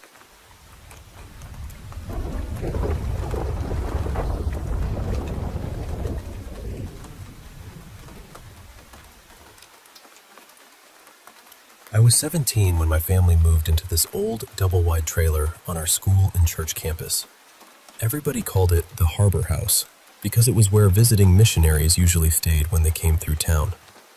Our new place was still being built, and construction was dragging on forever, so the church let us stay there for a while. My dad and I helped with the grounds around campus, mowing, planting, all that, so people were happy to help us out. At first, I thought it was just an uncomfortable place, drafty, too quiet in a way that felt heavy. My room had these 2 big windows that seemed to collect the cold and pour it straight into the floor. One morning before school, I was standing in the corner of my room with my arms tucked inside my shirt, trying to warm up before I changed clothes. And then somebody shoved me.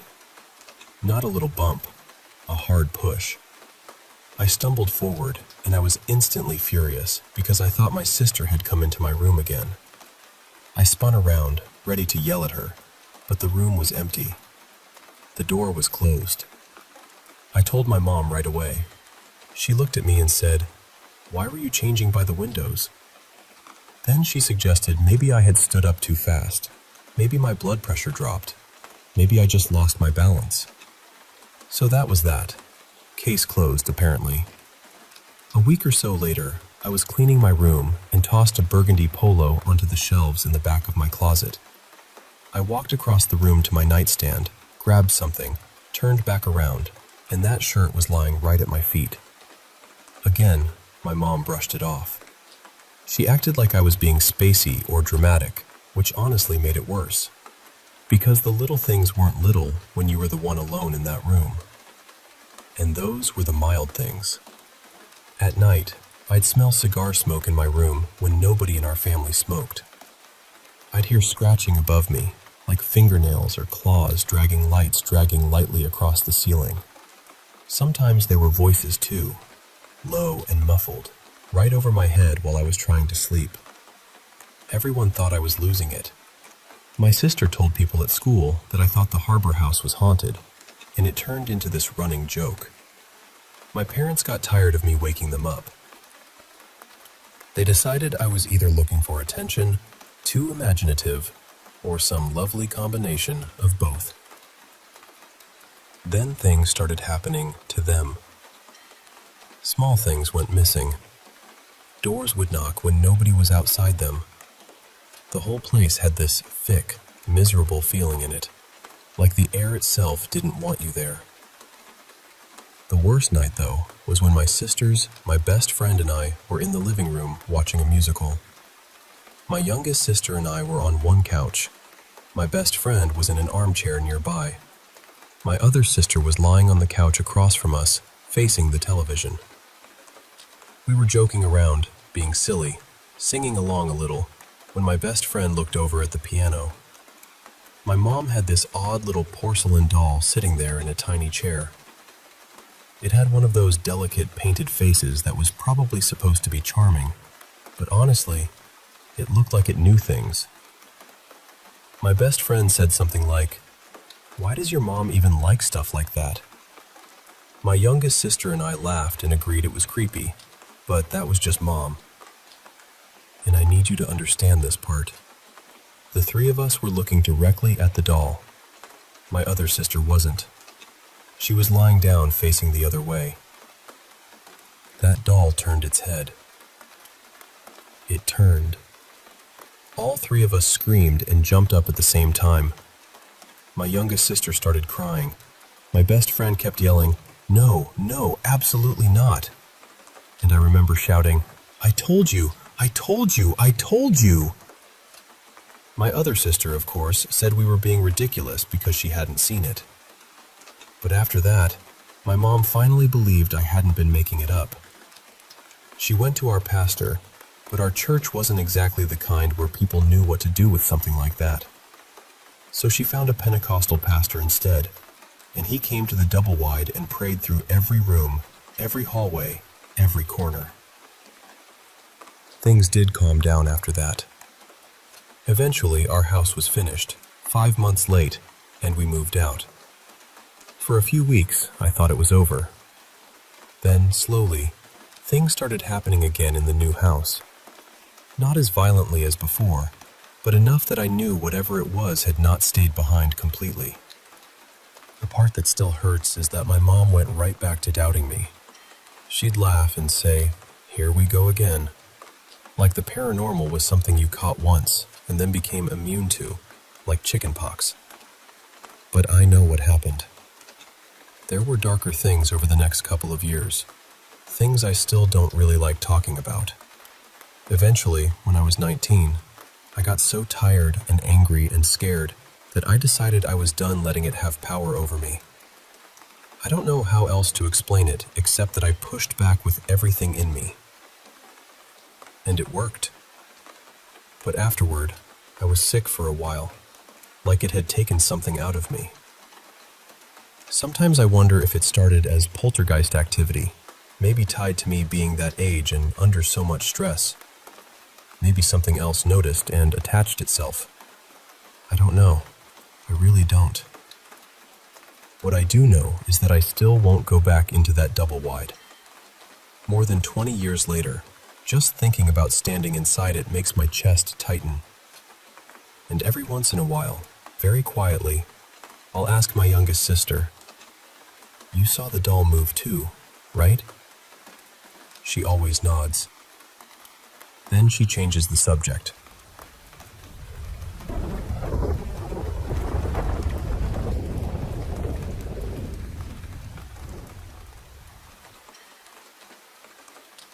You know, I've said this for years, and I mean it from the bottom of my heart. If someone ever wanted real proof that something paranormal exists, I'd tell them to spend one night in my late grandparents' old house. My Uncle Darren owns it now, but when I was little, that house belonged to my grandparents. And even as a kid, before anyone had ever explained ghosts or hauntings to me, I knew there was something wrong there. It was always the back foyer that got to me, that little area with the staircase leading up to the second floor. I hated it. I mean, I truly hated it. Every time I had to walk past it, I'd get this awful feeling that something was watching me from the top of the stairs. Not just watching either, staring. It felt heavy, angry almost, like every instinct in my body was begging me to get away from there. My skin would prickle, my stomach would drop, and I'd feel this pressure in the air that I still don't know how to explain. And for some reason, I always felt like it was a man. Nobody told me that. Nobody planted the idea in my head. I was too young to even understand what a haunting was supposed to feel like. I just knew that whatever was there felt male, and it did not feel kind. The worst nights were the ones when I had to sleep upstairs. There was a little bed set up in the room just outside my grandparents' bedroom, and I dreaded sleeping there. I'd lie under the covers, trying not to move, and sooner or later, I'd hear it. Footsteps. Slow ones. That old house had wooden floors, so every step made a sound. Creak, pause. Creak, pause. You could tell exactly where it was in the hallway. It would walk slowly down the hall, like it wasn't in any hurry at all. Then it would stop, right beside the bed, and it would just stand there. I can still remember the feeling. It was like something huge was pressing down on my chest. I'd be lying there under the blankets, terrified to even breathe, because I didn't want it to know I was awake. My cousin was there with me sometimes, and she was just as scared. Neither of us wanted to move. Neither of us wanted to look. After a while, it would finally turn around and walk back down the hallway, one slow creak at a time. It happened in the spare bedroom, too. Same thing. The pacing. The stopping outside the door. That horrible feeling that something was standing there, listening. My grandfather had his own experience once, and this one still makes me uneasy. He woke up in the middle of the night to the sound of the toilet flushing. He was the only person home, so he thought someone had broken in. He grabbed his firearm and went to check. When he got to the bathroom, the toilet was still running, so he knew he hadn't imagined it. Then he saw what looked like a woman in white. He searched the whole house after that. Doors, windows, rooms, everything. Nothing was open. Nobody was there. And yet, that toilet had flushed. That house always had noises too. If you were sitting downstairs in the living room, you could hear something walking around overhead.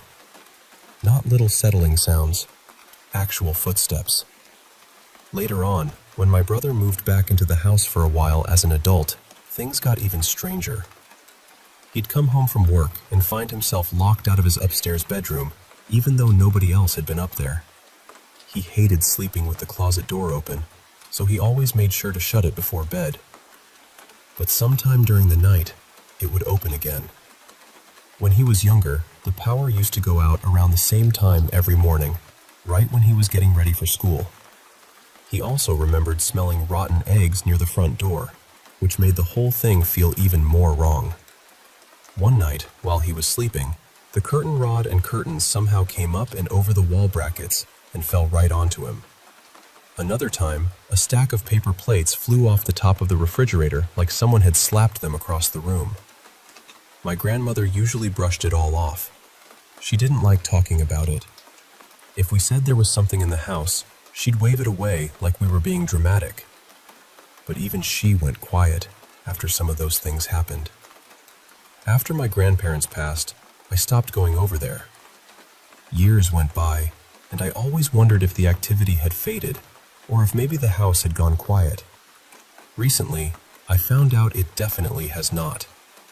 My Aunt Mira went over to visit my uncle, and while she was sitting in the living room, the stereo behind her suddenly turned on by itself.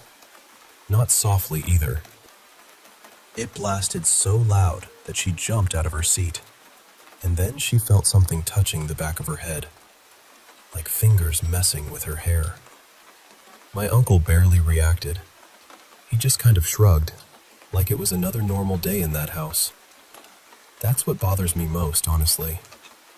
He's used to it. My aunt refuses to go upstairs alone now, but she won't say exactly why. And I don't push her, because I think I already know. Some houses hold memories. That one holds something else.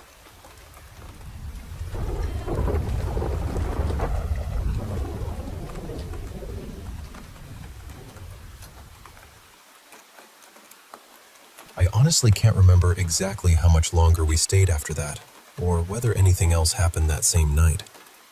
But I do remember this clearly. We went back to that old church several times, probably 3 or 4 visits in all, and every single time, something happened. When you first walked in, you stepped into this small foyer. The bell tower was off to the left. Years before, that area had been wide open, with a ladder going straight up into the tower. But by the time we were going there, it had been changed. There was a little storage closet on the left where they kept yard tools, and a ceiling had been put in above it. So to get to the bell tower, you had to climb a short ladder through an opening in the ceiling, then cross over above the closet to reach the bell. I always assumed they changed it for safety, maybe after something happened there, but I don't know that for sure.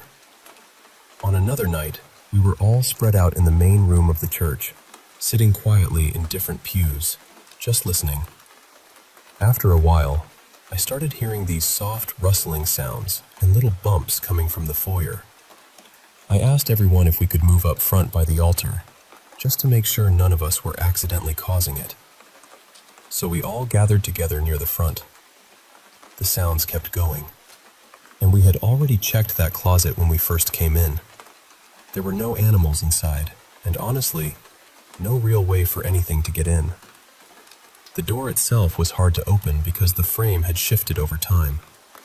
You had to pull it with some force before it would finally pop loose, and when it swung open, it made this long, loud, creaking sound. The only entrance into the church was the front doors, and those stayed closed the whole time. That night, the moon was really bright. Even inside the church, you could still see toward the back. Not clearly, but enough. The moonlight was coming through the windows and laying across the room in these pale strips. Then, all of us heard it. The closet door popped open. Then it creaked, slowly, as if someone was pulling it open just halfway. After that, we heard footsteps. They came out from the closet and started moving toward us. Slow steps at first. Quiet, but clear. They moved maybe 5 or 6 feet across the foyer, and then we heard the sound change when they stepped up into the main church room. That part stood out because the foyer floor was wood, but the church floor had linoleum, and there was one small step between them. Right when the footsteps reached that point, someone in our group gasped. And the second they did, those quiet footsteps turned loud, heavy, fast. It sounded like someone running back across the foyer. Then the closet door slammed shut so hard it echoed through the whole church. That was the first time we had ever seen and heard something physically move in that place. We saw the door open in the moonlight. We heard the pop when it came loose, the creak as it swung open, the footsteps coming closer, then the louder, pounding steps running away. And then, that final slam. I still think about the difference in those footsteps. Coming toward us, they were faint and careful. Going back, they were panicked and heavy. As for what happened to the child people talked about, I don't know. For all I know, maybe they're still there. I haven't been back in years. For a while, the church was left unlocked, and people were allowed to go inside. But then some teenagers started using it as a place to drink, and they damaged parts of the building and the cemetery around it. After that, they kept the gate locked whenever the church wasn't being used.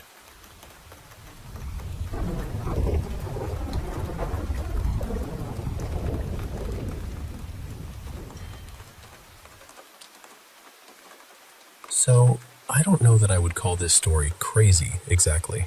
Honestly, I think experiences like this are probably more normal than we admit. We don't really know what happens after we die. None of us get the full answer until we get there ourselves. Last year, my family lost 2 people. I wasn't extremely close with either of them, but their deaths still hit me because I could see how deeply they hurt the people I love. I live with my grandmother, and both of them were connected to her in a really important way. One was her oldest son, Evan, and the other was her second husband, Rory. After my Uncle Evan passed, something strange happened a couple of times before bed. We'd be settling in for the night, and the kitchen light would suddenly turn on by itself. It wasn't one of those touch lights or anything automatic. It was a regular flip switch. My grandmother called out to me and said, "Jamie, did you just go into the kitchen? Did you turn that light on?" And I said, "No, I'm in my room." She said, "Well, the light just came on by itself." And honestly, I wasn't scared.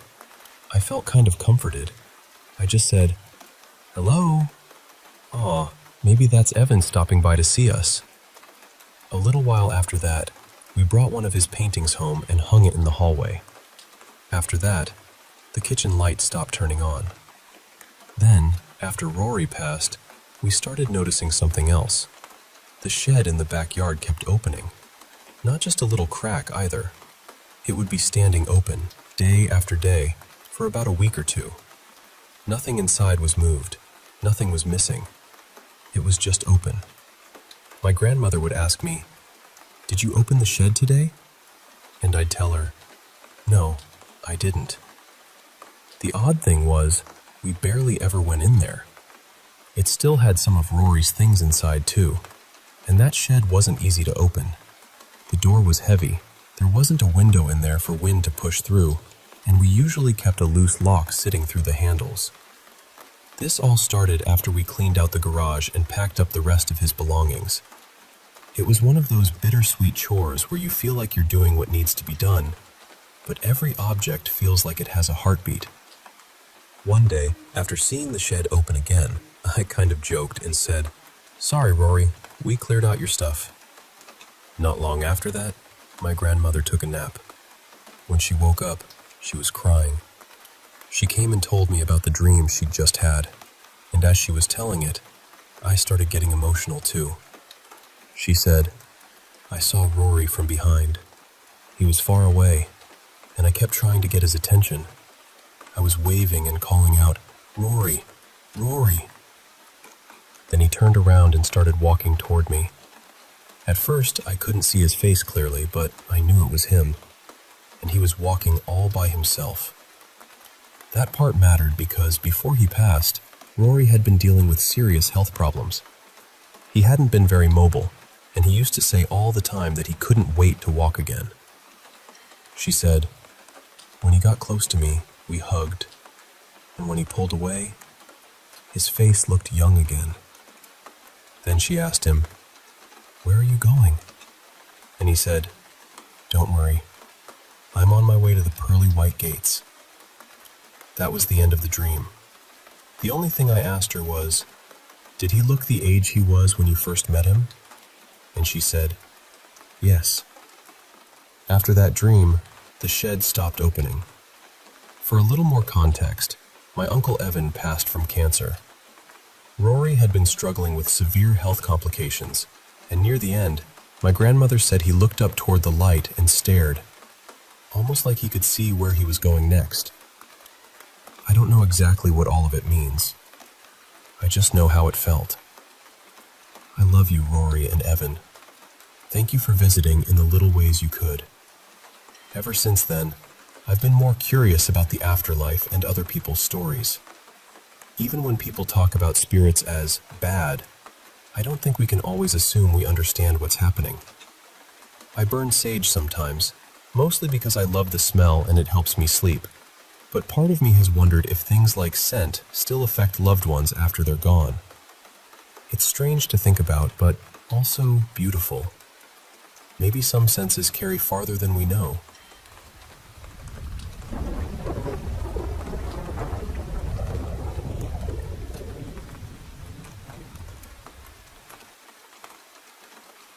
I've had strange things happen around me for as long as I can remember, honestly. And it's not just me. My mom had things happen to her when she was young too, so I grew up knowing that some things don't always have a neat little explanation tied around them. One of the first things that really stayed with me happened when I was little, probably around 7 or 8. I was brushing my teeth one morning, half asleep, just staring into the mirror like you do.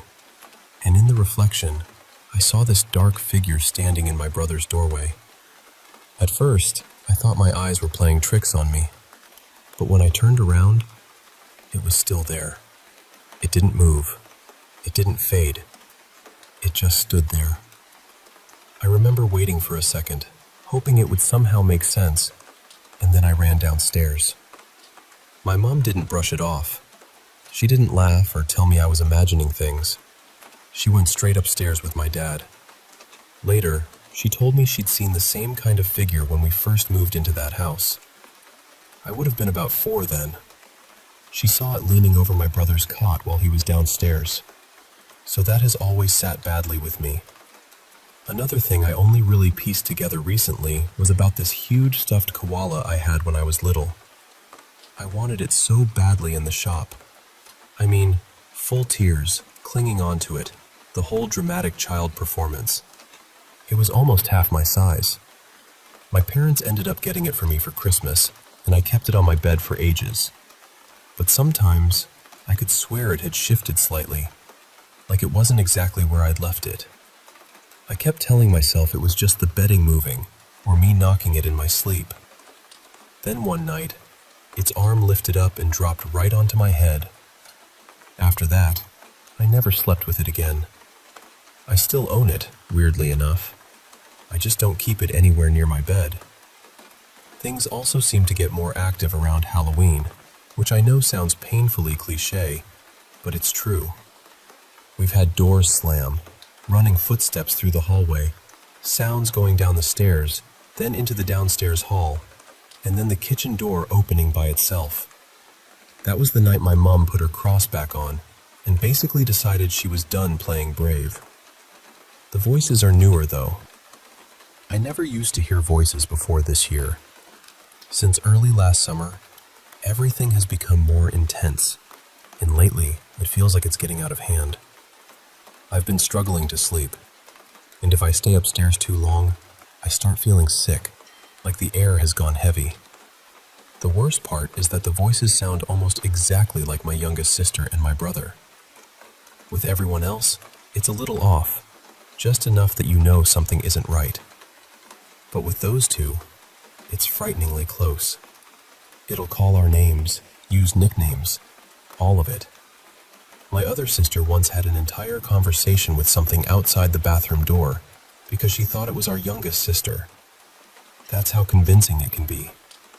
We try not to answer it. We really do. But sometimes, it catches you before you've had time to think. More recently, things have started moving. Not disappearing and turning up somewhere else, but actually moving in front of us. A controller flipped off the sofa. A football slammed down onto the floor. A little crochet sonic tapestry my friend made me was thrown off my bed and hit me in the head. It didn't hurt, but it made absolutely no sense. It was balled up and came at an angle, like something had tossed it. For context, we live in England, in one of those older 1950s houses. It was built over old lime quarries, so there are sinkholes around the area sometimes, though never right next to us. For years we blamed little sounds on floorboards, pipes, the structure, all the normal house stuff. But after the council came out to fix a few things, and after structural engineers checked parts of the house, it honestly felt like the activity got worse. There are 6 of us living here, so for a long time we assumed noises were just each other. Someone walking around, someone opening a door, someone moving something. But now, we know when it isn't one of us. Yesterday wasn't too bad, mostly because I slept downstairs for a lot of the day. There was no way I was staying alone in my room after what happened earlier in the week. I did hear my sister's metal bunk bed creaking upstairs, like someone was climbing into it and shifting around. And then there was a growl near my bed. I can't even properly explain what it sounded like. It didn't sound English. It didn't sound like my mom or anyone in the house. It was just this low, awful sound, and I knew very quickly that it wasn't normal. Apart from those 2 things, yesterday was quieter. Today I've been out most of the day, and honestly, being away from the house has helped. I'm not really sure what to do anymore. I'm trying to stay calm, and I know some of it probably sounds unbelievable, but living with it is different. When it knows your family's voices, when it moves things, when it makes you feel sick just being upstairs, it stops feeling like a few odd noises in an old house. it starts feeling personal.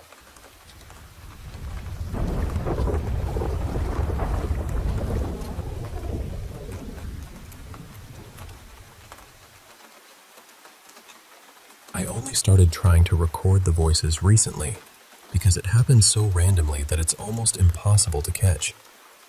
One minute the house is completely normal, and then the next, someone hears something they absolutely shouldn't. We've been talking about getting an indoor camera, maybe one of those little home security ones, but they're so expensive. And with birthdays coming up this month, plus my formal next week, money is already being stretched thin. My mom has seen the same shadow I saw. We haven't seen it that clearly in years, thankfully, but I do still catch quick glimpses of something now and then. As far as I know, nobody else has seen it as a full apparition. But the voices? We've all heard those. Even my dad, and he is the biggest skeptic in the house. And yes, we've heard them together, in the same room, at the same time. One of the creepiest things happened to my sister, who's 14. She was in the bathroom, and she heard what sounded exactly like our younger sister, who's 9, outside the door. It was mimicking her voice. But when she came out, our little sister wasn't there. She hadn't even come upstairs yet. And after that, it started mimicking my 14-year-old sister too. The strange thing is, most of us actually sleep pretty normally. Horror films always make it seem like everyone stays awake all night, terrified, staring into the dark. But that isn't really how it is for us. Unless the activity has been really intense, we can usually sleep. The last few days have been harder though. There's been so much going on that I've struggled to settle down. And if something wakes me up in the middle of the night, especially something I can't explain, then yeah, getting back to sleep becomes a lot harder. I did have this really weird blanket experience once. It wasn't pulled off me or anything dramatic like that. It was more like I felt a hand land on top of my duvet, right near my feet. My bed is near the ladder, and my feet were under the covers, and it honestly felt like something just sort of dropped its hand there. I froze. Completely froze. Then the other night, there was this second where it felt like the blanket tightened around my ankles. I woke up properly after that, absolutely terrified. That's the only time I've had something like that happen, but it was enough. So no, the duvet does not magically protect you. I wish it did. I've also heard crying, and not just at night. It actually happens more during the day. Yesterday, I heard this almost manic little giggle, and that was my signal to leave the house for a bit. I just thought, nope. I've seen enough horror movies to know when to remove myself from the situation. I haven't heard the giggle again since, thankfully. Ever since I was a kid and saw something in the bathroom mirror, I've always shut the bathroom door behind me. We still have that mirror, by the way, but it's hidden away now, and honestly, it has its own story. When I'm in the bathroom, I'll often stand with my back to the sink so I can see the whole room. I know that sounds ridiculous, but I don't like the idea of anything popping up behind me. My mom has had strange things happen outside the house too, especially in her car while it was parked out front. That's another story on its own. We haven't tried cleansing the house yet. My mom comes from an Irish Roman Catholic family, but she refuses to use holy water right now. When she was 17, her dad died suddenly, and weird things started happening in their flat. They had a priest come in to bless the place, and she said the moment he stepped through the door, the whole atmosphere changed. But after the cleansing, things got worse. They ended up moving out. The only thing we still have from that flat is an old family Bible. It's been passed down to the eldest daughter for at least 5 generations. I really don't think anything is attached to that, but I do wonder about the mirror. I'm pretty sure it came from my mom's side of the family too, so that's where we are right now. Still hearing things, still trying to catch proof, still not completely sure what we're dealing with, but I hope that gives a bit more detail.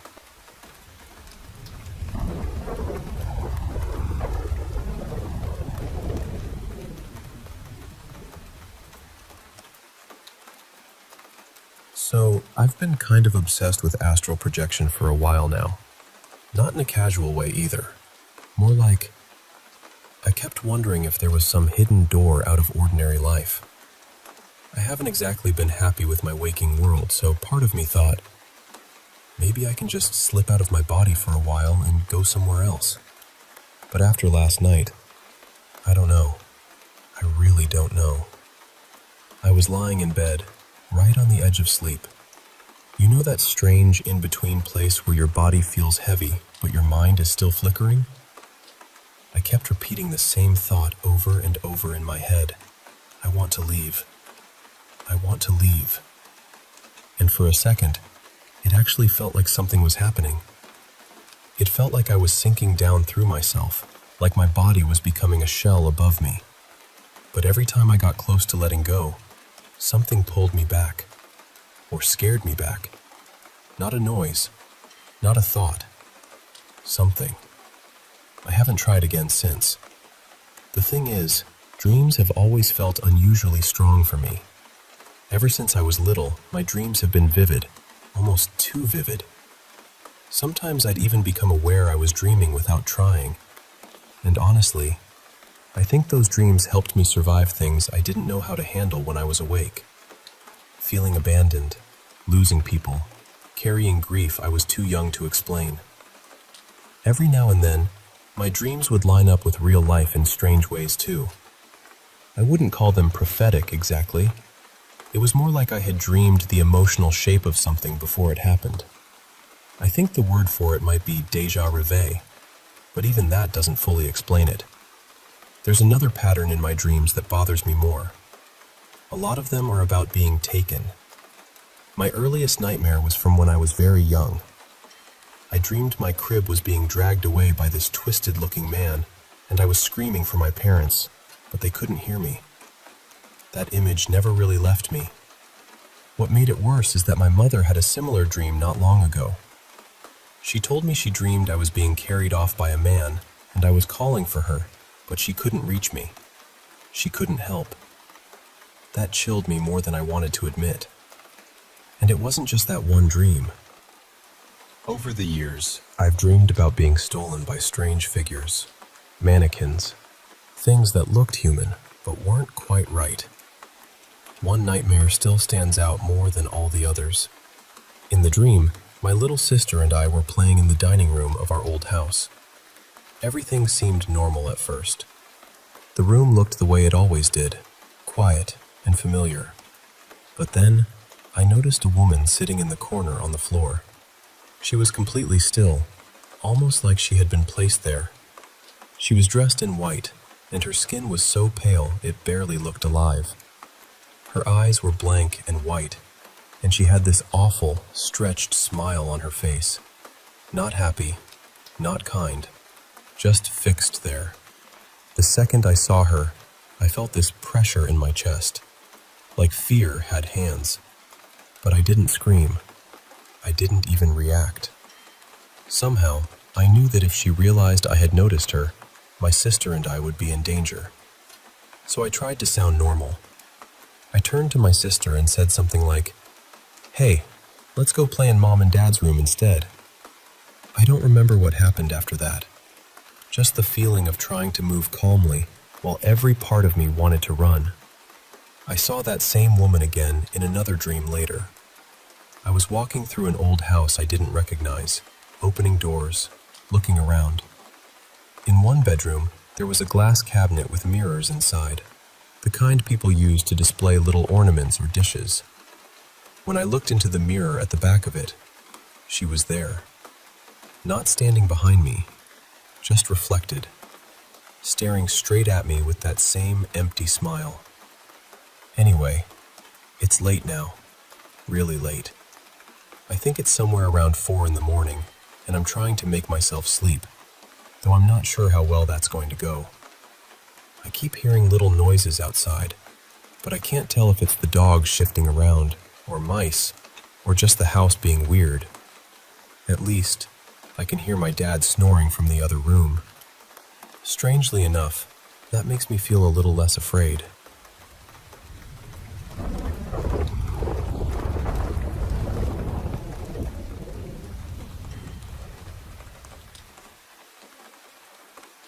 I've shared this story before, but it's been long enough that I feel like telling it again.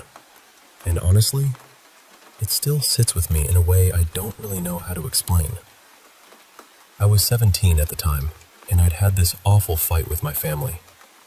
It was one of those teenage blow-ups where everything feels massive and unfair, and I wanted them to feel guilty.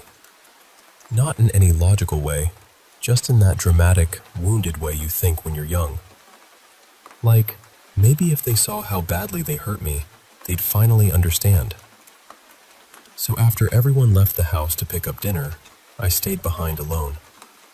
I went into my mom's room and took this framed photo she kept of me and my closest friend. I put it on a dinner plate in the kitchen. And this is going to sound ridiculous, because it was ridiculous, but I squeezed a crooked symbol onto the table with ketchup. I set the plate in the middle of it and lit the photo on fire. I was furious at first, just shaking with it. But then, all at once, the whole room changed. It felt like the air got heavy. My anger just disappeared, like someone had cut a wire inside me, and in its place was this deep, freezing dread. I suddenly felt like I wasn't alone anymore. Not, maybe someone is here, but absolutely, painfully certain that something was in the room with me. I remember thinking, what am I doing? I panicked. I grabbed the plate, threw it in the sink, and turned the water on. Then I wiped the table with my hand, smearing everything away as fast as I could, and rinsed my hand under the faucet. After that, I started walking toward my bedroom. That's when I heard footsteps behind me. Fast footsteps. Running footsteps. For 1 second, I thought it was my brother coming back to start the fight again. I turned around fast, ready for him. But then I remembered. I was home alone. And the footsteps didn't stop. They ran right past me. I stood there and watched absolutely nothing sprint down the hallway and into one of the back rooms. My little terrier, who had been near my feet, yelped like something had hurt her and bolted straight into my bedroom. I didn't scream. I didn't chase it. I didn't even feel curious. I just went numb. My mind had seen something it had no place to put. I went into my room, sat on my bed, and held my dog while she trembled. I stared at the wall until my family came home. When they saw the mess, they were angry, and I didn't argue with them. I just got up, cleaned everything in silence, and went to bed. I didn't tell anyone what happened for years. I was too embarrassed. Part of me still hoped that if I didn't say it out loud, it would shrink into nothing. But it didn't. A couple of weeks later, my younger brother woke the whole house up screaming. That was completely unlike him. He was crying and saying his blankets had lifted off the bed by themselves. Then we started hearing footsteps in the attic crawl space. Doors would knock from the inside of the house. Toilets would flush when nobody was near them. Little things at first, but enough to make the house feel watched. When I moved out at 19, it stopped happening at my family's place. But it followed me. Not constantly, not every day, but every few months, something happens. Almost like a reminder that whatever I brought into my life that night never really left. Other people have seen things too. At one girlfriend's house, we both heard someone run down the stairs, even though nobody was there. Another time, a TV remote lifted off the table a few inches and dropped right in front of us. Once, all the brooms and mops I kept in a bucket in the laundry room were thrown across the floor while I was eating dinner. At that exact same moment, my older brother, who was in another room, watched a little sauce cup fly off his desk. I've had closet doors slam in front of me. In a different house, another closet door swung open so hard it knocked a lamp off a table. Another girlfriend once saw a glowing, multicolored orb in the backyard while taking out the trash. It was about the size of a basketball.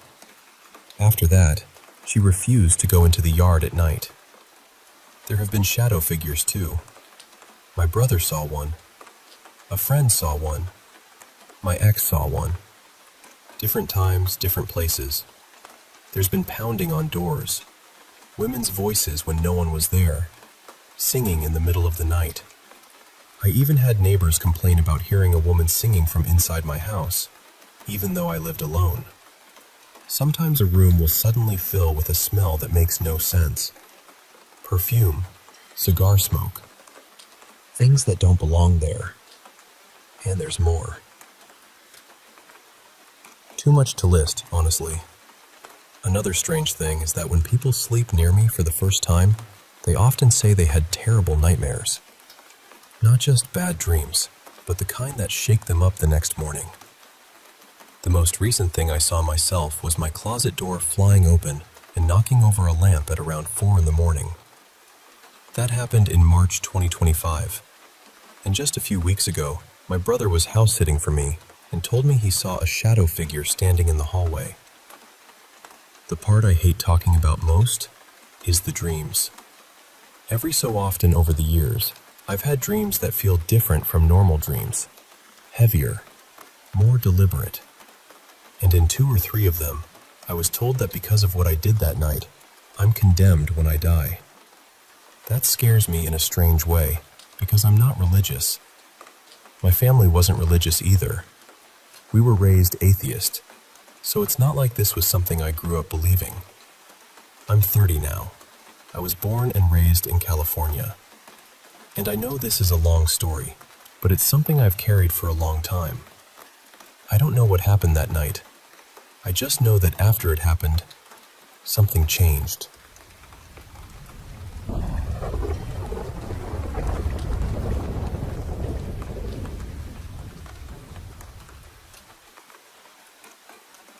I know this may sound strange to some people, and honestly, I understand that.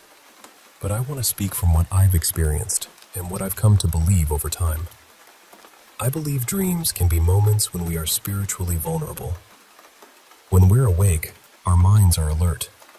We can question things, resist things, filter things. But when we're asleep, that guard is lowered. And because of that, I believe some dreams are not just random images from the brain. Some of them can be spiritual interference. Now, let me be clear. I don't believe every dream has a deep meaning. Some dreams really are just dreams. Maybe you ate too late, watched something strange, or your mind is sorting through stress. But I also believe there are dreams that carry a spiritual message or warning. That's why I ask God for discernment. I ask Him to help me understand which dreams matter and which ones I should simply let go. One dream I pay attention to is when you're back in an old school building, or maybe someplace from your past, and you can't pass a test, finish a class, or move forward. To me, that kind of dream can symbolize being held back. It can represent a spirit of delay, something trying to keep you stuck in the same cycle. Maybe you're trying to grow, get a better job, improve your grades, or mature emotionally, but everything feels strangely blocked. Another dream I take seriously is when someone tries to put jewelry on you, like a necklace, bracelet, or ring. I believe that can represent agreement. Spiritually, it can symbolize something trying to bind itself to you, or get permission to operate in your life. I remember one dream where a woman in a dark scarf tried to fasten a silver chain around my neck. The moment she did it, something in me knew it wasn't right. I pulled it off immediately and threw it across the room. Right after that, I woke up wide-eyed, completely alert. That's one thing I've noticed about these kinds of dreams. You don't wake up slowly or groggy. Your eyes open suddenly, and you're lying there thinking, "What was that?" It feels different. Another type of dream is when you're in a kitchen, a strange room, or some unfamiliar place with people you don't know, and they're trying to feed you. I believe food in dreams can sometimes be used as a symbol of agreement too.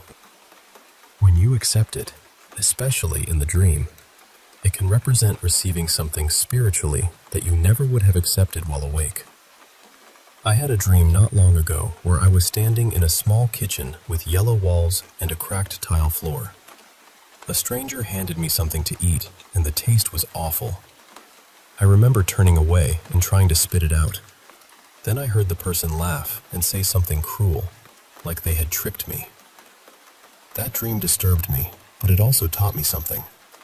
I believe some people who practice dark spiritual work use food symbolically because eating is intimate. You take something into yourself, and spiritually, that can represent agreement. I want to make a distinction here. I'm not talking about every person who calls themselves a witch or practices something outside my beliefs. I know there are people who use that word and don't do anything harmful. That's not who I mean. I'm talking about people who intentionally try to harm others spiritually. People who use rituals, curses, manipulation, and fear. I believe those kinds of practices are not powered by the people themselves, but by darker spiritual forces that deceive them into thinking they're in control. And the sad thing is, I believe those forces hate human beings because we are made in the image of God. They can't move in the physical world the way we can, so they use people as middlemen. They tempt them with power, but in reality, they are the ones being used. Another dream to watch for is being in a car where someone else is driving, especially a stranger, and you feel like you have no control over where you're going. To me, that can symbolize your direction in life being influenced or hijacked. It can mean something is trying to pull you off the path God has for you. Dreams with snakes are another one. I believe snakes can symbolize oppression, restriction, or something trying to squeeze the life out of you. A snake constricts. So spiritually, that can represent something trying to constrict your energy, peace, ambition, emotions, or progress. Then there are sexual dreams, especially recurring ones. I believe those can sometimes be attacks from lustful spirits. Years ago, I went through a season where I kept having dreams like that almost every night. It got to the point where I felt exhausted and ashamed when I woke up. At one point, I fasted for 3 days because I wanted to break whatever spiritual stronghold was connected to it. On the third night, I woke up and saw what looked like a hideous woman above me. I couldn't speak out loud, but in my mind, I said, "I bind you in the name of Jesus Christ." Immediately, the figure changed. It became something unnatural, almost alien-looking, and then it fled. I know how that sounds, but I'm telling you what I experienced. Another time, I woke up and saw a dark shadow standing beside my bed.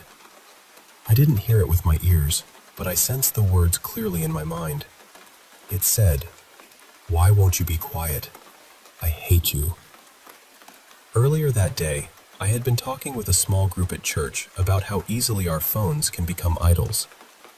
Not because phones are evil by themselves, but because we can give them all our attention, all our time, all our affection, and then say we have no time for God. I believe whatever that shadow was, it didn't like that conversation. So here's what I want to say. If you have a dream that feels spiritually wrong, don't just roll over and ignore it. Pray as soon as you wake up. Cancel any agreement you may have made unknowingly. Ask God to restore anything that was stolen, damaged, or opened during your sleep. You can pray something like this. Father, I come to you against this wicked dream. In the name of Jesus, I break every agreement, contract, or covenant I unknowingly entered into while I was asleep. I cancel every demonic assignment against me, and I plead the blood of Jesus over my life, my mind, my body, and my home. I revoke any authority I gave away in the dream, knowingly or prone only. Father, restore anything that was stolen, damaged, delayed, or disrupted while I slept. In the name of Jesus Christ, Amen. And before you sleep, you can pray for protection too. Something like, in the name of Jesus, I cover myself, my name, my home, and my bed with the blood of Jesus. No spirit, curse, or agent of darkness has permission to call my name, find me, or access me in the spirit. I ask you, Father, to place a hedge of protection around my dwelling. Let my home be hidden from every evil assignment. I declare that I belong to Jesus Christ, and no darkness has authority over me. In the name of Jesus Christ, Amen. That's what I've learned so far. I'm still learning. I don't claim to know everything, but I do believe some dreams are warnings, and I believe prayer matters. So if you wake up from a dream that feels wrong in your spirit, don't panic. Don't sit in fear. Pray. Break agreement with it. Give it to God. And remember that darkness may try to intimidate, but it does not outrank Jesus.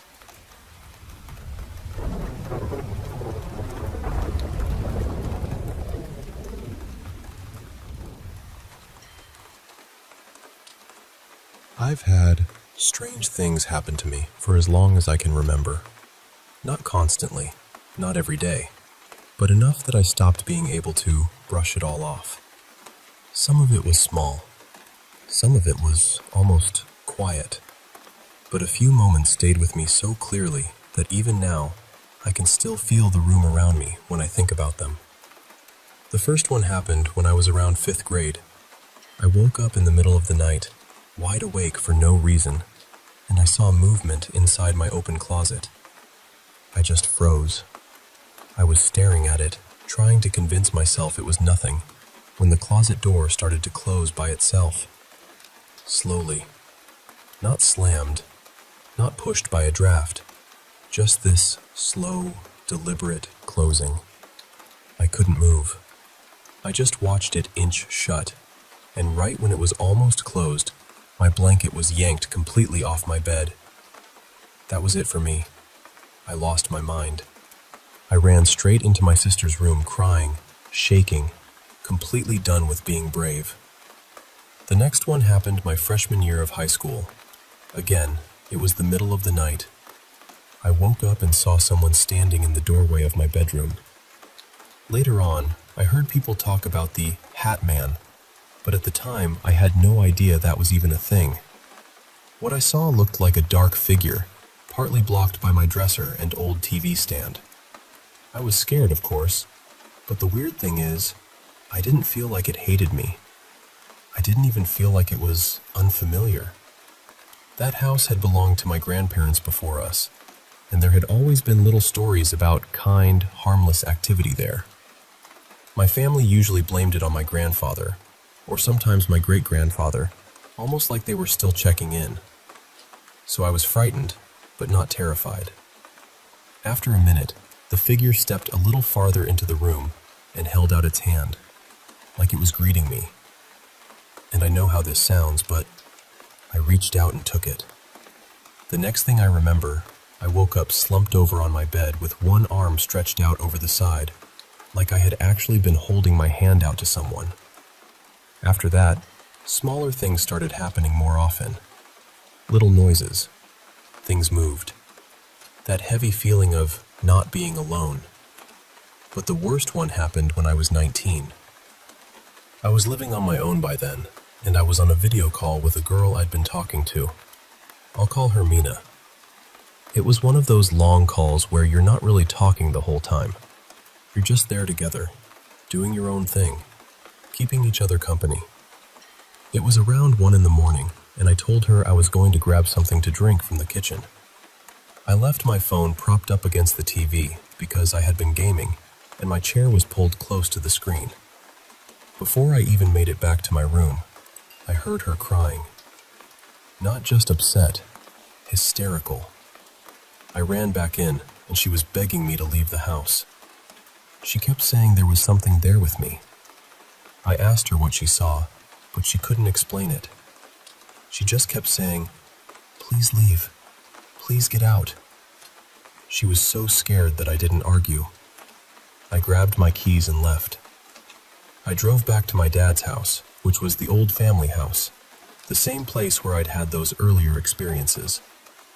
It was the weekend, so my dad and his partner were out for the night. I still had a key, so I let myself in and went to my old bedroom, which had been turned into a guest room. But I couldn't sleep. Mina had finally fallen asleep on the call, but before she did, she still wouldn't tell me much. All she said was that there had been someone in my house, and that she knew it wasn't a person. So there I was, lying in my old room, still shaken, watching videos on my phone just to keep my mind busy. Then I heard a knock on the bedroom door. It had a rhythm to it, not random, not like the house settling. It sounded exactly like the kind of knock someone gives when they know you're inside and they're waiting politely. I thought it was my dad. I figured he had come home, seen my car, and wanted to check on me. So I got up and opened the door. No one was there. Right then, the grandfather clock in the hallway started chiming, and almost at the same time, this little wooden block that had been wedged into a makeshift latch on the pet gate shot loose and clattered across the kitchen floor. That was enough. I left again. I got in my car and drove back to my own place. By then, it was close to 4 a.m. I was exhausted, so I stopped at a gas station, bought a soda for the caffeine, and tried to convince myself I was just rattled and overthinking everything. When I got home, I locked every door behind me as I moved through the house. I even shut the bathroom door while I used it because I was that on edge. And then I heard it, the same knock, same rhythm, at my bedroom door. I'm not exaggerating when I say I could not make myself open that door. I climbed out of my bedroom window instead, got back into my car, drove to a public park, and slept there until the sun came up. I don't know what followed me that night. I don't know if it started at my house, or if it had been waiting at the old family place, or if it was something that had always been around me. But I know that knock, and I hope I never hear it again.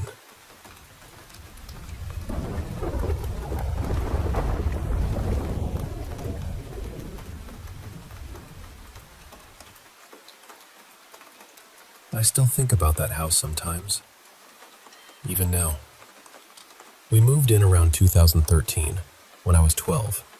It was this tall 3-story house in a really nice neighborhood, and the rent was strangely cheap for the size of it. At the time, I didn't question it much. I was just excited because for the first time in my life, I finally had my own bedroom. I remember one of the first nights there so clearly. I was sitting on my bed, right beside the window, while my little brother and one of his friends were playing on the floor. They had their backs turned, so they weren't looking at the window, but I was. That's when the blinds started moving. Not just settling, not gently swaying. They shuffled, like someone had brushed past them. But the window was completely shut. There was no breeze, no draft. Nothing. I asked them, "Did you see that?" My brother's friend immediately got scared and ran out of the room to find her mom.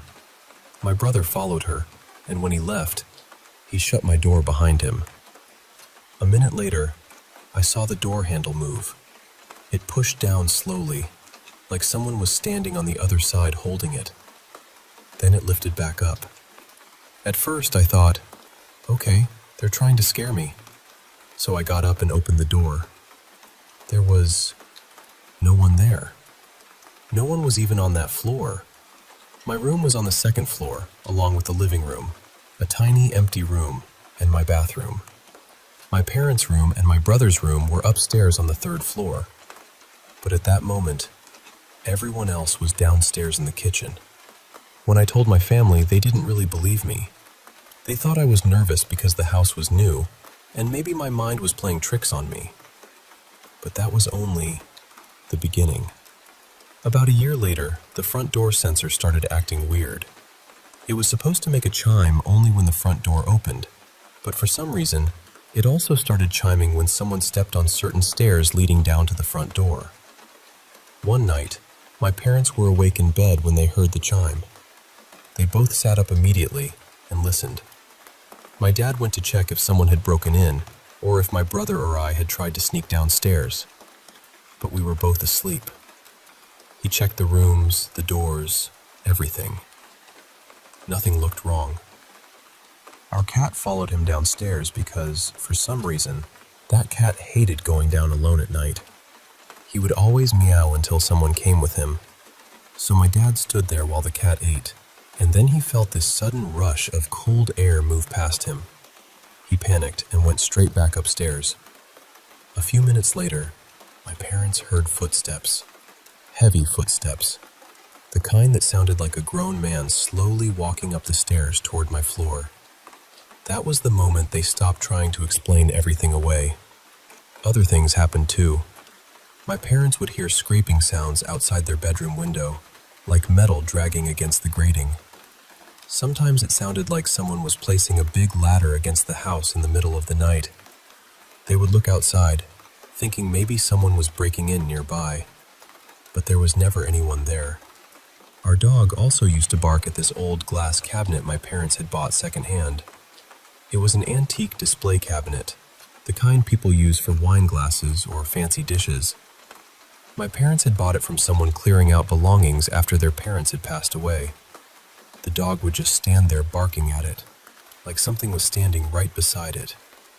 The main bathroom upstairs had a bathtub with a shower curtain, and the rod would randomly crash down in the middle of the night.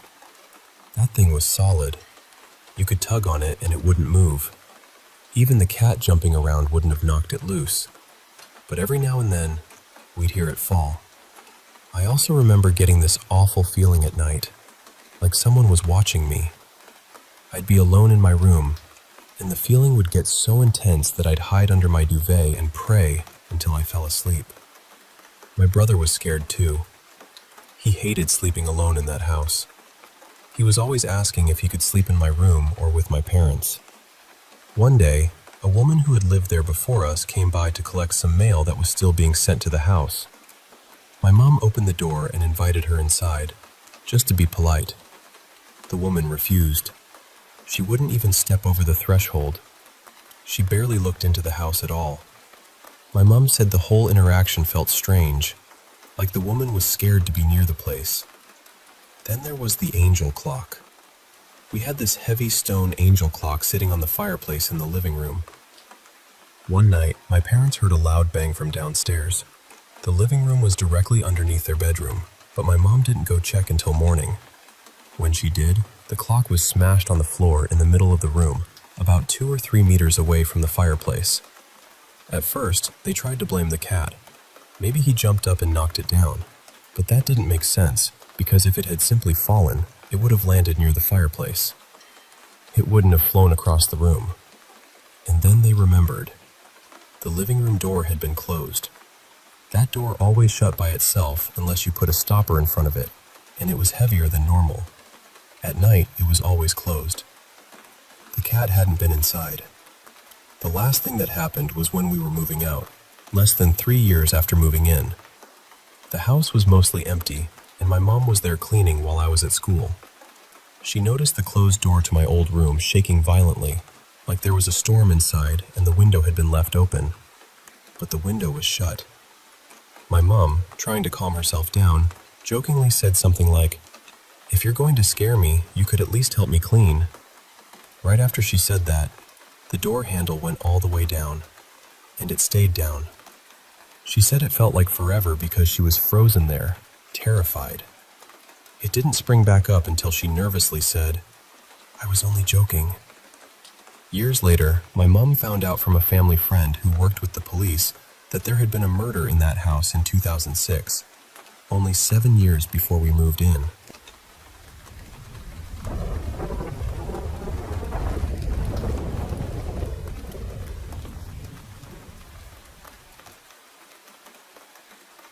I've lived on Haudenosaunee land for as long as I can remember.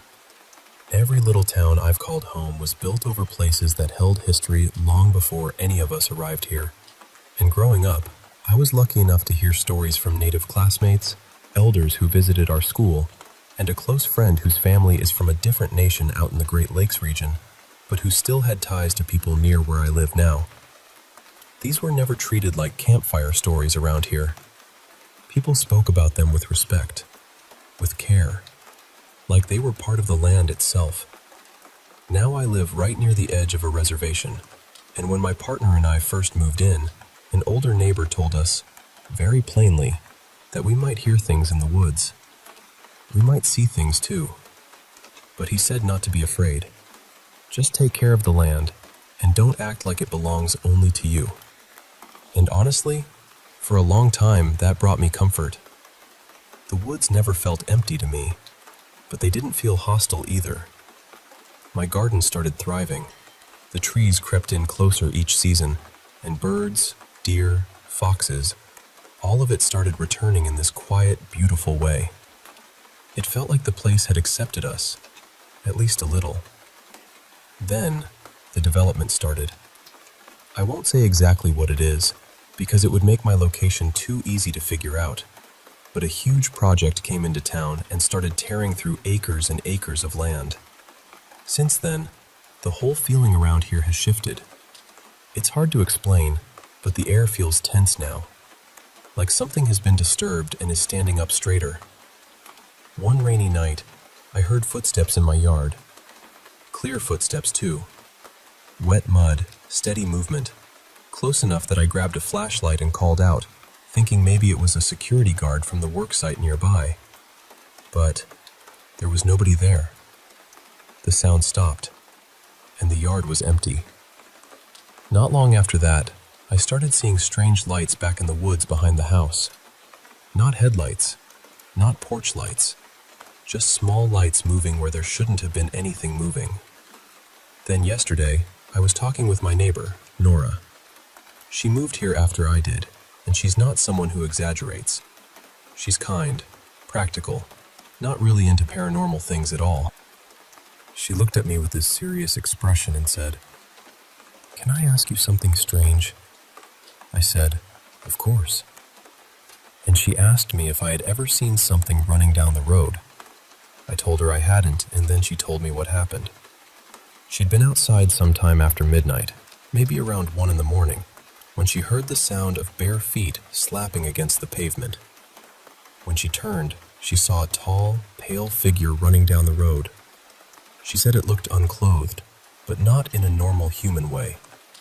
No clear features like you'd expect. Just this long, white shape moving fast through the dark.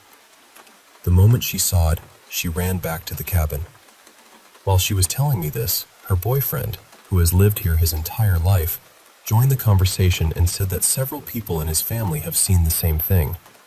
Not constantly, not every night, but enough that it's become something people around here know about. And the timing chilled me, because he said the sightings really started about a year or two ago, right around when the land clearing began. I believed her, not because I wanted to, but because of the way she said it. She looked almost embarrassed to bring it up, like she was hoping I'd laugh so she could take it back. But she wasn't joking. She was scared. And after what I've heard in my own yard, after the lights in the trees, after the way this place has started to feel, I can't dismiss it. I keep thinking about the land, about what it held before all this noise and machinery, about what happens when people tear into a place that was never theirs to wound. I don't know what she saw. I don't know what I heard. I won't pretend to understand traditions that aren't mine, but I do know this place has been good to me. I love it here. And more than anything, I want to honor the land, respect the people who cared for it long before me, and do whatever I can to live here gently.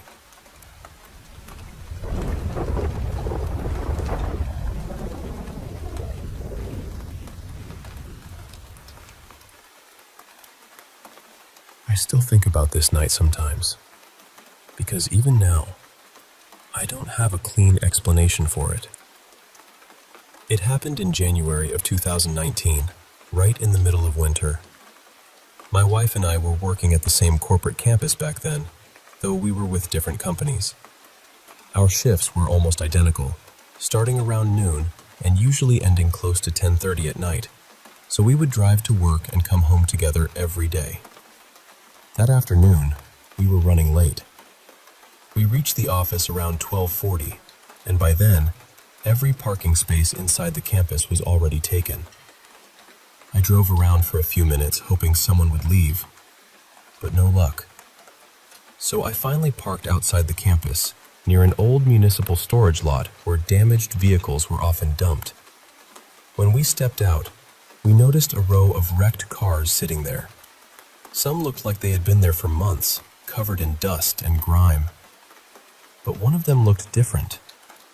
It was a dark-colored sedan, and it seemed like it had been brought there very recently. The front of it was crushed almost completely in. The windshield was cracked, the doors were bent, and inside the car, we could see stains that looked disturbingly like blood. My wife and I both went quiet for a moment. It was the kind of thing you don't want to stare at for too long, so we just looked away and walked into the office.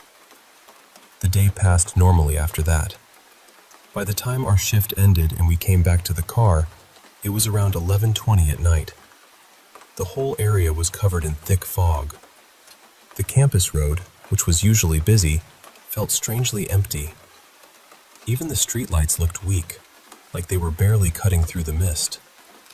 We got into the car, and almost immediately, both of us noticed this strange smell. It wasn't petrol. It wasn't something burning. It wasn't dampness either.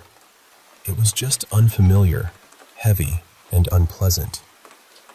I remember asking my wife, "Do you smell that?" She said yes, and I could tell from her face that she didn't like it either. Still, I started the car and drove off. I told myself it was probably something from outside, maybe from the dump yard or the fog. But a few minutes later, something happened that still makes my skin tighten when I remember it. The headlights suddenly went off. Just like that. My wife immediately thought I had done it to scare her. She got upset and told me to stop playing around, but I showed her both my hands and told her I hadn't touched anything. Then the lights came back on by themselves. After that, the car started acting wrong. The brakes felt like they were pressing on their own for a second or two. Then, a little later, the engine suddenly revved as if someone had stepped hard on the accelerator. But my foot hadn't moved.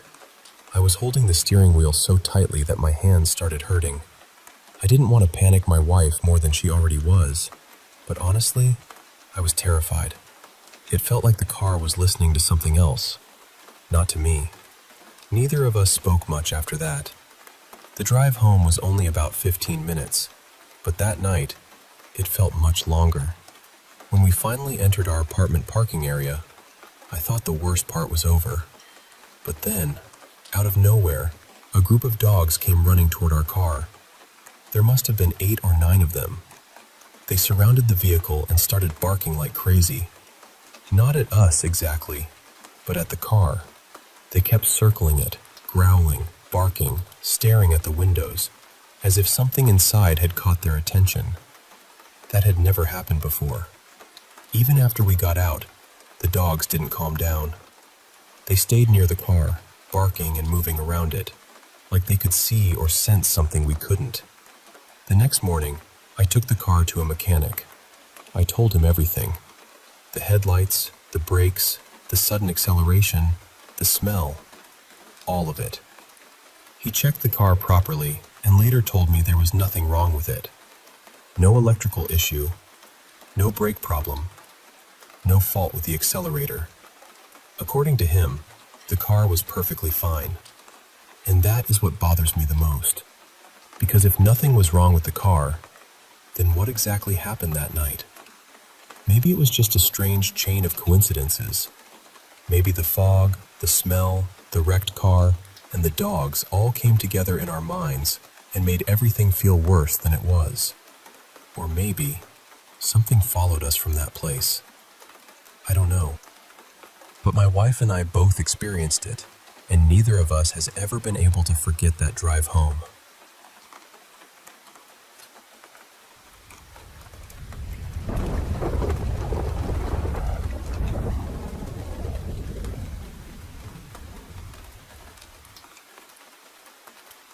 So, let's start at the beginning, because the house matters here. This happened at my childhood friend's house. I'll call her Briella. Her family's home already had the kind of history that makes you feel like the walls are holding their breath. Back in the early 1970s, a man came home late one night and found his wife with another man. He shot them both, and then he turned the gun on himself. That room later became Briella's older sister's bedroom. Years later, when Briella's parents bought the place, they found an old newspaper clipping about it tucked away during renovations. And when they pulled up the carpet, there were these 3 dark stains soaked deep into the original wood floors. Everyone assumed they were bloodstains. Instead of ripping the floor out, they sealed the wood, covered the area with a rug, and tried to move on. But the house never really felt like it moved on. Things went missing and showed back up in strange places. Kitchen cabinets would be found wide open. Drawers would slide out when nobody had touched them. Doors slammed from empty rooms. People saw figures that looked like someone they knew, only something about them was wrong. So that's the setting. Now, Briella and I were 13. We were sitting cross-legged on her bedroom floor with the lights off, one candle burning, and a Ouija board between us. Just 2 kids trying to be spooky, not really understanding what we were stepping into. At that time, I was still grieving my dad. He had passed away from cancer a few years earlier, and I was carrying so much anger and sadness. I missed him in a way that felt too big for my body. I wanted answers. I wanted comfort. I wanted anything that made it feel like he wasn't completely gone. Which, looking back, was probably the worst possible mindset to have while using a Ouija board in a house like that. We put our fingers on the planchette and said something like, "Hello, spirits. We'd like to talk." At first, we asked the usual nervous, silly questions. Then, it got more serious. We asked, "Is someone here with us?" The board answered, "Yes." We asked, "Are you a good spirit?" The board answered, "Maybe." Then I asked, "Are you my dad?" The board said, "No." I asked, "Do you know my dad?" It said, "Yes." I asked, "Is he okay? Is he in heaven?" It said, "Yes." That was when the whole room changed. I don't know how else to explain it. The air felt heavier. My skin prickled. My stomach dropped. It was that deep animal feeling that something is watching you before your brain has even caught up. Then I felt this dark presence beside us. Not just darkness because the lights were off, but something thick and cold, like the room had lost all its warmth at once. And then, the bed squeaked. It sounded exactly like someone had sat down on the edge of it. I turned my head slowly, and I swear I saw the outline of a person sitting there. Just the shape of where a body should have been, pressed into the edge of the mattress. I stared for a few seconds, trying to make sense of it, and then something in me snapped back. I said, "Nope, absolutely not." I practically climbed over Briella, ran across the room, and slapped the lights on. I refused to touch the board again. I didn't care what we did after that. We could watch TV, eat snacks, stare at the wall.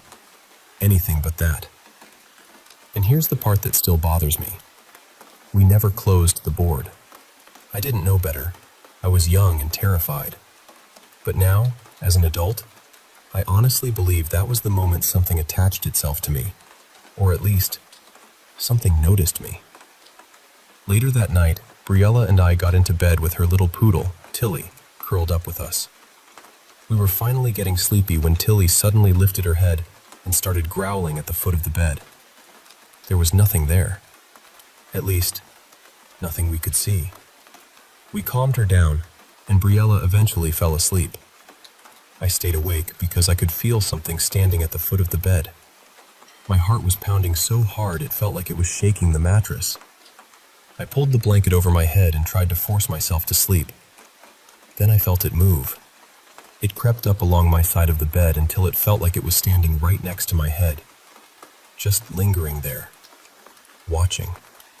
I was so scared that I eventually exhausted myself and fell asleep, but not for long. My eyes flew open because I heard the sound of a gun being cocked and fired right beside my ear. I shook Briella awake and asked if she'd heard it. She just mumbled, "No," and rolled over. I cried quietly until I fell asleep again, feeling trapped in that room with nowhere to go. A few months later, something else happened at another sleepover. This time, I was with two other childhood friends. I'll call them Kira and Cassie. Kira was always sensitive to spirits. She saw things constantly, and she talked about it so casually that it almost made it worse. That night, the bed only had room for 2 people, so I volunteered to sleep on the air mattress. The lights went out, and almost immediately, I heard this low, guttural cackling right next to my ear. It sounded like someone was lying beside me with their face inches from mine. I tried to ignore it. I told myself I was imagining things, but the dread kept building and the cackling didn't stop. Finally, I begged them to let me squeeze onto the bed. I told them I heard something near me on the floor and they made room. I ended up wedged between them, trying to calm down. I was lying on my side, facing the wall. Behind me, there was a digital alarm clock giving off this soft blue glow. And then, I saw it.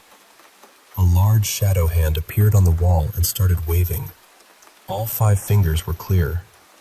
It moved slowly, back and forth, like someone was standing behind us and waving through the blue light. I froze. For a second, I thought, maybe I'm losing my mind. Then I checked to make sure neither Kira nor Cassie was doing it. They weren't. I nudged them both and pointed. They saw it too. That was when Kira admitted she had seen someone sitting in the corner of the room, but hadn't wanted to scare us.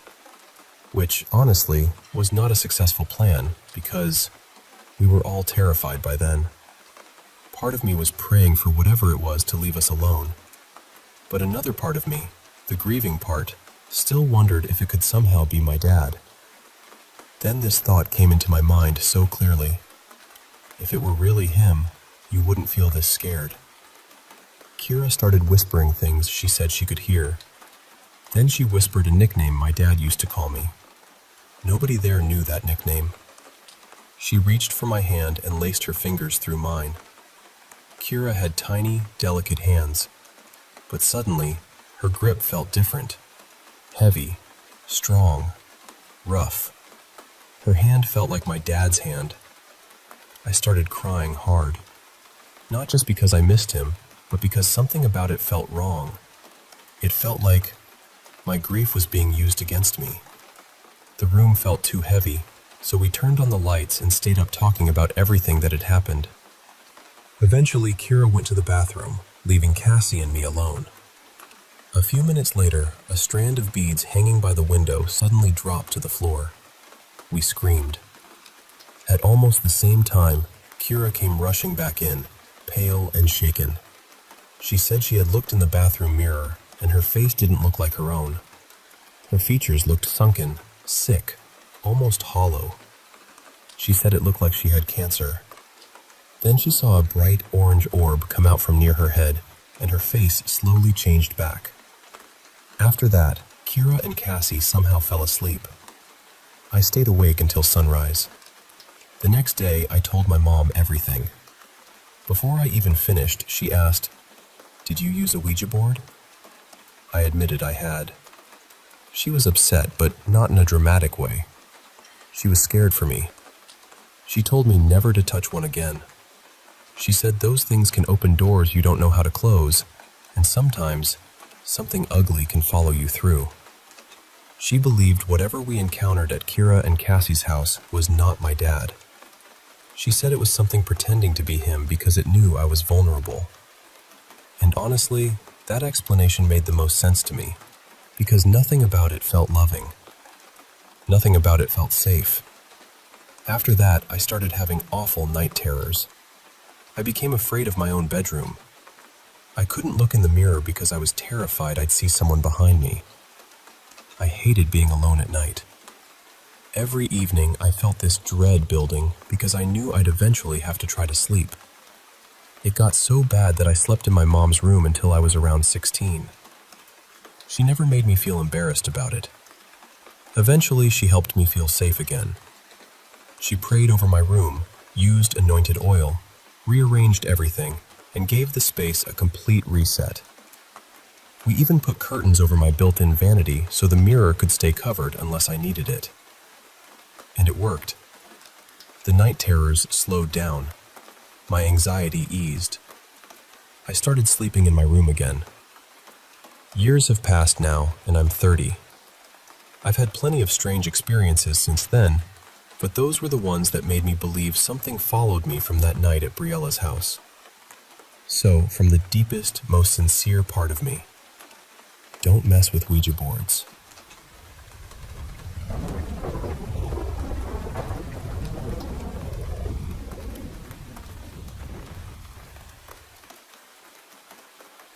You know, sometimes life throws these moments at you that just linger, like a shadow you can't shake, no matter how far you step into the light. I want to share one of those moments with you, if you'll indulge me. It's a story about love, loss, and the darkness that can creep in between. So, there was this woman. Her name was Veronica, but I always thought she deserved a name as vibrant as her spirit. So let's call her Verena. Verena was this radiant, independent soul, full of life and laughter. But as things went between us, I realized I was somehow twisting that light into something darker. I tried to soothe her when anxiety took hold, but it was like trying to hold water in my hands. Impossible. We'd sit together for hours, and she'd unravel these deep, terrifying fears about existence, the kind that claw at your chest and leave you breathless. She started pulling away from me, from my attempts to comfort her. I could see it in her eyes, that recoil, that dread. She told me once, her voice trembling, "It feels like you're about to tell me something awful. You're inside my head, and I want you out." That hit me hard. Here I was, unknowingly projecting my own dark thoughts onto her, and it was poisoning her. Our relationship, which had only lasted a few months, ended quietly but painfully. I was left feeling like I'd been the villain in her story, though I could barely understand what was wrong with me. I heard through the grapevine that Verena had started therapy and was taking medication. Xanax, I think. There was a Dr. Bogan involved, a woman whose presence always gave me chills. Something about her seemed off, but who am I to judge? Around that time, I found a bit of solace in a colleague named Jacob. He was a few years older, freshly minted with his own veterinary medical degree, and had a knack for seeing through the weirdness I brought to work without batting an eye. Jacob had this laugh, deep, hearty, the kind that shatters tension like glass. One night, about a week after Verena and I had parted ways, we found ourselves at a bar. I was drunk, really drunk, for the first time in a long while. A bottle of blueberry wine felt like a grenade in my chest, and my carefully built walls crumbled. I poured my heart out to Jacob, raving about how amazing Verena was, how she made me feel whole. I quoted Burns and Keats, laughed until tears blurred my vision, then cried outright. I finished most of that bottle alone. Jacob just sitting there, steady and supportive. He was kind, making sure I drank water, asking questions, letting me spill it all. He said it was nice to see me act human for once. When the night ended, he helped me get home. I remember hugging him tightly, and in that instant, he froze, like I'd startled him. I didn't think much of it then, but 2 weeks later, I found out Jacob and Verena had started dating.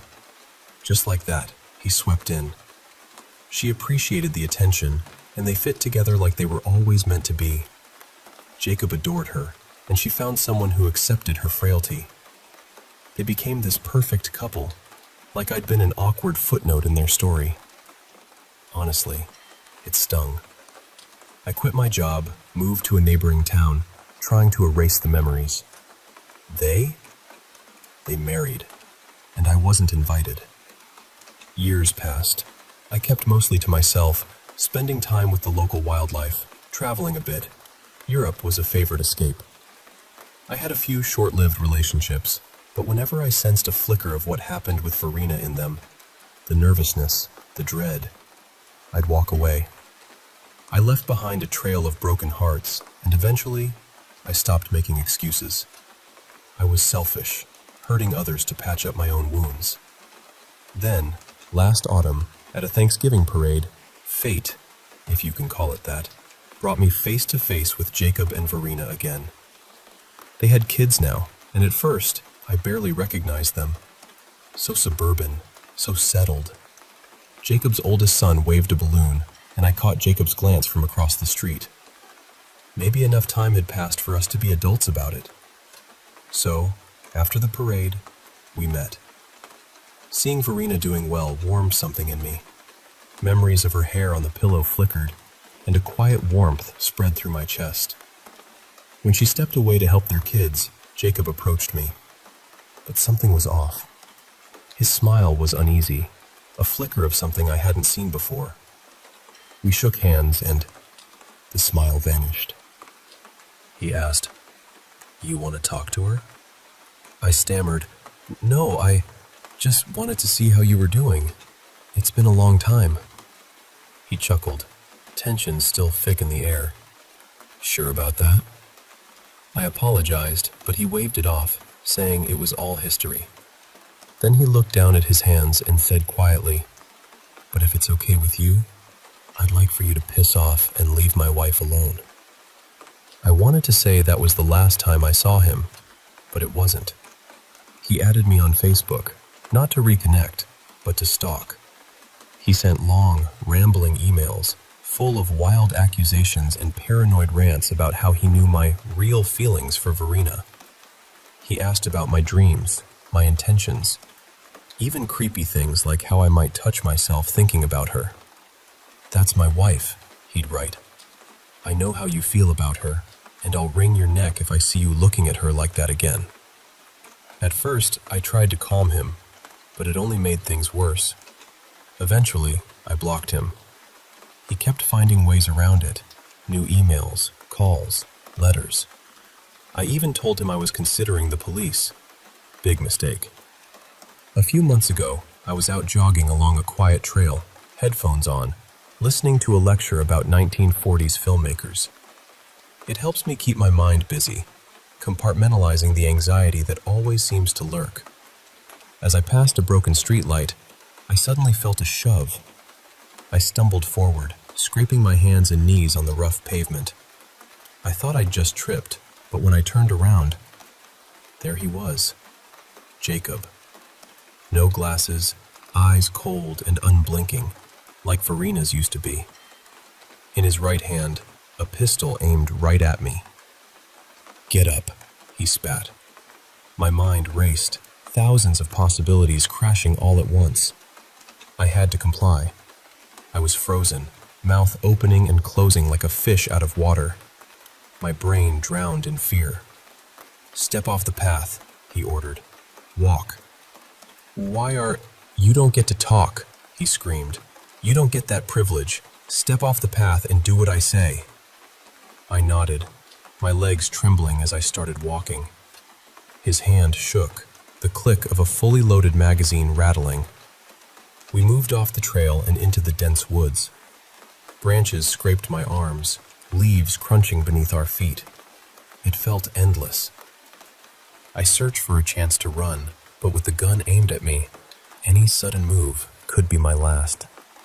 "I won't let you destroy my family," he said, voice low but fierce. "I know you want her back. You should have listened." "To what?" I asked, heart pounding. "You chased me. I haven't done anything." He laughed, a hollow, bitter sound. "Don't you get it? You don't see?" He steadied his aim as I backed away, careful not to make a mistake. He wasn't aiming for my head, just the body. One wrong move.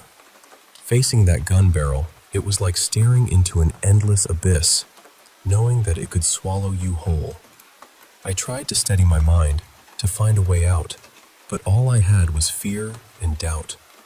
"Nothing fucking matters," Jacob snarled. "You and I, we're just jokers in a deck stacked against us. There's a whole cosmos of proof that just makes us. He screamed until his face was red, eyes bloodshot and unblinking. I should never have taken pity on you. I should have let you suffer. But I feel you. You're in my head, opening doors I don't want open. I don't want to think about you taking her away. I don't want to feel small and useless. Why does this keep coming back when I think of you? Jacob, No! He yelled, squeezing the trigger. But the shot never came. A sudden rustle, a sharp cry echoed through the trees.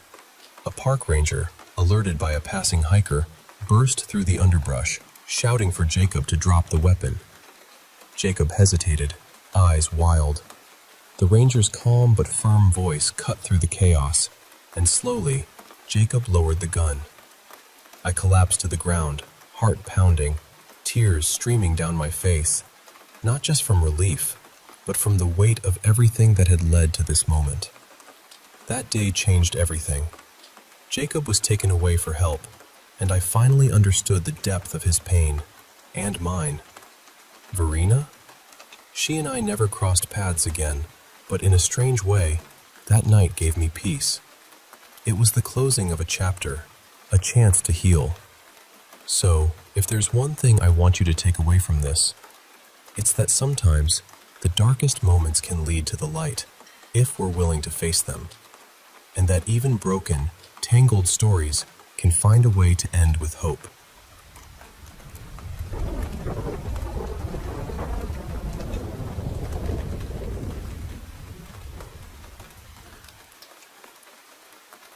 Hey there.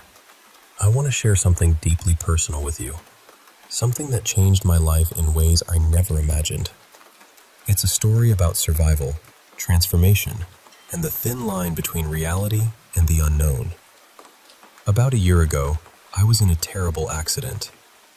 Picture this, a traffic jam, knee stuck, restless. I thought, why not use this time to get my tablet out of the back seat? So I unbuckled my seatbelt and reached behind me. But then, out of nowhere, a car slammed into me at what I later found out was 65 miles per hour. The impact was brutal. I hit my head on the dashboard, and it felt like the world just switched off. What followed was a whirlwind. 13 hours of surgery, 5 weeks in a coma, and months of grueling physical therapy. But the story doesn't end there. You see, the coma didn't just pause my life, it changed me. When you're in that space, time loses all meaning. A thought can stretch endlessly or vanish in a blink. You're aware of everything around you, yet words spoken to you dissolve like mist. Sensations become strange. Sometimes you fixate on a faint scent in the room, while a painful injection feels like nothing at all. It's like floating alone in a vast black room, dotted with distant stars of fleeting thoughts just out of reach. I can't tell how long I was there, trapped in that void. But I wasn't entirely alone. At first, I heard a voice, distant, calling to me. Something inside warned me to stay silent, but fear and loneliness pushed me to respond. In my mind's eye, I first saw him, tall, thin, hairless, and naked, standing just a bit taller than me. He looked weary, almost tired. At first, we struggled to communicate, like two beings speaking different languages. But slowly, our voices started to sync.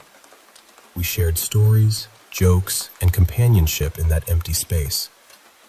I don't remember how long this went on, minutes or weeks, but his presence was a comfort. He called himself Nobody. "In so many ways, I'm nobody," he said once, "and sometimes you are too." So, Nobody he became. As time passed, I realized Nobody was both a friend and a shadow. He wanted me to stay in the void, to be his companion forever. He whispered terrible things, things I wished I could forget.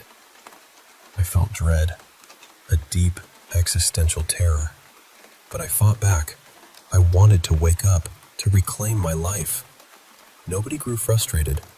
his form twisted, fingers lengthening, arms thinning, face stretching into a pale, leech-like mouth. On good days, he looked almost human. On bad days, I had to hide from him, feeling his probing presence in the darkness. Then, slowly, I began to feel my body again. The stars in the void transformed into suns, thoughts connecting like constellations. I was struggling with every fiber of my being to return, to wake or remain lost forever. It was all or nothing. At first, I felt myself slipping deeper, failing. Then, unexpectedly, nobody lifted me, guiding me toward the light. I woke up. The coma feels like a hazy dream now, something distant but not forgotten. Nobody remains vivid in my memory. If I could draw, I'd sketch him in detail. His voice would stand out in a crowd. He's at the forefront of my mind. When I told my nurse, she was kind but skeptical.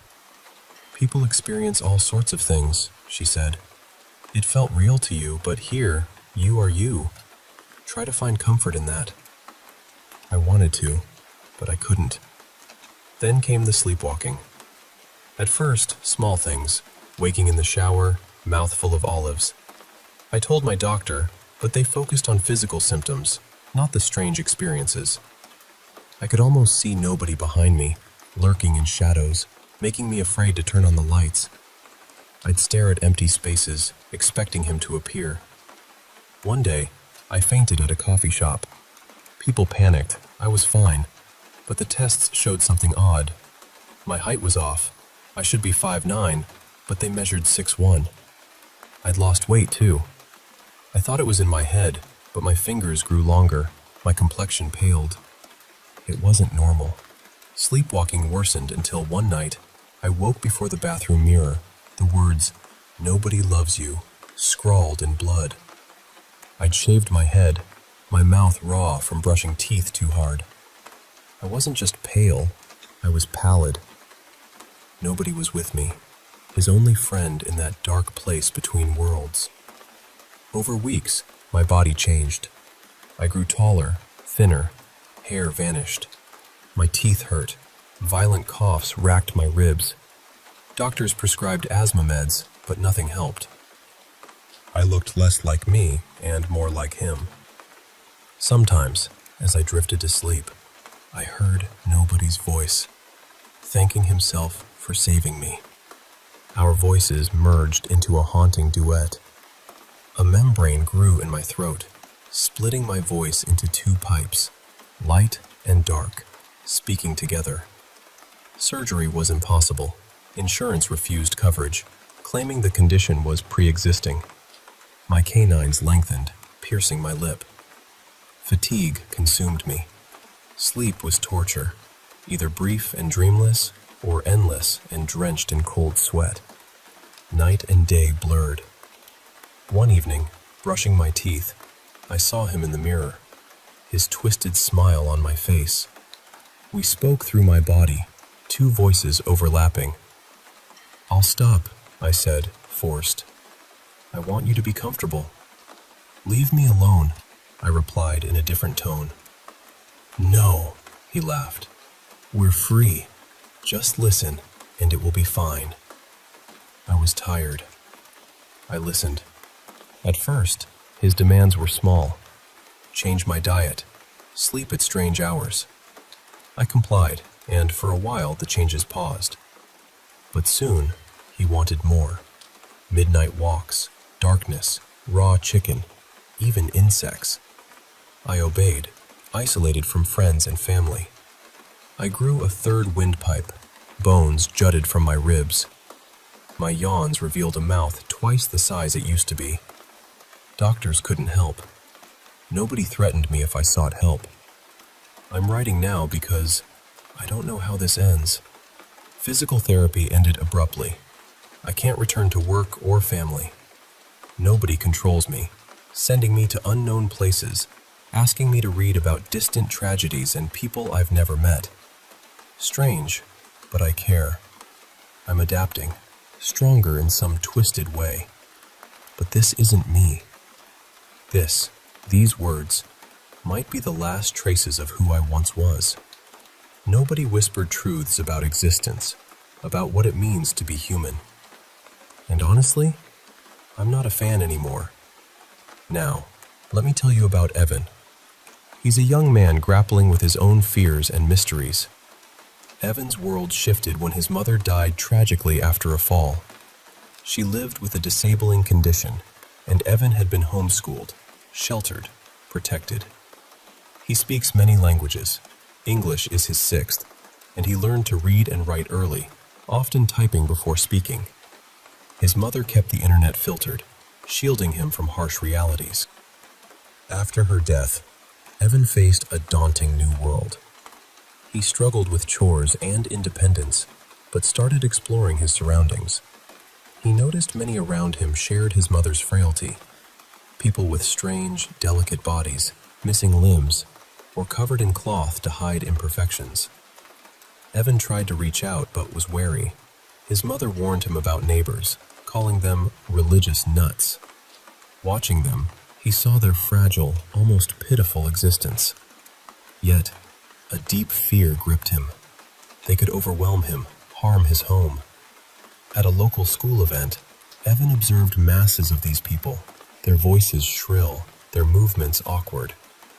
He felt like an outsider, hiding among them, but terrified they'd discover him. Sleep eluded him.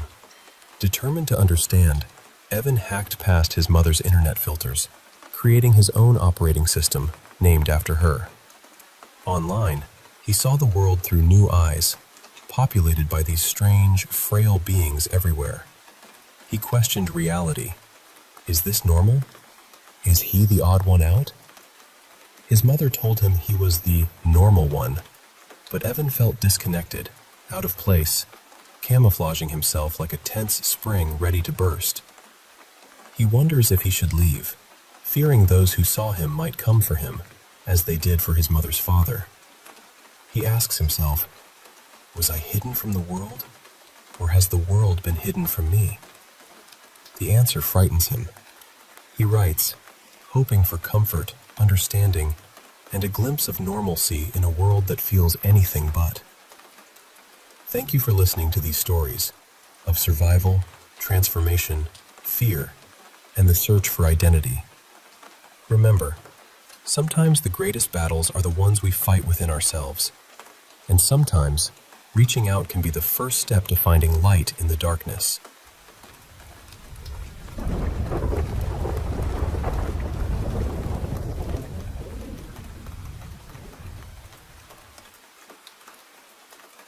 Hey, I want to share something pretty intense that happened to me a few months back.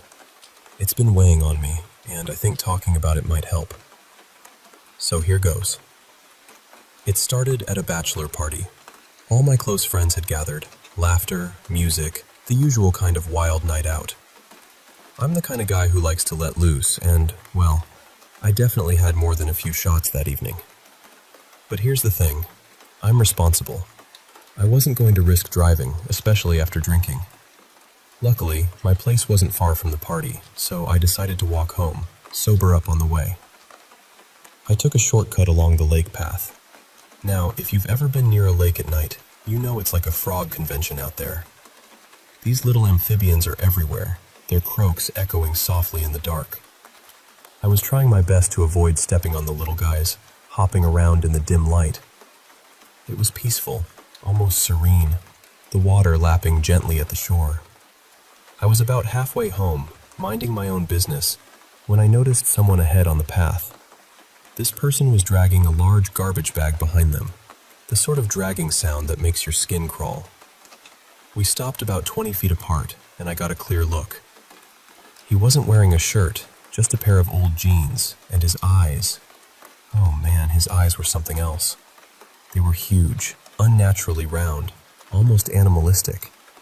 His gaze was wild and unblinking, like he was hunting or waiting.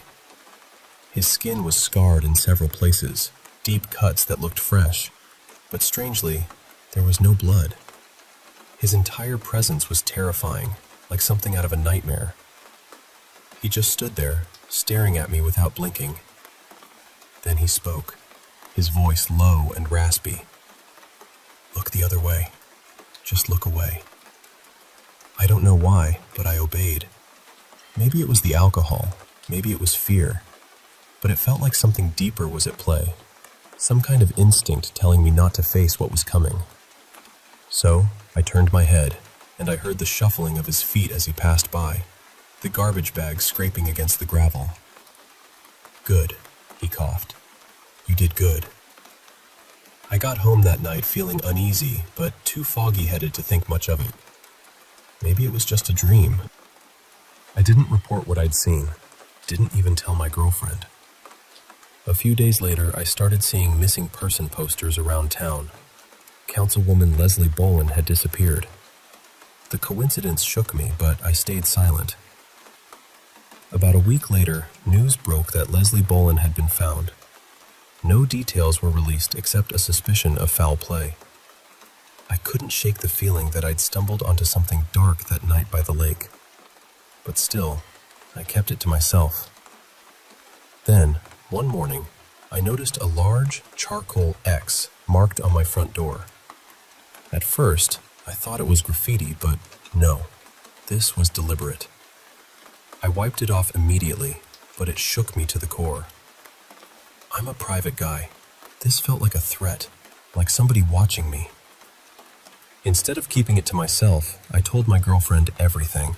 The man, the garbage bag, the wild eyes, and the mark.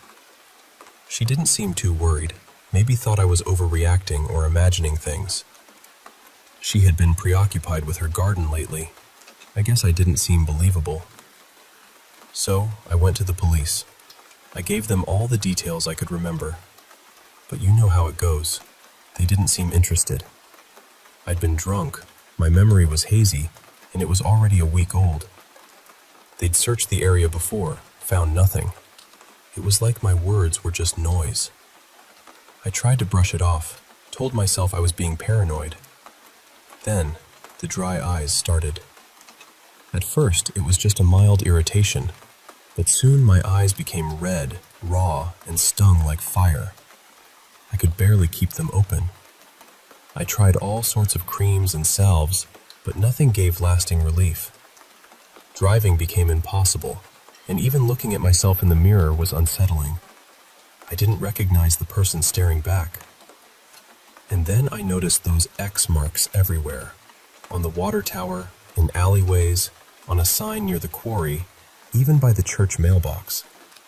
They were small charcoal marks, but all over town. How had I missed them before? Now I was sure they were there, marking places. I began patrolling around my house, searching for them. No marks on my property, but just next door, on an old tree with a creaky swing, there it was again, a charcoal X. Life became a blur of discomfort and unease. I saw doctors, got prescribed migraine meds, but nothing changed. Then, at the supermarket, I had a seizure. It was terrifying, an explosion of orange and red light behind my eyelids, jagged white flashes stabbing through the colors. My eyes squeezed shut, swollen and aching. A kind cashier rushed over to help me, and after washing my face, the light show faded, but it never fully left me. Every time I closed my eyes, those swirling colors returned, like a storm inside my head, constantly shifting and changing, never giving me rest. I barely slept.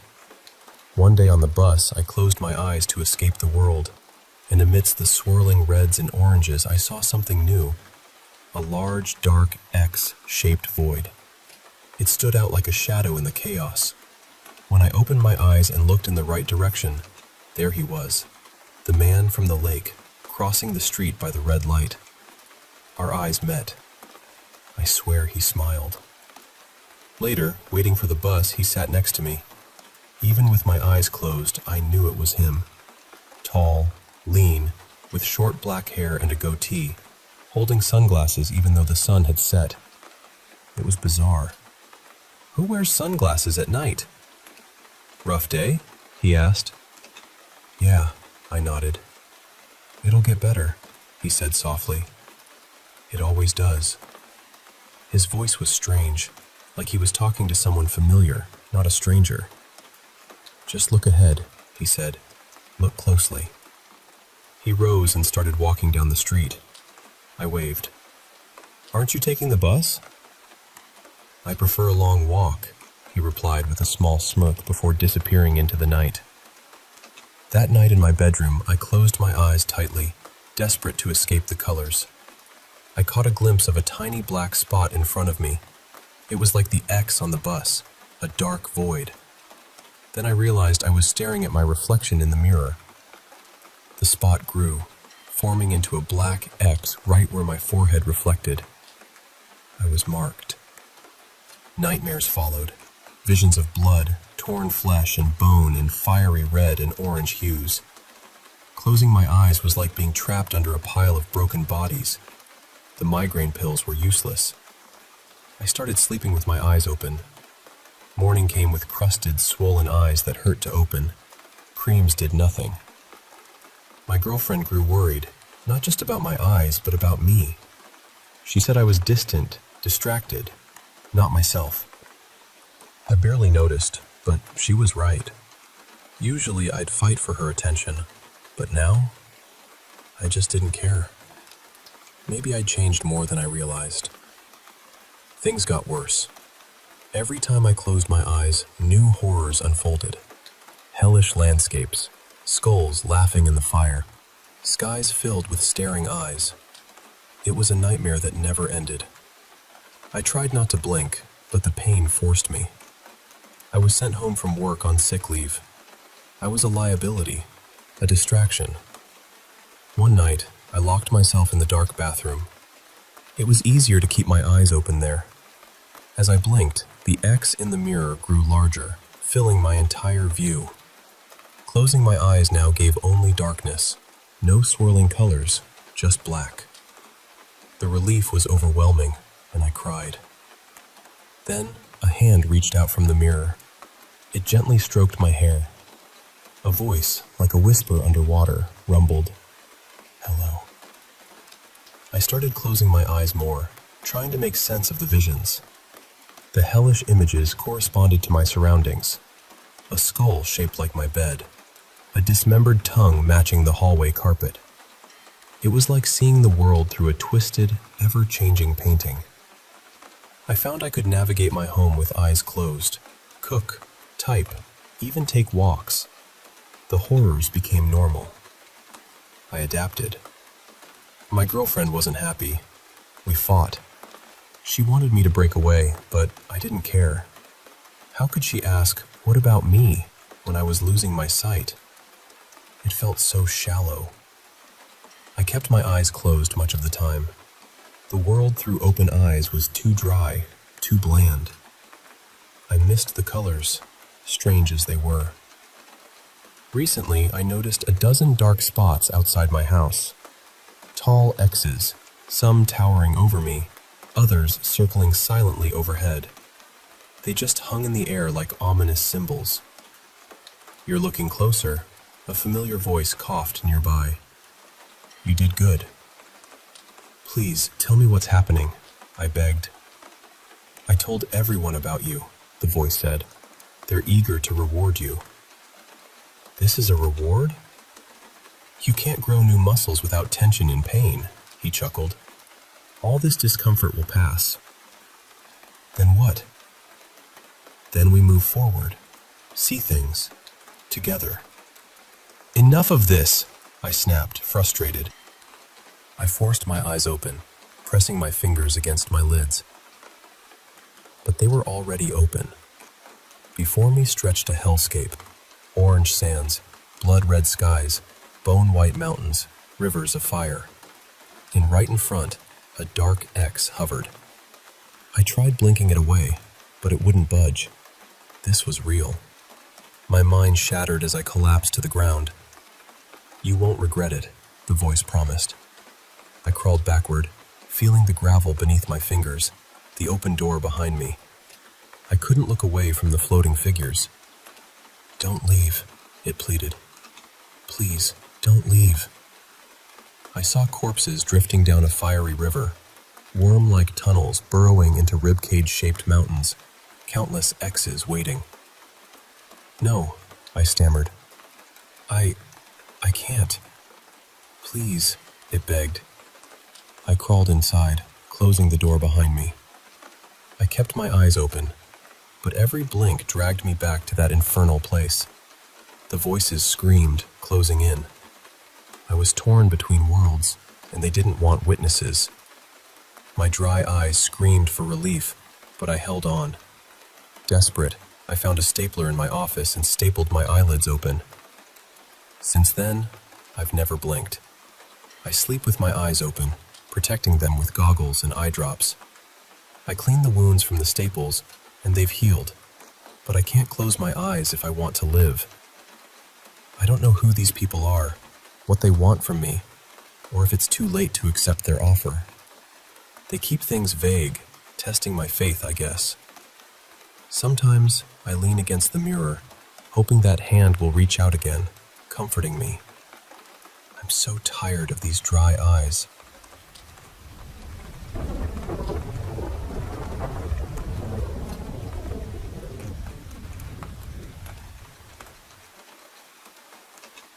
You know, this story happened quite a few years back, but I recently came across a post that reminded me so much of what I went through, and I felt compelled to share it with you, like I'm sitting right here beside you, just talking. It's about a journey through heartbreak, hope, and something that felt almost supernatural. So, several years ago, I lost my dad. We were incredibly close, really close, and so were my kids with him. You see, my family had mostly moved away from El Paso, Texas, but my kids and I stayed. We were the ones there with my dad and mom almost every single day. It became our little world, this rhythm of life and love in El Paso. Then, after my dad passed, something else happened that shook me to my core. My second oldest, my son, was in a serious car accident. It was devastating. The accident left him with a traumatic brain injury. He was in a coma for a whole month. When he came out of that coma, he wasn't really there. He was in what they call a minimally conscious state for about a year and a half. It was this long, agonizing limbo. I remember being at the Tier Memorial Hermann Hospital in Houston, where he was doing therapy. The doctors had started him on Ritalin, and about a week after that, we were riding up in the elevator after a tough day of therapy. And then, out of nowhere, my son looked at me and asked, "What happened to me?" You can probably imagine the flood of emotions that hit me. Shock, disbelief, and then this overwhelming joy. Tears streamed down my face. I pulled him off the elevator gently, trying to keep it together, and told him everything. How he had fallen asleep at the wheel, veered off the road, and crashed into two parked U-Haul trailers at full speed. It was a miracle he was alive at all. I told him, almost jokingly but with all my heart, that maybe my dad had called in every favor in heaven to keep him safe. And you know what? When I said that, his eyes got so big, and he asked, "What happened to Grandpa?" That moment broke me. You see, because of his brain injury, he'd forgotten that my dad had passed away. That memory was just gone for him. I had to tell him the truth, and watching him break down, reliving that loss all over again, it was heartbreaking. I could feel his pain as if it were my own. But over time, he improved. The therapies helped, and he got stronger each day. One night, while I was still at Tier with him, I had this vivid dream. My dad came to me, clear as day. He sat beside me, and his presence felt so warm and real. He told me how proud he was of me for all the sacrifices I'd made, for being there every step of the way for my son. He said I was a good father. And then he told me to tell my son that he could get all his abilities back, but it was going to be the fight of his life. The last thing he said was, "Stay strong." That dream stayed with me. It felt more like a visit than a dream. The next morning, I shared it with my son, Not long after, my dad came back in another dream. This time he was sitting right next to me, his hand resting gently on my shoulder. But something was different. His voice was weak, almost like he was struggling to speak. I asked him, "Dad, why do you sound like that? Is something wrong?" He looked at me with such tenderness, mouthing the word, "Sorry." Then he explained, slowly, "Where I am now, I don't need to use my mouth to speak. It feels strange trying to talk like before."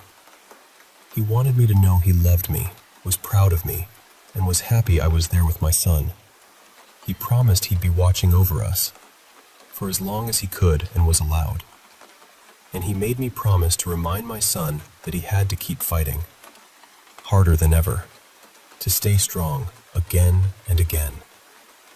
I don't know if these were just dreams or something more, but they were so vivid, so full of love, that I choose to believe my dad was really visiting me during those dark, difficult times.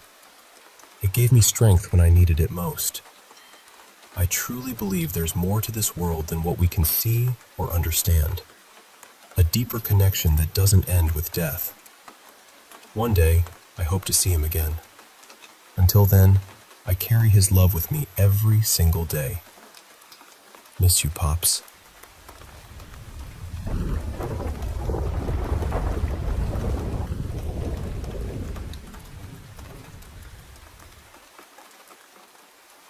Hey, I want to share with you two stories that have stuck with me over the years. Both a little eerie, a little mysterious, but deeply human in their own ways. Grab a cup of tea and let's take a walk through these moments together. First, I want to take you back to when I was a kid, around 7 years old. My family had just moved into this old house, one of those places with creaky wooden floors and a backyard that stretched out behind a tall, weathered fence. Now, this backyard wasn't just any yard. It bordered some train tracks. But more on that in a bit. On moving day, I was clutching a snow globe. It was fragile and precious, a little keepsake I'd had for a while, and I was determined to keep it safe amid the chaos of boxes and suitcases.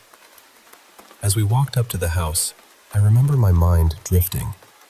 I was wondering, what the snow inside the globe actually felt like. Was it cold? Soft? Like real snow? Before I could finish that thought, the globe shattered in my hands, glass shards sparkling like tiny stars as they fell.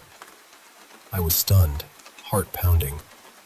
When I told my mom, she didn't believe me, thinking I must have dropped it. But I swear, I didn't. That moment was the first crack in the comfortable feeling of our new home. It felt like the house itself was telling me something. Now, about those train tracks behind our fence. My bedroom window looked right out onto them, and sometimes, especially in the quiet moments when the world seemed still, I saw a shadow. A man standing there, just watching, not moving, not even blinking, it seemed. I'd rushed to get my brothers, hoping to show them, but by the time they looked, the shadow was gone, vanished like a whisper in the wind. One night, I woke up to this strange, rhythmic sound. I turned slowly in bed, heart thumping so loudly I thought it might burst out of my chest. And there he was, the shadow man, sitting cross-legged on my bedroom floor. In one hand, a piece of wood, in the other, a knife. He was whittling, carving away, the soft, scraping noise filling the room. I remember tears pooling in my eyes, not just from fear, but from a deep, aching confusion. What was he? What did he want? I was too scared to scream, terrified he might hurt me before my parents could come to help. So I squeezed my eyes shut tight and stayed frozen, the whittling sound like white noise in the background, until sleep finally claimed me. In the morning, wood chips scattered across my floor caught my eye. I ran to my mom, telling her everything. She said it was just a bad dream. But when I pointed to the wood chips, she shrugged it off, saying maybe the dog dragged them in. She didn't believe me, and for a long time, I wondered if maybe I was just imagining it all, if I was crazy. Months passed, and we moved away from that house. Years later, as an adult, my mom brought up that old place. I told her how much I had hated it, how scared I'd been. She nodded, saying she knew. That's why we only stayed under a year. Then she shared something that surprised me. She'd had her own encounters there. When I had my experience, she knew it was time to leave. She hadn't wanted me to be scared and thought it was better if I didn't know. I have this ability, like her, to connect with spirits. I don't know what that shadow man's intentions were, good or bad, but for years, I felt isolated, like I was the only one. Now, I can talk to my mom openly about it, and that makes all the difference. Alright, shifting gears, let me tell you about a neighbor situation that unfolded a couple of years ago. I'm not one for wild conspiracy theories, moon landings, secret governments, none of that. But something really strange happened right above my apartment. After a tough divorce, I moved into this modest 2-room place on the 3rd floor of an old building from the 50s. It was affordable and clean, and I was just trying to pick up the pieces of my life. Across the hall on my floor lived a retired woman with 2 cats, and above me was Hugo. Hugo was the perfect neighbor, quiet, friendly, an accountant who worked at the sanitation department. He was a big guy with glasses and thinning hair, kept to himself, and never caused a fuss. I thought, hey, I lucked out. But then December rolled around during the height of the pandemic, and everything started to shift. One day, while out getting a photo printed for my mom, I spotted Hugo browsing a small store. He wasn't alone. There was a woman with him, and she was stunning. Taller than him, graceful like a swan, with nutmeg hair and this bittersweet floral scent mixed with honey. She laughed, a sound that seemed to light up the room, and Hugo smiled like I'd never seen before. They bought plates, silverware, blankets, nothing unusual. She paid and carried everything out, and Hugo hung on her every word. Her name was Sandra. In the following weeks, I noticed laughter from the stairwell, the sound of furniture being moved during the day, and Hugo getting a new big car. They were busy, drilling and hammering every so often, and I saw them carrying carpets upstairs. Hugo seemed happier than I'd ever seen him. Then Sandra's family moved in. A couple of younger sisters and her dad, all beautiful and well-dressed. It was odd for so many to live in such a small space, but I thought maybe it was temporary. Yet, as months passed, Hugo disappeared. His car stayed parked, and I saw Sandra and her family around town, but Hugo was nowhere. That's when the strange stuff began. Blue mesh bags filled with what looked like biohazard waste, nightly drives by Sandra's sisters using Hugo's car, and weird noises at night, like a low, droning engine mixed with nature sounds. Curiosity turned to obsession. I even opened one of those blue bags late one night. Inside were shards of white ceramic and broken glass. Putting the pieces together, quite literally, I discovered it was a giant eggshell, like a football-sized egg. I called it nesting in my notebook. Then came the door incident. One evening, I found my front door wide open, fire alarms blaring, and neighbors gathered in the hall. Sandra appeared with that unsettling smile, saying the super had opened my door to check for fire. But the super never came back, and soon after, my notes, the eggshells, even my computer were tampered with. The sisters seemed to watch me more closely, their dad's glare cold whenever he tossed out trash, now in regular bags. The strange sounds stopped, and I never saw anyone carrying anything bulky again. New neighbors moved in, young, stunning, and mysterious, and strange water damage began appearing in my ceiling, smelling foul and causing the ceiling to bulge. I reported it, but the management stalled, demanding insurance papers I didn't have. Meanwhile, my downstairs neighbors and the college students below moved out, replaced by these new, beautiful faces.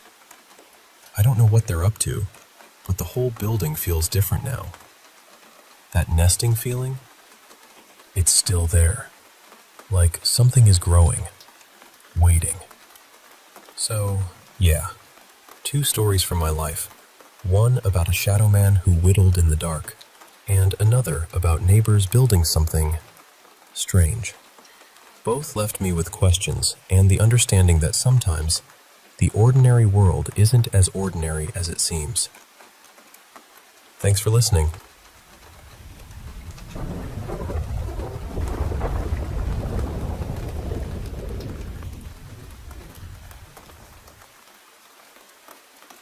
You ever have one of those moments where you look in the mirror and something just feels off?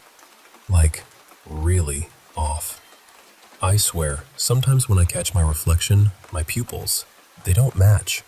One's bigger than the other, like they're playing some silent game of tag. And my tongue?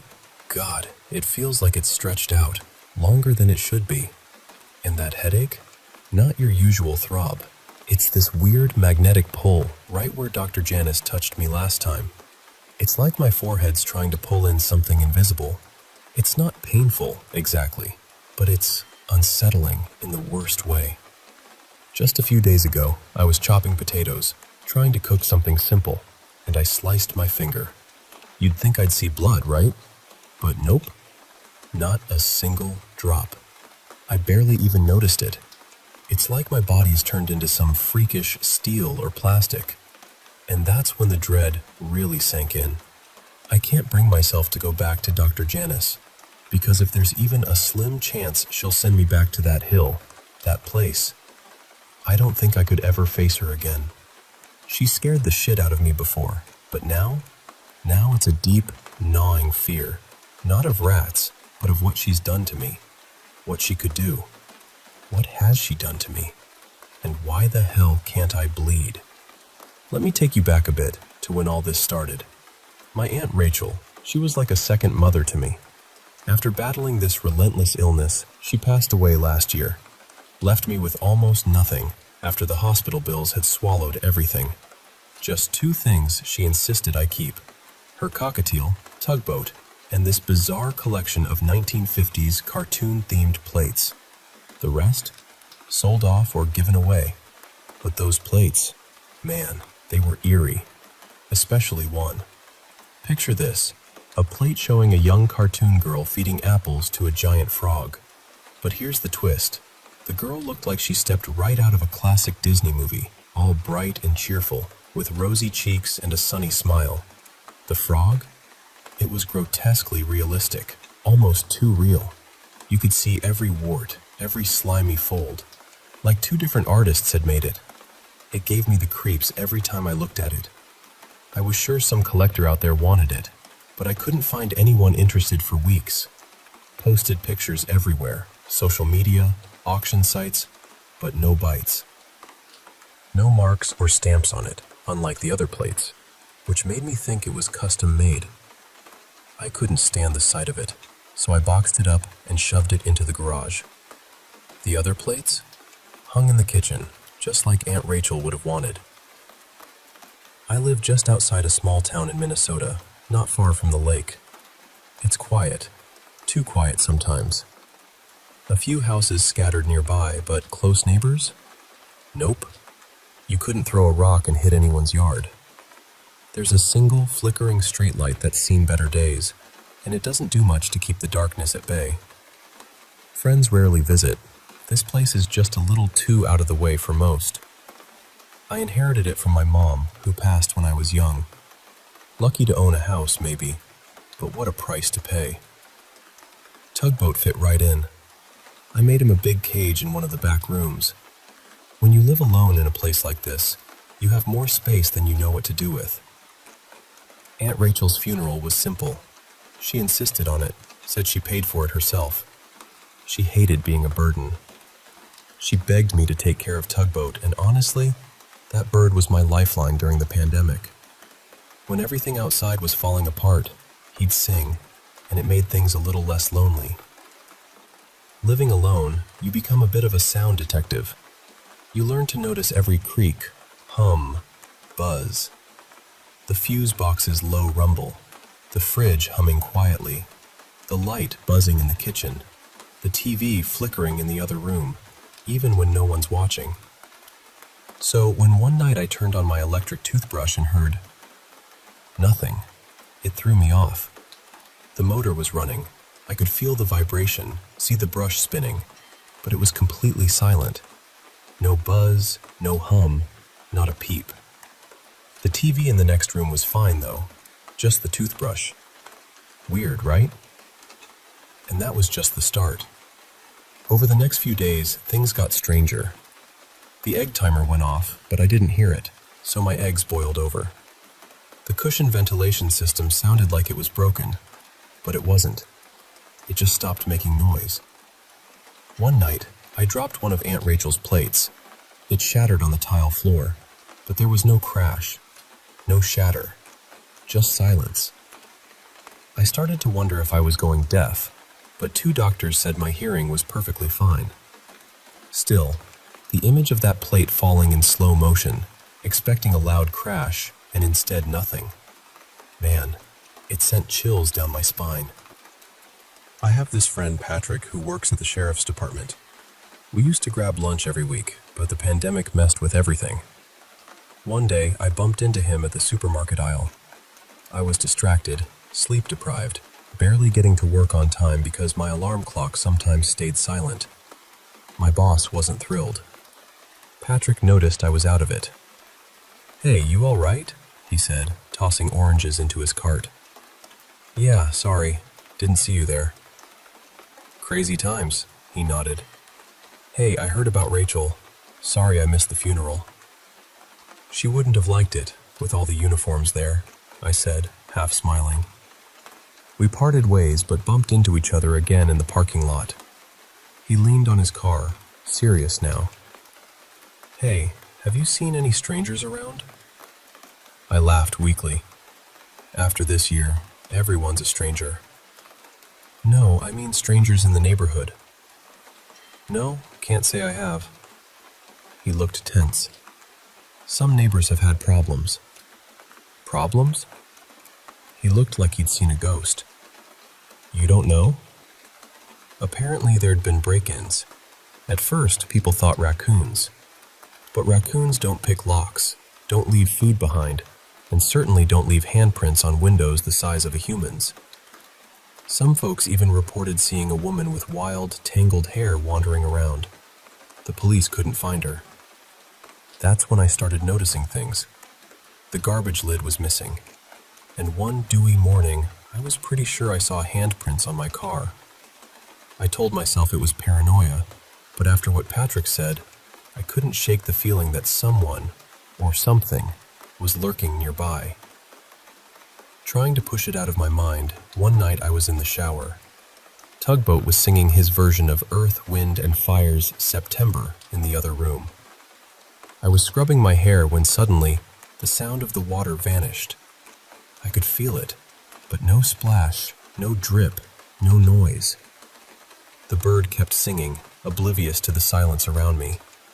I rinsed and stepped out, and then I saw it.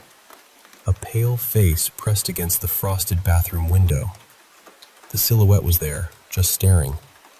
I screamed, but no sound came out. Tugboat sang on.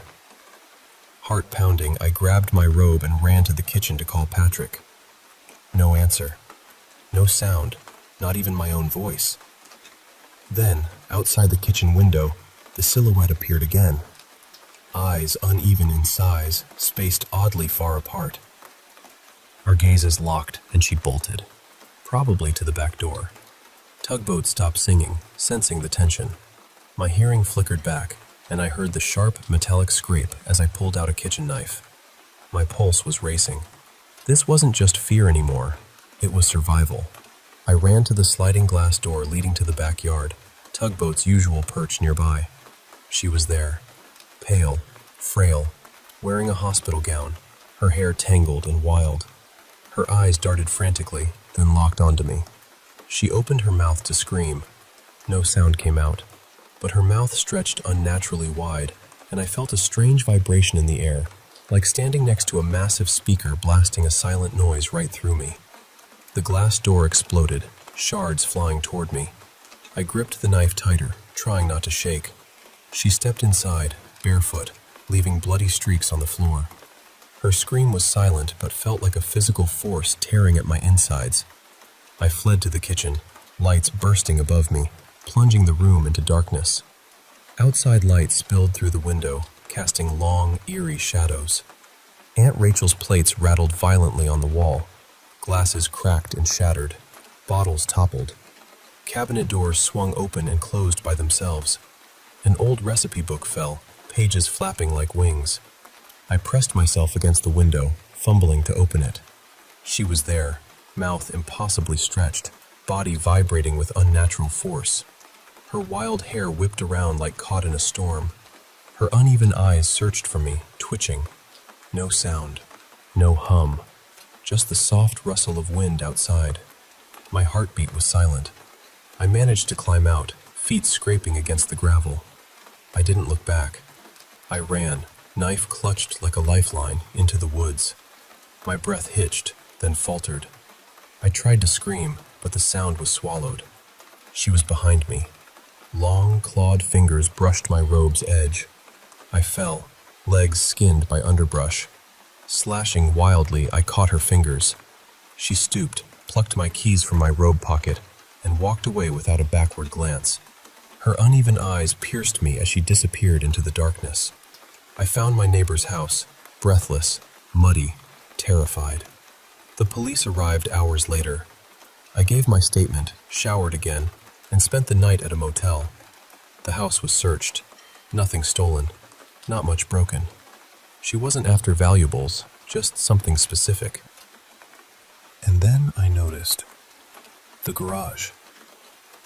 The creepy plate. The one with the little girl and the giant frog. It was gone. I guess I found the collector who wanted it after all.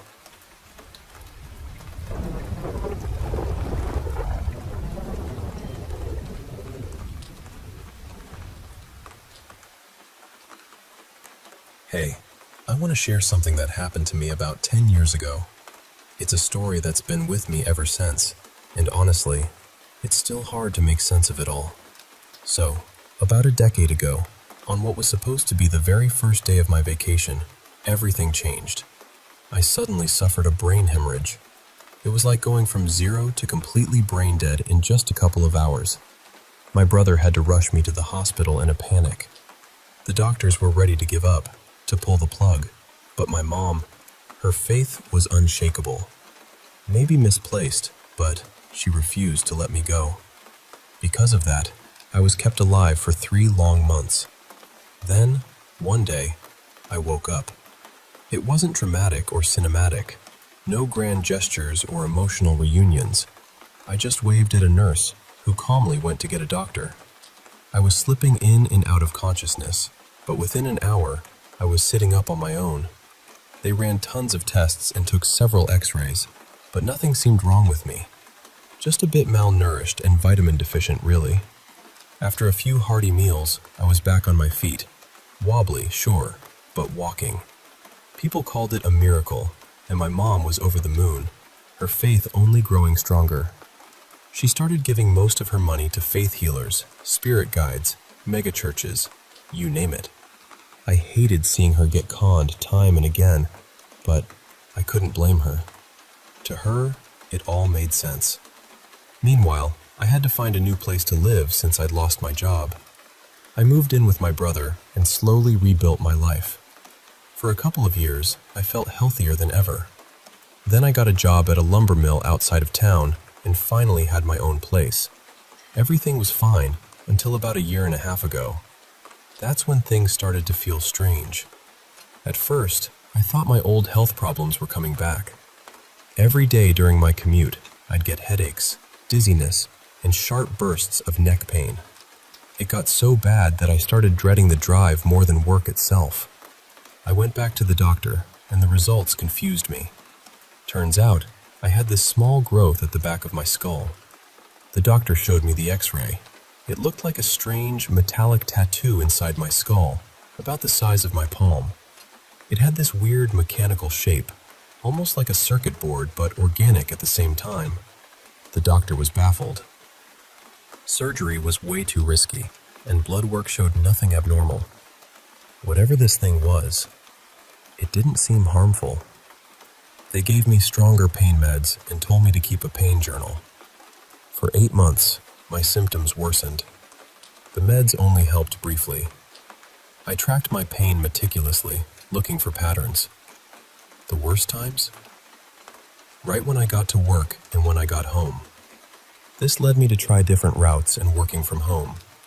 Surprisingly, avoiding a particular stretch of road, the deep tunnel connecting our town to the interstate, helped a lot. I decided to test this for myself. I stayed in the middle of that tunnel for about 15 minutes. The symptoms hit me like a freight train. Intense pain, dizziness, losing my balance. It felt like I was being tased, every light around me blindingly bright. My stomach twisted and turned, and just as I was about to black out, I heard a scream. My own scream. But I didn't even realize it at first. I had to be rushed out by ambulance. The reaction was eerily similar to when I first collapsed years ago. My brother nearly crashed rushing to the hospital, and my mom was on the verge of a heart attack. Luckily, I woke up by the time they arrived. I wasn't angry. I finally knew what was causing my pain. Weeks passed as I narrowed it down further. It wasn't just that tunnel. It was any tunnel or being underground too long. The symptoms were the same every time. I learned to listen for the screams in my head and get out immediately. Then, a wild thought hit me. If underground was bad, what about high altitudes? So, I took a flight to visit a college friend in New Hampshire. Mid-flight, I had to use the restroom. My head felt icy, light, and cold, as if there was frozen water between my ears. The symptoms were different this time. Vibrations at the base of my neck, uncontrollable eye movements, hyperventilation, drooling. I was a mess. I stayed in the bathroom for about 30 minutes, and then it all stopped. When I stepped out, I felt incredible, better than I had in years. No pain, no stress. My body felt relaxed, like after a deep massage. Later, I learned that during my bathroom stay, the plane's controls and autopilot had stopped working. The in-flight movie was filled with static noise. I had no idea at the time. In New Hampshire, I felt like a new person. Every time I spent time on high ground, a hill, a tall building, I'd get those strange symptoms, but then an intense rush of euphoria. I lost weight, gained muscle without trying, and felt years younger.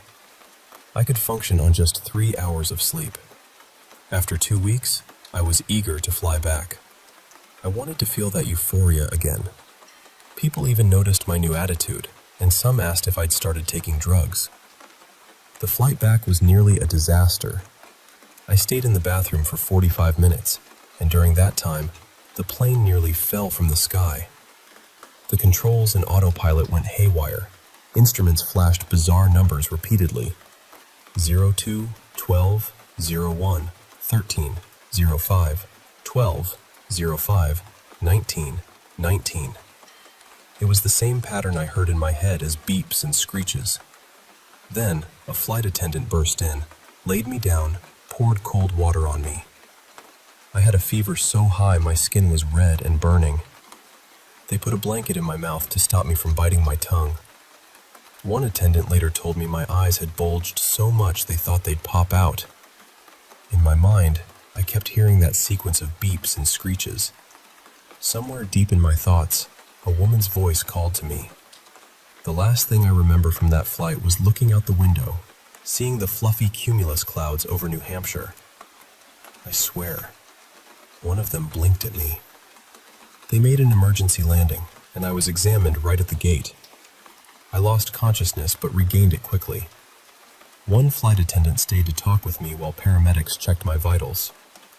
They were so kind, but then something started to go terribly wrong. I couldn't see their faces clearly anymore. Everything blurred into swirls of skin and patches of black and white. Their voices distorted, like I was hearing them underwater. Where their eyes should be, I saw floating spots, and their mouths opened and closed, out of sync, like a fish struggling out of focus. I was terrified. They had to give me a powerful tranquilizer. I dreamed of clouds with eyes. My mom and brother came to visit me in the hospital. They tried to comfort me, but I couldn't stop staring at their faces, scared they'd blur and move like the attendants had.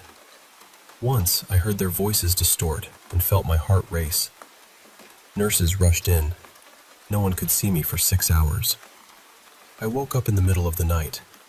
Mom was still there, holding my hand. Her face was gone, replaced by swirling features. Her voice shifted pitch randomly. The swirling mess focused on me. My heart pounded in a pattern matching the beeps in my head. It reminded me of those numbers from the plane.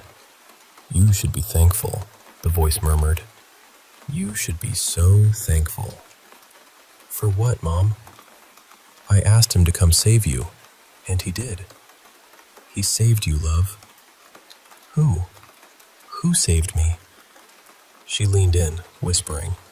Crackling sounds like teeth grinding, a slithering dry tongue dragging across rough surfaces. "The man from the computer. He said he'd save you." "What man? Who are you talking about?" "The hatchet man." The words chilled me. I leaned back, looking closer at Mom. Without her voice, she was a stranger. Dressed oddly, but it was her shoes that caught my eye. Sneakers far too large for her feet. Then, like lightning, the swirling face vanished. It was like a curtain pulled back in my mind. A stranger sat before me. A man in his late 30s or early 40s, rugged, with a wild beard, a hoodie, and eyes completely black. It was hard to tell if those were huge pupils or solid black voids. He stood, pulled a cable from my arm, and snapped his fingers. Every electronic device in the room went silent. I tried to scream for help, but he snapped again, and my mind cramped, frozen. "Testing," he said in a low, rumbling voice. "Testing." His eyes flashed yellow, and I struggled to breathe. 10 agonizing seconds passed before my throat opened again. He leaned over me, fingers twitching to snap again. "Without the hatchet man, you'd still be brain dead, you ungrateful shit. Now stay fucking still." I was paralyzed. My pulse wanted to race, but something held it back, something controlling me. He reinserted a needle into my arm and held up a strange black handheld device. A series of beeps sounded, the same pattern. Then it was done. He removed the needle and headed for the door. What is this?" I croaked. "Nothing," he smiled. "Just a hot fix." He snapped his fingers again, and darkness swallowed the world. Since then, I've spoken with Mom. She thinks I dreamed the whole thing, but was surprised I knew about her donation to something called the Hatchet Man. Apparently, that was the username for a donation to the Church of the 13 Chisels. Mom tried everything, but after that donation, I just woke up. She's a follower now. Of course, there is no Church of the 13 Chisels. Their emails are just copy-pasted televangelist messages with names swapped around. The address is fake, and every photo on their website is photoshopped from other churches. It's a scam, a shell. Still, here I am. Since that night, I'm more stable. I can go through tunnels without pain, and flying doesn't trigger anything strange. No swirling faces or distorted voices haunt me. The weird metallic growth in my skull remains, but feels passive now. Maybe it really was fixed. I don't know what to make of any of this. I don't know if I should be worried or hopeful. I think that growth and whatever the Hatchet Man did saved my life, but I'm scared about what might come next. I don't feel controlled or forced to do anything, but sometimes I wonder if that will change someday. I guess what I'm asking is, do you have any ideas? Any theories? Because I'm still trying to understand this strange, twisted miracle that's become my life.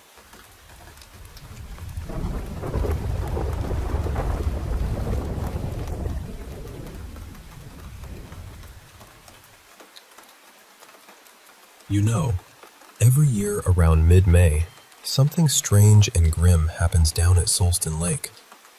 It's become this odd tradition for the locals, fishermen, hikers, hunters, people who just love the outdoors, to gather and fish something out of the lake. But not your usual catch. We're fishing bodies. Dead ones. It sounds horrible, and it is, but somehow it's just part of life out there. My dad used to say, "Don't jerk the line, just hold it steady and reel. Keep the pressure up." I remember those words vividly, the way his voice was calm but firm, like he was teaching me to fish, but it was nothing like fishing. I was just 14 when my dad first took me to Solston Lake for this. There must have been at least 24 people that year, all sorts of folks, some bringing their kids along. Over the past 50 years, this ritual had become a bit of a grim community event. The number of bodies varied each year, sometimes more than 40, sometimes as few as 4. But they always appeared in mid-May, never earlier or later. There was no rhyme or reason to who or what we pulled up. Some were old, some young, some fully dressed, others completely naked. They'd come up from the lake's depths, their pale backs breaking the surface like something out of a nightmare. Always face down, eyes wide open, mouths closed. It was eerie. You could almost imagine walking across their bodies from one side of the lake to the other if you were crazy enough. The first body I ever pulled out was a man in his 30s, a bit pot-bellied with a rough beard and a balding head. He still wore his glasses. I remember the cold, slimy feel of pulling him closer to shore, and my dad pulling out this crude ice pick-like tool to hook him under the collarbone, dragging him out like a fish. "Gotta hook him just right," he said. "That spot doesn't go soft as fast." He struggled, almost slipping on the slick rocks, and when the body was fully out, the green algae clinging to the pale skin looked like veins. I pointed out the glasses still perched on the corpse's nose, and Dad laughed quietly. "Never seen that before." He handed me the glasses, thick, square frames with powerful lenses, but I couldn't look away from those dead brown eyes staring blankly back at me. "Keep 'em," Dad said. I asked if he had ever caught a live one, and he said no. They always drowned long before they surfaced. I asked why we never called the police, and he just waved over to Officer Ken, who was casually eating a hot dog nearby. Ken was part of this too, but it was understood. The bodies were nobodies. No one missed them. No one reported them missing. They weren't real people, Dad said, even though they looked so real.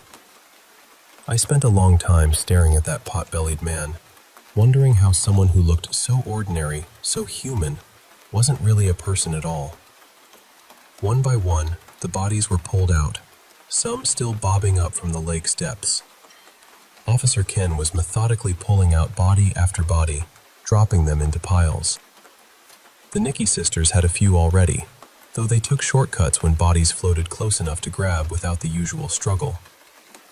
Roy pulled up a young, naked woman, and I saw his fiancée shoot him a stern look.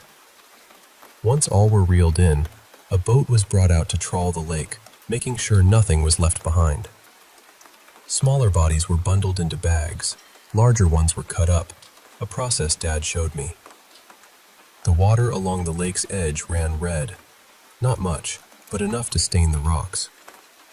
The bodies didn't bleed much, and there was no violence, no screams, just death in its raw form. It was ugly, but peaceful in a strange way. What happened afterward, I never saw. Dad told me the bodies were taken to a secret location, known only to a few. It was the same every year. I grew up in Alderland, northeast of Aurora Falls, spending most days with my family. I was the oldest of 4 boys. While my brothers dreamed of traveling, all I wanted was something simple. A prom date with Danielle Jacobowitz and tickets to the Lions Thanksgiving game. We all got what we wanted in the end. 2 brothers went to MSU, 1 to Stockholm, and Danielle and I ended up engaged, though I never made it to that game. Every year, I helped Dad at Solston Lake. We weren't thrilled about it, but there was a strong sense of community in those moments. Dad always stressed welcoming newcomers and normalizing the ritual, making sure nothing leaked, no phones, no cameras, and that trust was maintained. This was our secret. But last year, everything changed. It was just after dinner when Danielle came over, holding her phone with trembling hands. I was finishing up the dishes and she said, "Now." Her fear was palpable. I took the phone and heard Officer Ken's voice, urgent and tense. "They're alive." My heart stopped. "They're what?" "You heard me," Ken said. "We need everyone. Rifles, ammo, maybe a Bible." That night, more cars crowded the lake than usual. Floodlights blazed, gunshots echoed through the woods. The Nicky sisters handed out reflective vests, and military flashlights were cracked open. Preppers emerged, but fishing gear lay abandoned in cars. I had a handgun strapped to my belt, but no rifle. Officer Ken was different. No hot dog eating, no smiles. He was angry. "At least 20, he said. "Most ran into the woods. Some tried to hide." Beth, who ran the downtown bakery, hadn't brought a gun and looked terrified. "Who are they?" she asked. "They attacked the Smalley family," Ken said grimly. "Pulled all 3 into the lake and drowned them." Gasps filled the air. Beth cried, covering her mouth. "These things are dangerous," Ken warned. "Shoot to kill." Beth accepted a handgun from the Nicky sisters reluctantly. We spread out along the east side of the river in a fan formation. Every shot was followed by a check-in call. The hunt was methodical, brutal. Already a dozen were down. The bodies looked familiar, pale, neutral, algae-covered, but maybe bled a little more. About an hour in, the first shot rang out. Tony Patterson, a shed builder, shot a young man twice in the neck. No scream, no cry. Just 2 loud bangs, a check call, and another body added to the pile. Darkness fell fast, the kind where you can barely see your own hands. My flashlight was strapped to my shoulder, but without it, I'd have been helpless. Then, a shot rang out again. Someone called false alarm. We paused. "Wait," a voice whispered. I spun, gun raised. A young man, early 20s, trembling and panting, hiding in the bushes. Sweatpants, cuts from the undergrowth, bloodied feet. His eyes wide with fear, barely blinking. He tried to speak, but the words caught in his shivering throat. This was no corpse. This was a living, breathing person. A kid. He stammered. I raised my voice, calling out reflexively. He held up his arms, skiing himself. So human. So vulnerable. I was the aggressor. "I sprained my foot," I said. "Mind if I head back?" "You okay?" came a call. "Yeah, I'll meet you back at camp." I put the gun away and helped him up. Ice cold, with black sores on his arms, probably necrosis. I whispered, "Can you walk?" "Yeah," he nodded. "I need answers," I said. "Of course," he breathed. "You got a car?" I gave him directions to the road and promised to pick him up. "Hurry," he urged. I felt terrible leaving him, but I was clueless. On the way back, I faked a limp. Officer Ken wished me luck, but kept glancing at my leg. When I reached the path, the kid was gone. My heart sank. I found him unconscious a few feet down, pale and motionless, almost dead. I loaded him into my back seat, covered him with a blanket, and tried to hide him as I passed others on the road. Then, I saw them. 3 figures blocking my path. 2 middle-aged men and a young woman. The woman held a shard of glass like a knife, cutting into her palm. Their eyes were black, pale skin almost glowing in the dark veins like marble statues. They didn't speak. I locked the doors and floored it. They ran after me, relentless. One man caught under the tire, chest crushed. Another slammed into the hood and tumbled into a ditch. The woman vanished. I braked hard, heart pounding, staring into the woods. One man lay still on the road, another dying in the ditch. The young woman was gone. I checked on my passenger, still out cold, and stretched out, gun raised. "Who are you? What do you want?" I shouted. My left headlight was broken, the other stained with blood, casting a faint pink glow. No flashlight. I slowly scanned the darkness, dizzy and weak. Then, I saw her.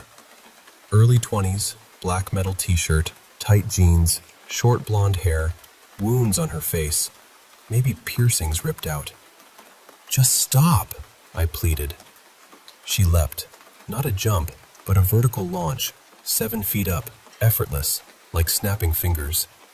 My mind couldn't process it. As she descended, she opened her mouth, releasing a horrific whistle, an inverse scream. Her lips curled back, revealing a black tongue.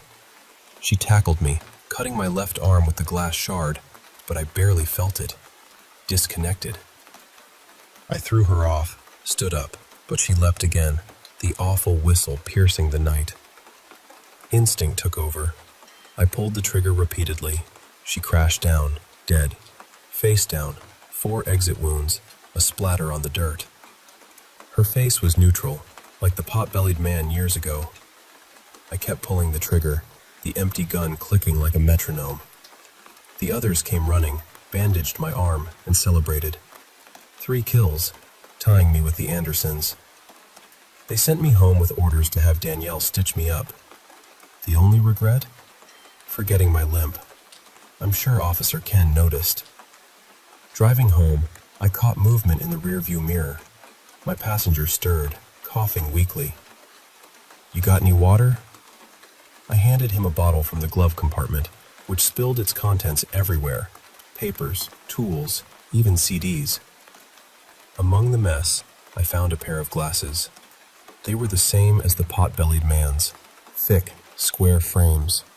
I must have carried them without realizing. The kid noticed my stare and wheezed. "Those look like my dad's. Where'd you get them?" And in that moment, I knew this was just the beginning.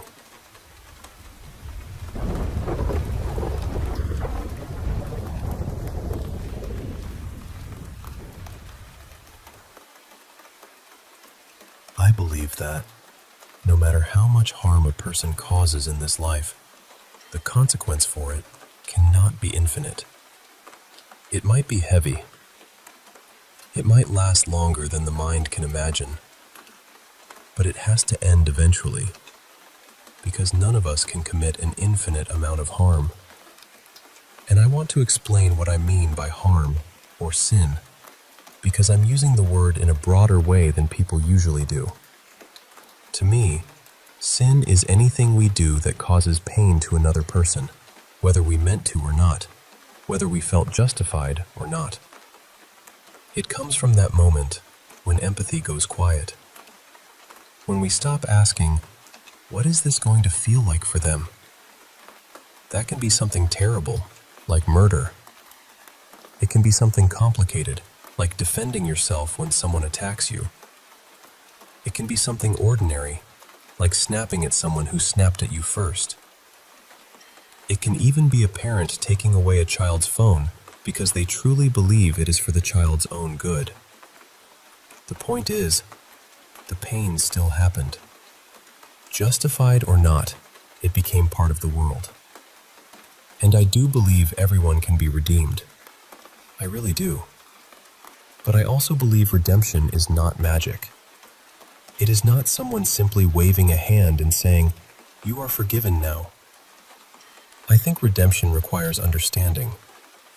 Deep understanding. The kind that gets into your bones. So when we die, I imagine our lives being measured, not by excuses, not by intentions, not by whether a court or a crowd thought we were right, but by what we made other people carry. Every bit of pain we caused gets brought forward.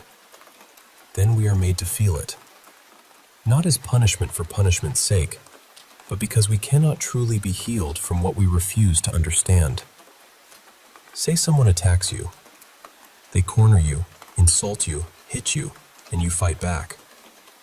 In the struggle, they die. Maybe you had no other choice.